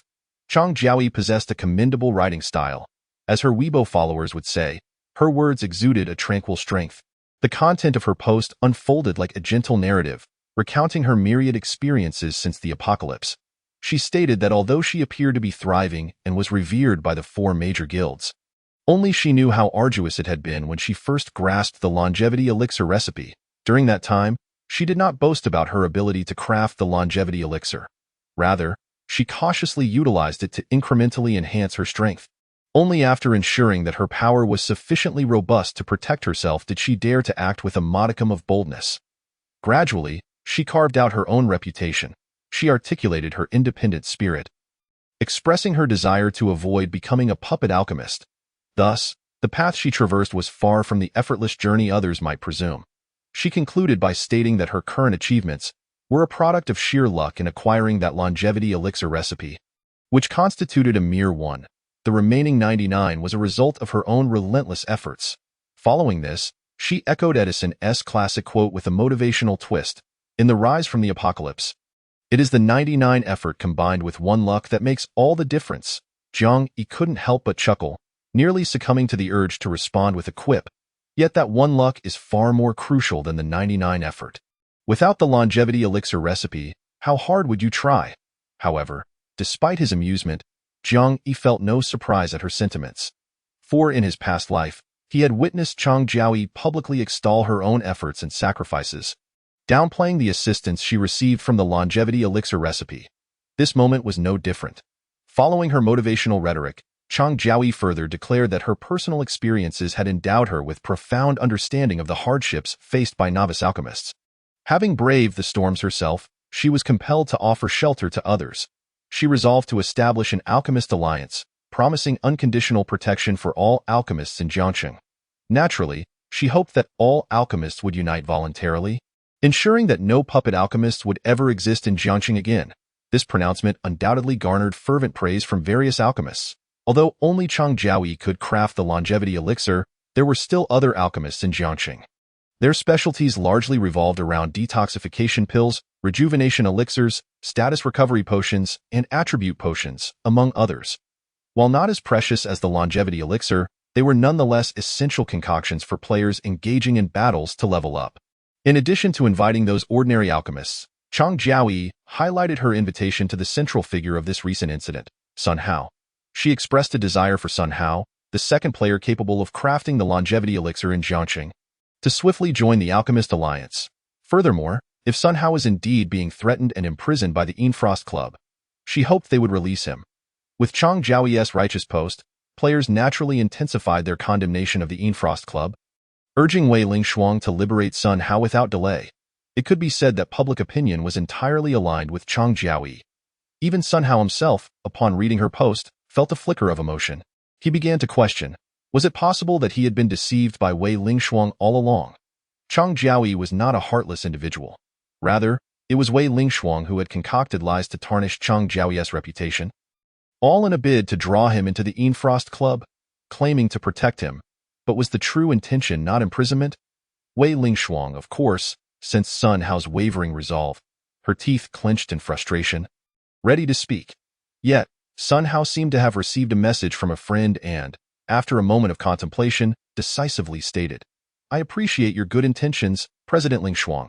However, after careful consideration, Chang Jiaoyi's overt invitation for me to join her Alchemist Alliance should not be an open attempt to eliminate me, right?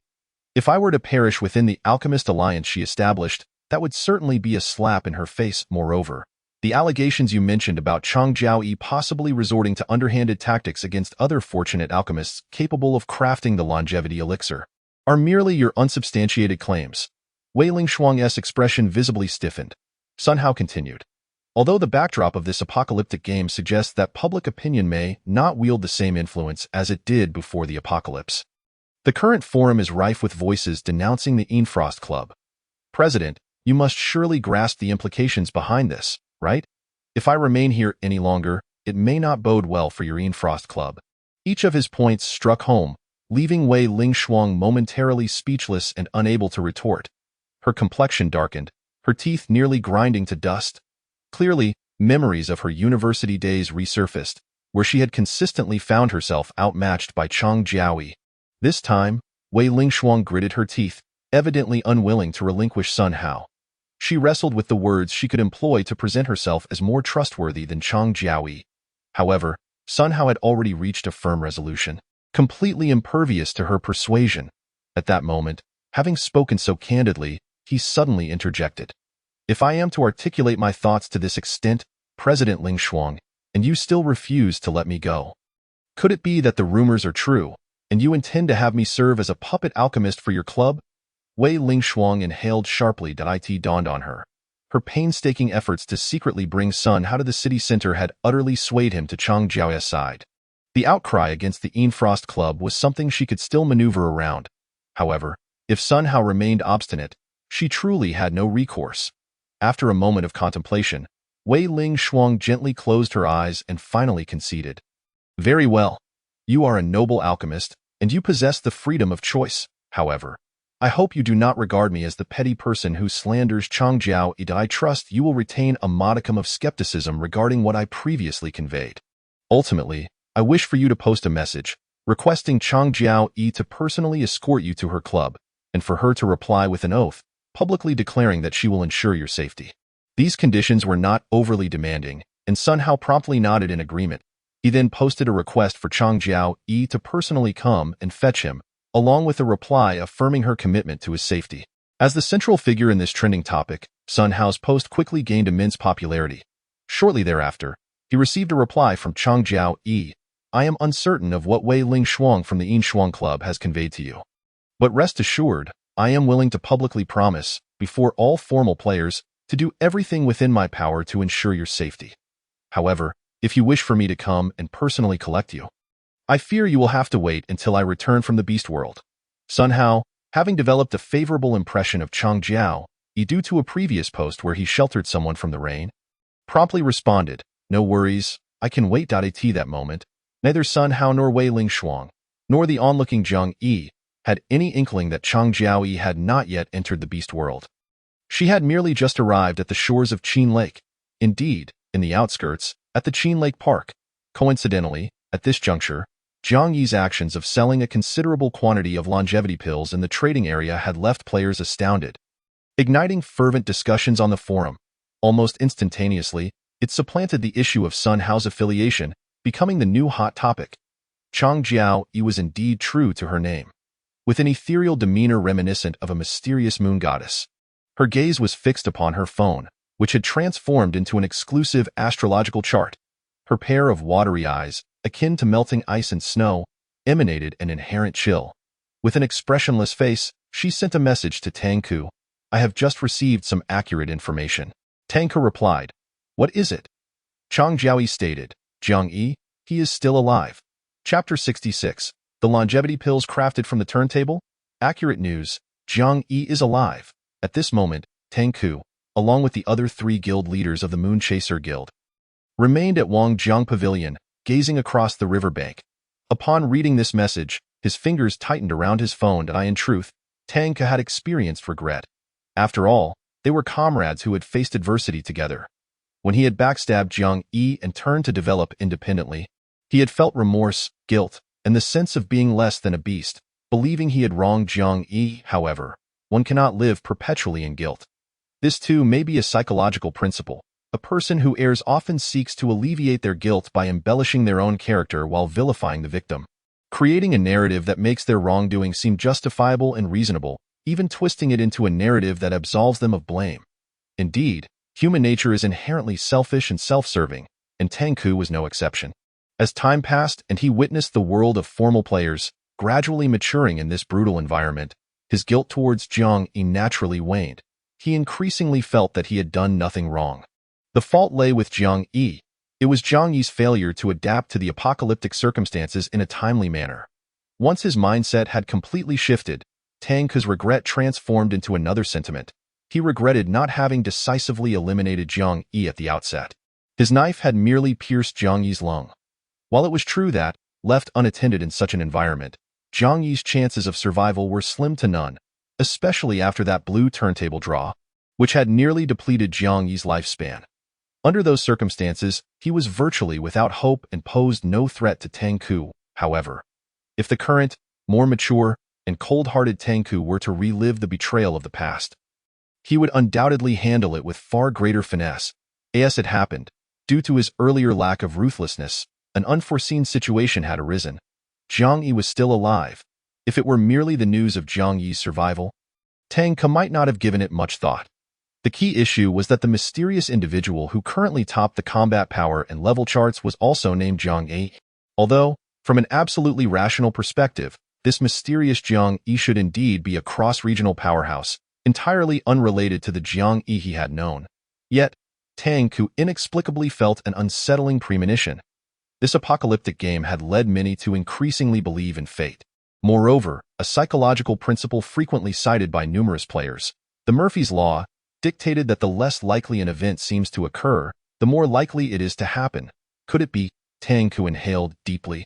His demeanor this time was markedly more serious than before. Just as he was about to reply to Chang Jiao-yi, she sent another message. As you suspected, he was indeed a member of the Lu Tian Club's death squad. Last night, he joined the Lu Tian Club's death squad and undertook a mission to find someone in the beast world of Qin Lake.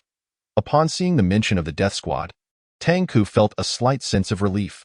However, as a thought crossed his mind, his eyes flickered and he queried, when you replied to Sun Hao's post, you mentioned being in the beast world. You weren't referring to the Qin Lake beast world. Were you? Chang Jiaoyi replied, yes, I have just gathered some information and am preparing to descend. Regarding the mysterious powerhouse who tops both the combat power and level charts, if I'm not mistaken, you two possess an unsettling premonition. Tang Ku lowered his gaze. After a moment of silence, he calmly responded, premonition. You can't possibly think that the Jiang Yi who tops both charts is the same Jiang Yi we know. Can you? What you're experiencing isn't premonition. It's psychological projection. You don't dream every night of Jiang Yi's vengeful spirit seeking retribution, do you? Tang Ku's words, while seemingly lighthearted and even laced with mockery, concealed his own unease. Chang Jiao-yi was unaware of Tang Ku's true mindset. After a moment of silence, she replied, whether it's a premonition or psychological projection, I must personally verify it. Tang Ku chuckled. Verify? You mean eliminate the threat, right? At that point, Chang Jiao-yi ceased to respond. Tang Ku, gripping his phone, suddenly recalled the sincere promise he had made when he betrayed Jiang Yi. He had vowed to avenge Jiang Yi by killing Li Yaoping and Chang Jiao-yi. Yet, in reality, he had done neither. The reason was simple.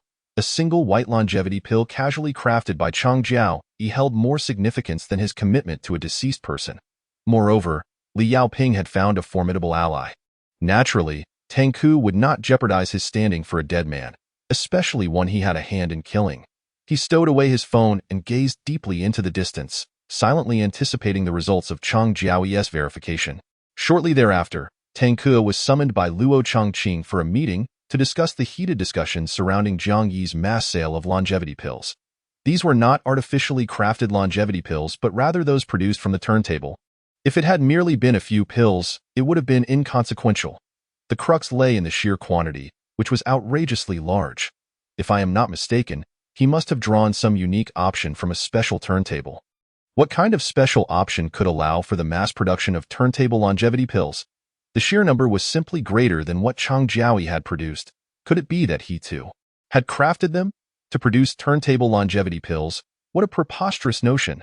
The various leaders engaged in spirited discussion, quickly filtering through the impossible options to arrive at one that was somewhat logical. Luo Chongqing furrowed his brow in contemplation, tapping his fingers on the table, and soon reached the conclusion.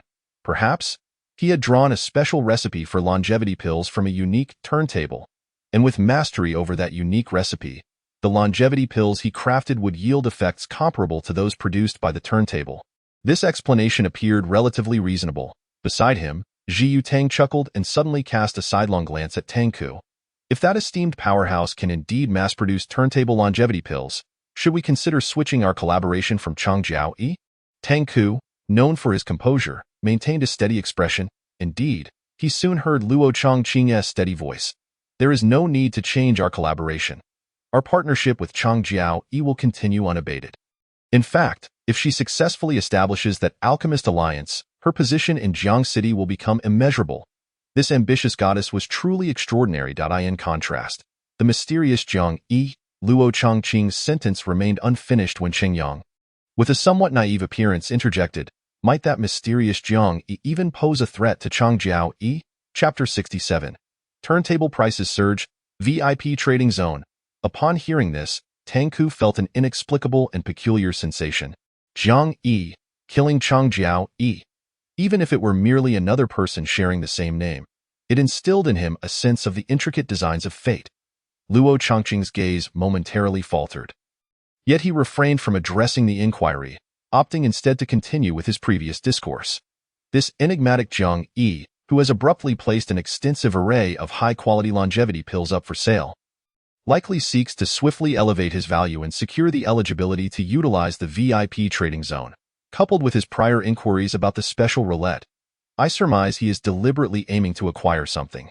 The other three presidents concurred with this notion, nodding in agreement. The environment in the public trading zone is harsh. Truly valuable items are predominantly found in the VIP trading zone.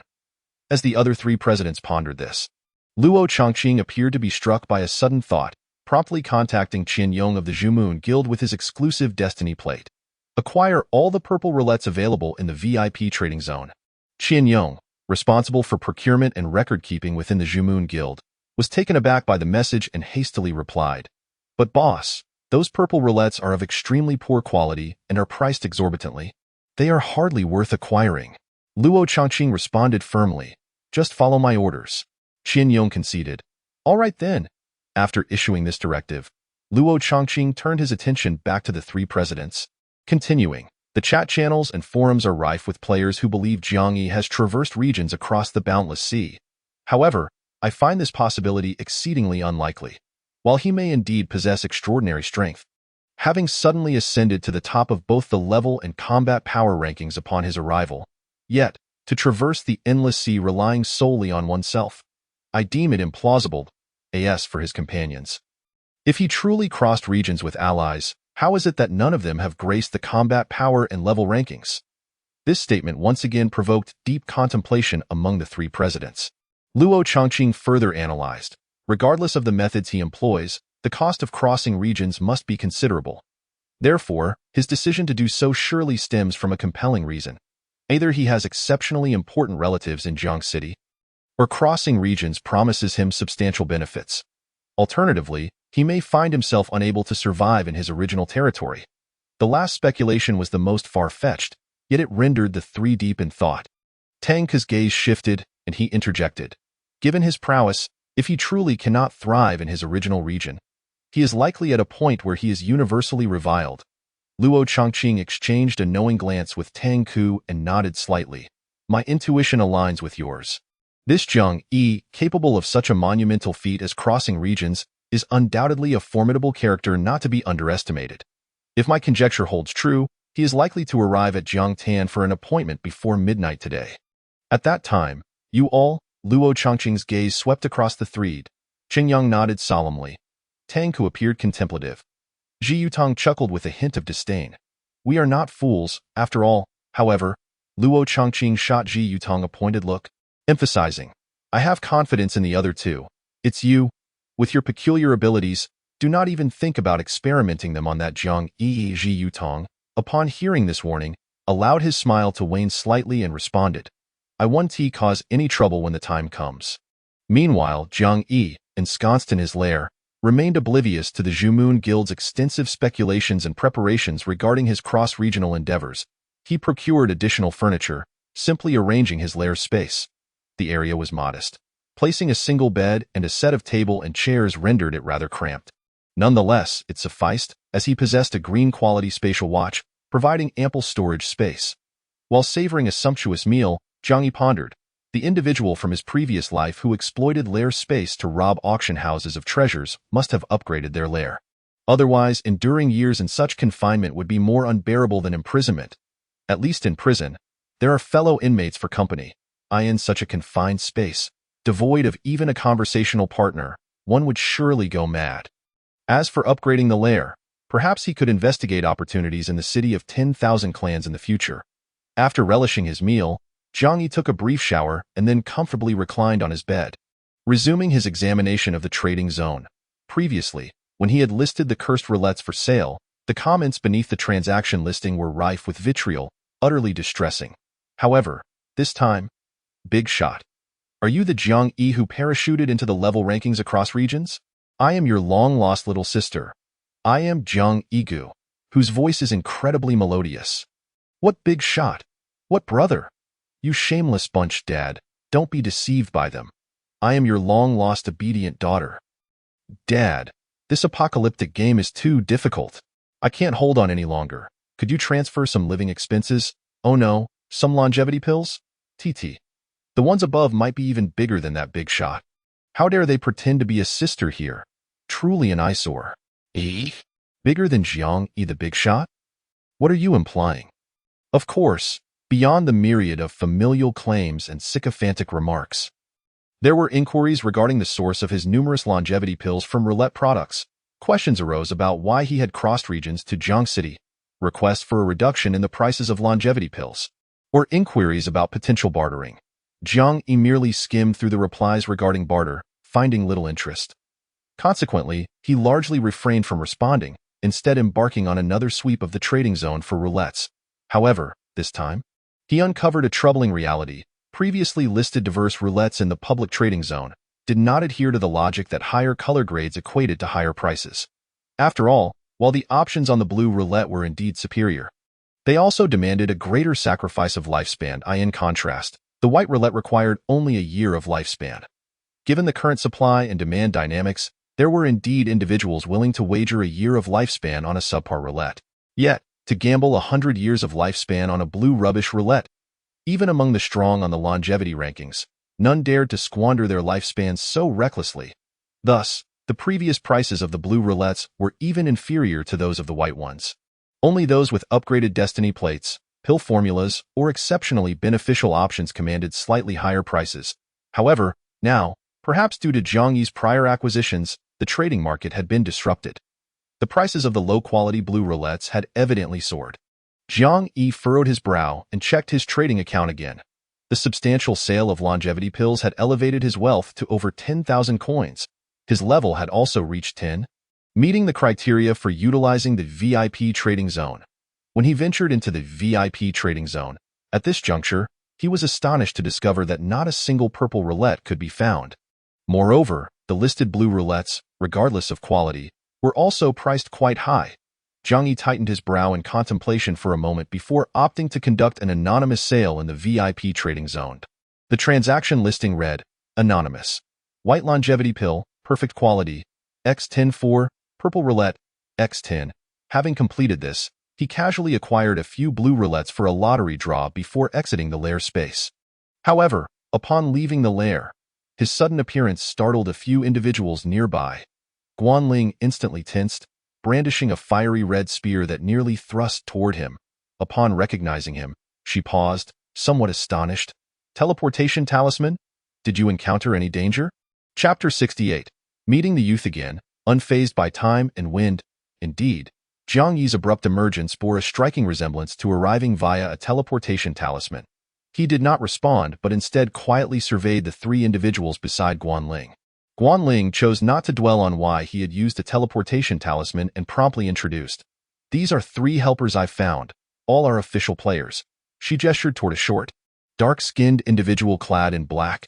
This one. The lanky, sallow individual interjected, crossing over Guanling. I am Zhuan, as in the ancestor's ancestor, safe as in safety. Read it quickly, and it becomes earn. You can call me the god of earning. Jiang Yi was taken aback by the audacity of this god of earning. He respectfully addressed God Zhuan. Zhuan's expression darkened, but given his naturally dark complexion, it was difficult to discern. Guanling suppressed a chuckle and added, the god of earning is a distinguished member of the Blood Swallow Club, possessing passive skills that grant resistance to toxins, alongside skills specifically targeting poisonous substances. Zhuan maintained a stoic demeanor, appearing disinterested in conversation. It seemed his name was not a product of a whimsical name change. Guanling then pointed to another tall, bespectacled young man. This is the academic prodigy, Shang Qinghua, who was the top science student in Jiang City 2 years ago. Goodness, a true scholar. Shang Qinghua adjusted his glasses. Presenting a rather aloof demeanor, Guanling continued. He is also a formal member of the Blood Swallow Club. Although his level is not high, he possesses considerable strength and has mastered a particularly formidable fire-based skill. Jiang Yi nodded in acknowledgement. When Guanling pointed towards the last individual, her gaze fleetingly swept over Jiang Yi before she spoke in a measured tone. This is Du Yuanjia, a formal member of your Letian club. Du Yuanjia appraised Jiang Yi from head to toe and seamlessly continued the conversation. Your name is Jiang Yi, correct? A member of the Letian Club's Suicide Squad? Upon hearing this, the three individuals exchanged peculiar glances with Jiang Yi. He nodded in affirmation, Du Yuanjia furrowed his brow again, remarking, "It would be wise for you to consider changing your name." Zhang Yi shrugged, clearly aware that Guanling would not disclose her act of stealing Liao Yuanfeng's teleportation talisman. The glance she had just given him was a silent plea for discretion, which he intended to honor. Just then, a taut voice emerged from nearby, rigidly calling out, "Jiang Yi, Jiang Yi?" Jiang Yi turned his gaze in that direction, recognizing it as the hiding place of Luo Shan and Zhou Yiming. However, Guanling and the others were oblivious to this. Instantly, they tensed up, cautiously approaching the source of the voice. Upon getting closer, Guanling was the first to discover. It was Zhou Yiming. She dashed forward, pulling Luo Shan and Zhou Yiming out from the thorny bushes. Both were covered in severe poison and wounds, looking utterly disheveled. While Luo Shan still managed to vocalize, Zhou Yiming had succumbed to unconsciousness. Guanling hurriedly administered revival and detoxification. Those foolish things have indeed confirmed it. The rivers, lakes, and seas have transformed into gateways to the world of ferocious beasts. If one were to leap into them, they would undoubtedly be transported to that perilous realm. However, those seated in a vessel remain unaffected by such transference. Thus, this time, the 4 major guilds have initiated an exploration of the Endless Sea, targeting level 10 players, and naturally, they will employ boats for this endeavor. At this moment, an imminent ferry is stationed there, already populated by numerous level 10 players. Yet, this is merely the first wave, much like the club's exploration of the world of ferocious beasts, which unfolds in several phases. This endeavor too will occur in multiple batches. The earlier batches are destined to serve as cannon fodder. However, at this moment, Tang Ku, gripping his phone tightly, suddenly darted towards the riverbank. Concurrently, he sent a message to Luo Chongqing. "I am preparing to directly participate in this batch of exploration of the Endless Sea." Luo Chongqing, occupied with guild affairs, displayed a look akin to that of an elderly subway passenger engrossed in his phone upon receiving the message. He promptly replied with 3 question marks. Tang Ke casually explained, "That group of wandering players is not easily deceived. I have heard that both the Qingchuan Guild and the Chongqing Guild have dispatched powerful level 10 players to join the exploration. Currently, while the Zhuwei Guild is indeed the strongest, its credibility and influence are, paradoxically, inferior to those 2 guilds. Such nonsense might fool children, but Luo Chongqing is no fool. He understands that Tang Ke is not the type to consider the guild's credibility and influence, these intangible concepts." After a moment of silence, Luo Chongqing decisively inquired, his tone firm, "Speak plainly. What is the real reason?" Tang Ke pondered briefly before responding, "That ascendant from the level rankings, Jiang Yi. There is a possibility that he is someone I know." Luo Chongqing's eyes nearly bulged upon reading this. "Damn it. If he is your acquaintance, why didn't you say so earlier? We've been left guessing about the style of this mysterious figure." Yet, Luo Chongqing quickly regained his composure. "Do you have a grudge against him?" Tang Ke replied. "An irreconcilable enmity." Luo Chongqing's expression darkened instantly. He began to contemplate. If that Jiang Yi truly harbored animosity towards Tang Ke, would he, out of spite, target the Zhuwei Guild? Or even him? Furthermore, Jiang Yi had not responded to the overtures from the other 3 guilds, yet he had replied solely to Tang Ke, though ostensibly inquiring about a special roulette. Could it be that when he came to meet, it would be to exact revenge? Luo Chongqing felt utterly unsettled.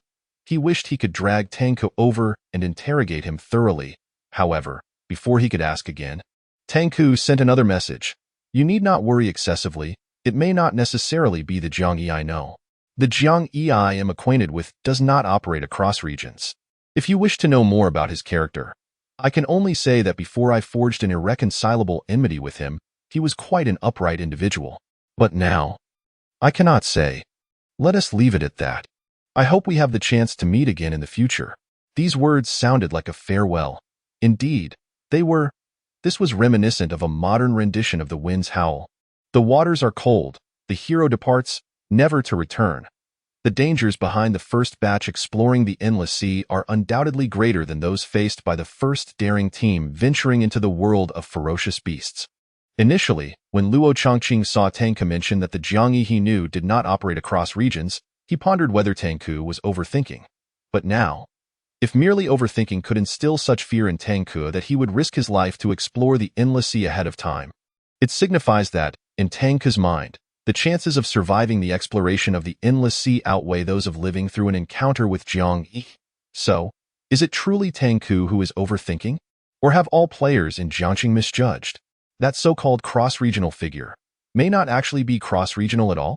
How then did he ascend to the top of the level rankings?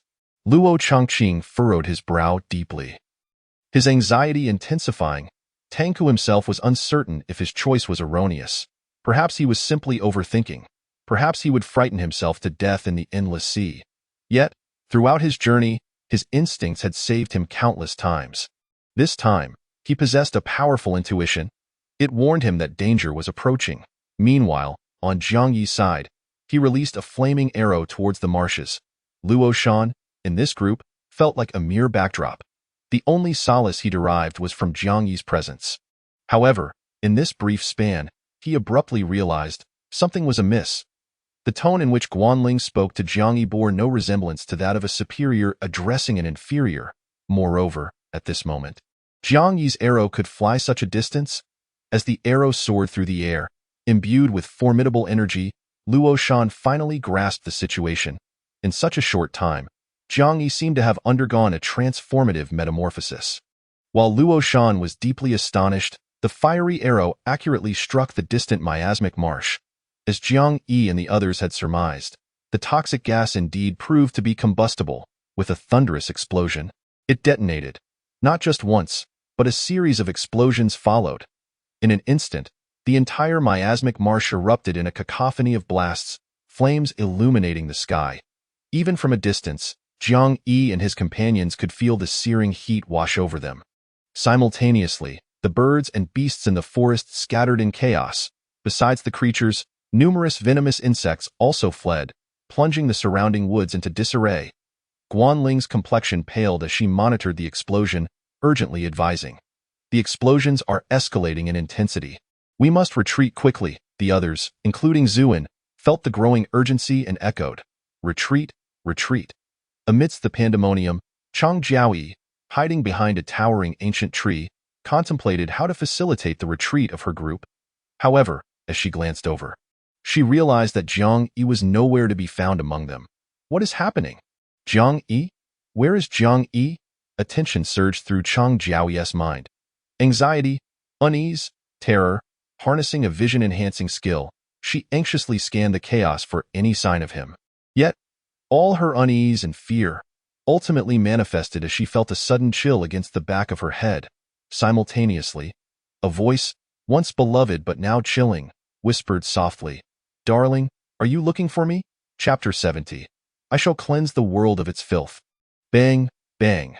Chang Jiaoyi's heart pounded heavily. It was not a downward beat, but an upward surge, as if it were trying to leap from her throat. In that moment, her entire being tensed. It felt as though the one standing behind her was not her former lover, but the harbinger of death. Jiang Yi, yes, it is I. Jiang Yi's tone remained casual, as if conversing with an old friend. Naturally, he felt relaxed. In this apocalyptic game world, strength dictates ease.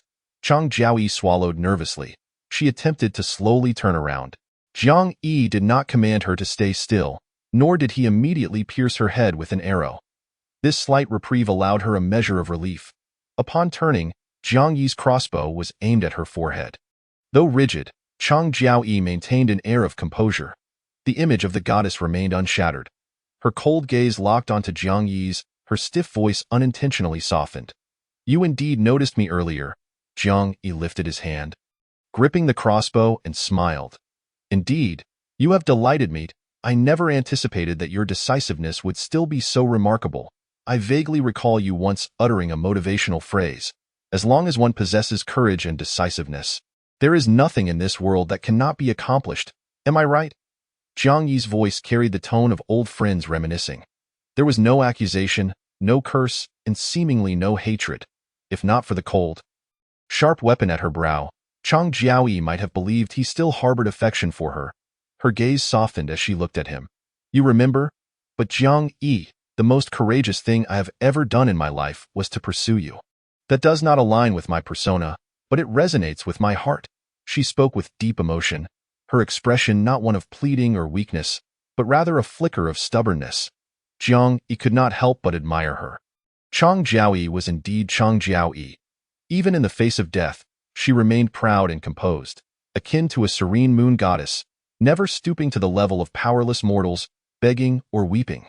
Jiang Yi was not surprised. Frankly, if one day, Chang Jiaoyi were to suddenly cry, kneel, and plead for mercy, that would genuinely astonish him, raising doubts about whether she had been possessed. He chuckled lightly before teasing. I thought your most courageous act was stealing the recipe for the longevity pill? Chang Jiaoyi's expression stiffened slightly. However, Jiang Yi understood that it was not due to his words, but rather because, what was happening? Why could she not manipulate the teleportation stone in her hand? He directly articulated the reason behind her rigidity. Indeed, her dark, glistening eyes suddenly fixed upon him. As Jiang Yi held the crossbow in his right hand. He flipped over a silver-black compass with his left. Chang Jiao pressed her lips together and spoke with piercing clarity. The Forbidden Space Domain Compass IT was a device capable of rendering all spatial maneuvers within a designated area utterly ineffective. Of blue quality, its range was limited, yet sufficient. At the very least, it would prevent Chang Jiao from escaping like Li Xiao had done before, utilizing spatial artifacts.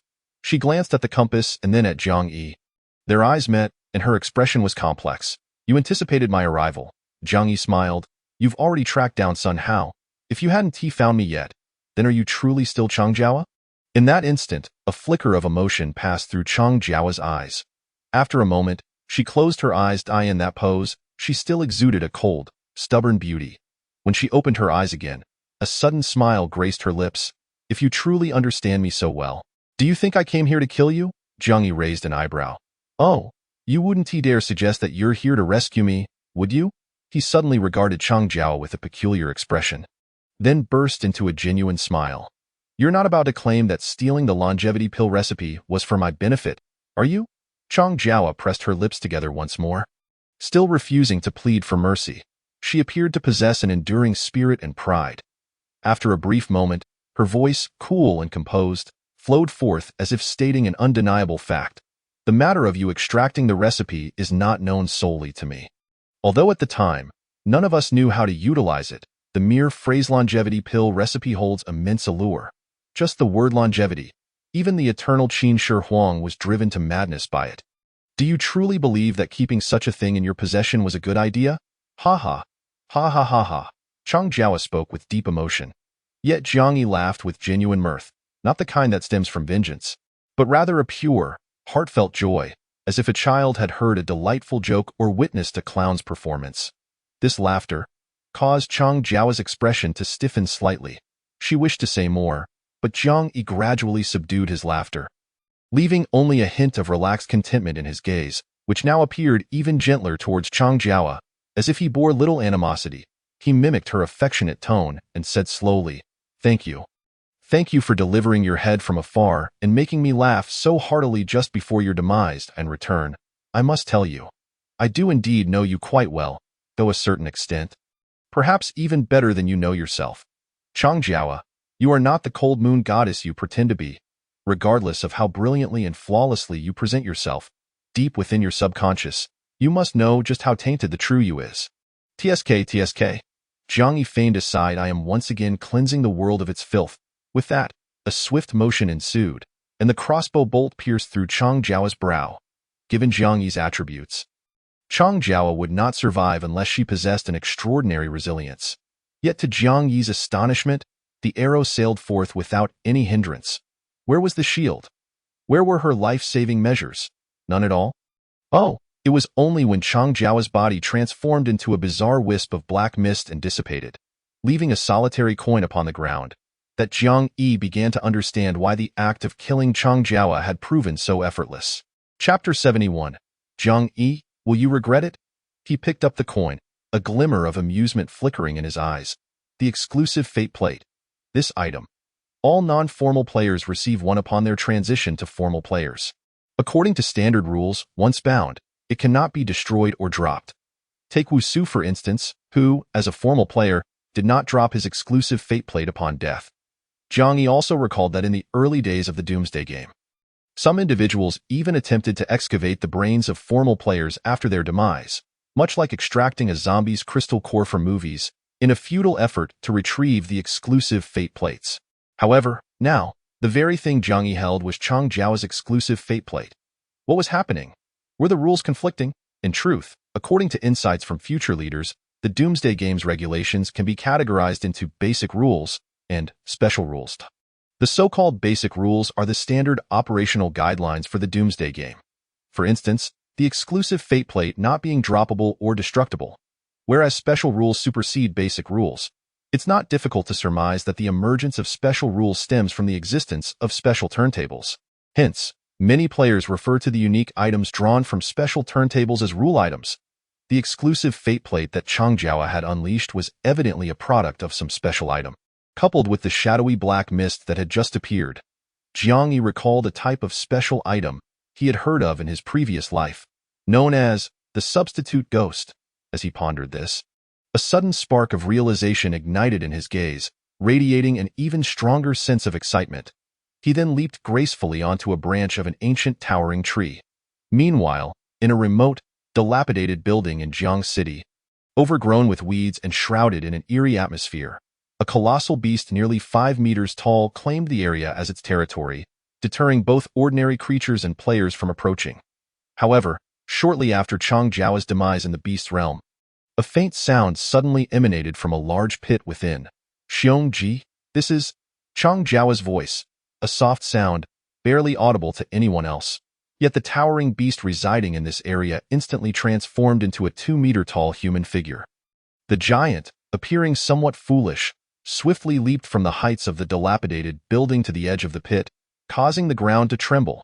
He looked somewhat dazed for a moment before knocking on the coffin. Calling out, "Master?"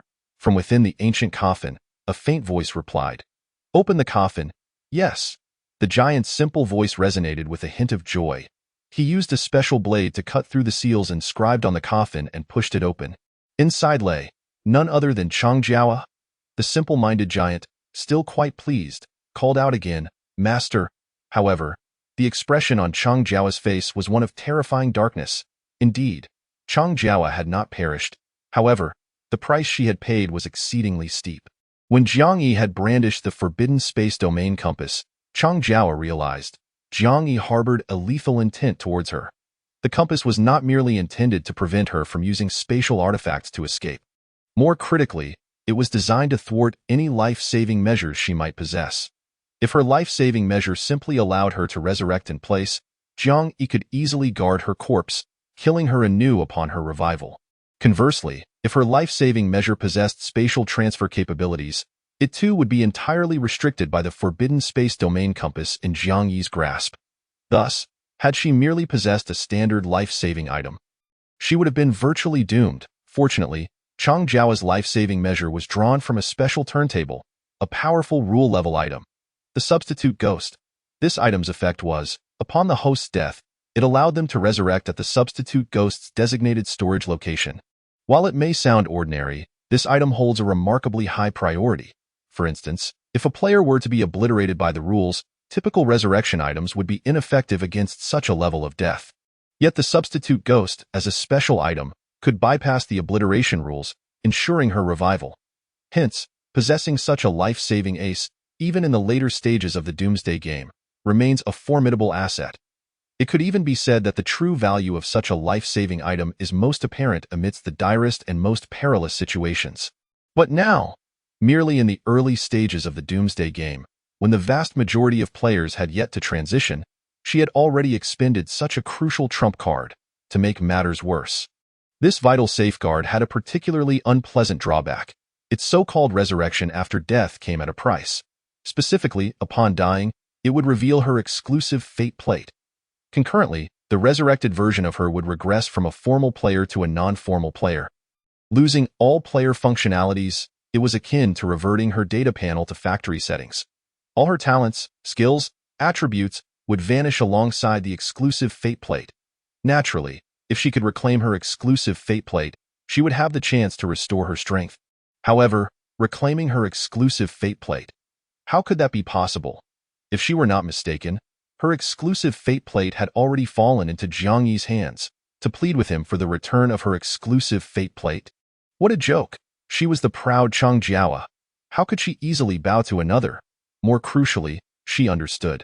Even if she did kneel and beg Jiang Yi, he would not return her exclusive fate plate. On the contrary, he would only revel in her humiliation, perhaps even slay her once more. Thus, Chang Jiao took a deep breath. Rather than plead with Jiang Yi, it would be better to let him believe she was truly dead. Given the current circumstances, the existence of the special turntable remained exceedingly rare. Even though Jiang Yi is extraordinarily powerful, given his perspective, he is unlikely to be aware of the existence of the special item known as the scapegoat. Even if he harbors doubts about her death, once the clock strikes midnight tonight, the name Chang Jiaoyi will no longer appear in the 3 major rankings that are set to be updated. Not only Jiang Yi, but all official players will believe that Chang Jiaoyi is dead. In that case, Jiang Yi will be led to think she has perished. Perhaps the grudges and animosities will gradually dissipate? At this thought, a complex expression suddenly crossed Chang Jiaoyi's face. She recalled Jiang Yi's nonchalant words before her demise. Did he truly regard her with such indifference? That strike, delivered without a hint of reluctance. Does he genuinely feel no sorrow or regret? And in the future, should he inadvertently remember her and the moments they shared? Jiang Yi, will you regret it? Chang Jiaoyi did not know. However, at this moment, she found herself filled with a tinge of regret in her quest for strength. She had stolen Jiang Yi's longevity elixir formula, which indeed brought her endless glory. Yet now, because of Jiang Yi, all her efforts have turned to mere illusions. The ability to concoct the longevity elixir has vanished along with the loss of her exclusive fate plate. All has been lost. The Alchemist Alliance may never be established. The glory she fought so hard to attain will also be unsustainable.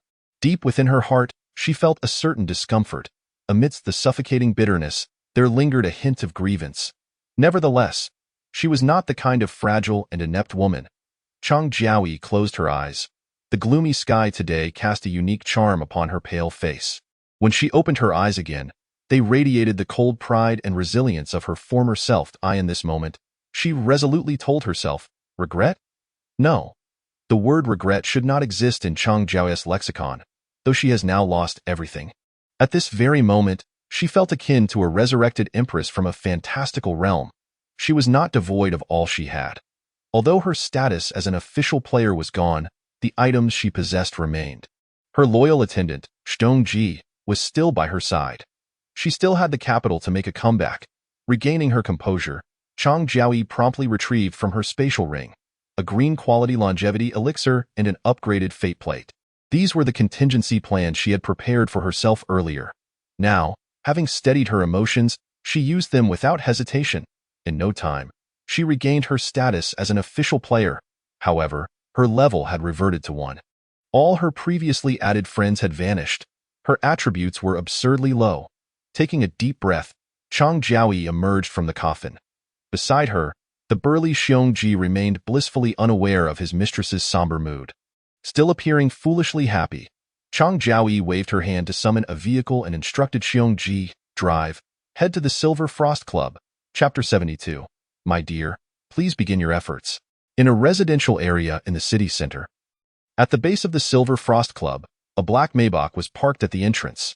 Upon receiving news from her subordinate that Chang Jiaoyi had personally come to pick up Sun Hao, Wei Ling Shuang was momentarily taken aback. After all, she was aware that if Chang Jiaoyi could trace Jiang Yi through Sun Hao, she could certainly do the same. Hence, like Jiang Yi, she had suspected that Chang Jiaoyi's so-called expedition into the Beast World was indeed the same Beast World Jiang Yi had visited. Wei Ling Shuang had also entertained the thought, could Jiang Yi be the mysterious big shot reigning atop the level leaderboard? Yet, deep down, she still believed it was unlikely, and now, Chang Jiaoyi had emerged from that beast world. Did that not imply? As Wei Ling Shuang personally escorted Sun Hao to the entrance, her gaze swept over the black Maybach.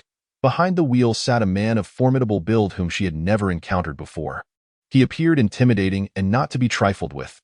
Yet, there was a certain naive clarity in his gaze. Chang Jiaoyi occupied the passenger seat, her expression inscrutable. She displayed no intention of alighting from the vehicle.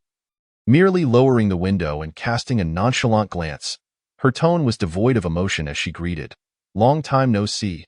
Wei Ling Shuang stood outside the car, pausing for a moment before frowning and stating in a grave tone, "You killed Jiang Yi." This was expressed with an unusual certainty. However, Chang Jiaoye's expression shifted slightly, a complex emotion flickering in her eyes. Yet, she quickly regained her composure. Her gaze was as cold as snow, her voice tinged with iciness as she casually remarked, "Who is Jiang Yi? I do not know this person." Wei Ling Shuang's eyes narrowed, silently locking gazes with her for a few seconds. Suddenly, she let out a cold laugh, laced with disdain and mockery. Yet she refrained from condemning Chang Jiaoyi in her presence. After all, Chang Jiaoyi was no ordinary foe. The burly man accompanying her appeared equally formidable. Wei Ling Shuang, despite her seemingly upright demeanor, ultimately recognized the need for discretion. She chose not to engage in further conversation with Chang Jiaoyi, instead slightly turning to Sun Hao and saying, "I hope you will not regret your choice." Sun Hao's emotions were equally complex. It seemed that Jiang Yi was indeed a person of unique experience. Yet, it mattered little now, if Wei Ling Shuang was correct, that Jiang Yi was likely dead. Sun Hao and Jiang Yi had never shared a significant bond, so he felt no sorrow to as for the notion that Chang Jiaoyi was responsible for Jiang Yi's demise.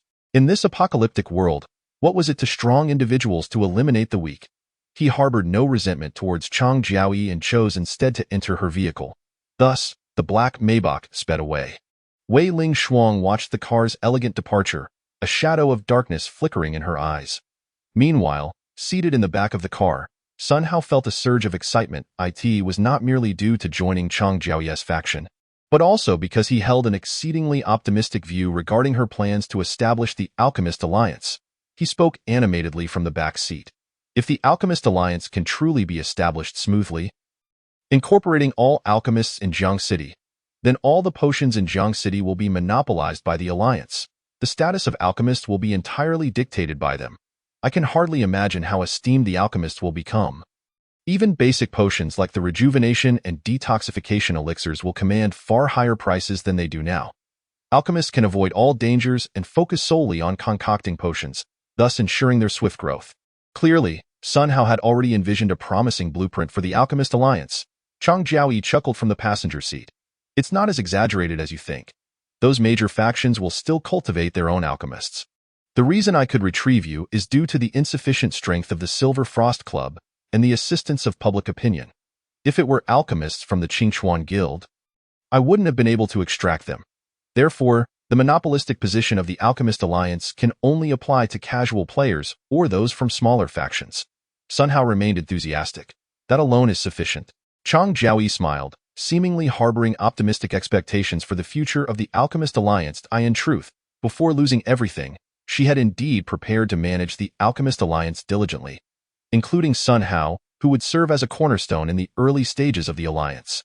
She had not intended to harm him, but now, a journey into the Qinhe Beast world had shattered her dreams. She had lost it all when she entered the Qinhe Beast world, although she had sensed something amiss. She had never anticipated Jiang Yi had truly become a top-tier powerhouse on the strength leaderboard. Clearly, the information she had gathered, Jiang Yi was a lowly, useless parasite. How could this be? The dire situation was ultimately a miscalculation on Chang Jiaoye's part. She closed her eyes once more, suppressing the tumultuous emotions within her. After a few more minutes, the Maybach arrived at a dilapidated residential complex. A flicker of surprise crossed Sun Hao's excited gaze, for he knew that Chang Jiaoye's base was not situated in such a sinister place. Just as he began to harbor doubts, Chang Jiaoyi smiled and said, "Before we head to my base, I wish to discuss a few matters with you, if it's convenient. Shall we add each other as friends?" Sun Hao pondered for a moment and nodded in his view, even without Chang Jiaoye's public commitment on the forum. As long as she genuinely wished to establish the Alchemist Alliance, she should not harbor any murderous intent towards him. On the contrary, they would be a community of shared interests, coupled with the favorable impression from the previous post. Sun Hao took out the phone transformed from his exclusive fate plate, preparing to add her as a friend. However, Chang Jiaoyi smiled gently. There's no need to complicate matters. Adding friends among official players can simply be done through a handshake. Oh, Sun Hao felt somewhat embarrassed, realizing his lack of knowledge. He extended his hand to shake Chang Jiaoye's. Yet at that moment, a slight sting suddenly shot through his palm. Sun Hao gasped, only to feel Chang Jiaoye's grip tightening. It was at this moment that a flicker of panic and fear finally surged within him. He abruptly shook her hand away and, with a pallor creeping upon his face, incredulously demanded, "What have you done to me?" Chang Jiaoyi chuckled softly. Nothing much. Her voice was casual, even tinged with a hint of warmth. Yet in that instant, Sun Hao clutched his chest. Pain. A crushing ache. What was happening? Rest assured, since I publicly committed on the post, I naturally will not kill you. Chang Jiaoyi's voice remained clear and melodious. Sun Hao's sudden glare resembled that of one gazing upon a demon, yet Chang Jiaoyi remained unfazed by such a look, offering a faint smile as she explained, "But have you ever heard of the threaded goo? Your life and fate now rest firmly in my hands." She smiled lightly, though deep within, a sense of regret lingered. Such a precious thing as the threaded goo should not have been employed on someone like Sun Hao, who merely possessed the ability to concoct white-quality longevity pills. However, in her current state of having lost everything, even the ability to forge white longevity pills, she felt compelled to resort to using the threaded goo on Sun Hao. Thus, she gained an additional ally in Sun Hao, alongside her trusted servant, Xiongji. Ironically, fate has its own clever twists. The formula for the longevity pill, which she once held, was drawn out by Jiang Yi. Now, with Sun Hao, who could also refine longevity pills, it was as if Jiang Yi had inadvertently facilitated this situation. Jiang Yi, oh Jiang Yi, I wonder how you feel knowing that the wheel you provided to Sun Hao for extracting the longevity pill formula has now become my capital for a resurgence. A wave of emotions washed over Chang Jiaoyi as her gaze returned to Sun Hao, who stood rigid, his complexion growing increasingly pallid. He certainly recognized the threaded goo, but he had never imagined that Chang Jiaoyi would use it on him. Even more shocking was the realization that the post regarding how he had braved the rain to shield others was nothing but nonsense. This woman, as Wei Ling Shuang had said, truly possessed a heart as venomous as a viper. At this moment, Sun Hao recalled Wei Ling Shuang's words as they parted ways. "I hope you do not regret your choice." Sun Hao regretted. He deeply regretted. He regretted believing Chang Jiaoyi's deceitful words. He regretted not seeing through her true nature. He should have trusted Wei Ling Shuang. He should have remained at the Yinshuang Club. At least then, he would have been free. Instead, he had become a mere puppet for Chang Jiaoyi's alchemical endeavors.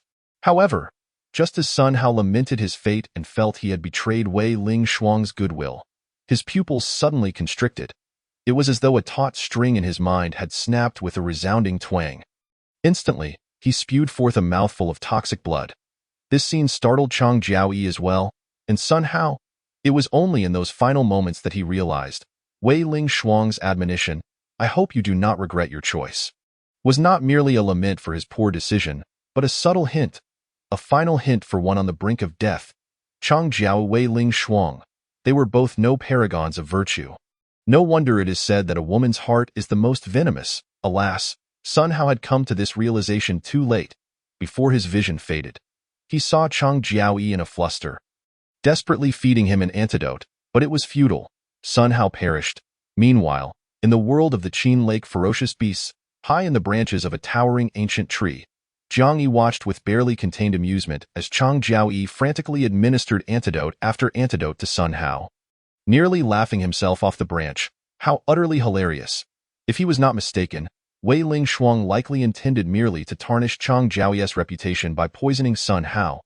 The result was the complete obliteration of Chang Jiaoyi's first step toward resurgence. Jiang Yi had not anticipated that the Eye of Insight he had secretly activated upon meeting Chang Jiaoyi, to prevent her from escaping, would somehow transfer its effects to the resurrected Chang Jiaoyi upon Sun Hao's demise. The mechanics of this phenomenon eluded him, but it was not difficult to understand that the props on Chang Jiaoyi's person could be transferred back upon her resurrection, and thus, the Eye of Insight could as well. Watching this unfolding drama through the Eye of Insight brought Jiang Yi immense joy. He even wished to shout across the void to the flustered Chang Jiaoyi, "Come now, my dear. Please commence your 99 effort. Do not let me down." Oh, however, just as he reveled in the moment, Jiang Yi suddenly felt the branch of the towering ancient tree beneath him abruptly flung him from his perch. Moreover, following a series of explosions, the miasmic swamp seemed to erupt with an unforeseen mutation. Chapter 73. Core of the Domain, Special Class Roulette. Previously, the explosions had merely echoed in a show of grandeur, but now, having been ejected from the tree, Jiang Yi discovered that the ground of this small grove was not only charred black but also emanated a searing, magma-like heat. Additionally, all the flora within this grove, from the towering trees to the lowly shrubs, appeared to have taken on a menacing demeanor. Simultaneously, as the plants exhibited their threatening postures, the formerly perpetual night seemed to be tainted by an eerie dark crimson hue. Even with the enhanced vision granted by the internal clarity, it was difficult to discern whether the color was that of fire or blood. The explosions in the distance had ceased, but from the direction of the swamp came a more terrifying, guttural roar. The ground beneath Jiang Yi's feet grew unbearably hot. He leapt several times and soon beheld a grotesque, pitch-black creature, akin to sludge, crawling out from the nearly desiccated swamp pit. It appeared both repulsive and fearsome. If it were merely an unsightly exterior, it would suffice. What startled Jiang Yi even more was that merely by observing from a distance, an uncontrollable dread surged within him. It felt as though that massive sludge creature could extinguish his life with a mere swipe. A single glance could seal his fate. This was an uncanny sensation. With his current prowess, how could such a creature exist in the Qin Lake ferocious beasts world that could instill such fear in him? It defied logic. Furthermore, if the Qin Lake ferocious beasts world was indeed so terrifying, how did the likes of Luo Shan Zhou Yiming manage to return in his previous life? Could it be that his radical approach of burning the swamp had transformed this instance into a hellish trial? Jiang Yi's thoughts raced as he, propelled by fear, darted away from the swamp. Beyond the grove lay a downward slope. Just as he burst forth from the thicket, he collided with Guanling's team. Guanling's group had grown in number, likely bolstered by some daredevils seeking camaraderie. There appeared to be over 30 individuals. As Jiang Yi emerged, one of the team members anxiously called out to him, "Who are you? Which faction do you belong to?" After a moment's contemplation, Jiang Yi decided to approach Guanling's group. He disregarded the trivial inquiries of the weaker members, directing his gaze solely at Guanling. In her hand, she clutched a crystal ball, her expression grave. The crystal ball displayed images from the swamp pit. The very creature that had instilled fear in Jiang Yi was vividly portrayed on the screen. Guanling did not inquire about Jiang Yi's whereabouts. Instead, she explained, grasping the crystal ball, "This is a recording device, accompanied by a small bee. What is shown on the crystal ball is the scene captured by the little bee from the swamp. One might liken it to a drone and a display screen." Having lived 2 lives, Jiang Yi was well aware of such devices. He nodded casually, his gaze returning to the image of the sludge creature within the crystal ball. Guanling's expression remained serious as she added, "Even through the crystal ball, I sense a significant danger emanating from that terrifying creature. Not just me, but Zhuangshan and Shueshan feel it too. What about you? Do you sense that ominous threat?" Jiang Yi nodded, casually remarking, "I too felt the danger, which prompted my hasty exit from the grove." Though he said this, his mind entertained another possibility. Guanling and her companions, lacking Jiang Yi's strength and confidence, found nothing amiss. The scholarly figure, Shang Qinghua, began analyzing. "If I am not mistaken, this sludge creature is likely a beast-type player with a data panel. Such beings generally possess far greater strength than us human players. With the strength of our current group, we would likely struggle to contend with it. However, if I am correct, should we manage to defeat that sludge creature, it may yield the domain core." The mention of the domain core caused Jiang Yi's eyes to flicker with interest. A daring member of the Daredevil group interjected, "Boss, what is the domain core?" Shang Qinghua adjusted his glasses but did not answer. Instead, redirecting his gaze toward Guanling after a moment's thought, Guanling replied, "I don't know much about the domain core either. I've only heard that top-tier factions, like the 4 great guilds, maintain control over a ferocious beast world through the mastery of the domain core. Of course, this is merely hearsay. I don't have the specifics. After all, it seems none of the 3 major clubs in our suburbs have ever acquired a domain core, right?" Guanling's uncertainty was palpable. If a core member of her club was unsure, the others were naturally even less informed. However, Jiang Yi was aware that the domain core was indeed a coveted resource fiercely contested by all major factions. As the number of class-changing players continued to grow, the focus of these factions would shift toward vying for the domain core. Yet, even in his past life, the specific utility of the domain core had not been widely known among ordinary players. The ordinary players, through the chat channels and forums, could glean only 2 pieces of information regarding the domain core. One, as Guanling had just mentioned, pertains to the control that major powers exert over a ferocious beast world, or what could be referred to as a battlefield of domains. The other is something that remains unknown to all players at present. According to Jiang Yi's past life knowledge, the cities divided into various regions are connected to differing numbers of ferocious beast worlds. The city he resides in, Jiang City, is linked to a total of 129 ferocious beast worlds. In contemporary terms, that amounts to 129 battlefields of domains. This implies that the entirety of Jiang City will produce 129 domain cores. In his previous life, when Jiang City transformed into the Qingchuan base, the entire city underwent a regional upgrade. It was only after this upgrade that the players of the region unlocked features such as the World Chat channel. At that point, players could exchange resources with other regions that had completed their upgrades. It is said that the trigger for the regional upgrade back then was the gathering of 129 domain cores in Jiang City. Jiang Yi even recalls that the first region to complete the upgrade received a global announcement from the Doomsday game. Furthermore, there was a global leaderboard that included a regional ranking, documenting the sequence in which each region completed its upgrade. He remembers that in his previous life, Jiang City was ranked far beyond the top 100 on that list. In this life, it is evident that no region has yet taken the lead in completing the upgrade. As Jiang Yi pondered this, he suddenly heard several formal players around him gasp in astonishment. Hiss! What is that? Jiang Yi's gaze followed the source of these sounds toward the crystal ball.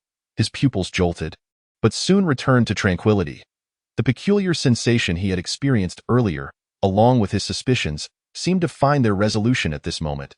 The dark-skinned Zon lad, having gasped in shock, exclaimed, Black, Black, the Black Profession Wheel. I remember Black is a special wheel. So, that is a special profession wheel? Chapter 74. Time-limited slaughter. The scene descended into chaos. The Zon lad's voice nearly broke. These formal players, to varying degrees, understood the power of the special wheel.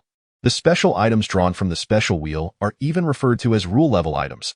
So, how extraordinary could the special professions drawn from the special profession wheel be?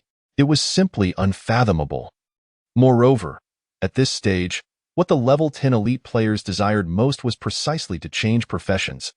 They would even risk their lives to explore the endless seas for more promising career paths.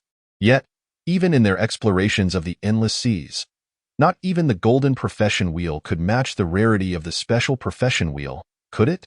It was no wonder that these formal players were losing their composure. Even Guan Ling, who typically maintained a calm demeanor, gazed at the black profession wheel atop the altar-like high platform in the center of the swamp pit. Her eyes were aflame with excitement. This Guan Ling was now struggling to articulate her thoughts. She swallowed hard, suppressing her emotions, and declared with unwavering certainty. This Qin Lake ferocious beast world must be hiding some secrets. No wonder the monsters crawling out of the swamp instill such fear in us. Even through the crystal ball, it must be extraordinarily powerful. We, with our current strength, are undoubtedly insufficient. Even the proud academic Sh. was visibly excited. His gaze remained fixed on the black profession wheel in the crystal ball. And then he analyzed Guanling's statement. Indeed, our strength is lacking. Yet, once news of the special profession will spreads, forget about the likes of Wang Shuiyan, He Zhang, and Yang Miao from the clubs.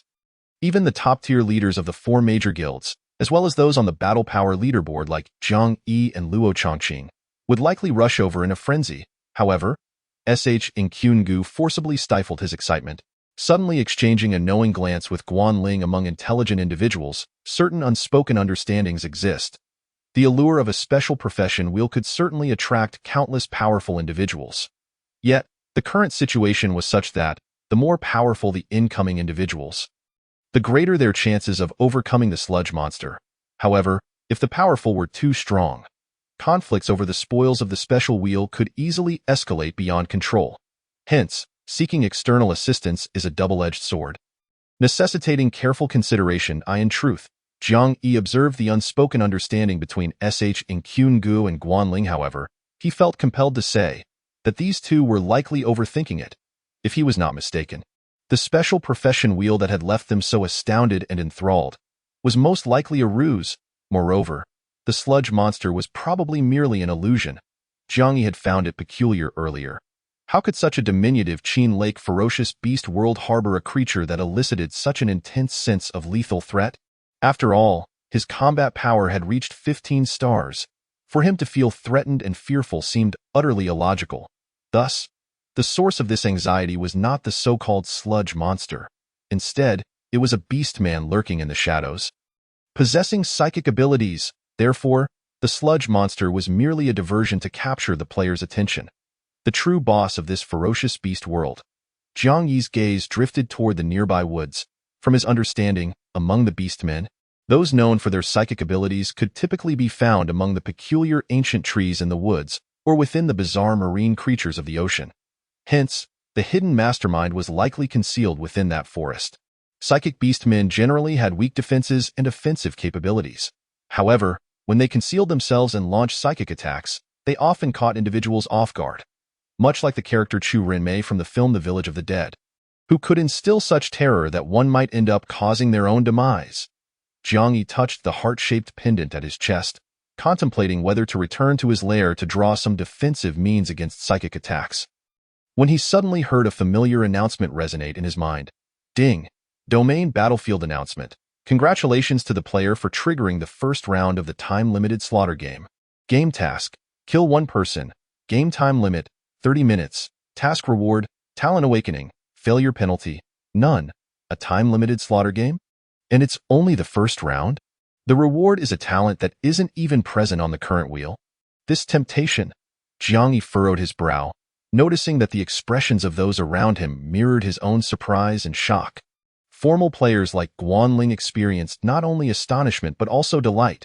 Meanwhile, the members of the death squad, some felt a twinge of joy, while others were instantly engulfed in fear. Almost immediately after the announcement concluded, a lanky, monkey-like member of the death squad, quick to react, suddenly swung his knife toward another member beside him. This scene unfolded abruptly but was not entirely unexpected. The crowd gathered here fell into chaos in an instant due to the announcement of the time-limited slaughter game. Weaker members of the death squad quickly scattered, shouting for help and calling for Guanling to adjudicate. Those slightly stronger kept their guard up, their eyes darting around, resembling hunters in search of prey. Even among the formal players, Du Yuanjia and Zan each fixated on a member of the death squad, clearly unable to resist the allure of the talent. The lottery drawing required sacrificing one's lifespan, with no guarantee of obtaining something worthwhile. Yet now, only a single kill was required. However, just as the two prepared to strike, the academic in Kyungu suddenly regained his composure. He adjusted his glasses and spoke gravely. Don't you find it odd? Before he could articulate the words that something was amiss, the first member of the death squad to react, high on his success, suddenly erupted with joy. Ha ha ha! I've awakened a C-class talent. Instant flash. As he laughed maniacally, he demonstrated. In the blink of an eye, he vanished from his spot, reappearing 10 meters away. Almost immediately, another voice echoed with elation. Ha ha ha! My talent is invisibility. As he spoke, the person truly disappeared from sight. The consecutive exclamations of joy plunged the gathered crowd further into chaos. Zan and Du Yuanjia swiftly dashed into the throng, each slaying one individual. Soon after, expressions of surprise illuminated their faces. It seemed they too had reaped talent rewards from this time-limited slaughter game. Even in Kyungu, who had intended to speak, was evidently swayed by the jubilant voices and began to question his judgment. He turned to Guanling, furrowing his brow as he spoke solemnly. What troubles me is that all previous announcements from the Doomsday game were only audible to formal players. Yet this time, even non-formal players heard it, however. If killing a worthless individual could yield a talent, perhaps the oddity could be overlooked. As he spoke, he too dashed into the ranks of the expendable death squad members. Chapter 75. Is life worthless? The tragedy of the underclass. Just as he was about to make a move against the expendables, he felt a sudden constriction around his neck. In Kyungu quickly halted, lowering his gaze to see a red whip coiling around his neck. His expression turned cold, and he furrowed his brows as he looked at Guanling, who was gripping the whip tightly. What do you mean? Guanling maintained her grip on his neck, yet her gaze shifted towards the chaotic crowd, and she declared in a deep voice, Everyone, halt at once. If anyone dares to harm another, do not blame me for being ruthless. Despite being a woman, Guanling exuded a formidable presence. As her words echoed, Shang Qinghua's face stiffened. It was as if the tumultuous crowd had been pressed by an invisible pause button. However, some individuals' greed was not so easily quelled. For instance, amidst the chaos, one man had already pinned a middle-aged man to the ground, his knife poised to slice through the latter's throat. In such a critical moment, it was hardly a matter of simply stopping. His eyes hardened with resolve, and he was about to disregard Guan Ling's command and strike. Suddenly, a dart whizzed through the air, piercing the man's temple. His pupils dilated, and his gaze quickly became vacant as he collapsed to the ground. This scene served as a stark warning to the others. The chaotic scene had finally settled down, however. Jiang Yi noticed that, after Guan Ling had made an example of that man, a fleeting expression of doubt appeared in her eyes. If he was not mistaken, that act of intimidation had also bestowed upon her the so-called talent. What Guan Ling was thinking remained a mystery to Jiang Yi, but he observed her striding forward like an assertive leader towards the center of the chaos, then proclaiming loudly, "Now, everyone, calm down. According to the fundamental rules of this apocalyptic game, you, the informal players who are not even level 1, could not possibly have heard any announcements. Therefore, the announcement just made must have had issues. Did you not notice? The announcement stated, limited time killing game, round 1. This implies that there will be a second round, a third round to follow. The essence of this so-called killing game is to incite us to turn against our teammates, to be dismantled from within. Thus, this limited time killing game must be a trap set by some beast clan player against us, including the black profession roulette scene in the crystal ball, deep within the swamp pit. It is likely merely a bait." Guan Ling's voice rang out with conviction, her words laden with righteousness, as if she had uncovered the truth. Among the crowd, Du Yuanjia and Zuan immediately echoed. What team leader Guan says is right. This must be the scheme of a powerful beast clan player. From now on, no one is allowed to strike at their companions. They certainly had reasons to say so. After all, they had already taken lives and gained talents. Members of the Death Squad, who had also killed and acquired talents, echoed Guan Ling's sentiments. Meanwhile, those who had not taken lives wore grim expressions, their eyes reddening as they gazed at the beneficiaries. Shang Qinghua, who had not yet had the chance to kill, felt his expression stiffen. He understood that Guan Ling's assertions held some merit. But what if? What if the killing game was real and the talents were genuine? Sacrificing a life for a chance seemed to him almost an inconsequential loss. Companions. Those Death Squad members hardly deserved to be regarded as companions of formal players. They were simply a group of useless cannon fodder on the battlefield. Yet, Shang Qinghua lacked the strength to challenge Guan Ling. He was well aware of her assertive nature and did not dare to defy her. Just then, as Guan Ling was about to speak again, a voice emerged from the crowd, addressing her. "I admit, Team Leader Guan, you are absolutely right. However, we are not in an era of peace, but rather a brutal apocalyptic world. Lives have long ceased to hold the value they once did. You speak of avoiding internal disintegration, yet in reality, most of our internal members are merely failures. If sacrificing a few weaklings could empower the strong, even if it might be false, it could also be true. I say this not for myself, but because someone like Shang Qinghua should be entitled to a talent." The implication of deserving a talent was crystal clear. Entitled to take a life. In such a context, the audacity to voice such words could only come from Zhou Yiming. The purpose of these individuals entering the Qinhu beast world was to seek Zhou Yiming. Thus, he naturally held more confidence than others. Shang Qinghua, who previously harbored disdain for Zhou Yiming, suddenly found the young man less bothersome after hearing his words. He turned his gaze toward Guan Ling, continuing in agreement with Zhou Yiming. "Just now, the middle-aged man you killed with your dart was already severely injured and nearly lost his combat capability. Such a person." Shang Qinghua's meaning was unmistakable. However, the middle-aged man, who had been using his saliva to clean his wounds, turned pale upon hearing this. He abruptly looked up at Guan Ling. "Team Leader Guan." I? He struggled to articulate his thoughts, his mind seemingly blank as he searched for words to save himself. Desperation filled his gaze as he turned to Du Yuanjia, crying out, "Captain Du, save me. I am from the Letian Club. I know Captain Liao. Captain Liao praised me before. He said I was quite good, which is why he took me on a mission. Save me, protect me. Where is Captain Liao?" "No, I cannot die. I have a son. He is still young. He is waiting for me in the underground garage of the Letian Club. Captain Du, save me. I cannot die." The middle-aged man, disregarding his wounds, knelt down. In fact, one could say he prostrated himself on the ground, his pleas echoing with misery, humility, and despair. Strikingly moving. Luo Shan, amidst the chaos, neither killed nor was killed in the pre-apocalypse, he had indeed been a good-for-nothing ruffian. But he was not inherently cold-blooded. Perhaps he was the type to be a bystander, watching with a complex array of emotions. Memories of a time of peace surfaced in his mind. He recalled once witnessing a delivery rider kneeling before an old man on the street, pleading, "Please spare me, I am running out of time." The humility and desperation seemed to be a shared experience among the weak struggling at the bottom, evoking a sense of sorrow and inadvertently stirring his sympathy. He instinctively glanced at Jiang Yi at this moment. It was clear to anyone not lacking in perception that Jiang Yi had risen. To what extent, he did not know, but at the very least, she could converse with formal players like Guanling and Du Yuanjia. Yet, Luo Shan's gaze returned to the ground. Ultimately, he lowered his head. If he possessed strength, his actions would be his own business. But now, as a weakling, he had no right to dictate to the strong. However, what surprised Luo Shan was that Du Yuanjia, who had remained indifferent to the middle-aged man's cries for mercy, showed no signs of compassion. Instead, Guanling suddenly raised her hand and tossed something. Initially, the middle-aged man thought it was another dart, nearly terrified out of his wits upon realizing it was a rejuvenation pill. The bloodied hands of the middle-aged man cradled the pill. His expression one of dazed gratitude, looking at Guanling as if she were a living bodhisattva.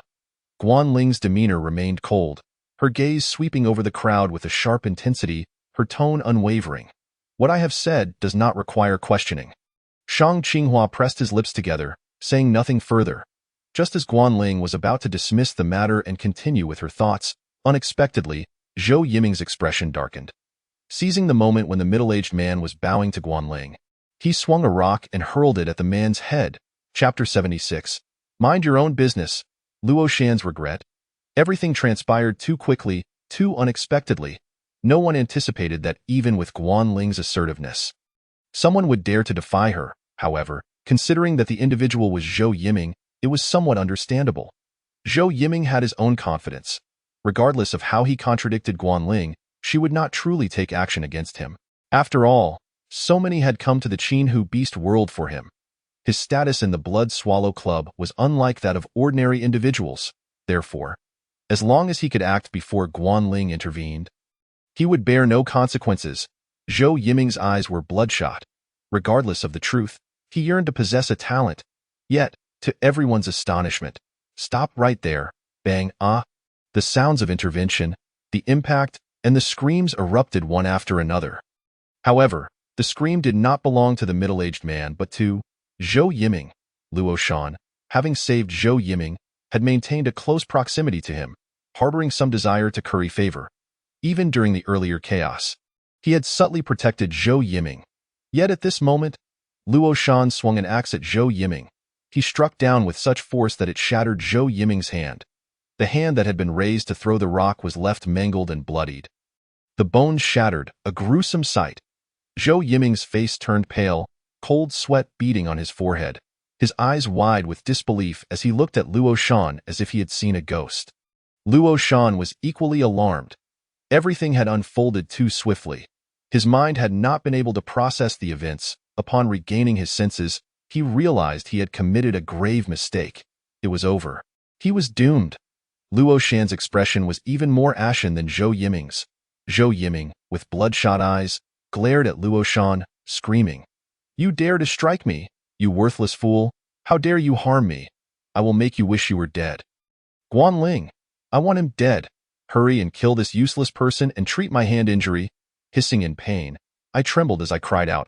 Luo Shan, increasingly anxious, tossed aside his axe and retreated. It is worth mentioning that the axe he threw was the very one Jiang Yi had given him. The same axe Jiang Yi had used to slay Zhao Quan. The bow Jiang Yi used to set the marsh ablaze belonged to Luo Shan. That moment, he had handed the fire axe to Luo Shan for self-defense. Now, Luo Shan, in a state of panic, instinctively glanced at Jiang Yi and then at Du Yuanjia, yearning for assistance. The middle-aged man kneeling on the ground realized that Luo Shan was trying to save him and wished to plead for Luo Shan. However, He had no voice in the matter. Merely preserving his own life was already a stroke of luck. Watching this scene, Guanling felt a throbbing headache. To be fair, she was not fond of Zhou Yiming either. At this moment, all these ghastly happenings were instigated by Zhou Yiming. Originally, her words held authority due to her absolute strength. Yet, Zhou Yiming had the audacity to disregard her counsel repeatedly. Frustrated, Guanling coldly berated Zhou Yiming. "Do you still have the face to command me? You treated everything I just said as mere wind passing by. Did you not?"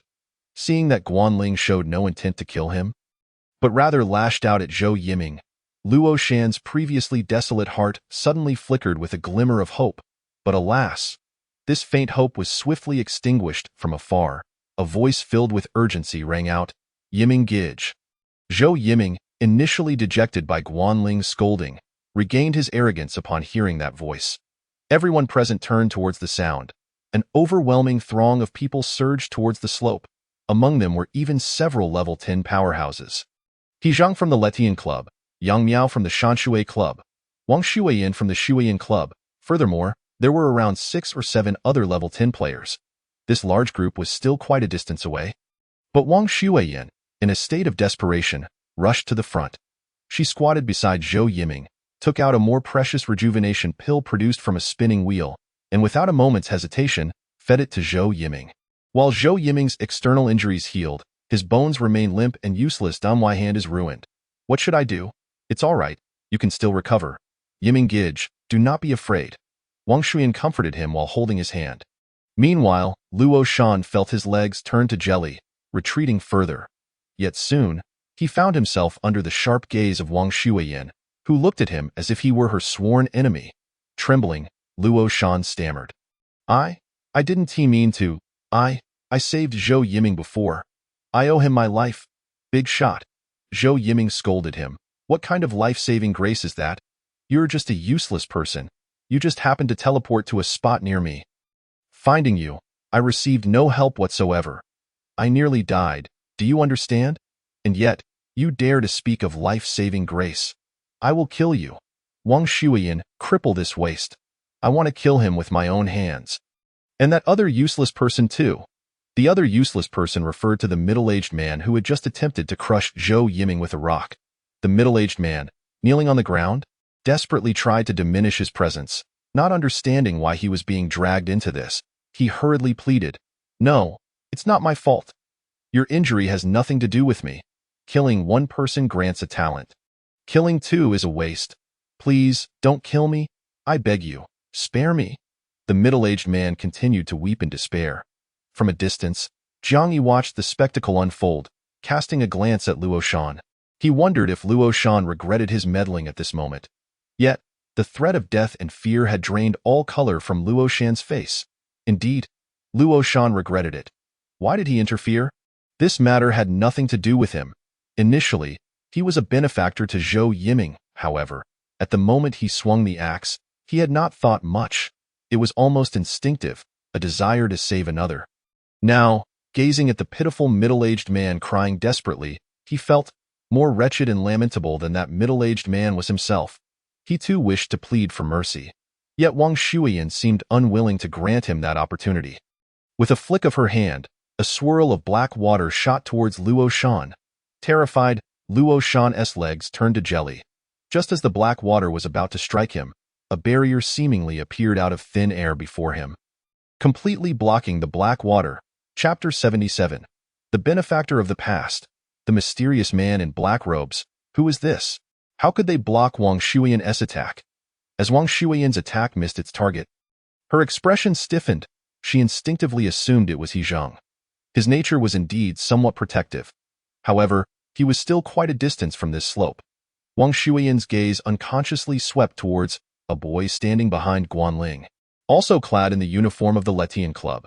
She did not recognize Jiang Yi and was about to inquire when she saw Jiang Yi suddenly turn his head, his gaze fixated on the high ground of the slope, the direction of the marshy woods. Wang Shuiyin followed his gaze and, moments later, her pupils suddenly constricted. From that direction, a shadow, like a specter, approached their gathering.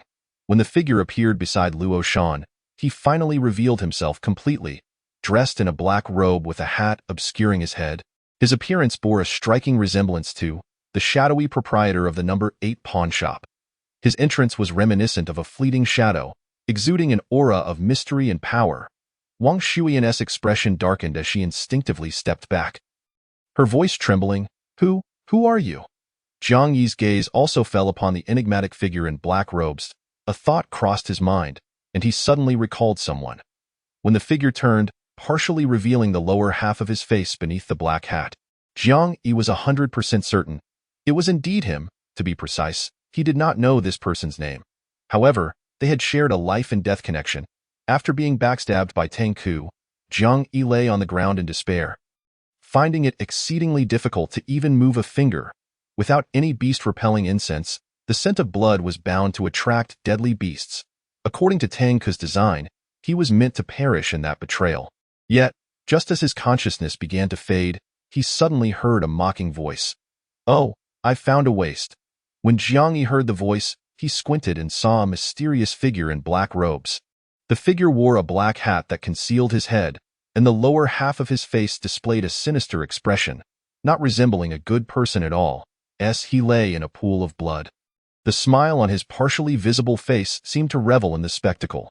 With a tone of schadenfreude, the black-robed man remarked, "Backstabbed? Huh? TSK.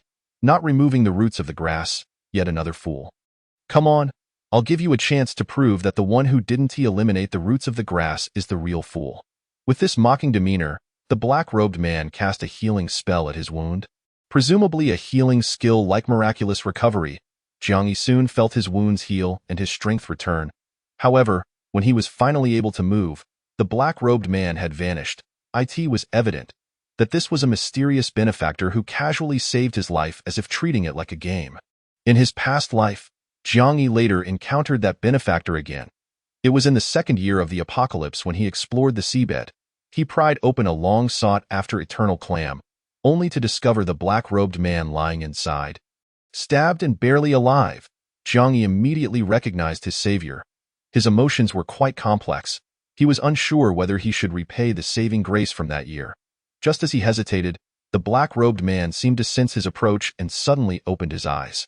He evidently recognized him and even smiled at him, saying, "Oh, waste, it's you." Jiang Yi was both amused and enraged. He never expected this barely surviving individual to have the audacity to call him a waste. He retorted, "If I'm a waste, then what are you?" The black-robed man lay motionless in the eternal clam, yet his dark eyes shone brightly. After a moment of thought, he seriously replied, "Seeing the truth? Still full of love? I am a hero." Jiang Yi felt that this man not only had an irritating smile, but also possessed a demeanor that was both audacious and infuriating. He rolled his eyes at him and bluntly stated, "You re-no hero. Do you think I want to stab you again right now to prove you're a fool?" The black-robed man remained silent for a moment before displaying that annoyingly smug smile again. He said, "No, you will prove. I am a hero." Indeed, Jiang Yi ultimately did not repay kindness with malice by striking him down.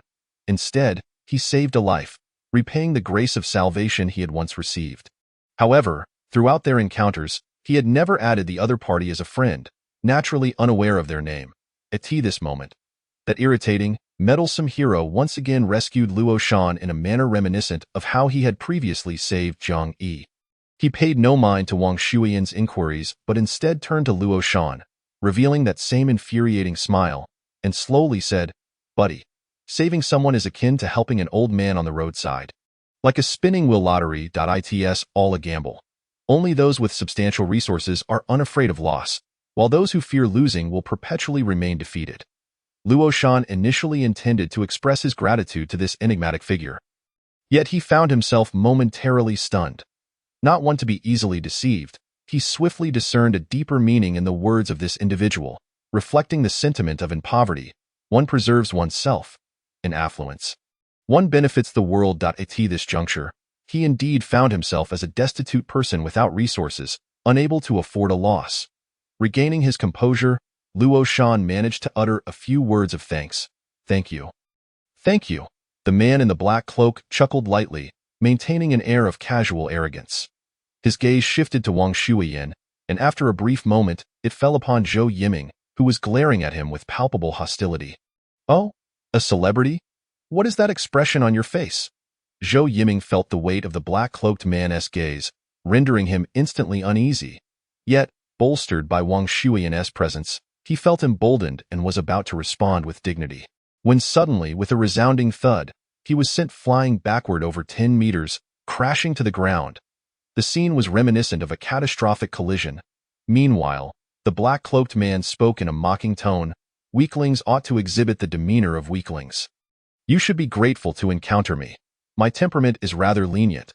This spectacle left many onlookers utterly astonished. This mysterious figure in the black cloak not only managed to deflect Wang Shuiyan's attack, but also treated Zhou Yiming with such disdain right in front of her. Wang Shuiyan was taken aback and hurried to check on Zhou Yiming's condition. However, to the surprise of everyone present, despite her love-struck demeanor, she did not dare to confront the black-cloaked man with harsh words. Seemingly swallowing her indignation, at that moment, a group, slightly delayed behind Wang Shuiyan, finally arrived. Leading the pack were He Zheng and Yang Miao. After a cursory assessment of the situation, their gazes landed on the black-cloaked man. In stark contrast to the relaxed demeanor of the black-cloaked figure, both He Zheng and Yang Miao appeared visibly tense. After exchanging glances, He Zheng cautiously addressed the black-cloaked man. You are the second-ranked rogue powerhouse on the combat leaderboard, Zhang Xiaotian? The man in the black cloak nonchalantly raised his chin, his tone still casual and dismissive. Second? Isn't that Luo Changqing? He Zheng corrected himself. Right? You are now third, however. At that moment, Zhang Yi, who had been observing from the sidelines, felt a jolt upon hearing the name Zhang Xiaotian. Chapter 78. The God of 1,000 Faces, a beast race practitioner. Zhang Xiaotian Zhang Yi had perused the combat leaderboard and was well aware that the name ranking just below Luo Changqing was indeed Zhang Xiaotian. Yet, when he initially glanced at the leaderboard, he felt no particular significance. But upon hearing He Zheng utter the name, a sudden thought flashed through his mind. Zhang Xiaotian? Zhang Xiaotian? Could they possibly be the same individual? Given the existence of name-changing cards, it seemed plausible that Zhang Xiaotian had transformed his name to Zhang Xiaotian. If indeed they were the same person, good heavens, the God of 1,000 Faces? One of the 6 divine entities of the human race emerged from their Jiang city. Moreover, he had even saved his life? Furthermore, if this black-cloaked man truly was the God of 1,000 Faces, Zhang Xiaotian, then the figure Zhang Yi believed he had rescued in his previous life was clearly not the true Zhang Xiaotian, but merely a projection. He had thought he had repaid a life debt. Yet perhaps the individual had never cared for the fate of that projection, and if this person indeed was the future God of 1,000 Faces, Zhang Yi's mind suddenly replayed the words he had heard from the black-cloaked man during his previous life while trapped in the long life clam at the seabed. See the truth? Yet still love. I am a hero. Once, he had believed the black-cloaked man was merely another soul grappling for survival in the apocalyptic game. Now, if the black-cloaked man truly bore the aura of the God of 1,000 Faces, then reflecting on his words transformed Zhang Yi's perception entirely. It was akin to the phrase "do not belittle the impoverished youth" being spoken by a genuine wastrel versus being uttered by Xiao Yan. The impact is profoundly different at this moment. Perhaps his scrutinizing gaze betrayed some emotion. Zhang Xiaotian, who had been conversing with He Zheng and Yang Miao, suddenly turned his head and keenly regarded Zhang Yi. With a raised eyebrow, he chuckled and greeted, "Oh, a waste, it's you?" Another familiar greeting. Yet Zhang Yi's current state of mind was vastly different. It was akin to when one is genuinely impoverished and referred to as a beggar. It naturally strikes a nerve. However, if one is an invisible tycoon, being called a beggar merely elicits a smile. Zhang Yi did not sense any real contempt or hostility in Zhang Xiaotian's designation of waste. He responded with a nonchalant smile, mimicking Zhang Xiaotian's tone. "Oh, benefactor, it's you." Zhang Xiaotian seemed taken aback by his reaction, momentarily stunned. Then, he burst into hearty laughter and raised an eyebrow at Zhang Yi. "It appears you have avenged your grievances." The certainty in his tone suggested he was merely stating a fact. Zhang Yi met Zhang Xiaotian's gaze for a brief moment. After contemplating, he nodded in agreement. "Indeed, I have avenged them. Of course, Tang Ku and Chang Jiaoyi were not dead." However, Zhang Yi's mindset had shifted as he began to grow stronger. He suddenly grasped the profound meaning behind the term deep-seated hatred. People are indeed like that. The more they suffer, the deeper their resentment becomes. Conversely, if one is thriving and their future appears bright, then hatred becomes an insignificant burden. In his previous life, Tang Ku and Chang Jiaoyi, who had flourished, had almost become a manifestation of Jiang Yi's inner demons. Yet in this life, Jiang Yi's gaze was firmly fixed ahead. As he grew stronger and prospered, that was the best form of revenge against those two. Naturally, while the hatred had been alleviated, it was still necessary to eradicate the root cause. Tang Ku and Chang Jiaoyi deserved to meet their demise. Zhang Xiaotian, unaware of what had transpired in Jiang Yi's past, merely inferred from his current state that he had achieved vengeance. He casually cast a probing skill towards Jiang Yi, only to be astonished to discover the probe had failed. This kid, had he employed some sort of protective skill against probing? Or had he already reached level 10? Zhang Xiaotian's mind was filled with uncertainty. Being a straightforward individual, he directly inquired, "I haven't asked yet. What's your name?" Jiang Yi raised an eyebrow, equally candid, and replied with a smile, "My name is Jiang Yi." The moment Jiang Yi's name was revealed, Zhang Xiaotian, He Zhang, Yang Miao, Wang Shuiyan, and all other formal players present were taken aback. Clearly, their first thought was of the mysterious figure Jiang Yi, who had suddenly ascended to the top of the leaderboard. Luo Shan also sensed the astonished glances directed at Jiang Yi from these prominent figures. He too was perplexed, unsure why they reacted so strongly to Jiang Yi's name. However, He Zhang was the first to regain his composure. Frowning at Jiang Yi, "What you're wearing, is that the uniform of the Letian Club?" Jiang Yi nodded, "Yes." Nearby, Du Yuanjia interjected to clarify for He Zhang. "Boss, don't overthink it. This kid and the Jiang Yi on the leaderboard merely share the same name." Upon hearing this, the astonished expressions of He Zhang and the others began to settle. Nevertheless, Zhang Xiaotian cast a few more scrutinizing glances at Jiang Yi, appearing contemplative, his thoughts remaining a mystery. Meanwhile, He Zhang and the others shifted their focus away from Jiang Yi, engaging in further discussions with Zhang Xiaotian regarding how to collectively confront the hidden beast race players within this perilous world. They also analyzed the so-called time-limited slaughter game. It was evident that these formidable figures possess strong mental attributes, arriving at conclusions similar to Guanling's. They were not swayed by the allure of supposed talents. However, during this deliberation, Zhang Xiaotian proposed a weighty hypothesis. The mental-type beast race players lurking in this perilous world were likely practitioners. Practitioners. The moment those words escaped his lips, He Zhang, Yang Miao, and Wang Shuiyan's pupils constricted. Yang Miao instinctively retorted, "The area of Qin Lake is limited. How could the connected perilous world possibly harbor beast race practitioners?" He Zhang's expression darkened. Under the same level, beast race players naturally possess an advantage over human players. If they are also practitioners, especially of the mental type, the implications were unmistakable. If they were indeed practitioners among the beast race players, even with Zhang Xiaotian, ranked third on the combat leaderboard, they would likely stand no chance. Zhang Xiaotian's reasoning for this assumption was clear. Just before you all arrived, the members of the suicide squad had endured a chaotic battle. Those who had committed murder had indeed obtained talents, even demonstrating the abilities they acquired. If they were merely level 10 beast race players yet to transition, it was unlikely they could create such realistic illusions. As the prominent figures deliberated, the scholar Shang Qinghua suddenly adjusted his glasses and interjected. "What if it's not an illusion?" Chapter 79. This Jiang Yi, does he also desire a special wheel of fortune? Not an illusion? Evidently, Shang Qinghua remained fixated on the concept of talent. Guanling furrowed her brow slightly, almost able to see through his thoughts at a glance. However, at this moment, as the team expanded, Guanling no longer held the power of discourse. The individuals wielding authority now were He, Yang, and Wang. The three prominent figures of the club, alongside Zhang Xiaotian, the solitary powerhouse ranked third on the battle leaderboard. Generally speaking, players supported by influential factions find it easier to ascend the leaderboard. Yet, those lone wolves who managed to secure a place on the list undoubtedly possess genuine talent. Thus, even though He, Yang, and Wang appeared to form a subtle coalition, they still felt somewhat subordinate in the presence of Zhang Xiaotian. His enigmatic demeanor was accentuated by the black hood he wore. Casting a detached glance towards Shang Qinghua, unfazed, Shang Qinghua met his gaze with a composed demeanor before earnestly analyzing, "As you, esteemed leader, just mentioned, those who have taken lives have indeed acquired their talents legitimately. showcasing their abilities. This reality is far too palpable to be dismissed as mere illusion. My suggestion is, here, he cast a somewhat anxious glance at Zhang Xiaotian, his tone shifting to one of humility and respect.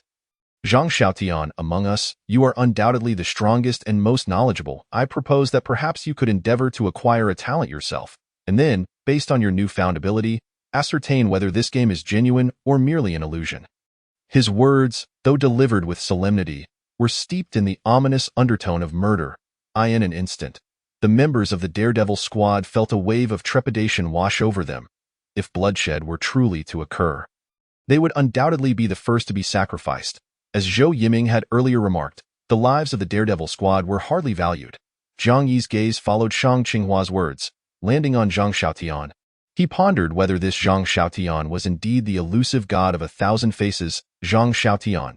He remained uncertain. However, in his previous life, those who held titles as gods among the human race were predominantly solitary strongmen with little history of wrongdoing. Their independent development meant they were rarely entangled in ulterior motives. Furthermore, those 6 individuals exhibited a notably upright manner of conduct. In contrast, the mysterious powerhouse Jean Bewley, repeatedly recognized by the world, was deemed the strongest among humans, yet did not belong to the ranks of the 6 gods. Of course, such titles were merely superficial. Many players believe that Jean Bewley's status and strength should surpass that of the 6 gods. At this moment, Jiang Yi found himself quite eager to witness Zhang Xiaotian's actions. Would he heed Shang Qinghua's words and casually take a life to acquire a talent, thereby discerning the authenticity of this time-limited game? To uncover the truth, while still retaining his passion, was that statement of his merely a casual utterance inspired by the profound wisdom of Romain Roland? Or could he genuinely embody the principle of knowing and acting in unison? Unburdened by guilt, he, Yang, and Wang also awaited Zhang Xiaotian's response. Naturally, they too harbored the desire to attain a talent and make their own judgments. However, Zhang Xiaotian, concealed beneath his black hood, fixated his gaze on Shang Qinghua for a moment before breaking into a sudden smile. His tone tinged with an unsettling quality. I find your reasoning quite compelling. Upon hearing this, Shang Qinghua's expression changed dramatically. He discerned that the smile on the lower half of Zhang Xiaotian's face unmistakably conveyed the message. In that case, I shall kill you to obtain a talent. Shang Qinghua instinctively recoiled several steps. Zhang Xiaotian's laughter grew more boisterous. What are you afraid of, kid? Wasn't it you who suggested I take a life for a talent? I thought you were offering yourself up willingly. Shang Qinghua stepped back again, his face paling. As a member of the Blood Swallow Club, he received assistance from Wang Shuiyan, who interjected, what he means is, look over there, the Daredevil squad. When a team requires a sacrifice, it is only natural that the weak be the first to be abandoned. Wang Shuiyan stated this as if it were an undeniable truth.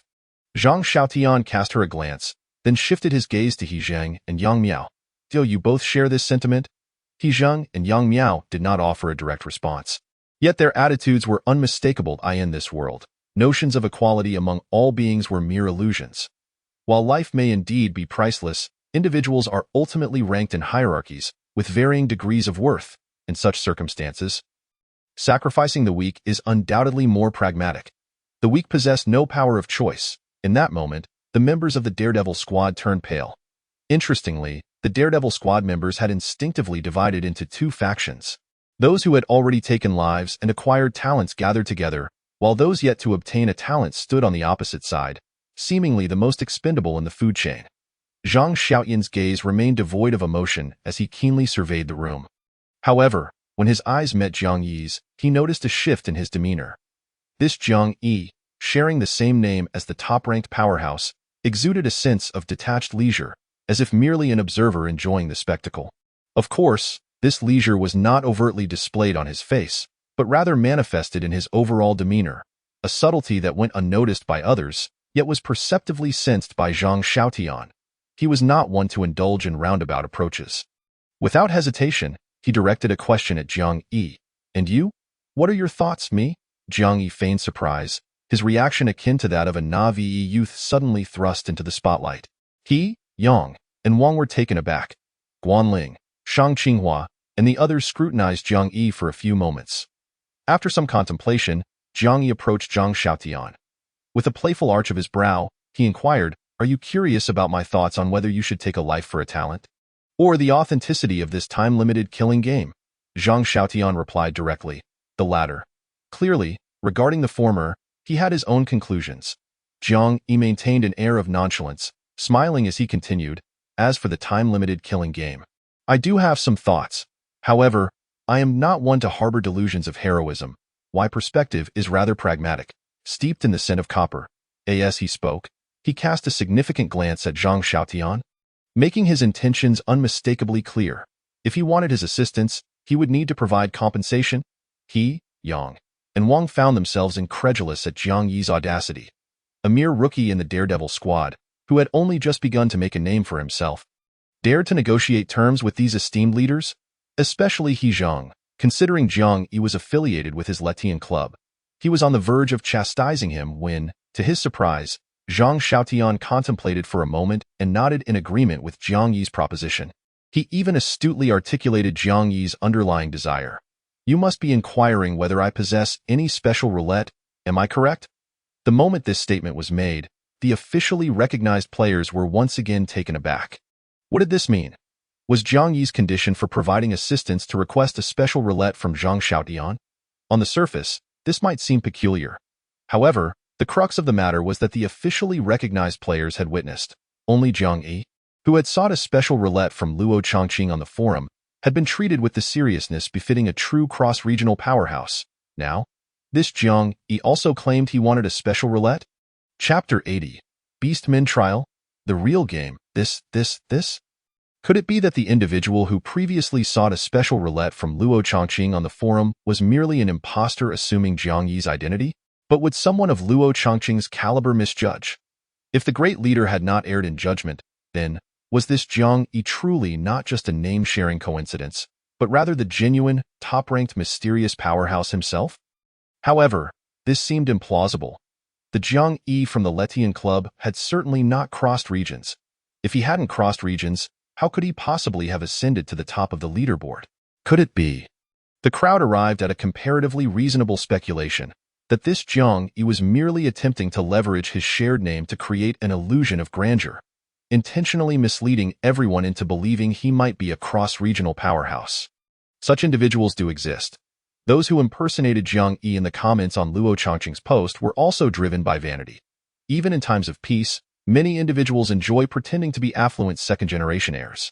At this moment, the multitude of officially recognized players held a diverse array of thoughts and judgments regarding Jiang Yi. He, Yang, and Wang each harbored their own hypotheses. However, regardless of their internal musings, their outward demeanor remained composed. No one stepped forward to accuse Jiang Yi of impersonating a great leader, nor did anyone directly inquire about his true identity. They prudently maintained their silence while redirecting their attention to the exchange between Zhang Xiaotian and Jiang Yi. Unfazed by the opinions of others, Jiang Yi boldly stated his desire for a special roulette. In response, Zhang Xiaotian casually produced 7 special roulettes, remarking with a smile, before the establishment of those guild powers, I too enjoyed a brief period of glory on the 3 major leaderboards. 7 special roulettes. This quantity exceeds that of Luo Chongqing. This was to be expected. Luo Chongqing had the backing of a guild. He could allocate and use special roulettes as high-level resources to nurture the guild's members. As a solitary powerhouse, Zhang Xiaotian's possession of more special roulettes than Luo Chongqing was entirely reasonable. Jiang Yi's eyes gleamed with ambition as he boldly declared, I want 5. Zhang Xiaotian's lips twitched slightly. You have quite the appetite, don't you? 5. Do you think special roulettes are worthless trinkets? Jiang Yi was well aware of the rarity of special roulettes. He even knew that in the future, once a contract scroll became popular, the precious status of the special roulette would ascend to even greater heights, utilized for cultivating formidable warriors. However, isn't it true that you, my benefactor, seem to lack friends? With so many special roulettes in your possession going to waste, isn't that a sheer squandering of resources? He remained in a relaxed state. Jokingly, Zhang Xiaotian shot him a direct eye roll. Who the hell doesn't have friends? You re the one with no friends. Your entire family is friendless. Besides, if I'm too hesitant to use them, how can you, with 5 in hand, dare to employ them all? At this point, he furrowed his brow. After a moment's contemplation, he firmly stated, I can at most give you 2. Furthermore, The information you've disclosed better be worthy of the value of 2 special roulettes. Jiang Yi raised an eyebrow and directly selected 2 special roulettes. After securing them, he leisurely remarked, "Regarding this time-limited killing game, to be frank, it indeed carries a distinctly eerie sensation. It feels both real and yet profoundly unreasonable. Thus, everyone is uncertain whether it is an illusion or reality." Jiang Yi continued slowly. "Due to certain fortuitous encounters, I have vaguely heard that among some powerful beast clans, there exists a so-called trial scroll. The effects of the scroll, once activated, resemble the earlier, time-limited killing game. The beast clans can use this scroll to nurture their geniuses, who in turn can derive certain benefits, such as enhanced talents, from these trials."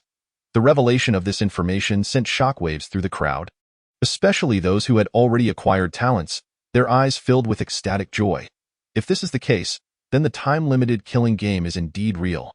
Their talents are also genuine. Guanling, Du Yuanjia, and several others from Zuan exchanged glances, excitement flickering in their eyes.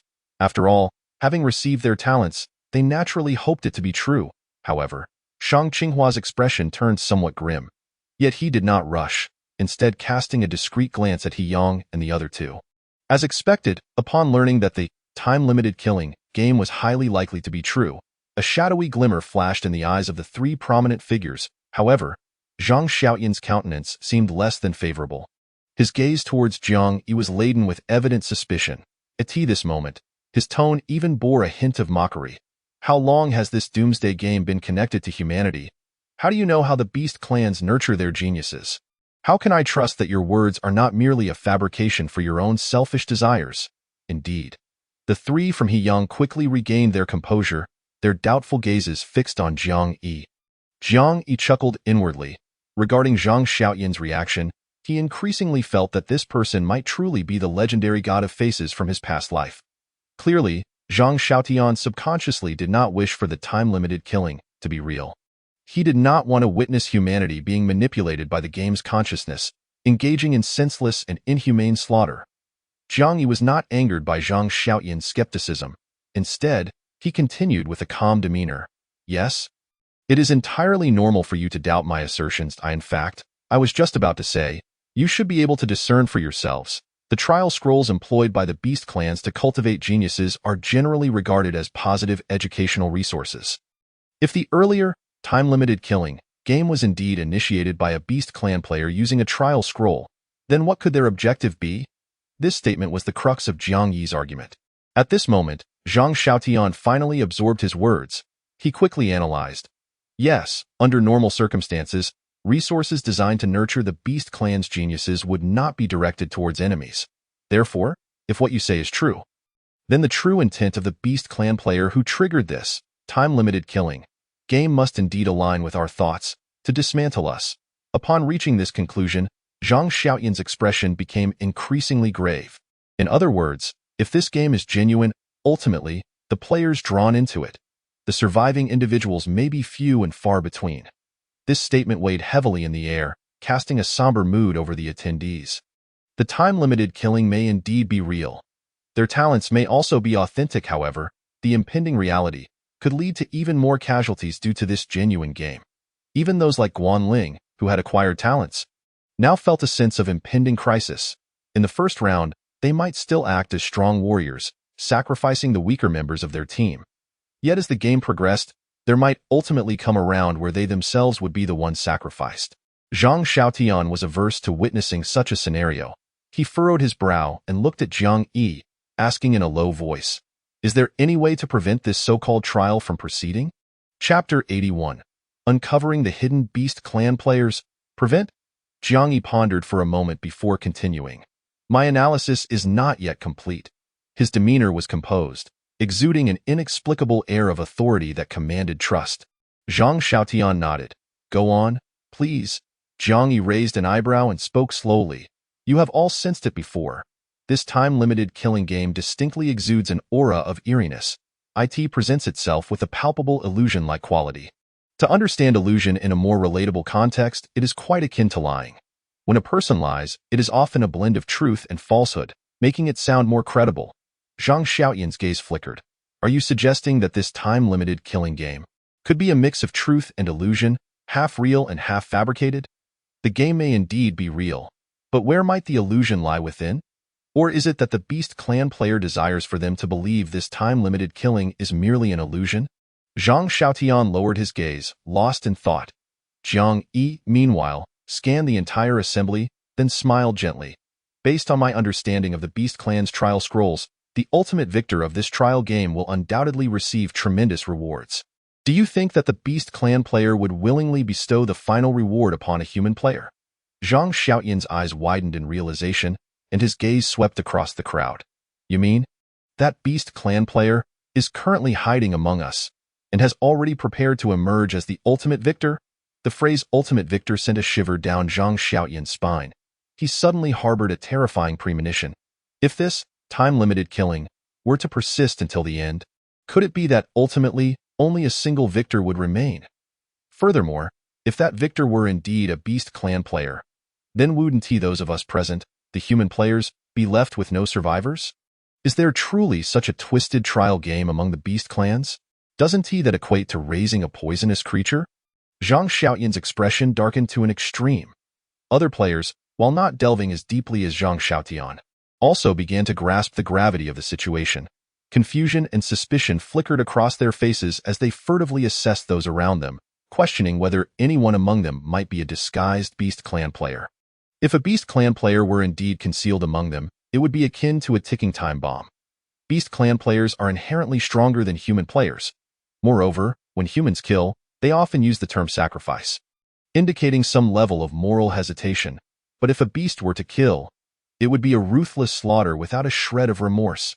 Amidst this tense atmosphere, the three prominent figures from Heyang seemed lost in their own thoughts. Suddenly, the youngest among them, Yang Miao, stepped forward and furrowed his brow at Jiang Yi. If we were to identify who among us most resembles a disguised Beast Clan player, I believe you are the one most deserving of suspicion. Indeed, previously, you were merely a lowly worm, yet now you present yourself with such cunning demeanor. You engage with top-tier strong players with an air of nonchalance. Moreover, you even possess knowledge of the Beast Clan trial scrolls. All of this makes you appear like a naturally superior Beast Clan player compared to human players. Wang Shuiyan hesitated but proposed. I believe Yang Miao has a point, if we are to trust your words. You had better showcase your data panel? Her tone of probing was, in fact, rather polite. Nevertheless, Jiang Yi raised an eyebrow and chuckled softly. Do I really need your trust? His tone was rather arrogant. Wang Shuiyan's expression soured slightly. Zhang Xiaotian then remarked to Wang Shuiyan and Yang Miao with a chuckle. You two don't suspect I'm a Beast Clan player? Both of their faces stiffened momentarily. He Zheng also frowned slightly, stating solemnly, if we are to engage in mutual suspicion, then everyone should display their data panels. But would everyone agree to that? Furthermore, I do not believe such a crude method would genuinely uncover any hidden Beast Clan players. Zhang Xiaotian raised an eyebrow, clearly in agreement with He Zheng's assessment. Wang Shuiyan and Yang Miao appeared somewhat embarrassed. After all, they were simply seeking an excuse to inspect Jiang Yi's data panel to confirm his strength. With slightly thicker skin, Yang Miao turned to Jiang Yi and asked, do you have any better methods to uncover the Beast Clan players? Jiang Yi offered a faint smile but chose not to respond. Instead, he directed his gaze toward Zhang Xiaotian, saying, if you truly wish to halt this time-limited slaughter, it seems the only recourse lies in addressing that beastly player. As for how to prevent it, I remain uncertain. In truth, Jiang Yi was unsure whether it was even possible to stop the game. If it were not, he glanced at Zhang Xiaotian. Regardless of whether he was the god of 1,000 faces, he undeniably represented a benefactor from Jiang Yi's 2 lifetimes. Naturally, Jiang Yi harbored no desire to betray his benefactor over a trial game akin to breeding goo. After retracting his gaze, he surveyed the crowd and spoke softly. What I know has largely been disclosed. How to proceed with this time-limited slaughter game is a matter for each of you esteemed individuals to decide. I have other matters to attend to. So I shall take my leave. With that, he vanished almost instantaneously, leaving the onlookers utterly astonished. Particularly, Zhou Yiming, bewildered, exclaimed, that guy. No one was pursuing him, and yet he wasted a teleportation talisman? This is utterly pretentious. Zhang Xiaotian cast a sidelong glance at him. Replying in a hushed tone, he did not use a teleportation talisman. Zhou Yiming's pupils widened in disbelief as he gasped. He utilized a more advanced teleportation stone. This is extravagance beyond measure. His tone was tinged with envy. Zhang Xiaotian, rendered speechless, opted not to indulge this fool with further explanations.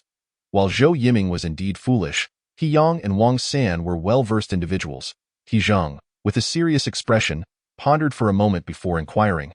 Is it possible that Jiang Yi, Yang Miao, and Wang Shuiyan also turned their gazes toward Zhang Xiaotian? Those among the daredevils who recognized Jiang Yi felt a complex mix of emotions. How had he transformed from a mere longevity tumor to a figure that even the greats found inscrutable and approached with caution in such a short span? Many were consumed with envy and jealousy at Jiang Yi's current prominence, their eyes practically glowing with it. Luo Shan's feelings were similarly complicated.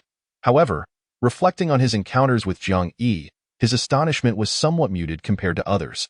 Just then, Zhang Xiaotian did not address Jiang Yi's situation but instead asserted, "Our primary focus now is not Jiang Yi, but that concealed beastly player." As he spoke, he scanned the crowd. At that moment, Luo Shan, meeting his gaze, stepped forward, saying, "Esteemed one, I just recalled something." Zhang Xiaotian assumed Luo Shan would reveal some information about Jiang Yi and instinctively frowned. But that was not the case.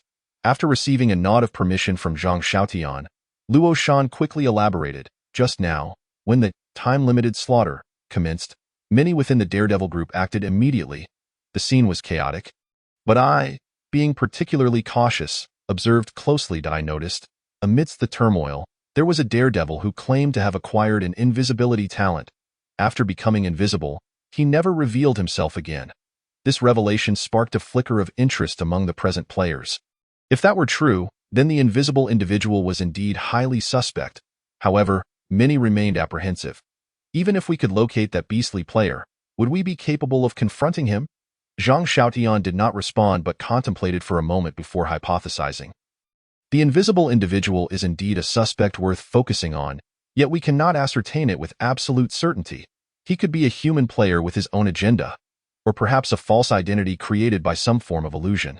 Subsequently, he attempted to negotiate with the invisible individual, hoping for a voluntary revelation. Yet, no response was forthcoming. Thus, the esteemed individuals convened once more to deliberate on methods to uncover the beastly player. In truth, as much as they aimed to identify the beastly player, He Yang and Wang San were even more eager to secure the talent rewards before the first round of the game's time limit expired. However, they all discerned that Zhang Xiaotian clearly wished to avoid infighting among humans. The three esteemed ones, along with players like Shang Qinghua who prided themselves on their strength, felt quite dejected. Meanwhile, Jiang Yi's voluntary departure was naturally to return to his lair space to draw from the special wheel. However, after hastily moving for a few minutes, he stopped beneath a towering ancient tree in another grove. He swept his gaze around and calmly uttered, "What do you want following me?" Chapter 82. Human Trader? Drawing a servant card, with a rustling of branches, a figure cloaked in black appeared about 10 meters away on the ancient tree's trunk. Though the figure was distanced, its voice resonated directly in Jiang Yi's ears. The ultimate reward for this time-limited slaughter should be quite substantial. Thus, I was wondering, how about we collaborate? The voice bore a resemblance to Zhang Xiaotian's, both in tone and demeanor. However, Jiang Yi chuckled. "Why should I collaborate with you?" The voice retorted, "Due to my life-saving grace towards you." Goodness! This time, Jiang Yi could barely contain his disbelief. Is the beastly player truly this shameless? Using an unearned favor as leverage? Expecting me to be a human traitor? His words were direct enough. The cloaked figure on the ancient tree vanished in an instant. Yet, despite the disappearance, it was evident that the eerie entity had not truly left. Jiang Yi sensed the trees around him moving of their own accord, producing a myriad of rustling sounds, even leading him to feel as if the entire grove was spinning. His vision blurred and his mind felt dizzy. Simultaneously, a dark, chilling voice once again pierced his ears, laced with mocking contempt. "Human traitor? Do you look down upon those 4 words?" It continued, "Indeed, a frog at the bottom of a well will never grasp the extent of its ignorance. Only by experiencing the might of the beastly tribe will you understand. Being a human traitor is an identity of great honor." Jiang Yi felt his expression transform into one of bewilderment. He murmured, "You can't possibly be a certain, honorable human traitor, can you?" But then again, isn't it too soon for traitors to emerge in this apocalypse? Moreover, possessing psychic abilities, Jiang Yi sensed something was amiss. That moment, the leaves rustled, and the voice returned, audaciously reiterating, "I give you one more chance. Will you continue to remain a frog at the bottom of the well? Or will you collaborate with me to share the ultimate reward of the time-limited slaughter?" Think carefully. Jiang Yi's keen eyes scanned his surroundings, yet his tone remained relaxed. A frog at the bottom of the well? Collaborative success. But why should the strong ally with the weak? Based on what? The so-called honorable status of a human traitor. Upon uttering this, Jiang Yi felt the trees around him genuinely begin to stir. It was as if some peculiar formation from a fantasy tale was at play.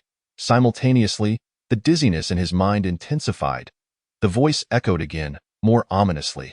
Such youthful bravado. I hope you won't cry out in regret before your demise. As the word regret resonated, the heart-shaped pendant Jiang Yi wore shattered. His gaze sharpened, and he vanished from his spot, reappearing within the confines of his lair space. Alone, his expression was far from the lightheartedness he previously exhibited. After a brief pause, he settled into the sofa within the lair space and retrieved 2 special wheels. Players possessing psychic abilities indeed wielded enigmatic and unpredictable methods. His psychic attributes stood at an impressive 5,000 points. Yet, the heart-shaped pendant had shattered. It was entirely possible that this mysterious entity was a professional of some sort. In his past life, when was the world of the Qin Lake beasts breached? Jiang Yi had not paid much attention, as after the task of locating Zhou Yiming, the world of the Qin Lake beast had been designated for exploration by the Blood Swallow Club. Jiang Yi had struggled within the Letian Club at that time, and thus, his information was severely limited. Nonetheless, it mattered little. His focus swiftly returned to the 2 special wheels.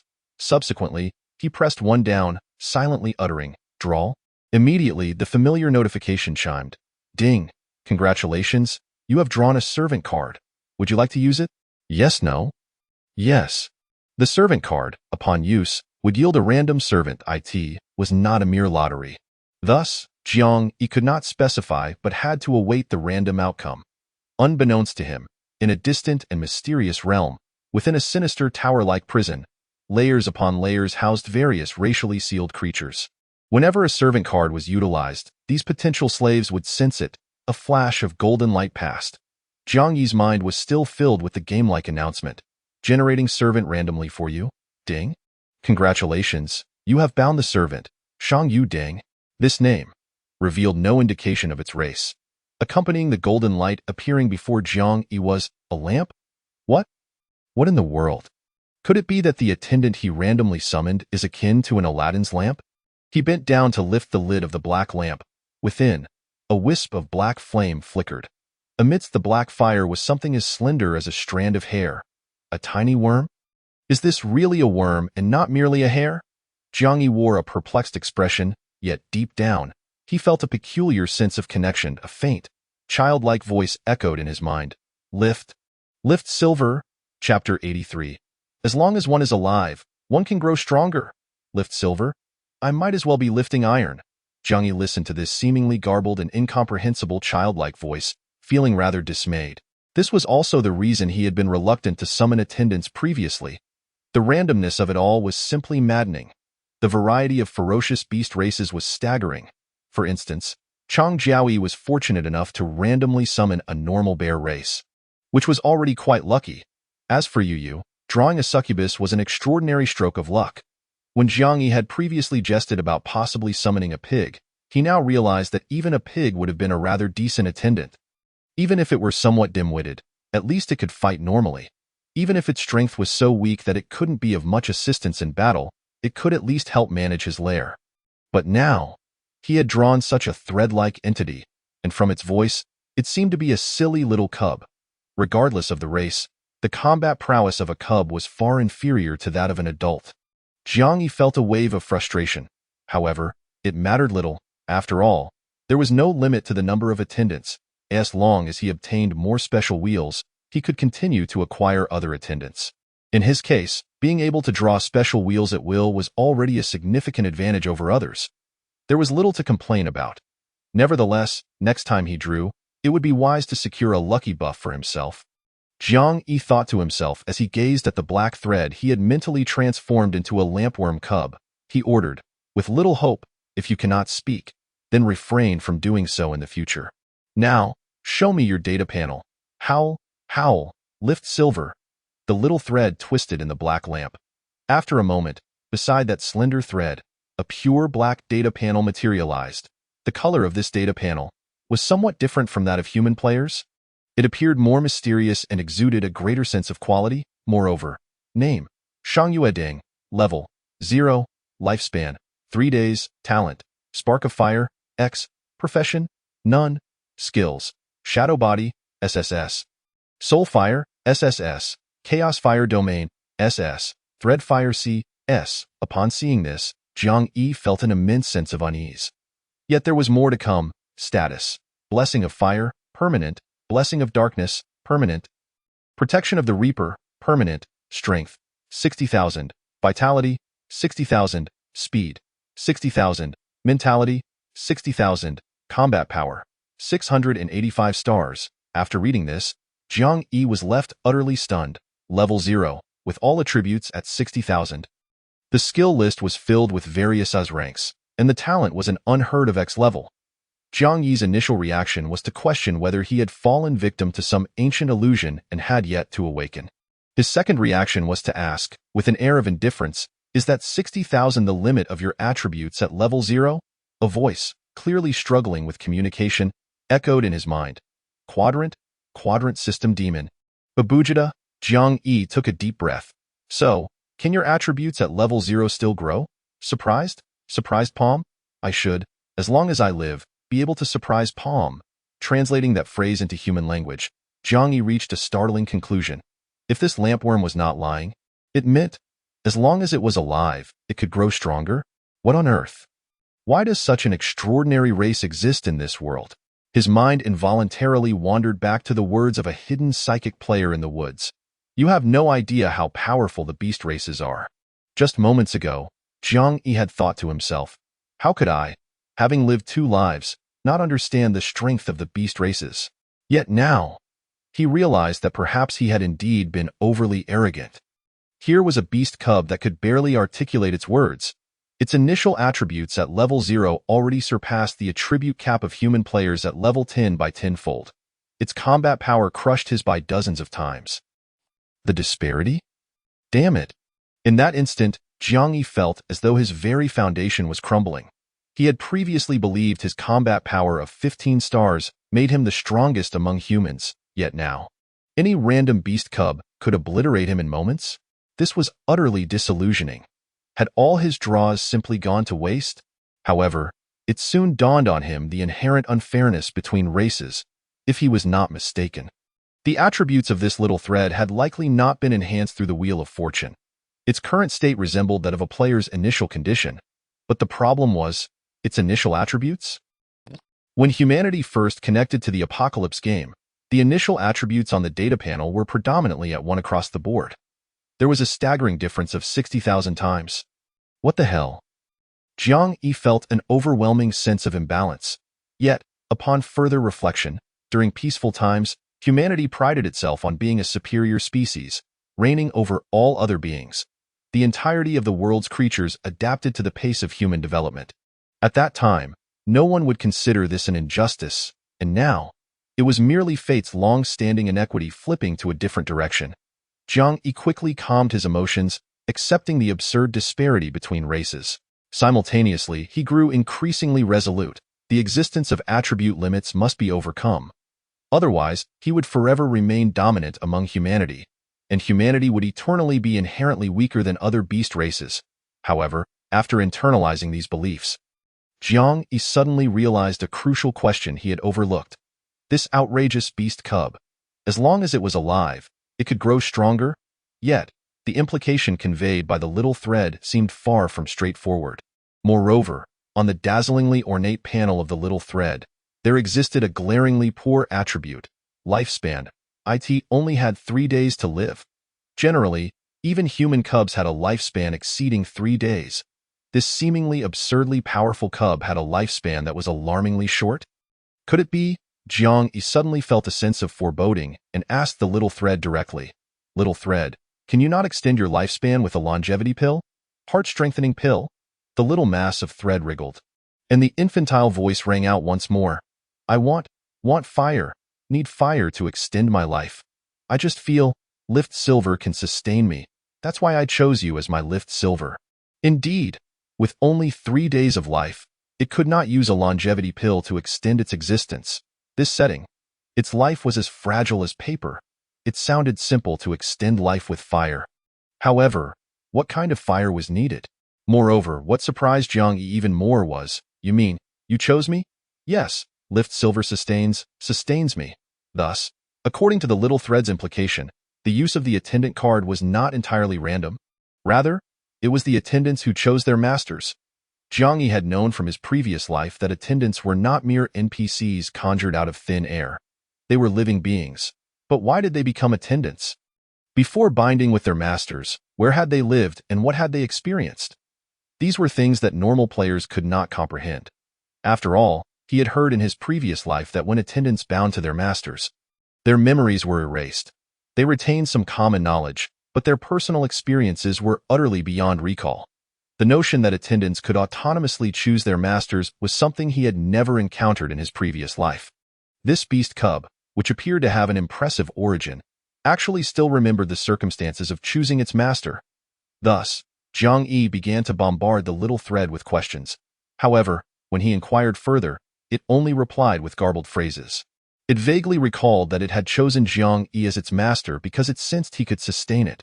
Sustain this little thread? Such an extraordinary attendant, Jiang Yi certainly wished to take good care of it. Yet when he asked what kind of fire was needed to extend its life, the answer remained incomprehensible. He was left speechless by this infantile creature with a combat power of 685 stars. For the time being, he set aside his inquiries regarding this communication-challenged cub and redirected his attention to another special wheel. Chapter 84. Who says that those who engage in mundane struggles are not heroes? What to draw had already been predetermined when selecting the wheels from Zhang Xiaotian. Jiang Yi, quite adeptly, raised his hand and pressed the black wheel. Draw this hasty action startled even the clueless little cub. In the black lamp, the little thread twisted in a ball. Jiang Yi's mind was filled with an urgent voice. Lift Silver. Ding, congratulations, you have drawn the 10,000 Races Beast Arena Binding Player System. Ding, binding successful. Please check your exclusive command plate. The once anxious voice of the little light filament suddenly fell into a moment of confusion. The Beast Arena, the Universal Beast Arena. If one were to liken a player's exclusive Destiny plate to a mobile phone, then when a player acquires this phone at level 1, the apps on it would undoubtedly be few. Now, drawing the Universal Beast Arena from the special roulette is akin to downloading a new app onto that phone. It will furnish Jiang Yi with new functionalities as a player, and this brand new feature, it is not an exaggeration to say, holds far greater value than the trading zone. The current regional trading has become increasingly inadequate to meet Jiang Yi's demands. Not only has the blue roulette's price skyrocketed, but the purple roulette is also nearly impossible to find. However, with the Universal Beast Arena, he now has the opportunity to swiftly obtain higher-level roulettes. Of course, this is predicated on his ability to triumph over other players in the arena. At this stage, the majority of participants in the arena are likely beast players. The human players capable of drawing the arena functionality at this moment are probably no more than a handful. Originally, when Jiang Yi selected this option from Zhang Xiaotian, he felt quite confident about his performance in the arena. Yet, the sudden emergence of this little light filament has thoroughly crushed his confidence. He finds himself in a quandary. Should he venture into the arena now, or should he focus on further development first? While pondering, his gaze once again fell upon the little light filament.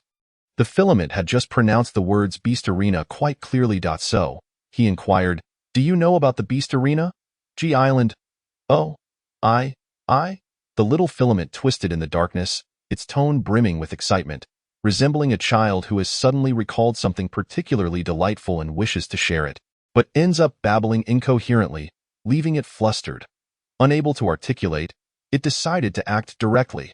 With a swift whoosh, that pitch-black little filament leapt from the darkness onto Jiang Yi's hand. In that instant, a strange, cool, burning sensation erupted from his palm. In another swift motion, that thread-like black line coiled around his pinky finger, forming a circle that resembled a pure black ring. Simultaneously, Jiang Yi felt a deeper bond with this attendant in some inexplicable way.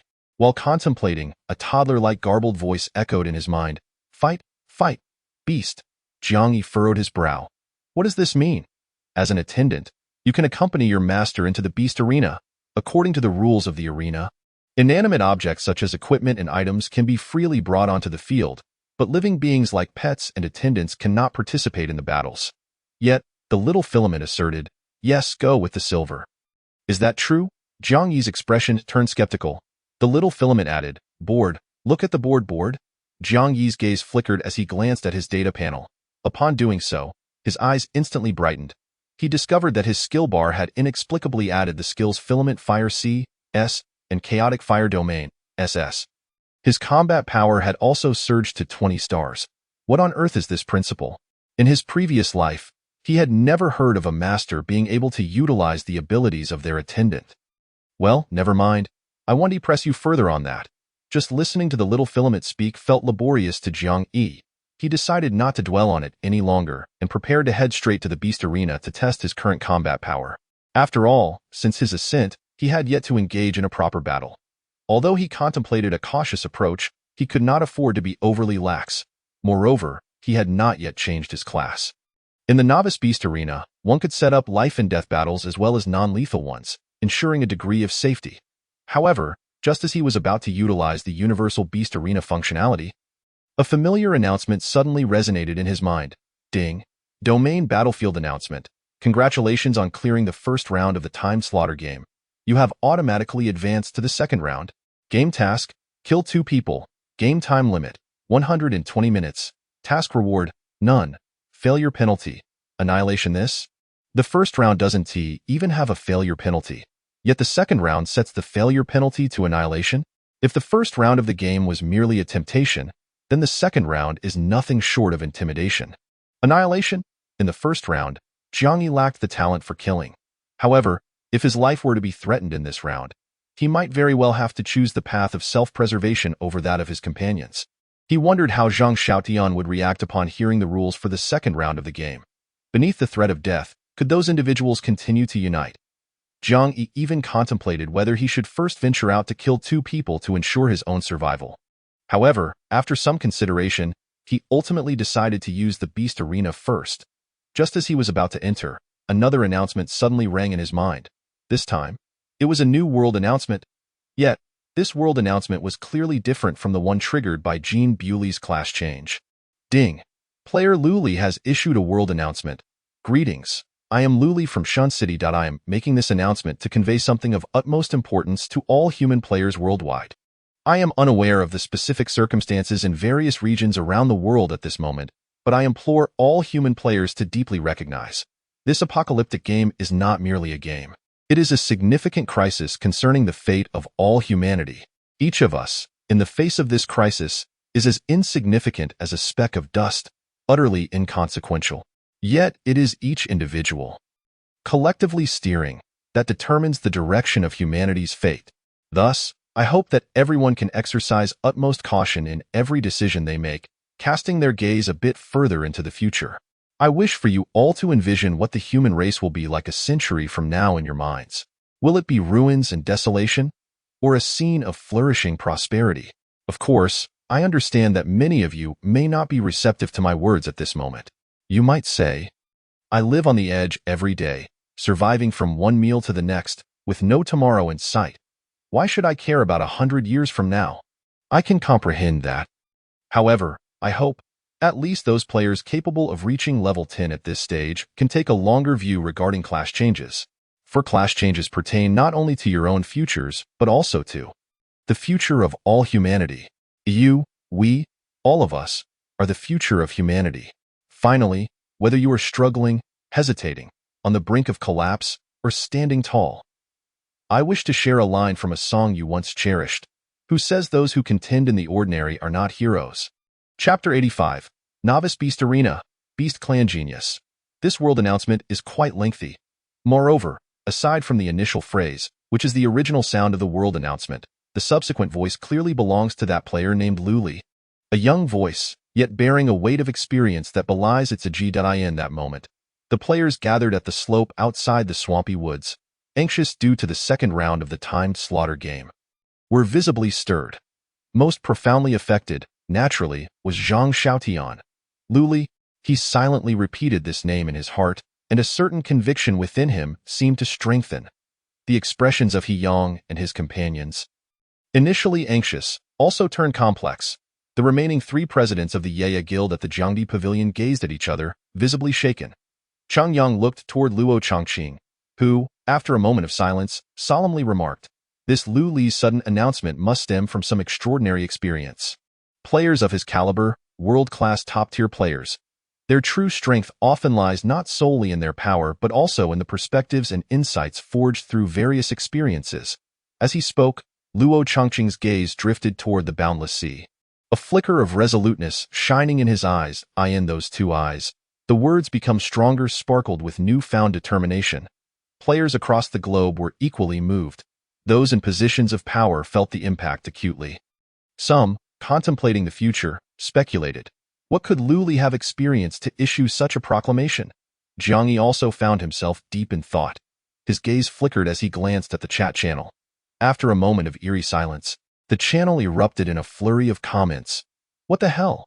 I just heard the announcement and thought it was about Jean Bewley reaching level 11. Turned out it was a world announcement from a player. What the F? This is absolutely insane. A player can issue a world announcement. This Lu Li must also be a world-class powerhouse. This Lu Li has such a high level of consciousness. Even at this moment, he is already contemplating the fate of humanity. He must have experienced something significant. Could he be a reincarnate? Someone reborn from the time of human extinction a century later? You've been reading too many novels. Rebirth? I tell you, time is merely a nebulous concept defined by humanity. Rebirth is utterly impossible. Regardless, no matter what, this Lu Li is incredibly impressive. He is undoubtedly a formidable figure, capable of leading humanity to rise. What the hell? Lu Li? Jean Bewley? Why do I feel? Could they possibly be the same person?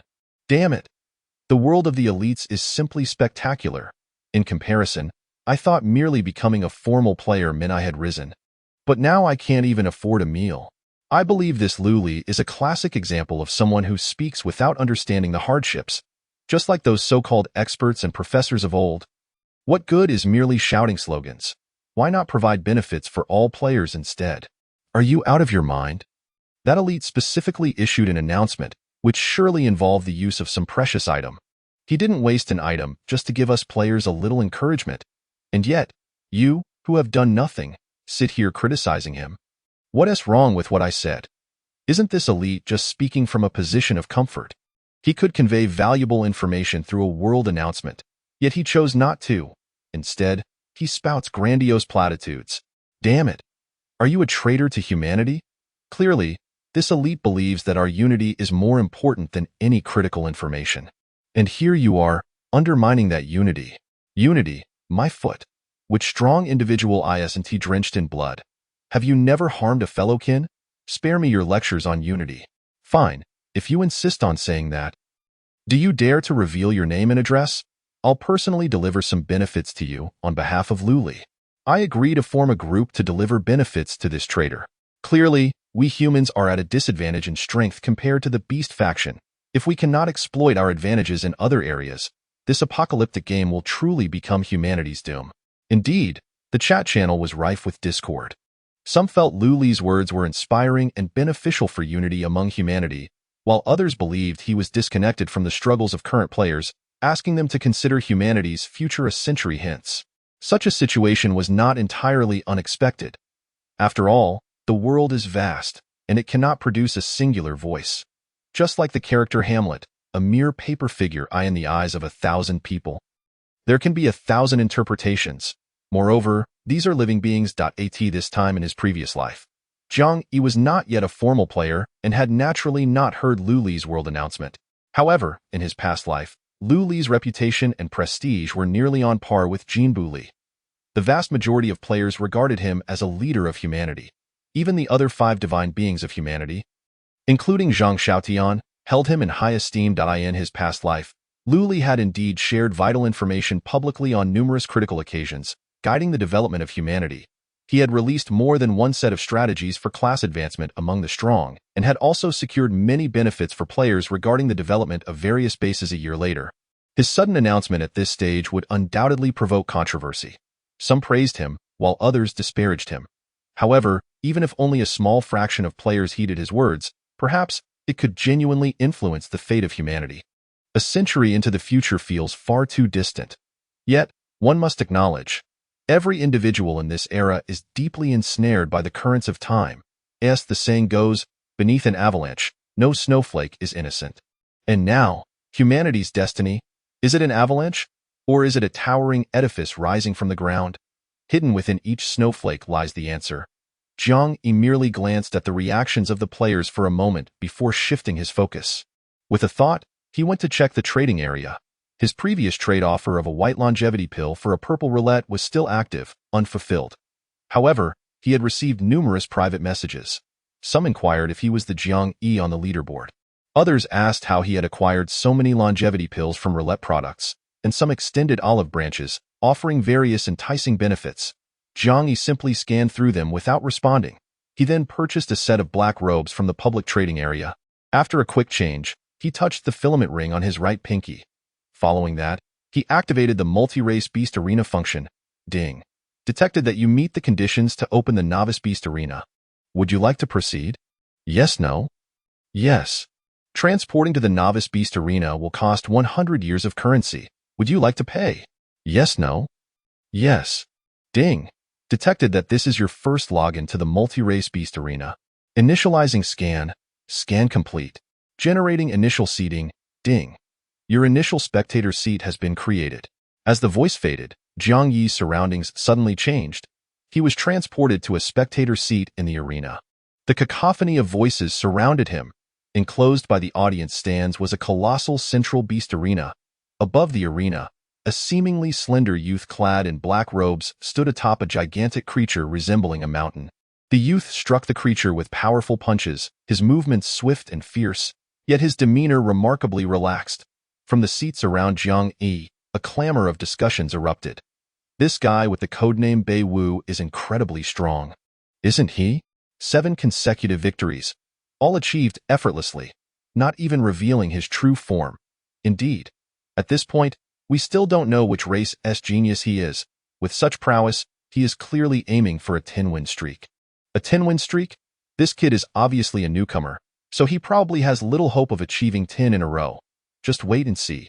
It'll be either the 9th or 10th match where he is bound to lose. Chapter 86. The Initial Battle in the Beast Arena.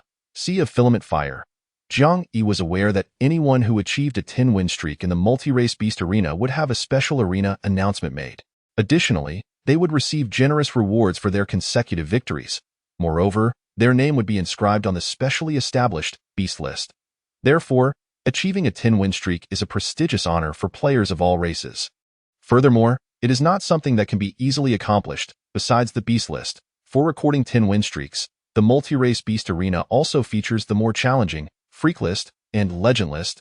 The condition for entering the Freak list is to achieve 20 consecutive victories. The condition for the Legend list is 50 consecutive victories. Additionally, both the high difficulty Freak list and Legend list have an implicit entry requirement that the participants have never fought in their beast form throughout all matches in the arena. Beast players with data panels can typically transform into human form, and their combat capabilities in that form are generally weaker than in beast form. This special condition for entry serves as a form of suppression for beast players. Hence, those talented beast players who aspire to enter the list would rather lose a match than reveal their true form. Even ordinary beast players, who may not have high aspirations, usually choose to fight in their human forms. Revealing one's beast form in the arena is generally seen as a sign of weakness. If someone could force a prodigy from the beast list to reveal their true form, it would be regarded as a significant honor. In such an atmosphere, concealing one's racial identity has become a commonplace phenomenon among players. This also spared Jiang Yi a great deal of trouble. At this moment, the black-robed youth named Bei Wu had already achieved 7 consecutive victories, indicating he was indeed ambitious. To this day, he still had not revealed his racial identity.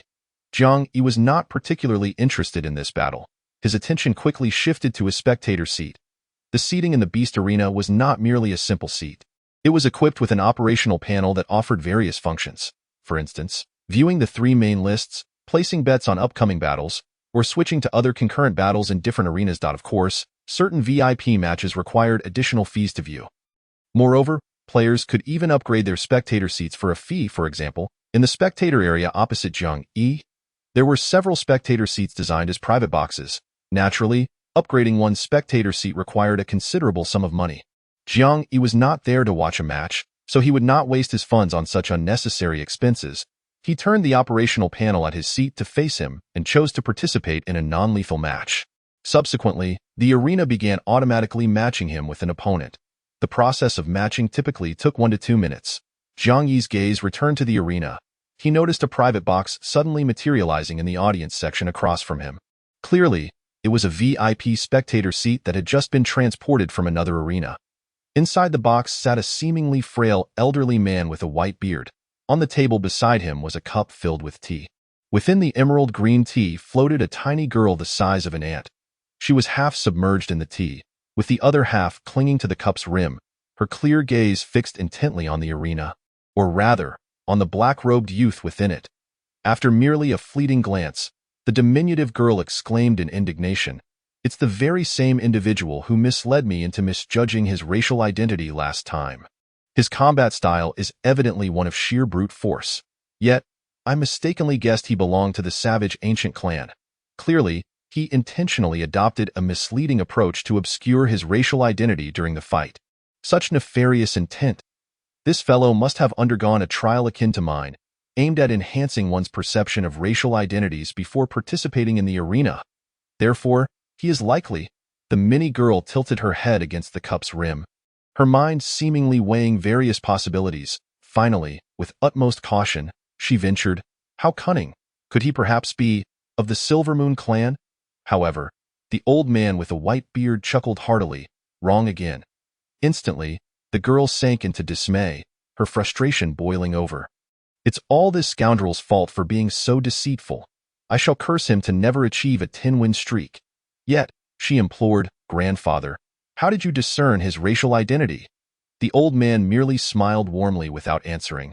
"Shall we continue watching this match, or move on to the next and keep guessing?" The little girl puffed up her cheeks, gritting her teeth. "The next match. I will guess correctly this time." The old man chuckled silently. Skillfully changing to a new arena, as the scene shifted, their opulent viewing box vanished from the previous audience area. Meanwhile, a new beast fighting match commenced. The audience seats were sparse, and the lavish box materialized out of thin air. The mini girl peered toward the center of the arena, her face contorting in dismay. The hulking figure on the left. I've already deduced he belongs to the Black Tiger clan of the realm of Wuwang. So, this time, I must guess the one on the right, clad in black robes. I absolutely despise those robed scoundrels. Moreover, this guy resembles the previous one from Beiwu. His human form is nearly indistinguishable from any beast kin. Huh, he seems to be a newcomer in the arena. Jiang Yi, Jiang. Could he be from a water or sea-dwelling race? Could it signify some dark race from the pure anomalies? I must observe how he fights, and hope he isn't another scoundrel attempting to conceal his racial identity. The mini girl's gaze fixated intently on Jiang Yi as she muttered under her breath. A myriad of racial identities flashed through her mind. So absorbed was she in guessing Jiang Yi's racial identity that she failed to notice. The old man, who had remained calm at the table, was now furrowing his brow at the sight of the young man in the black robe. Meanwhile, in the arena, Jiang Yi regarded the brawny opponent before him, subtly deducing his racial identity. He was either a tiger or a bear. Neither seemed particularly formidable. Additionally, he could access some basic information about his opponent. Bonator the Fierce. Matches. 1952. Win rate. Streak. His own information, however, was Jiang Yi. Matches. 0. Win rate. 0. 0 streak. Beyond that, he could not view any attributes or combat power. The arena possessed a special protective mechanism, rendering even unique probing skills ineffective at revealing other players' data panels. Jiang Yi was baffled as to whether this matching mechanism was malfunctioning. How could a newcomer with 0 matches find himself pitted against an experienced veteran with over 1,000 matches? Although this veteran appeared rather unimpressive, nonetheless, the seemingly lackluster veteran's face lit up with excitement upon spotting Jiang Yi, as though he had stumbled upon a grand fortune. He even launched into mockery, "Hey, brother, your human form is quite impressive." Jiang Yi was taken aback by the veteran's optimistic demeanor. He politely downplayed it, "Just average." The veteran, clearly amused by his response, burst into hearty laughter. Once he calmed down, he cheerfully declared, "Forget it, since you're a newbie. I won't bully you. After this match, I will achieve my 4th consecutive win. Just surrender, you little chicken." Upon hearing this, Jiang Yi finally understood the source of the veteran's glee. His record of 3 consecutive wins indicated that out of 1,952 matches, his highest win streak was 3. It seemed he had enjoyed good fortune, achieving another 3-win streak just prior to facing Jiang Yi. If he could win this match, he would break his own record and achieve 4 consecutive wins. Such a joyous occasion. No wonder he was so elated. Jiang Yi, it seemed, belonged to the ancient Greek deity of compassion. He hardly hesitated and graciously remarked, "Since you aim to break your win streak, I shall gladly assist you." However, being new to this, he inquired earnestly, "How exactly does one surrender?" The mini-girl in the viewing box stared in disbelief. "No way. While the first match is typically challenging for newcomers, he isn't even attempting to struggle. He is just surrendering outright? Let me think, which race could be so spineless?"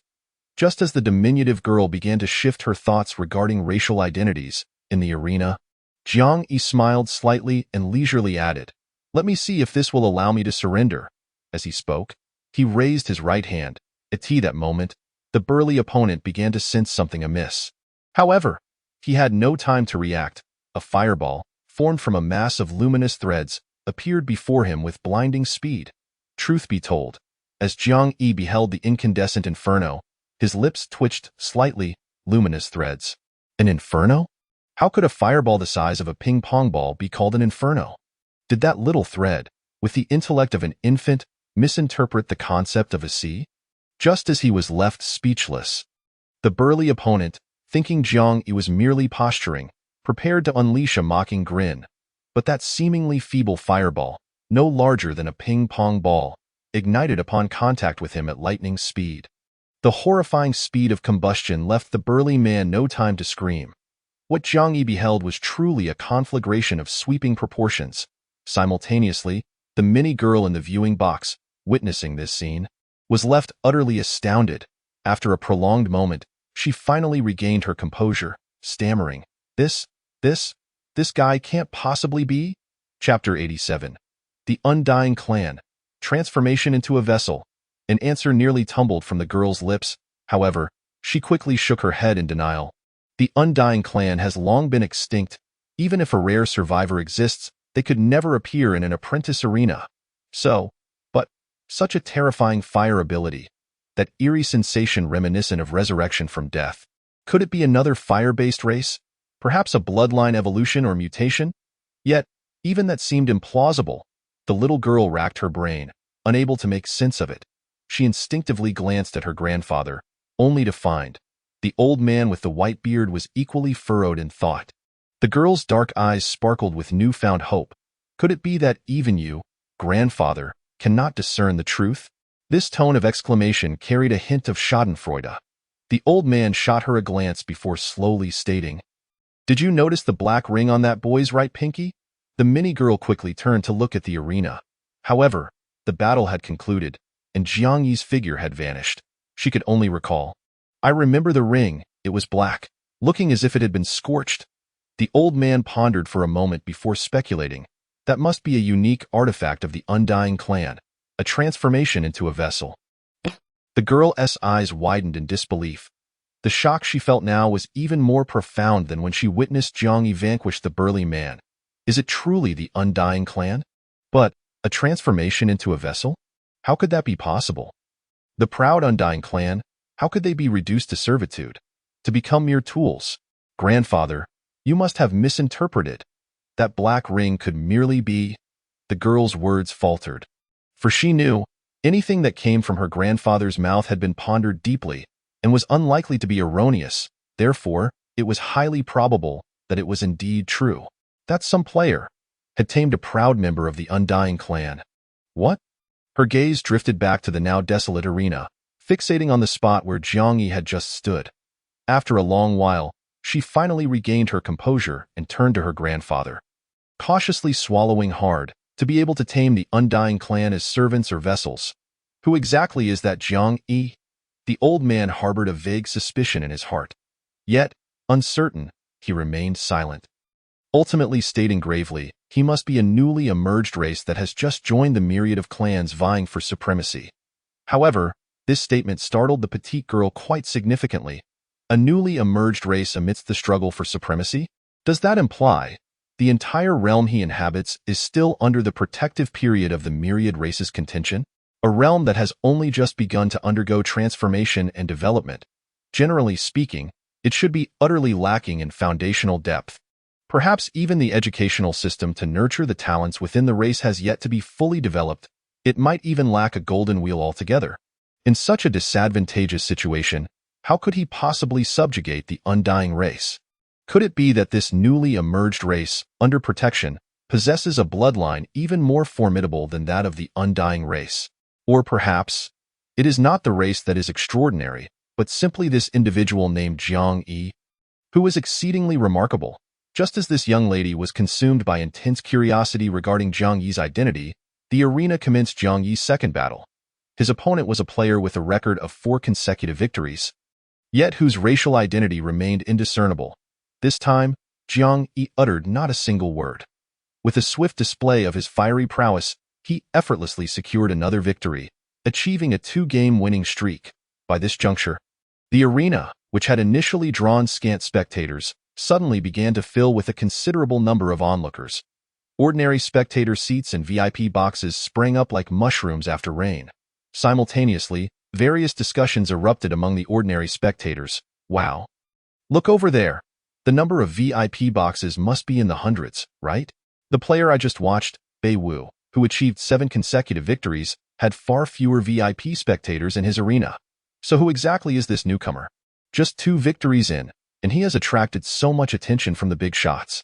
Is it so hard to guess? He must be a terrifying prodigy from a high-ranking race. Perhaps many in those VIP boxes were relatives and friends of the prodigies, coming to support and observe. With friends and family being VIP figures, one can only imagine the esteemed position of that prodigy within his race. His bloodline must be exceptionally potent, initial bloodline talent. At the very least, must be of S grade. An existence of such caliber, coming to observe in the training arena, is akin to child's play. 10 consecutive victories, the leaderboard, easily attained. The true aim of such individuals should be the monstrous prodigy list or even the legendary list. The discussions carried a tinge of envy and an involuntary sense of reverence. It was evident that, in the eyes of ordinary beast race players, Jiang Yi had already become an unattainable, fearsome genius with an extraordinary background. The subsequent matches indeed corroborated their claims. 3 consecutive victories, 4 consecutive victories, 5 consecutive victories. Jiang Yi remained effortlessly triumphant. The number of spectators continued to swell.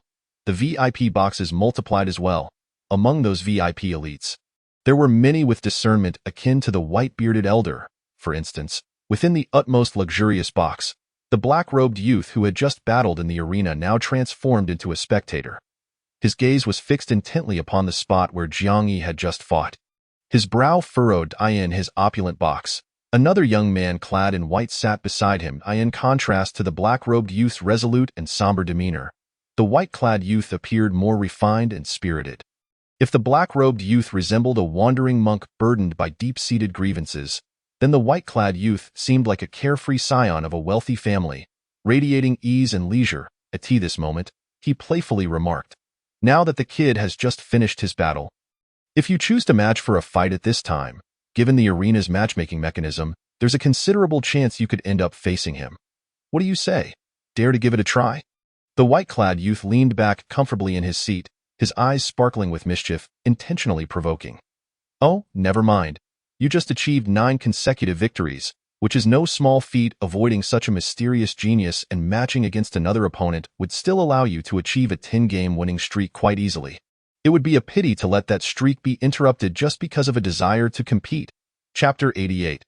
The amusement of geniuses. There is indeed a distinction between a 10-game winning streak and another 10-game winning streak. For instance, if your information panel reads, matches, 10, win rate, 100, 10 consecutive victories, such a record, achieved from the very first match to the 10th in one breath, is referred to as a life 10 consecutive victories. Meanwhile, the Black-Robed Youth's information panel reads, Bei Wu, matches, 9, win rate, 100, 9 consecutive victories. He was merely one match away from completing the life 10 consecutive victories achievement. The existence of the leaderboard is far beyond the reach of ordinary players. But for those truly ambitious geniuses, it is merely a goal they will undoubtedly achieve. What these geniuses genuinely care about is how forcefully and dazzlingly they can accomplish that goal, rather than whether they can achieve it. This stage of the contention among myriad races has persisted for countless years, connecting innumerable realms and giving rise to countless geniuses. On the leaderboard, which ordinary players deem unattainable, the actual recorded names number in the millions. What was that saying? Even if you are one in a million, as long as the base number is sufficient, there are countless others who are equally exceptional. Therefore, those geniuses revered by countless ordinary players. Never focus on looking down upon them. They do not waste time on ordinary players from a lofty position. Instead, they steadfastly fix their gaze forward, aiming for those stronger than themselves. Bei Wu embodies such ambition and pursuit. However, at this moment, listening to the white-clad youth's teasing remarks, he found himself wavering. Should he steadfastly secure the honor of a life 10 consecutive victories, or should he challenge the formidable opponent he yearned to confront? Honor? Retreat? A voice within him clearly articulated, personal growth outweighs all ephemeral honors. Yet, when it came to wagering the easily attainable honor of a life 10 consecutive victories, it did not seem like such a simple task. There exists a chasm between knowing and doing. The white-clad youth, observing his silent and solemn demeanor, could easily surmise the turmoil within his heart. He leaned back in his seat and laughed heartily. Why be so conflicted? If you truly wish to challenge him, once you both ascend to the leaderboard, wouldn't you still have the opportunity to initiate a challenge? Moreover, that kid's entire fighting style has merely stemmed from that ring transformed from the undying race. Who knows how strong his bloodline and power truly are? For all we know, he might have simply obtained a 3-day trial card. After 3 days, when you see him again, he might very well be eating dust behind you. It was evident that the white-clad youth harbored considerable optimism. Bei Wu shot him a glance and finally spoke in a deep voice, an existence capable of subjugating the undying race. Do you think it plausible that he would be reduced to eating dust behind me? The white-clad youth remained relaxed, casually crossing his legs. Regardless of whether it's plausible, why ponder so much about the future? So, are you going to fight your 10th match or not? Look, that guy has already commenced his 6th match. Matching for your 10th match at this moment should allow you to avoid him. Indeed, at that moment, Jiang Yi began his 6th battle. The difficulty of achieving 10 consecutive victories lies in the fact that as a player's winning streak increases, the opponents they are matched against also become progressively stronger. He had won the previous 5 matches with ease, but his 6th opponent was already a master with a winning rate exceeding 80%. Moreover, Bei Wu's gaze swept over and his brow twitched violently. There, Jiang Yi's opponent's information panel boldly displayed, Qian Sheng, matches, 63, winning streak, unbroken. Simultaneously, the ordinary spectator area erupted in an uproar. What? This is only the 6th match. How could he possibly be matched against a powerhouse from the leaderboard? The previous Bei Wu only faced a leaderboard player in his 8th match, right? And the player Bei Wu faced in his 8th match was clearly not as strong as this Qian Sheng. Oh my! Is this mysterious genius really going to meet his match in this round? Is the matchmaking mechanism somewhat flawed? Why so early, matching against a leaderboard player? I recall that those geniuses who achieved 10 consecutive victories usually only faced leaderboard players in their 8th or 9th matches. Those who matched with leaderboard powerhouses in their 8th match were already considered formidable geniuses. This mysterious youth, matching in the 6th match, truly deserving of being a terrifying prodigy from a high-ranking bloodline race. Could it be that this guy will truly ascend to the monstrous prodigy list, or even the legendary list in the future? Are we witnessing history? The monstrous prodigy list should be within reach. But the legendary list seems unlikely. After all these years, how many names have graced the legendary list? Moreover, I sense that this enigmatic youth possesses strength that is evidently questionable. Huh. What kind of problem? It is difficult to articulate. But let us continue to observe. I feel that the attention this fellow has garnered is excessive, and in the end, he may not even achieve 10 consecutive victories. What nonsense. How could someone so formidable fail to secure 10 victories in a row? Just wait and see. The players in the ordinary audience are rather naive. Yet, it is clear that some have vaguely discerned certain clues. Jiang Yi's attacks are indeed powerful and extraordinary, that terrifying filament of flame. To the untransformed players in this apprentice beast fighting arena, it is akin to an instant death upon contact. However, to be frank, Jiang Yi has yet to demonstrate any abilities aside from that filament of flame. The players on the beast fighting leaderboard have all achieved 10 consecutive victories. Their combat experience and awareness are undoubtedly quite rich. Furthermore, many of those who have ascended to the beast fighting leaderboard enjoy specifically targeting and proven talent. Once they grasp the matching mechanism of the arena, interrupting a genius's 10 consecutive victories is, in fact, quite feasible. With Jiang Yi's strength, achieving 10 consecutive victories and ascending to the leaderboard should be a certainty. The real challenge lies in securing 10 consecutive victories without losing a life. At this very moment, the beast-fighting leaderboard player named Qianxing is clearly aiming for him. The goal is to disrupt his life-and-death 10 consecutive victories. Unlike Beiwu, who also pursues a life-and-death 10 consecutive victories but hesitates to challenge Jiang Yi at a crucial moment due to the high stakes of defeat, a seasoned player like Qianxing, who has already ascended the leaderboard, eagerly seizes this opportunity to make a name for himself, disrupting a genius's winning streak, trampling upon their pride to gain glory. This might also be a unique, malicious pleasure among geniuses. Meanwhile, just as the player Qianxing in the arena is filled with excitement, so too is the petite girl perched on the rim of her teacup. Her eyes gleam with enthusiasm as she gazes at the arena, mumbling, "Finally, at last, a player with genuine skill has been matched. This time, Jiang Yi must showcase some true ability, right?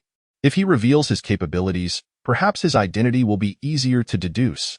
Chapter 89. A fraudulent prodigy? I shall ensure your defeat. The reactions of the audience remain unknown to Jiang Yi in the arena, yet he can surmise them. His gaze sweeps across the information of his opponent, and he too is taken aback. This is only the 6th match. How could he possibly encounter a player from the beast-fighting leaderboard so soon? Moreover, this Qianxing is clearly not the type who barely managed to achieve 10 consecutive victories. He has only participated in 63 matches, yet boasts a record of 12 consecutive victories. 12 victories in a row are evidently not his limit. Such an existence has matched with Jiang Yi in his 6th match. There must be some issue with the matching mechanism behind this beast-fighting arena. While he contemplates, just before the starting whistle of the match, the figure clad in a black robe, exuding an ominous aura, gives him a chilling smile. Do you find it strange? Rest assured, I have deliberately suppressed my strength to target you. Otherwise, with my true power, you would not even be able to match against me in your 10th match. Good heavens, this kid. What an audacious tone. He even suppressed his strength for a precise strike. Jiang Yi had not anticipated such popularity. Even more surprising is that the sinister youth added with a grin, "Oh, by the way, the outcome of this match also pertains to my 13 consecutive victories. Therefore, in terms of importance, it is relatively fair for you as well. If I lose, my 13 victories will be forfeited. If you lose, then your life and death 10 consecutive victories will be lost. However, I genuinely believe that, regardless of the outcome of this match, your life and death 10 consecutive victories are unattainable. Am I not correct? A fraudulent prodigy?" The final remark was laced with mockery, both in his tone and gaze. The audience erupted in an uproar. Goodness, this Qianxing is far too arrogant. It is evident that he possesses immense confidence. He even suppressed his strength to target Jiang Yi. And what does fraudulent prodigy mean? Does this imply that Jiang Yi is not a terrifying prodigy of a superior race? In the VIP box, the petite girl in the teacup furrowed her brow slightly. This Qianxing. Beside her, the old man with a white beard stroked his beard and replied calmly, "It seems that the elders of his clan who accompanied him in the earlier matches have discerned some clues about Jiang Yi." The teacup girl tilted her head in confusion. What clues about Jiang Yi? Could it be that he truly is a fraud? The old man with the white beard did not answer, but instead fixed his gaze quietly upon the beast-fighting arena. Jiang Yi, facing Qinqing's doubts and taunts, maintained a remarkably calm demeanor. He exuded an air of indifference to praise or blame. He neither issued threats nor retorted, but quietly awaited the starting whistle of the match. Ding! Both sides ready. The match officially begins. Almost at the very moment the starting signal echoed, the atmosphere in the entire arena abruptly shifted. Heavy, oppressive, tense. It felt as though an invisible force enveloped both combatants. Unlike Jiang Yi's previous 5 matches, this one was different. Almost instantaneously upon the match commencing, the sinister youth clad in black robes vanished from his original position. The bewildering speed elicited gasps from the audience. Hiss! How could he be this fast? Did he not claim to have suppressed his strength? Impossible! This cannot be mere speed. This must be a spatial skill. Instantaneous casting of a spatial skill? Unthinkable. This must be a talent. The audience's discussions quickened, while the changes in the arena unfolded even faster. In the blink of an eye, the disappeared figure of the sinister youth suddenly materialized behind Jiang Yi. An invisible black blade lunged fiercely toward the back of his head. Jiang Yi's reaction was swift as well, to everyone's astonishment. It's as if he had eyes on the back of his head. With a mere casual lift of his hand, he seized the wrist of the sinister youth. However, this time, despite having grasped Qinqing's wrist, he did not unleash the filament of flames but executed a powerful shoulder throw. This Jiang Yi possesses keen combat awareness. Yet, why did he not use fire? The audience soon found the answer to this question. Before their eyes, the sinister youth who was forcefully thrown to the ground instantly transformed into a shadow, gradually dissipating. That was a clone. I had a feeling that a formidable player with 12 consecutive victories would not be so reckless. Meanwhile, after Jiang Yi extinguished that clone, in an instant, 18 more clones emerged around him, launching a collective assault. Good heavens! To conjure so many clones simultaneously. No wonder Qinqing was so arrogant just now. He indeed possesses the capital to be so. This is still his strength after suppression. Thus, his true abilities should be as he claimed, far exceeding 12 consecutive victories. It is evident that achieving 12 victories out of only 63 matches indicates his potential. He might even qualify to contend for the monster ranking. What nonsense! A prodigious talent eligible for the monster ranking appears on the path of a newcomer challenging for 6 consecutive victories. Even with suppressed strength, it is still absurd. The audience gasped repeatedly, while the battlefield transformed in an instant. Though the individual strength of the 18 clones may not be too formidable, their combined assault exhibited the essence of overwhelming the few with the many. Having lived 2 lives, Jiang Yi, in his previous existence, emerged from a sea of corpses. His combat awareness has never been inferior to others. In fact, one could say it is his forte. At this moment, amidst the flurry of the 18 clones, he appeared to be the one overwhelmed by the siege. However, seasoned observers could discern that his footwork and form exhibited no signs of panic. It was as if he truly had eyes on the back of his head. Even the enemies behind him were met with ease and composure. The audience stared wide-eyed, marveling. Regardless of the circumstances, at the very least, this kid's combat awareness is on par with the top tier of the beast fighting leaderboard.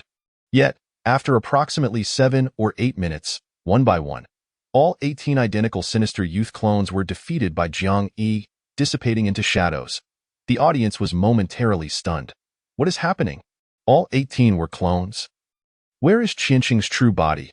Has he gone invisible? Is there any expert who can discern where Qinqing is hiding? I feel it is not invisibility. It seems more akin to some special ability. This Qinqing is indeed remarkable. Amidst this discourse, the situation in the arena grew increasingly tense.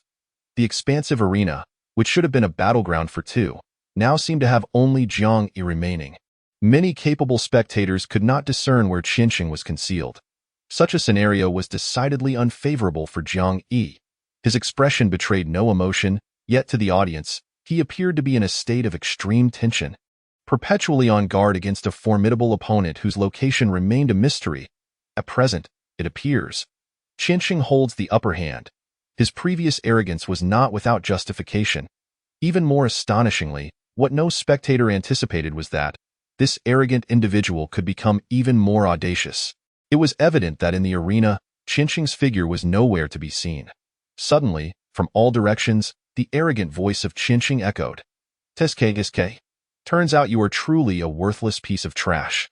However, if you still wish to pursue the achievement of 10 consecutive victories with one life, I would be willing to grant you this favor. Lend me the ring on your hand for a couple of days. In this round, I shall allow you to win. Chapter 90. I shall await you in the 10th match. Hiss what the... I thought Qianxing was already audacious enough, but it seems he can be even more arrogant. So, does he genuinely want to borrow the ring for 2 days, or is he merely intent on humiliating Zhang Yi? Of course, it is humiliation. Did he not declare before the competition that he believed Zhang Yi could never achieve 10 consecutive victories with one life? Now he speaks of granting a favor. This is either a contradiction or outright scorn. It can only be scorn. After all, every prodigy possesses their own pride. No genius pursuing 10 consecutive victories would ever agree to such a disgraceful transaction. If Zhang Yi were to truly accept being allowed to win this round, then even if he were to achieve 10 consecutive victories afterwards, he could never erase that stain. Yet, speaking of which, why is Qianxing targeting Zhang Yi so specifically? Do they know each other? Is there some enmity? I suspect he may not be targeting Zhang Yi at all. It could simply be his inherently arrogant nature. We have a genius in our clan who is similarly insufferable. In fact, an elder once uttered a particularly outrageous statement. He claimed that fate is a form of energy. The more confidence and arrogance one possesses, the stronger the energy field becomes. In simpler terms, the more arrogant you are, the stronger you become. How utterly abstract.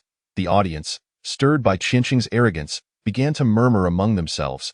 Simultaneously, some truly resonated with the notion that the more arrogant one is, the stronger they become, because it genuinely seems to be the case. At this very moment, although it is a battle between two individuals, the utterly arrogant Qianxing, even when concealed, could not be seen on the battlefield. Yet it feels as if he is the protagonist of the entire world. He dominates this entire contest, including, at this moment, many prominent figures in the VIP boxes who came to observe due to Zhang Yi are somewhat captivated by Qianxing's aura. In the box of the black-robed youth, Bei Wu, the normally laid-back figure in white, suddenly spoke in an unexpectedly serious tone. This Qianxing, if nothing goes awry, he should indeed have a chance of ascending the prodigy rankings. Bei Wu did not comment on Qianxing but, after a moment of contemplation, speculated in a low voice. That Zhang Yi, if he has not deliberately concealed his strength, his attributes should be around 5,000. The white-clad youth raised an eyebrow. 5,000? If he were at level 10, that amount is truly not much. However, it also depends on the racial limits. Bei Wu remained silent. Meanwhile, in the box of the teacup girl, the old man with a white beard seemed to recall something and suddenly sighed. This Qianxing. I seem to remember. The teacup girl tilted her head in curiosity. Oh? Remember what? He recalled that when he had just arrived at the Beast Arena as a newcomer, he had nearly achieved 10 consecutive victories in the 10th match, only to be defeated by Guanko Xiao on the leaderboard. The teacup girl widened her eyes in disbelief. Really? Such an arrogant fellow almost completed 10 consecutive victories?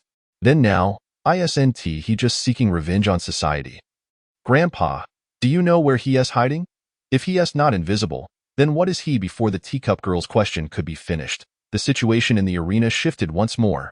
Zhang Yi faced Qianxing's extreme humiliation with not even a furrowed brow. At that moment, he appeared utterly relaxed. Raising his hand to gently stroke the pitch-black ring adorning his right pinky, he even chuckled softly. You want me to win this round? Fine, then, let me win. As these words left his lips, anyone with a discerning eye could sense something amiss. If Qianxing's confidence was expressed through arrogance and bravado, then Zhang Yi's confidence radiated a serene composure, almost as if accompanied by his nonchalant yet weighty words. Let me win. The entire vast arena suddenly became suffused with a scorching red hue. From the spectators' perspective, it felt as though that red was directly seeping into their very souls. No, rather than seeping, in a more accurate term would be igniting. It was a fiery red, akin to infernal flames. And just as the audience's vision was engulfed in this fiery hue, they were utterly oblivious to what transpired. Above the entire arena, a familiar declaration rang out. Ding! The battle has concluded. Zhang Yi wins. Simultaneously, within Zhang Yi's mind, a notification unique to him resonated. Congratulations on your victory in this round. Reward points, 10. Congratulations on achieving a 6-game winning streak for the first time. Reward points, 10,000. In that instant, Jiang Yi's figure returned to his designated spot among the spectators. Previously, within the arena, he could not hear the voices of the audience. Now, back in the stands, he was suddenly met with a cacophony of fervent discussions. What just happened? I didn't even comprehend it. The match is over? Jiang Yi won. How the hell did he win? No question about it. It must have been that terrifying fiery red that did the trick. What kind of otherworldly ability is that? The area of effect is so vast. It must be a widespread ability. I feel like he didn't even locate Qianxing, just unleashed that power, and wherever the red light touched, nothing remained. This is too strong, too unfathomable. This must be an S-level ability. It might even be a domain ability. With such an extraordinary ability, why was he even bothering with that 18 clones tactic? He could have just unleashed his power and obliterated Qianxing. Nevertheless, looking back at Qianxing's arrogant remarks, ha ha ha. I feel embarrassed for him. Ha ha ha. I doubt he'll ever show his face in the Beast Arena again. He should be aiming for the Prodigy rankings, right? Not returning to the arena. Ha ha ha. This is hilarious. I bet he'll have to change his identity, alter his name and face. Beyond the shock of Jiang Yi's formidable display, the audience was more consumed with derision towards Qianxing. Hearing the mockery directed at him, Jiang Yi felt that the individual named Qianxing should indeed be ashamed to return to the arena. Little did he expect amidst the laughter from the audience, Qianxing's voice suddenly resounded once more from all directions. This time, his tone directed at Jiang Yi was succinct. I await you in your 10th match. His tone lacked the previous arrogance, yet remained steady, devoid of any embarrassment. One must admit, true strength lies in a steadfast heart. Having lost such face, he displayed no signs of shame. Moreover, the implication behind his words was he planning to reclaim his lost dignity in the 10th match? Did he have confidence in countering Jiang Yi's terrifying power? Had he not claimed to suppress his strength? Perhaps he had a formidable trump card he had yet to reveal. However, in the 10th match, could he accurately target Jiang Yi? The audience was filled with anticipation. Meanwhile, in the VIP box, Bei Wu directly selected to match an opponent at this moment. The white-clad youth, still lounging in his seat, raised an eyebrow. Oh, are you planning to target him as well? Bei Wu's expression remained calm, his tone resolute. I have come to understand. Personal growth is always more important than honor. This proclamation sounded grandiose. The white-clad youth, however, wore a grin. I take it you feel confident about winning. Then? What are your odds? About 70 or 80%. Oh, the white-clad youth whistled, grinning teasingly. You're not going to end up slapping your own face like that Qianxing in the end? Are you? Bei Wu remained silent. His somber demeanor starkly contrasted with Qianxing's arrogance.